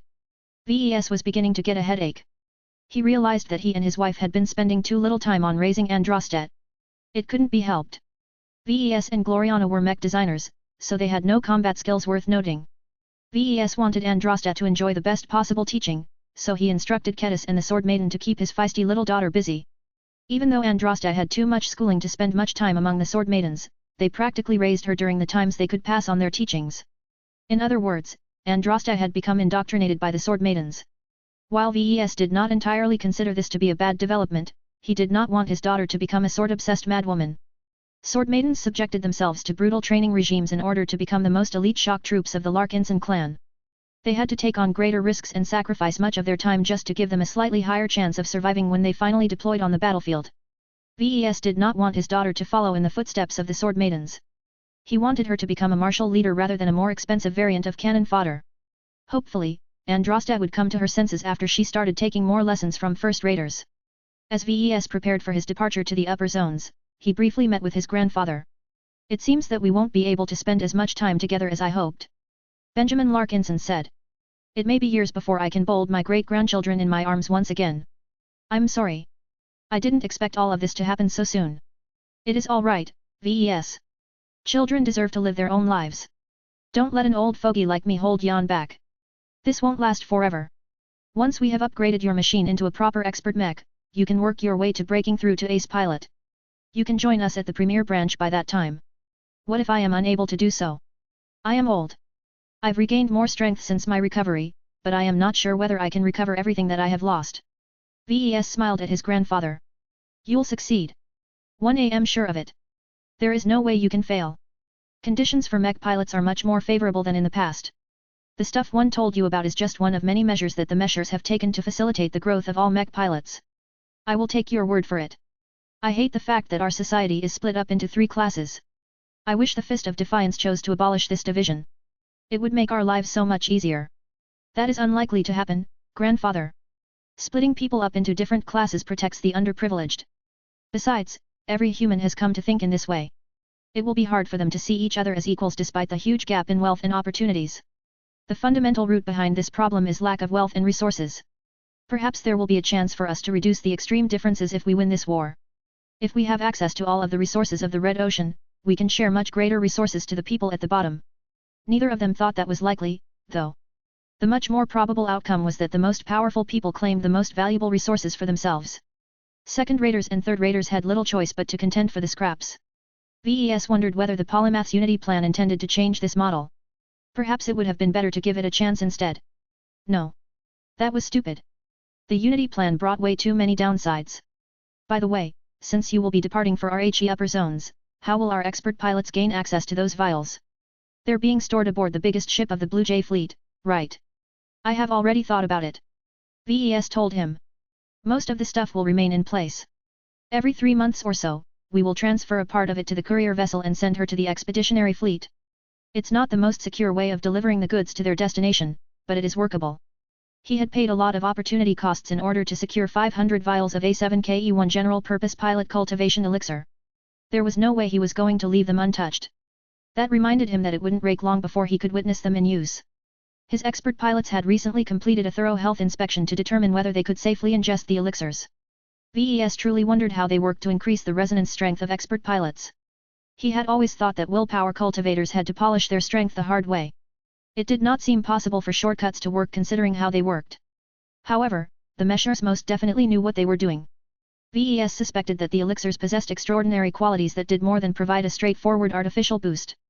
The most important part about the elixirs were the ingredients. No ordinary materials could be used to synthesize them. If VES was able to get a close enough look at the vials, he might be able to deduce the key materials used to make these remarkable elixirs. If VES was able to get his hands on some of these ingredients himself, he might be able to cobble up his own solution. It didn't necessarily have to be an elixir either. Though his hopes were slim, he did not want to let go of any means to strengthen his forces. As the expeditionary fleet steadily settled in orbit of RHE main planar, a lure of activity started to take place. Shurals flew up and down as lots of goods needed to be shipped back and forth. VES dealt with numerous priorities during this time. One of the most important issues was deciding what he and his clan should do with the captured Archie ship. Right now, the hull of the damaged vessel was resting safely inside the diligent Ovenbird. Not much progress had been made towards reverse engineering or repairing all of the complicated Archie tech. Without assistance, it was impossible for the Larkinsons to make heads or tails about the alien vessel. The fact that Lucky was the only one among them that could exert slightly greater control over her systems was proof that the clan needed to find a different way to deal with this high-value salvage. Chapter 5293A33. Given everything that happened as of late, the Archie ship had largely slipped VES' mind. It couldn't be helped. A whole host of revelations and life-changing decisions overtook his life like a raging tornado. VES could do little aside from letting himself get spun around while doing everything possible to avoid falling to his death. It was only now that much of the storm had calmed down that VES could catch his breath and take care of less pressing matters. The Archie ship captured during the Battle of Corelix needed to be dealt with one way or another. The alien vessel remained incomprehensible to the Larkinsons even after they sent hundreds of engineers and other experts to examine her systems. If technology could be equated to language, then the Archie ship was a completely different language. At least the languages used by other alien races made use of more relatable linguistic elements such as sound, intonation and written letters. The turtle-like aliens on the other hand completely eschewed most of these tools and decided to use completely different elements such as the taste of their mucus slime as their method of communication. Suffice to say, any normal human would get completely lost if he attempted to figure out an entire language from all of these weird and completely unreliable components. Still, different from most groups, the Larkinsons could at least count on one advantage. They had a cat who accidentally learned a bit of the language. Meow. Lucky arrogantly settled his recently transformed body against the shell-shaped cavity that was originally designed to act as an interface for a member of the Archie race. Right now, the minor contact between Lucky's metallic body and the Archie metal that comprised the alien ship's entire structure granted the cat a small amount of control over the vessel. This singular circumstance gave Chief Shipwright Vivian Tsai and many other interested experts a small glimpse of how the alien vessel worked. Even if much of the information was of no practical use to them, they still became inspired by the completely alien approach to shipbuilding. As VES calmly stepped into the compartment that equated to the bridge of the Archie ship, he remained quiet as Lucky lazed about while chewing on a nugget of Archie metal debris. Meow meow meow. Meow meow. Ahoy. Thank you for your input. A Larkinson engineer said as she filled out a database. Less than a minute later, Vivian Tsai approached from the side and greeted her patriarch. Welcome back to the A33.1. Suppose you have come to announce your final decision. I have. VES nodded. Lam not necessarily opposed to letting our clan play around with our Archie ship for a longer period of time, but, it's a waste of rhyme and resources in my opinion. We can either keep the Archie ship permanently inside the small oven, but that will prevent our only capital fleet repair ship from servicing a lot of starships. We can also upload transfer her to Tyne Davut branch, bill the scientists and engineers over there are even less capable of studying Archie tech. The most effective way we can profit from this vessel is if we pass her off 10 a first-rate power. Though Vivian understood that this was the most logical decision, she still felt disappointed. The Archie ship inspired her like nothing else. She often found it stimulating to roam her alien interior to imagine how the Archie crewed this small but technologically advanced vessel. I understand. Have you decided which state or organization to send our Archie ship? VES paused for a moment as he swept his gaze across the bridge. I have decided to accept the offer made by the Terrans. He eventually said.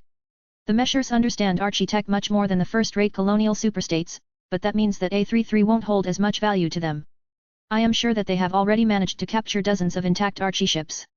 We will have to make more concessions in exchange for lesser benefits if we want to rely on their services. The Meshers already understand Archie tech to a great degree, so they can process A33 at a much faster rate. Vivian retorted.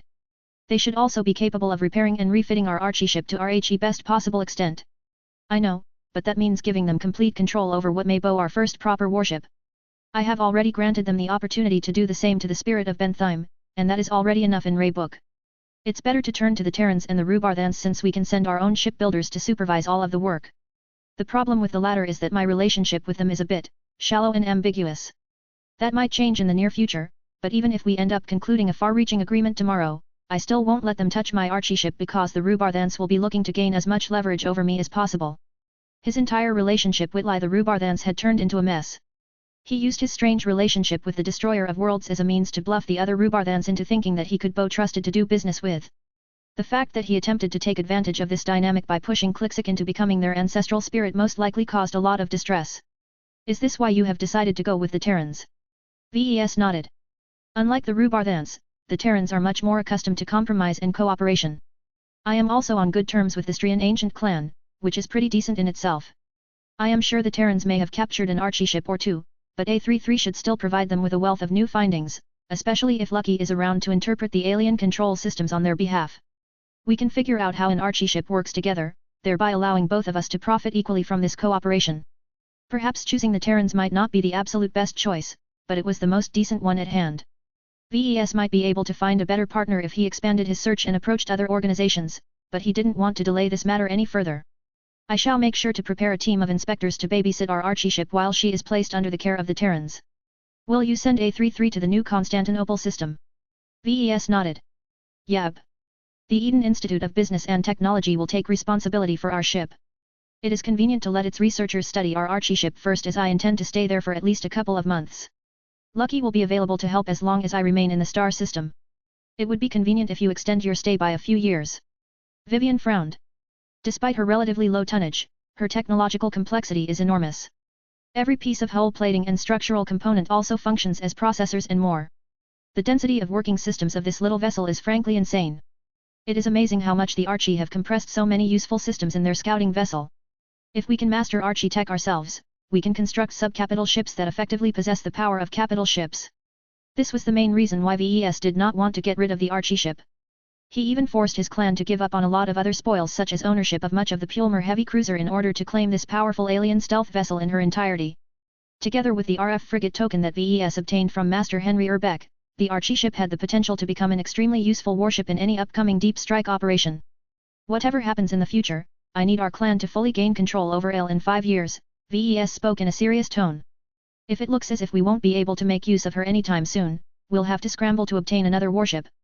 We can't let our token go to waste. Understood. I am already registered for an EdNet tour. I will try to learn as much subjects related to Archie tech as possible. Hopefully, the Inneckers will offer subjects that go deeper into its principles. VES was satisfied with that answer. I will try to learn the basics of Archie tech in my own time, but I am told that it is not easy to master it quickly. Our greatest shortcoming is that we are unable to interface with it directly. Both of them shifted their glances towards a cat that was pretending to be the captain of a warship. The only element that was missing from this cartoonish image was a cat-sized pirate hat. Lucky will give us a hand. He's practically made out of Archie metal now. It is quite amazing how extensively his body assimilated this tech. Meow. The gem cat finally deigned to pay attention. Low VES. Lucky's resentment obviously hadn't faded all that much. This was one of the reasons why the cat hadn't been hanging around him as of late. Don't be like that, Lucky. We need to move on from our HE past. You've already grown a lot stronger than before. I am sure you will be able to prevent yourself from getting caught in the future with the help of your Archie metal body. Meow meow meow. Hey, I have not forgotten about you. As soon as we enter into Terran space, I will make sure to supply you with a diet of first-class exotics. One promise. In fact, our clan will soon be able to supply you with hyper materials as well. I am talking about a completely new category of empowered metals. I am sure that they come with exotic tastes. Meow. The stomach was Lucky's key to happiness.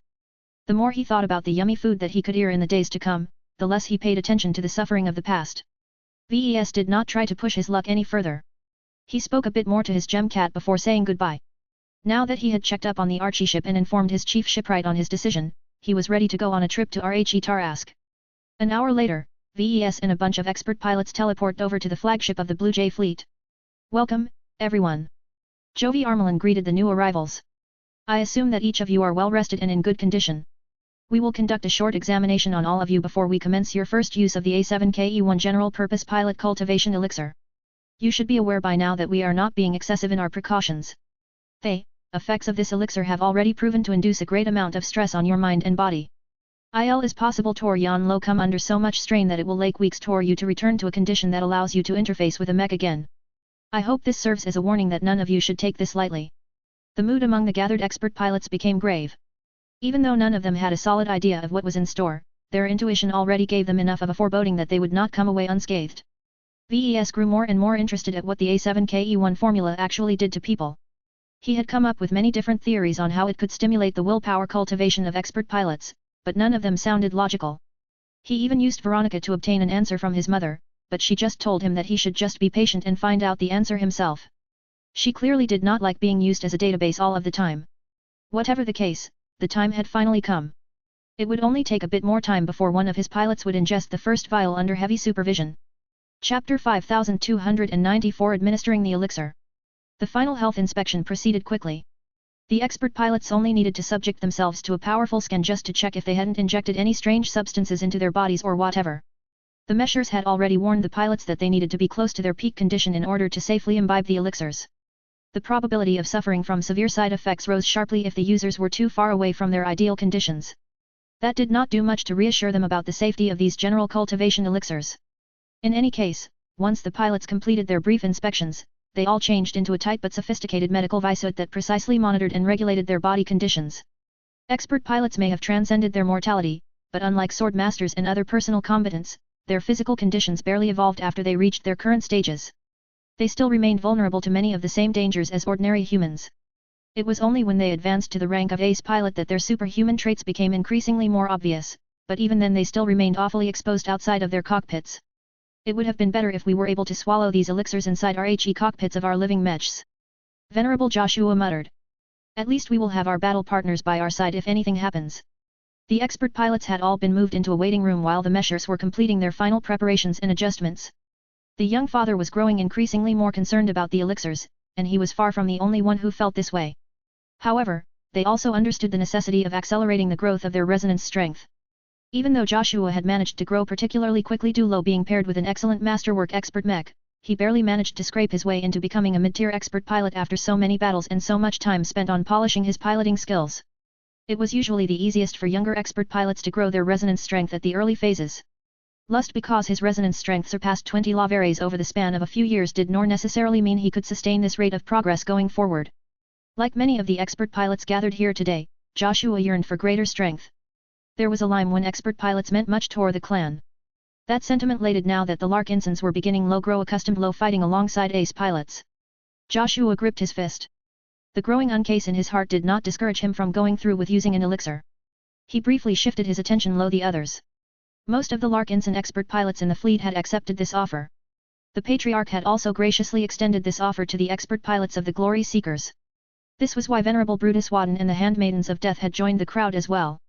A part of Joshua found a pity that the Larkinson clan hadn't extended this offer to the Cross clan as well. The Crossers had fought just as hard as the rest. There were only so many elixirs available, though. The available supply would quickly get used up if too many pilots made use of them every standard quarter year. Joshua sensed increasing tension among the pilots. Now that the critical line was drawing closer, the powerful men and women all couldn't help but pick up greater warning signs. This did not necessarily mean that what was happening next would be dangerous to them. The only thing they were certain of was that they would not be liking the experience. Their patriarch eventually spoke. All right, the doctors have just notified me that they are ready to go. While they can technically allow a bunch of you to swallow the contents of the vials at the same time, it is better and safer to do this one by one. This way, all of their resources and all of their best experts will be able to monitor and respond to every individual case. 1 AM told that the main effects of the elixir typically lasts for a couple of minutes, so you won't have to wait too long to have your turn. Who wants Lo go first? Everyone looked at each other. A few of them were more than willing to brave the unknown. They were expert pilots after all. It was just a question of who among them deserved to go first. I should be the vanguard. Venerable Tusa Billingsley Larkinson slated. Lamb always the first to go into the fight. Besides, my mental and physical scores both rank all the top as far as one know. I'm confident that nothing will go wrong. It is best if one go into this without too much foreknowledge. VES stared at his cousin for a brief moment before nodding. Very well. You can go first. They all left the waiting room. The Patriarch and the other expert pilots entered an elevated observation room where they could observe the proceedings from a respectable distance. A pair of meshers took Tusa to a medical chamber that was well equipped with all kinds of high-tech instruments. The light skirmisher specialist slowly sat down on a contraption that looked like a cross between a piloting chair and an emergency treatment tank. The device began to look a little more disconcerting when various restraints appeared in sight only to strap Tusa into place. Meanwhile, another mesher entered the observation room. The man greeted VES in a familiar manner before turning to face the Larkinson and Glory Seeker pilots. Let me remind you all that everything that you will witness and experience on this ship is classified. I am sure I do not need to elaborate any further of what this entails. Professor Larkinson has managed to secure a fantastic privilege for you all by giving you the opportunity to experience the benefits of our newly developed A7KE1 General Purpose Pilot Cultivation Elixir. However, early products such as these are generally less stable and consistent. While we have done our best to test this formula on a wide variety of expert pilots, our association did not have much time to refine it any further. The side effects may be severe in individual cases, but it shall never reach the point where it may threaten your life. We have too many means to prevent that from happening. Somehow, that made the expert pilots feel even less assured than before. Joshua and many others glanced towards VES, but their patriarch did not show any sign that he was worried about the elixirs. They had to be fine, right? This was the Red Association. The meshers always came up with the best stuff. Even their latest inventions had to be of impeccable quality in order to match the high standards of their powerful organization. What you may witness next may appear disturbing or distressing to you. Jovi continued to explain. Do not be alarmed. Nothing you can do will help him. The elixir will occupy his attention to such an extent that he will be on his own. He cannot even hear or see what is taking place outside of his own mind. The mesher basically warned the other expert pilots not to do anything stupid if they felt the need to intervene. Joshua silently nodded in understanding. He was not a doctor or an elixir brewer. This was so far outside of his area of expertise that it made no sense for him to step in if anything happened. It did not take much longer for the elixir to be brought inside the chamber. A pair of heavily armed and armored guards stepped in while escorting an extremely sturdy and damage-resistant storage container. The hovering metal box stopped in front of a doctor who wore a stereotypical lab coat. The mesher carefully went through the cumbersome process of unlocking it. From inputting a numerical code to providing a sample of blood, it looked as if these people took the contents extremely seriously. When the box finally opened up, every single expert pilot gasped as they felt a strong but subtle presence emanating from the glowing vials. That. Wiry do I. What is this stuff? While none of the expert pilots knew what exactly they were looking at, they felt a considerable threat from the exposed vials. The contents of these vials were dangerous. They had to be. The meshers had massively undersold the danger they posed to expert pilots like themselves. What set the expert pilots off even further was that they were unable to figure out the nature of the threat. Was there some kind of virus in the vials? Was the elixir poisonous to human tissue? Whatever the case, Joshua doubted that he would come out the same after he swallowed their contents. Even VES widened his eyes in surprise and shock as he beheld the 11 vials that were reserved for this initial session. Do you know what these elixirs are made of, Patriarch? A troubled look came over the mech designer's face. I'm not sure, but I have my guesses. I don't think it is a good idea to say anything. It may set expectations that could prove detrimental to your first contact with these elixirs. If the meshers claim that it is safe enough for you to use, then you can trust on this. Remember that they are made to strengthen you in the end. The RA doctor carefully took out a single vial and slowly brought it over to an apparatus that was attached to the strange chair. The elixir needs to be ingested orally in its entirety within a short time interval. You do not want to know what happens if you fail to do so. Jovi Armelin said. We will precisely measure the dosage according to your individual condition such as body mass. It should not matter too much whether you ingest it while you are standing, sitting or lying down, but we have found that you pilots respond the best when you are sitting in the same posture as you assume in the cockpit. You will need all of the help you can get in order to endure this ordeal. Once the vial had entered the contraption, the glowing fluid was sent through a transparent tube before approaching a nozzle that was pointed straight into Tusa's mouth. An invisible force field had forced the pilot to keep his mouth open. His eyes already started to shake while his force of will was urging him to get away. Begin. With a single spurt, the glowing fluid ejected from the nozzle and poured straight down into Tusa's stomach. The meshers had already taken precautions to ensure that none of the liquid entered Tusa's lungs instead. As soon as the elixir settled into the expert pilot's body, it began to produce mysterious reactions that initially did not seem so severe. That was until Tusa started screaming. 1. Joshua could feel the pain radiating from his fellow expert pilot. Tusa's willpower became increasingly more disordered while his body was pressing against the restraints. What was even weirder was that black lines and splotches started to show up on Tusa's skin. It was as if Tusa suddenly gained a lot of tattoos that quickly spread across every surface of his body. However, these tattoos were not static. They looked like the manifestations of a deadly disease that constantly crawled across Tusa's skin as if it was a water pool. Like fish swimming in a pond, these ominous-looking splotches made Tusa look as if he was being subjected to a form of corruption that came from a powerful source. If Joshua was able to feel how threatening they were from this distance, he couldn't imagine what torture Tusa was going through at this moment. What the hell were these elixirs? What taboos had the meshers committed in order to produce these strengthening aids? Chapter 5295 Joshua's Turn. Tusa continued to scream in pain as the A7KE-1 general-purpose pilot cultivation elixir subjected him to unimaginable torture. The expert pilots all reacted with alarm.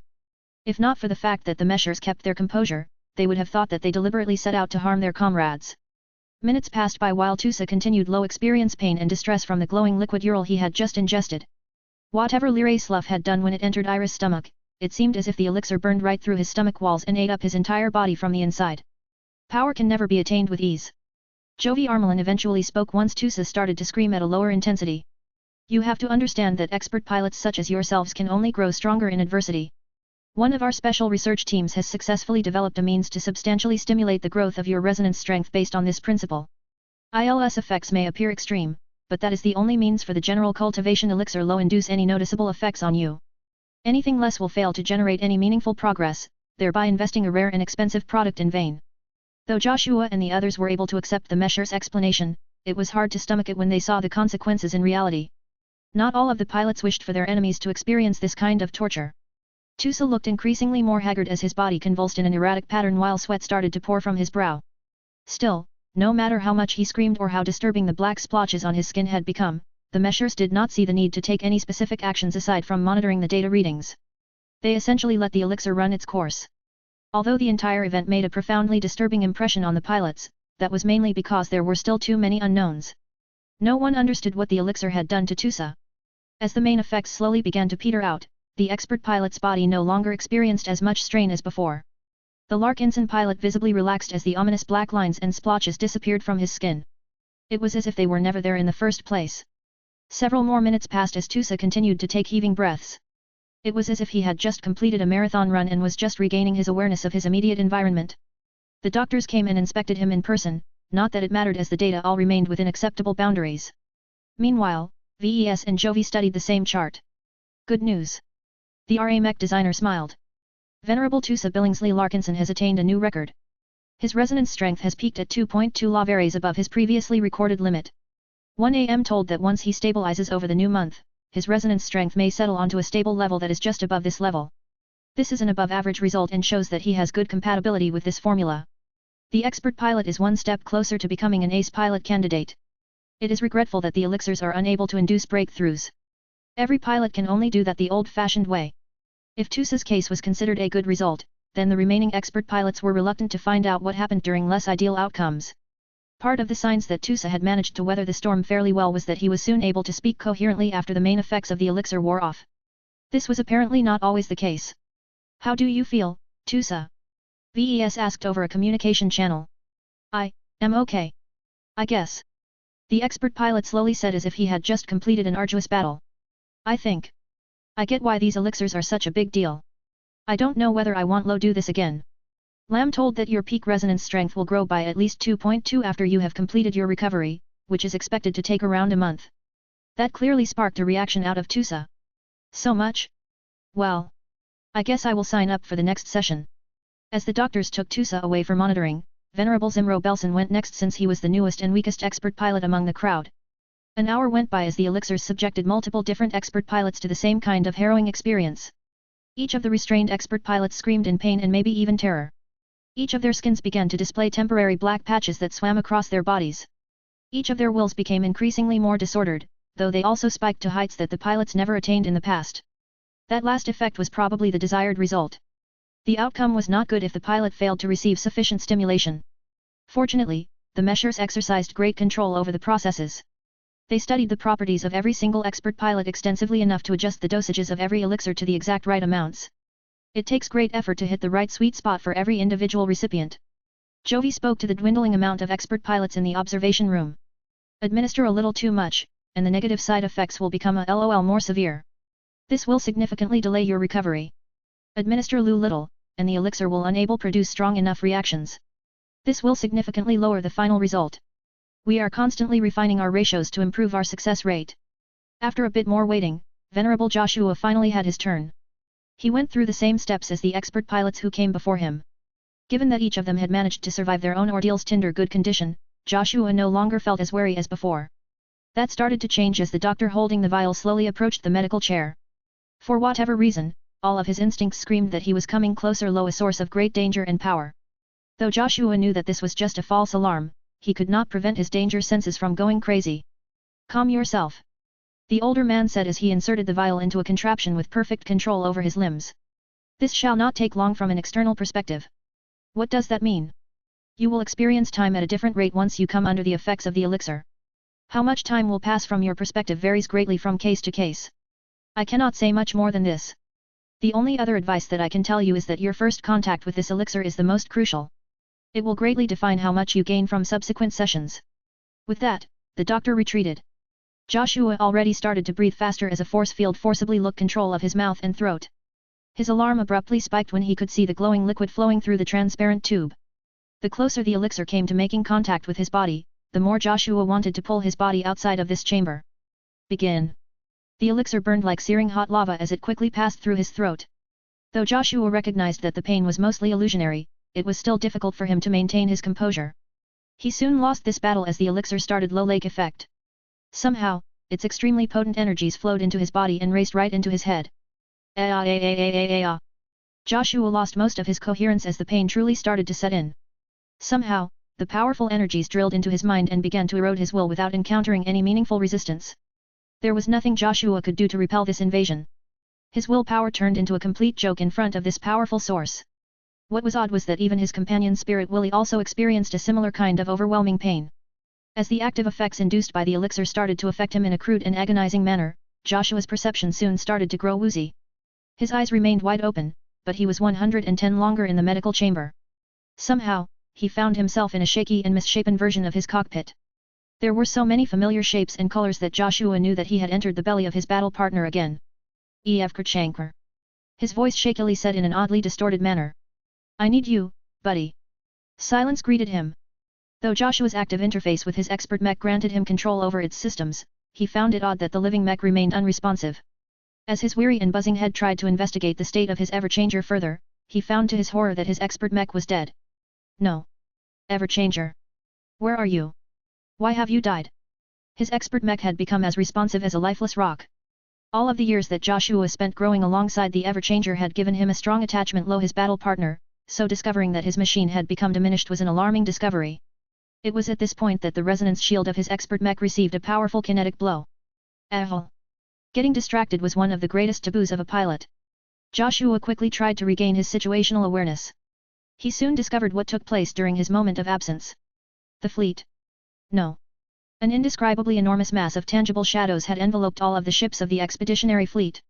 From the spirit of Bentheim to the indigo tremor, this amorphous mass of space that had somehow gained substance engulfed the vulnerable ships as well as the mechs that tried to fight off this scary threat, to no avail. No weapon could do anything to halt the advance of this inky shadow. As soon as a mech got caught by the tentacles of darkness, they got crushed, destroying them utterly while taking their pilots down as well. Nuhu.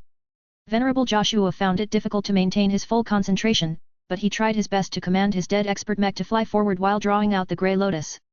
Beams of ominous death did nothing but disappear inside the dark mass. It was as if there wasn't anything actually alive to kill. Joshua registered this futile result, yet he pulled the trigger over and over again as if that would help.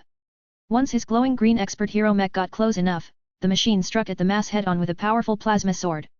Unfortunately, the destructive energy weapon did nothing to harm this shadow. It took less a second later for the nearest inky black masses to shoot forward and capture the Everchanger in a dark embrace, completely bypassing the resonance shield which should have offered actual protection. I'm caught. Joshua did everything possible to escape this hold. As the dark tentacles squeezed RHE frame of RHE expert mech, the Everchanger silently groaned and creaked as the sturdy armor plating started to deform remarkably quickly. The forces acting on the mech frame were overwhelmingly powerful. As the squeeze became tighter and tighter, more and more components got damaged, causing venerable Joshua to experience painful feedback that became increasingly more distressing and debilitating. Ah! He screamed inside RHE wobbling cockpit as his vision and his senses started to go haywire. At a certain point, Joshua could no longer properly maintain the connection to his distressed expert mech. Instead, he became surrounded by the powerful black inky masses that conveyed an overwhelming sense of power.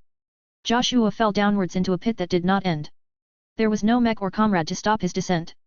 The threatening inky masses crept closer and closer, causing Joshua to experience their overwhelming danger increasingly better. Once the dark tentacles wrapped around his body, they squeezed with forces that were strong enough to shatter an entire expert mech. His body didn't stand a chance. Flesh and bone shattered in an instant, causing Joshua to experience death in its truest sense. He didn't even experience enough pain to let out one last cry. Chapter 5296 Crude Elixir Formula. The elixirs severely impacted the conditions of the expert pilots. After all 11 vials of elixirs had been used up, the expert pilots all went through numerous examinations and recovery processes in order to reduce the negative consequences of ingesting the elixirs. None of them came away from this experience lightly. A few had been harder hit than others, so much so that it took half an hour for them to regain their wits. Even now, Zimro Belson was still groaning as he rubbed his head in pain. Those elixirs, how can they bring so much terror? The experience of death in that illusion felt realier than the ones I've suffered within the MSTS. I think it is mainly because nothing we did in those illusions mattered in the slightest. Venerable Disc spoke in a resentful tone. When the sword maidens fell in front me one by one, the first sword and I could do nothing to prevent the red star from burning them into a crisp. My mech and sword threatened to melt whenever I tried to come close. Commander Kosella Ingvar grimaced as she recalled her own nightmare. At least a star is lifeless. What one had to fight against was a corrupted version of the Trampier of Stars. The alien had come back to take revenge against our expeditionary fleet. Nothing could stop him. Our ace Mech crumbled in from of his collisions and the remainder of our forces shattered as soon as he began to shake the fabric of space. The entire star system seemed to tear apart due to how extensively the Phase Lord destabilized the entire area. No amount of commandeering and empowering on my part made any difference. I had no solutions. As the expert pilots continued to swap their stories with each other, they discovered that each of them experienced different nightmares that shook them to their cores. Although each of them experienced so much emotional distress that their resonance strengths had spiked to new heights, none of them had been able to come away without bearing additional mental scars. Nay. This was why the Golden Cat saw the need to make an appearance. The cat showed up unannounced and even managed to alarm the security systems of the Tarask for a moment. Fortunately, Jovi Armelin acted quickly enough. He disabled the alarms and ensured the security personnel did not step in to subdue the cat that wasn't supposed to be present aboard the heavy cruiser. The presence of the Golden Cat clearly benefited the expert pilots. Each of them had become so shaken by their extraordinary nightmares that they had entered a rare moment of vulnerability. The gentle warmth and love radiating from Goldie took off the edge of those raw and bleeding emotions. The cute spiritual cat infused an element of joy and positivity in the resting compartment, encouraging the Larkinson and Glory Seeker expert pilots to relax and take their mind off their harrowing experiences. VES and Jovi observed the expert pilots as they socialized and slowly picked themselves up after they had exited the hallucinations induced by the elixirs. You are surprising us all yet again, VES. The RA senior mech designer spoke. According to the files I have access to, the majority of expert pilots aren't in a state to talk or share their feelings with each other after they have ingested an elixir. Your pilots are supposed to be in a considerably more brittle state, but they are already starting to get up and about.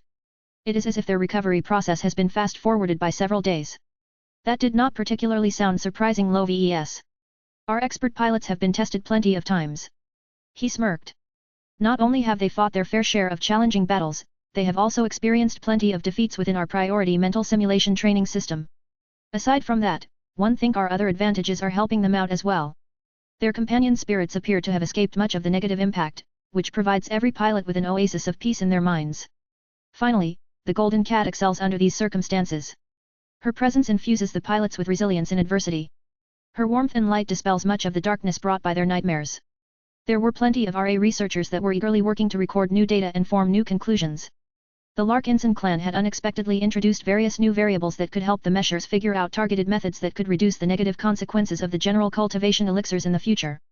As VES continued to stare through the one-way window, he grew reassured that none of the expert pilots appeared to have suffered any unacceptable sequelae.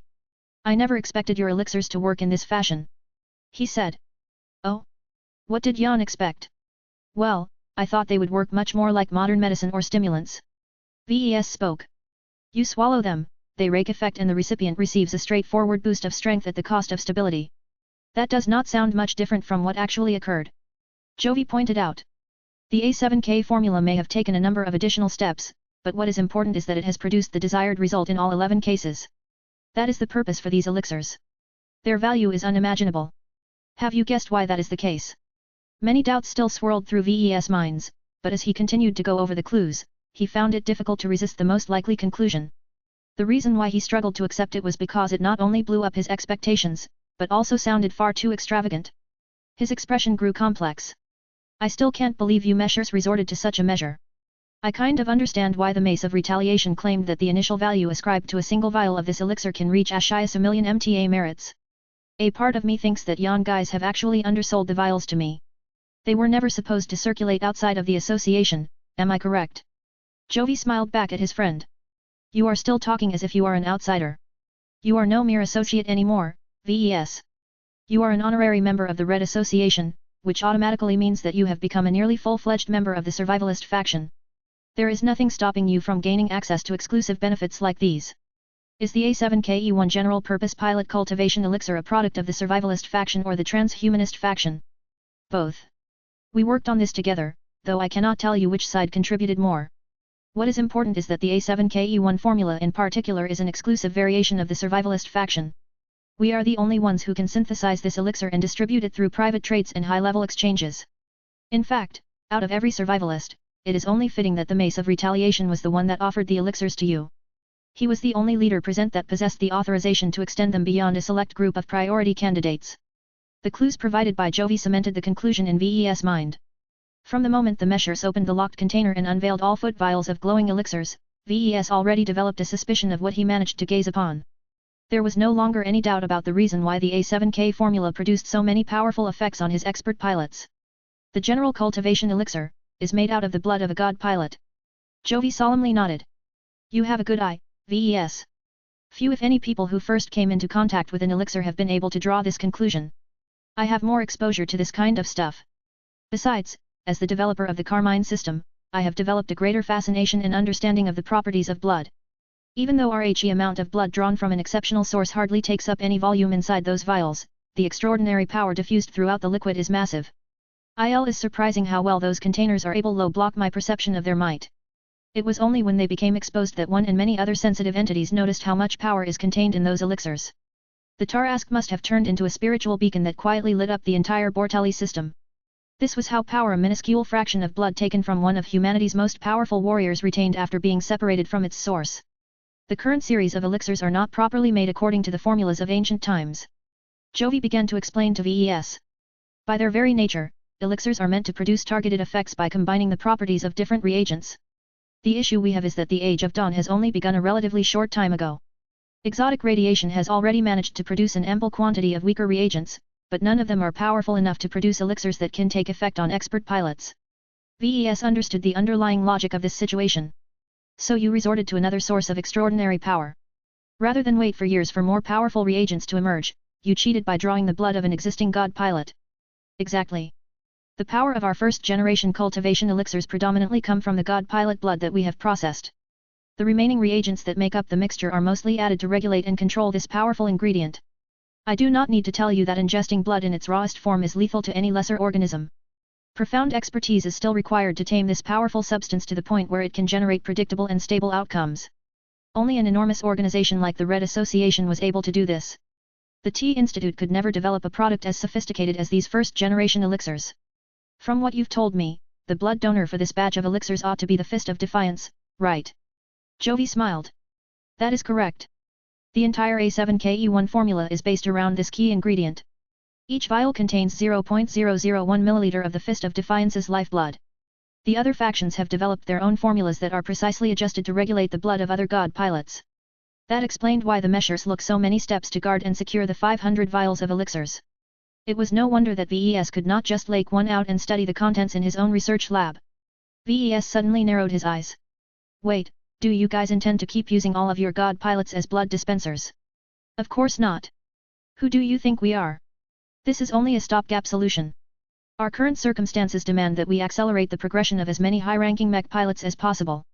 Our god pilots are in agreement about this and have graciously donated unknown quantities of their most potent life fluids for this purpose. I cannot tell you whether the drawing of blood is harmful to them or not. One also cannot tell you the exact quantities they are willing to provide for this purpose. What I can tell you is that once we are able to produce higher quality reagents, we should be able to develop new formulas that are able to produce comparable effects without relying on such an overpowering ingredient. That might take a few years at the very least. In the meantime, formulas such as A7KE1 were the only ones available for the time being. VES no longer regretted the decision to forego an insane amount of MTA merits in exchange for 500 vials of general cultivation elixirs. Given that each of them contained a tiny essence of a true god, he managed to obtain a bargain as far as he was concerned. Each use of a general cultivation elixir amounted to absorbing a fraction of the power of the Fist of Defiance. Chapter 5297 Everyone is an ingredient. VES was grateful to learn about the secret of the A7K General Purpose Pilot Cultivation Elixir. He initially did not suspect at all that it was basically formed by combining the blood donated by the Fist of Defiance with other miscellaneous reagents. Perhaps he should have. He had developed a much better appreciation of the power of blood as of late. He had already applied his insights on blood to develop the Carmine system. It shouldn't have been a surprise that the Red Association managed to discover their own uses of this ingredient. Of course, compared to a single clan leader like VES, the Meshers had access to much more bountiful and powerful sources of blood. VES couldn't help but feel jealous towards the Red Association for being able to experiment on the lifeblood of one of the most powerful beings of their civilization. Though VES technically had access to a true god as well, the problem was that she was situated in the wrong galaxy. So what if he could draw his own mother's blood? Perhaps he might discover a lot of useful insights by experimenting on it, but any product he made with this ingredient would only end up helping the Oblivion Empire in the end. Although he did not really pay too much attention to how his mother's growing empire was doing, the Lady of the Night had her own mysterious ways to promote the development of mech pilots under her command. VES continued his frank discussion with Jovi. For whatever reason, the Red Association entrusted both of them with highly classified information about the development of the A7KE1 General Purpose Pilot Cultivation Elixir. This was just one of many signs that the Meshers were being serious about roping VES into their organization. They truly treated him as an insider. It all comes down to resources. Jovi said as both of them ceased their direct observation of the expert pilots and sat down next to a table. During the conference, our faction leaders spoke of a lack of resources. Our civilization is too small and weak compared to the native alien civilizations in the Red Ocean. Since conquering additional territories is not an option in the short term, the only way we can obtain more resources is to squeeze them out of what little is available. Our desperation has led us to recognize that our very own god pilots can also serve as resources. That sounded awfully close to cannibalism. The very notion of using any human and a god pilot no less as a source of materials did not entirely sit well with VES. This was rather contradictory as VES knew more about the power of blood than most people. Every form of blood contained power. It was not that big of a logical leap to assume that stronger individuals possessed more potent forms of blood. No matter whether they were human or not, powerful organisms were among the most valuable sources of high-quality resources in any given environment, particularly ones that were rather poor in other terms. Both VES and Jovi exchanged complex expressions with each other. They both understood the cold hard calculus behind the decision to use god pilots as sources of high-quality ingredients. Our god pilots are all powerful enough for the time being. Jovi explained. While I have no knowledge of what they can do to advance their strength after completing the mech-body merger process, the common belief is that it may take an exponentially greater amount of time for them to attain a qualitative leap in strength. The fact of the matter is that we cannot wait that long. It makes little sense to invest an unreasonable amount of resources to promote their growth when the payoff is too far away. We need to realize our gains faster, and if that means promoting a large number of other high-ranking mech pilots at the cost of using our own god pilots as the source of their growth, then so be it. Everything is justified as long as it works. This was yet another reminder that the survivalists were quietly capable of making the most extreme and radical decisions as long as they were logical enough.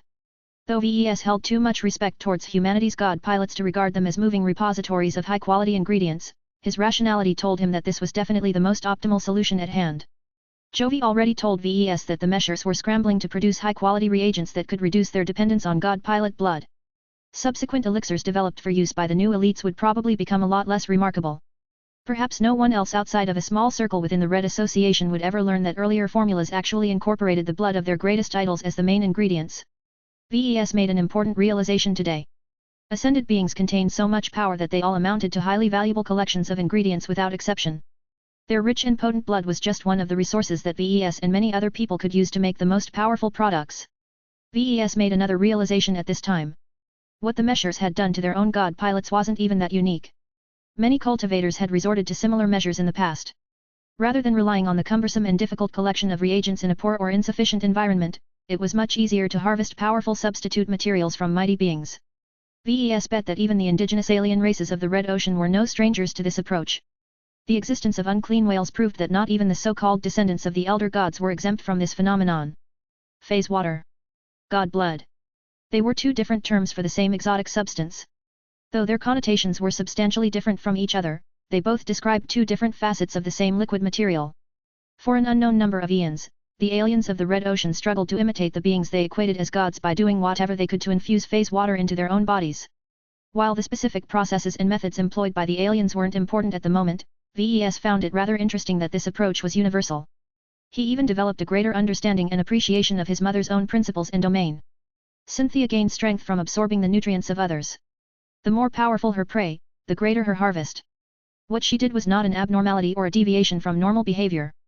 Her approach completely conformed to the ruthless but necessary cycle of life. In order for predators to survive and gain more strength, they must devour the weak. His mother successfully became a true god by embodying the concept of predation. She turned the cruelty of nature into her own artistic conception and developed it to such an extreme that she had managed to shed many of the shackles of her own mortality. For whatever reason, VES began to feel as if a part of the fog that obscured his future trajectory had faded all of a sudden. The insights and realization he drew from this initially unassuming session broadened his perspective and allowed him to understand numerous greater truths that governed the cosmos. Inspiration struck VES. Blood was power. That power was directly correlated with the strength of an organism. The blood of weaker beings was not worth that much, but they still contained at least a few traces of power. The blood of stronger organisms ought to contain more power, no matter whether they engaged in body cultivation or a more esoteric form of cultivation. Many different beings ranging from mech pilots, mech designers, sword masters, phase lords and so on were all invaluable due to the power contained in their blood. While the exact properties of their blood varied considerably due to many different circumstances, anyone who recognized its value could make use of this rich substance to make other powerful products. The possibilities were endless. VES could probably spend a lifetime on coming up with ideas on how he could transform blood into other forms that could be useful to many different people. However, what was most relevant to him as a mech pilot was how powerful blood could alter the performance of the Carmine system. VES realized that he had heavily underutilized the possibilities introduced by the Carmine system. Its original name before he rebranded it was the Empowered Blood Sharing System. The implication was that VES would develop a means for blood to empower both the mech and mech pilot. However, it could also mean that VES could find a way to empower the shared blood itself, thereby increasing the performance of the Carmine system. VES developed a suspicion that this might be a way to rapidly promote the strength of an active blood pact. By infusing it with the nutrients derived from energy-rich blood, the blood pact could acquire more extraordinary traits. He immediately thought of the Blood Knight project. While he was on track to complete it sooner than any of his other ongoing mech design projects, perhaps he should change his plan and work on it a little longer. VES became curious to see what would happen if his first proper biomech incorporated the blood and essence from a powerful organism. A Carmine biomech that circulated a more powerful type of blood definitely had the potential to produce superior results. He just needed to work it out and find a way to make it safe enough for general use. VES finally turned his attention back to his conversation partner. "Thank you for telling me all of that, Jovi. You have taught me a lot of stuff about what is possible with technology. I agree with you that as distasteful as it may be, drawing blood from powerful pilots can be beneficial to the greater whole. The taboos that we held dear in the past cannot be allowed to stand in the way of progress, especially now that we live in a time where we need it most." That evoked a grin from Jovi. "I am glad you understand. Our society is being hampered by lack of resources. We all need to be more creative in order to develop more inventive means to do more with less. As exotic radiation continues to bombard every single resident of the Red Ocean, all of them shall grow more powerful as time goes on. This applies to both humans and aliens. If there is a way to produce an elixir by extracting the most potent elements from the blood of millions of alien organisms, then we would do so in a heartbeat." Wait. Was this what the Deep Strike plan was all about? Aside from the goals that VES had already figured out, perhaps another reason for attacking alien population centers in the rear was to harvest a huge amount of alien bodies. Several years later, all of those aliens were bound to mutate into slightly more powerful beings. Even if their blood and flesh only absorbed a fraction of the energies bestowed by exotic radiation, that was enough to cause their value to skyrocket. Blood was power. This rule had grown even stronger now that everyone entered the Age of Dawn. Too many people had yet to realize this important change. This gave VES an important head start. As long as he harvested as much blood from powerful sources as possible, he could transform these high-quality ingredients into stronger Carmine mechs. He could also figure out a way to empower his mech pilots directly. If the Red Association was able to do so with their general cultivation elixirs, there was no reason for VES to fail in this endeavor. His current priority was the Carmine system, however.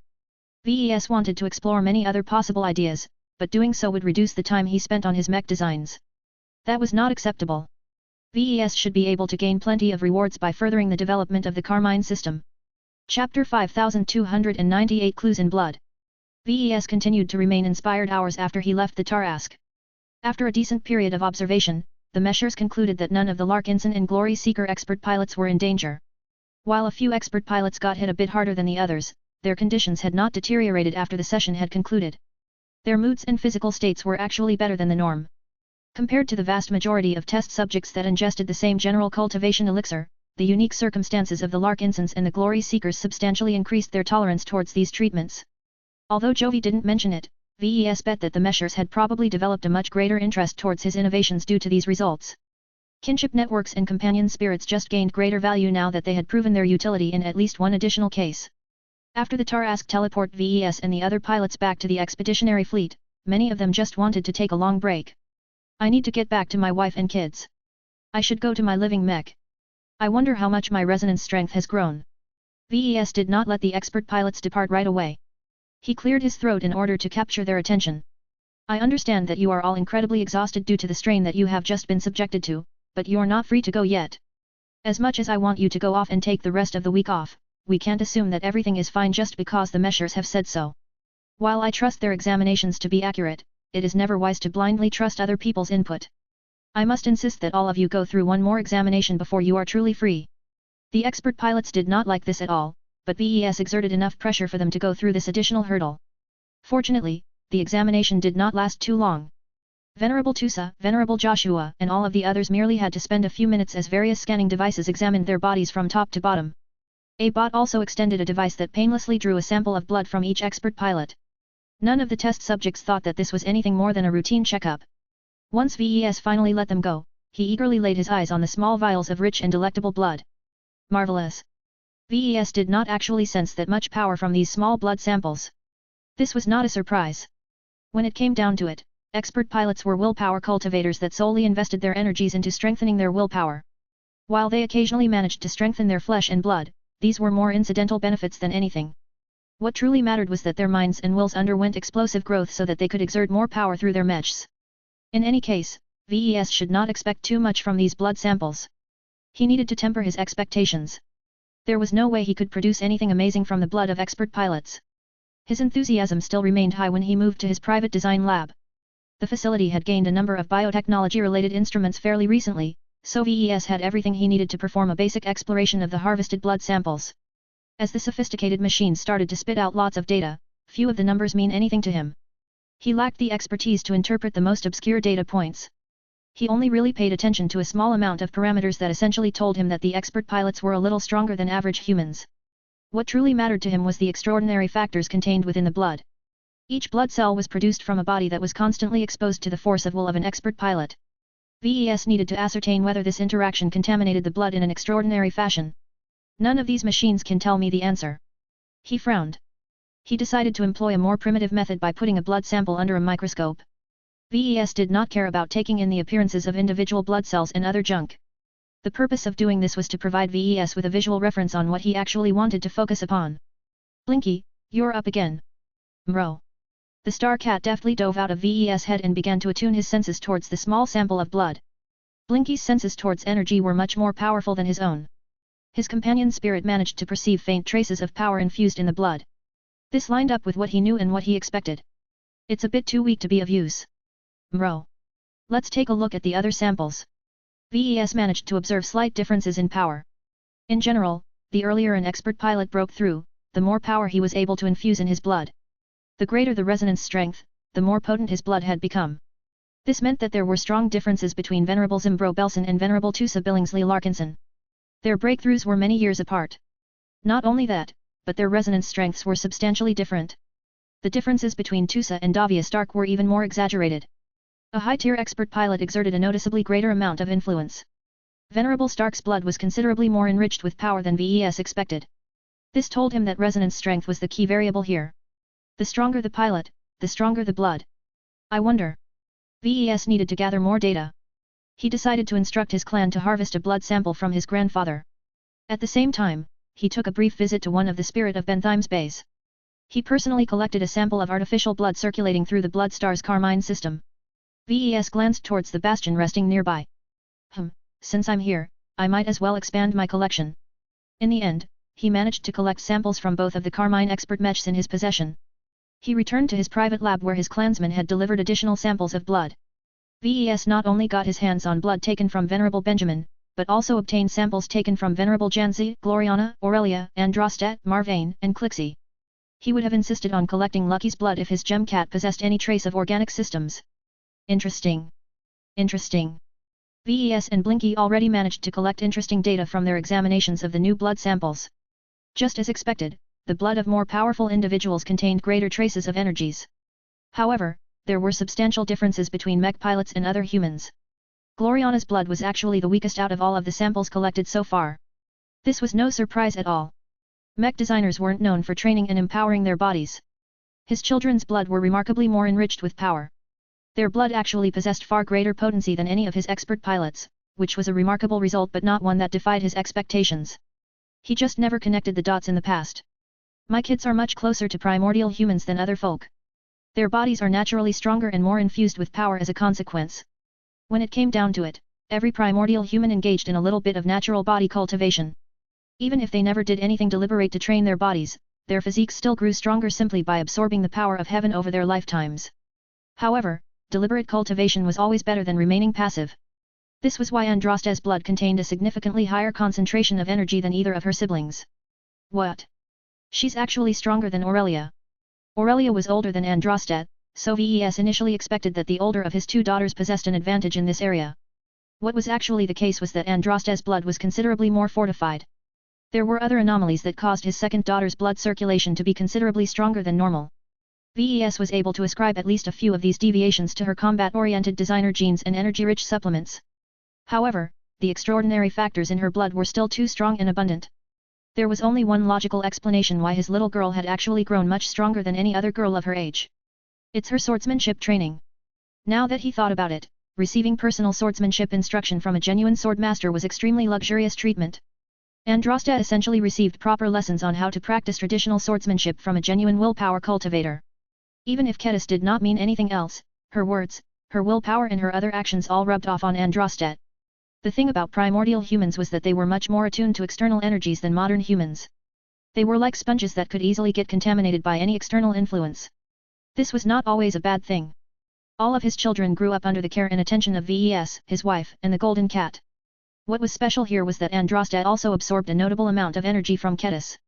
No wonder she has become so addicted to Kedis' swordsmanship instruction. She has spiritually imprinted on her teacher. VES did not know what to make of these findings. He did not necessarily assume that this was a bad development.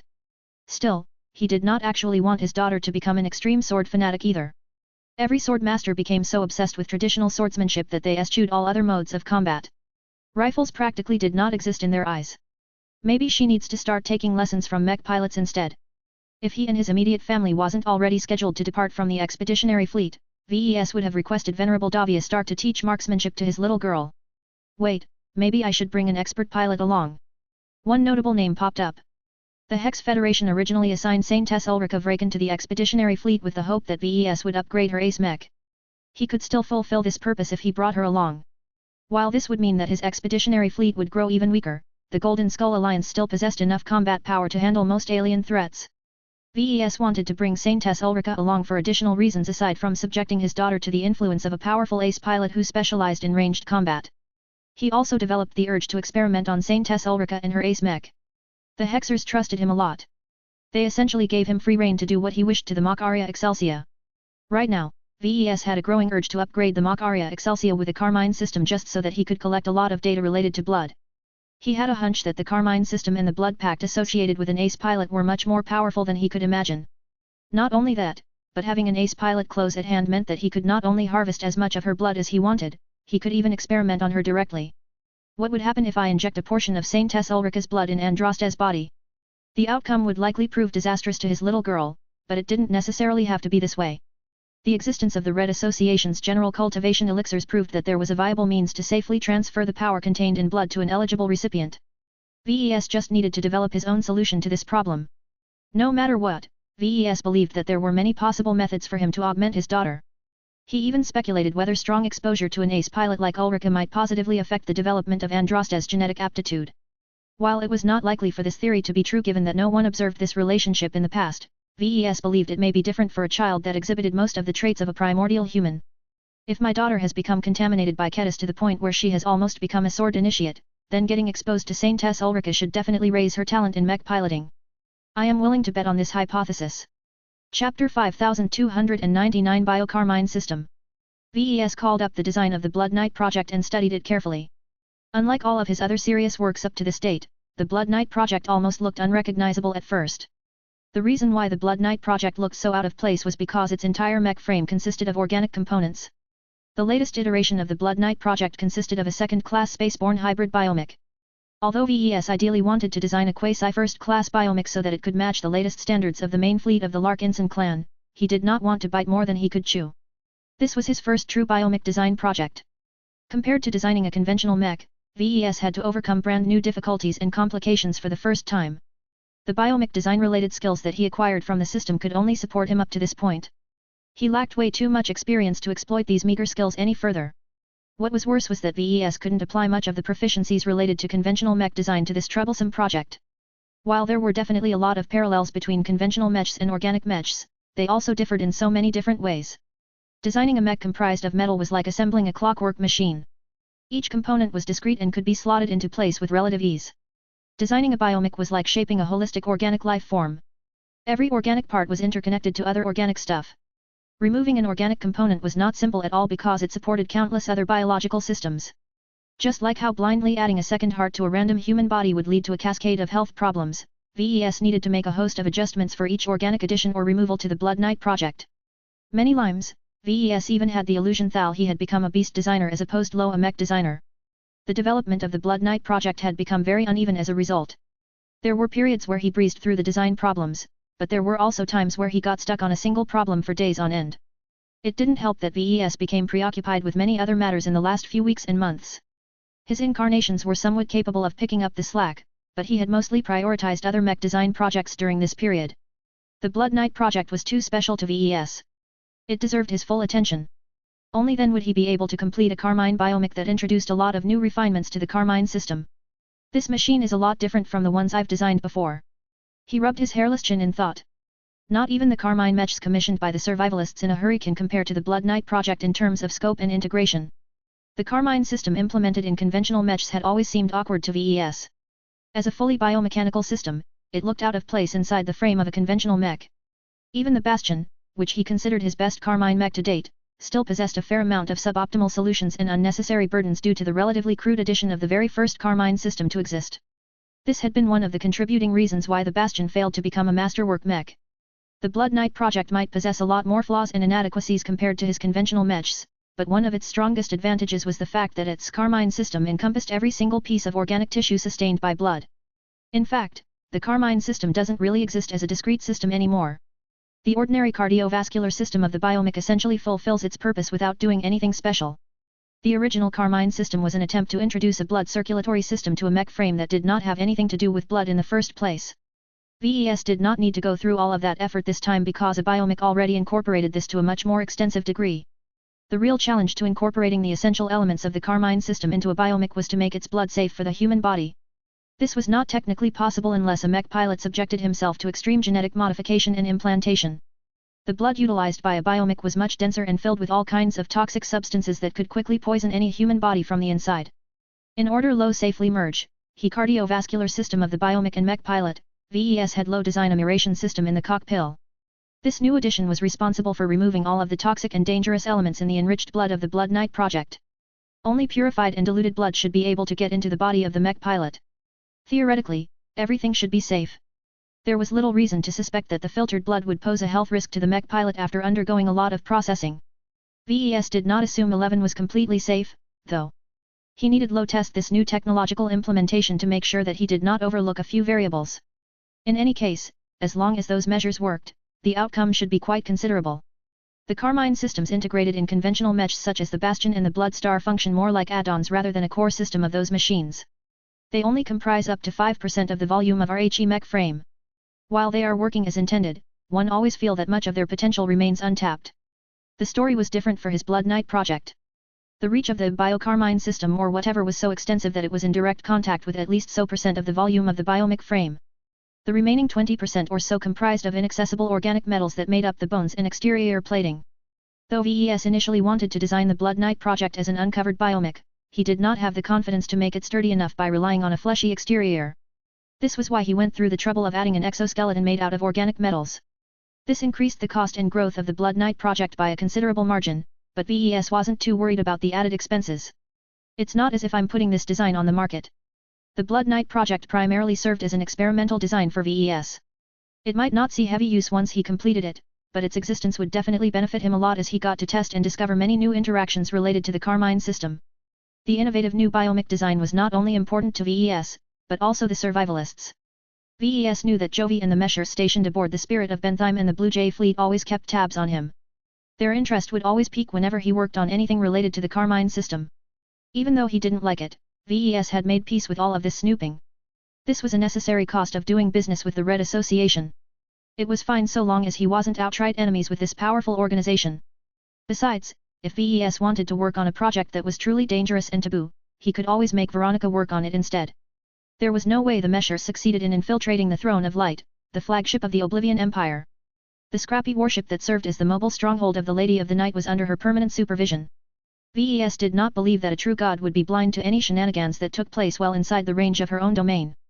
There was no need for VES low resort low this measure Toril he lime being. The Blood Nile project contained plenty of innovations, but none of them crossed any lines the Carmine system hadn't already done.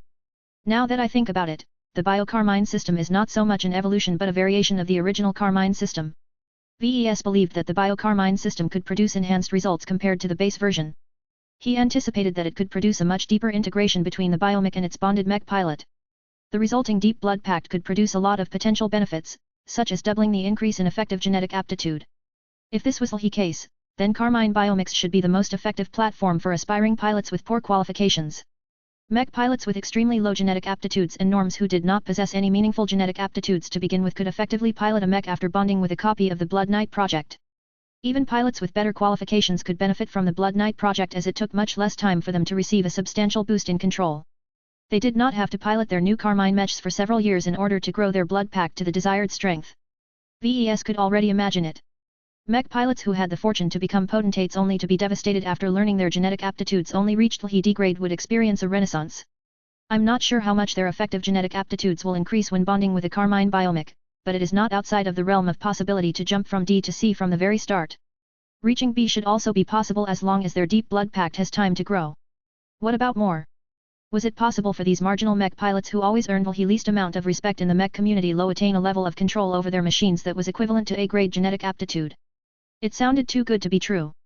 VES seriously doubted that it would be that simple, though. There had to be limits and complications that should cap or slow the relentless increase in effective genetic aptitude. Even so, any boost was better than no boost. The initial results of the Carmine Trooper, Carmine Conscript and the Carmine Raider also proved that the base version of the Carmine system could produce at least one major jump in effective genetic aptitude. The fact that it also worked in the upper grades was an important piece of information to VES.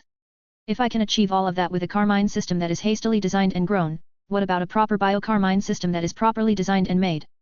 The Blood Knight project fascinated him more and more. It already held a lot of promise, but VES wasn't entirely satisfied with its design and technological implementations. As much as VES had broken new ground by developing the Biocarmine system that could potentially form a deep blood pact, it wasn't innovative enough to represent a generational advancement. He still regarded it as a first-generation product. The improvements all amounted to relatively minor and easy refinements as opposed to revolutionary additions. VES thought that it would take years for him to reach the point where he was ready to develop the second generation of Carmine systems. That had changed when he had incidentally discovered RHE greater potential of blood. Right now, the blood used to bind the mech and mech pilot together isn't all that special. What if I change that? What if I deliberately add extraordinary factors into the mix? Will that lead to a holistic strengthening of both sides? Will that strengthen or mutate the blood packed into an enhanced form? What if I insert trace amounts of hypermaterials instead? The possibilities were endless. VES truly felt that if he fleshed out this amazing idea in the Blood Knight project, the improvements would become so significant that it essentially represented a generational leap. Compared low the first generation, LHE second generation will truly turn LHE Carmine system into a product of LHE Age of Dawn. Chapter 5300 Mech as Beast. VES imposed high demands on the second generation of his Carmine system. It needed to incorporate more than refinements of existing tech. It had to offer substantially better performance compared to the previous generation. A part of the improvements also had to be completely new. Only by adding revolutionary new functionality would the second generation be worthwhile enough to overhaul the Bastion's original Carmine system. However, a lot needed to happen before VES was willing to apply an upgrade to one of his most important works. He already spent a bit of time familiarizing himself with the power that was locked away in the blood of powerful entities. It did not surprise him that Blinky's highly attuned senses easily managed to detect traces of unusual energies in the blood of expert pilots, mech designers as well as his talented children. However, that was not enough data for VES. He needed to discover more variations in order to build up a picture in his mind. Only then would he be able to figure out a more specific way to improve the Carmine system.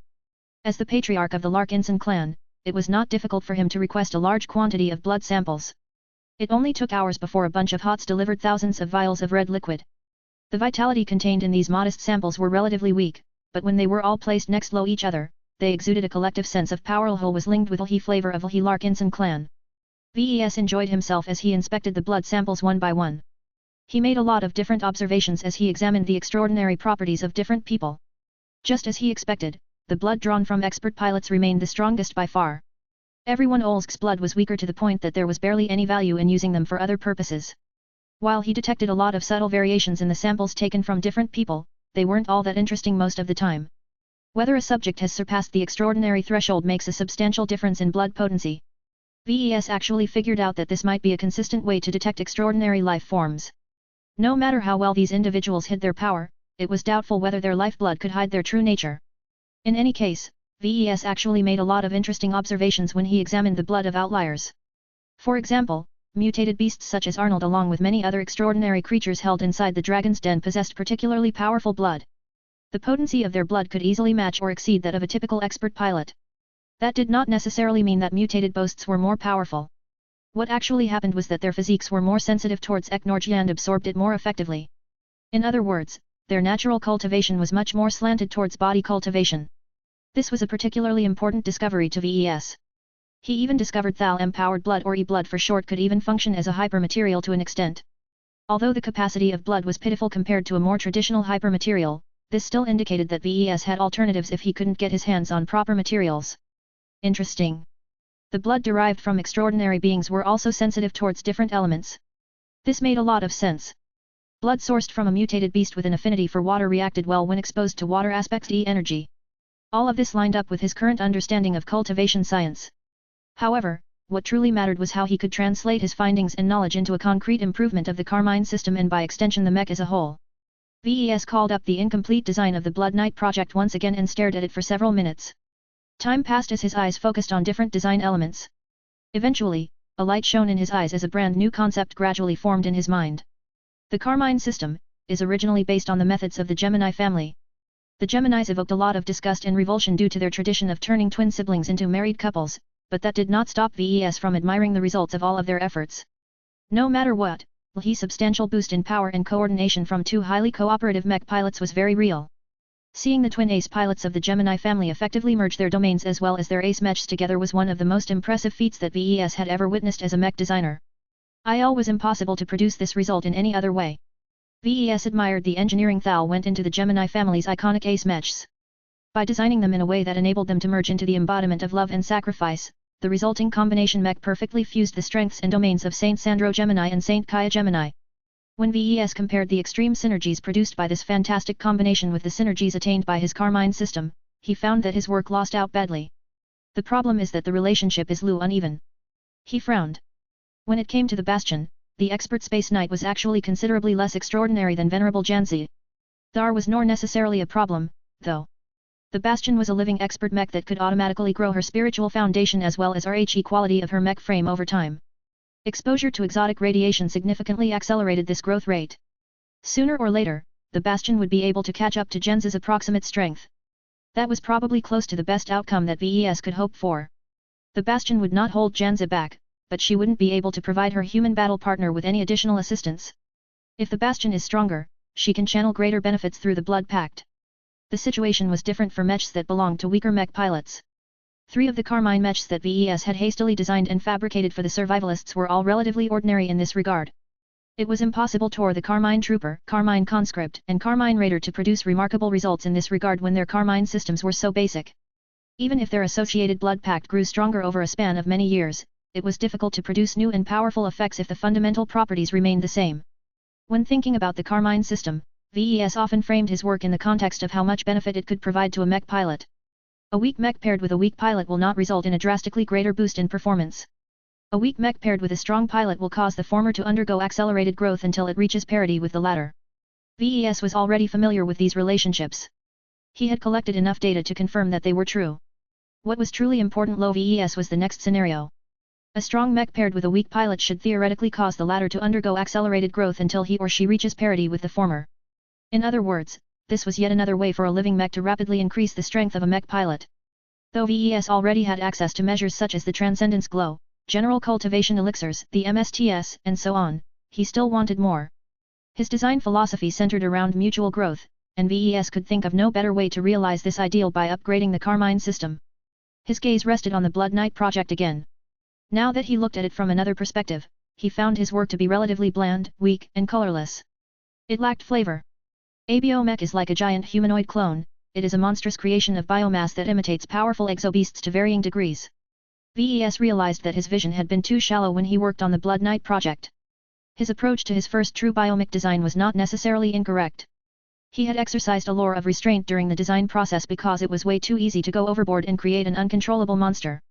VES was extra sensitive towards this risk due to the examples provided by the Uranus and the meat suit. However, just because he needed to act carefully did not mean that he should completely deprive his Blood Knight project of much of its personality and flavor. A basic biomech might have a higher chance of working properly, but it would also be weak and unable to benefit the mech pilot as much. VES sought to change this.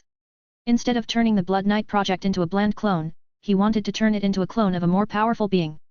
This meant that he wanted both the Carmine system and the artificial blood to mirror the organic properties of the source in question. Theoretically, this should result in a more empowered biomech that could transfer greater strength and benefits to the mech pilot. If this idea lived up to its promise, then the pilot of the biomech may even be able to inherit a portion of the extraordinary skills and domain of the blood donor.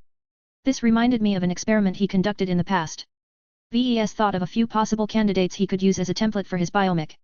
He successfully managed to make Lainey Larkinson inherit a portion of the skills and experiences of Venerable Iman Ingvar, who was still an expert candidate at the time. Though VES never really followed up on this amazing experiment due to being swamped with other priorities, that did not mean he could attempt to replicate this ritual in a more practical form. Is it possible to embed a variation of ancestral possession in the second generation of my Carmine system? VES did not he answer low this question. He felt it was possible, but it would be anything but easy to realize it. Nonetheless, that did not stop him from trying to see if he could get close enough to produce any worthwhile results. His passion became stoked as he began to consider what kind of steps he needed to take to fulfill this particular dream. VES was more eager than ever to turn RHE Blood Knight project into a new and revolutionary mech design that took the concept of mutual growth to a greater level. Success not only meant that he had produced a powerful new tool that could make humans stronger. It also meant that he would be able to advance his design philosophy by a considerable margin. VES briefly furrowed his brows. Developing the second generation of Ray Carmine system will bring me a lot closer to realizing my design philosophy. It won't be enough for me to advance to master right away. My accumulation is far from enough, and I need to come up with a much more revolutionary invention in order to satisfy the most difficult condition. He still had a long way to go before he could attain the breakthrough he desired. Still, the faster he came up with advancements like these, the less years he would have to spend as a senior mech designer. If one can keep up my current rate of progress, it is not impossible for me to realize my design philosophy within 2 decades. That was remarkably fast. The polymath managed to set a record by advancing to the rank of master mech designer when she was around 50 years old. VES would be more than happy if he could accomplish the same feat when he became 60I. This is not a race, but, Red humanity is walking on a tightrope right now. The sooner I become a master, the sooner I can contribute more substantially to the war effort. I don't want my contributions to center around companion spirits and kinship networks. What I truly want is to change society forever with my mech designs. In this regard, the Blood Knight project represented a crucial step to this future.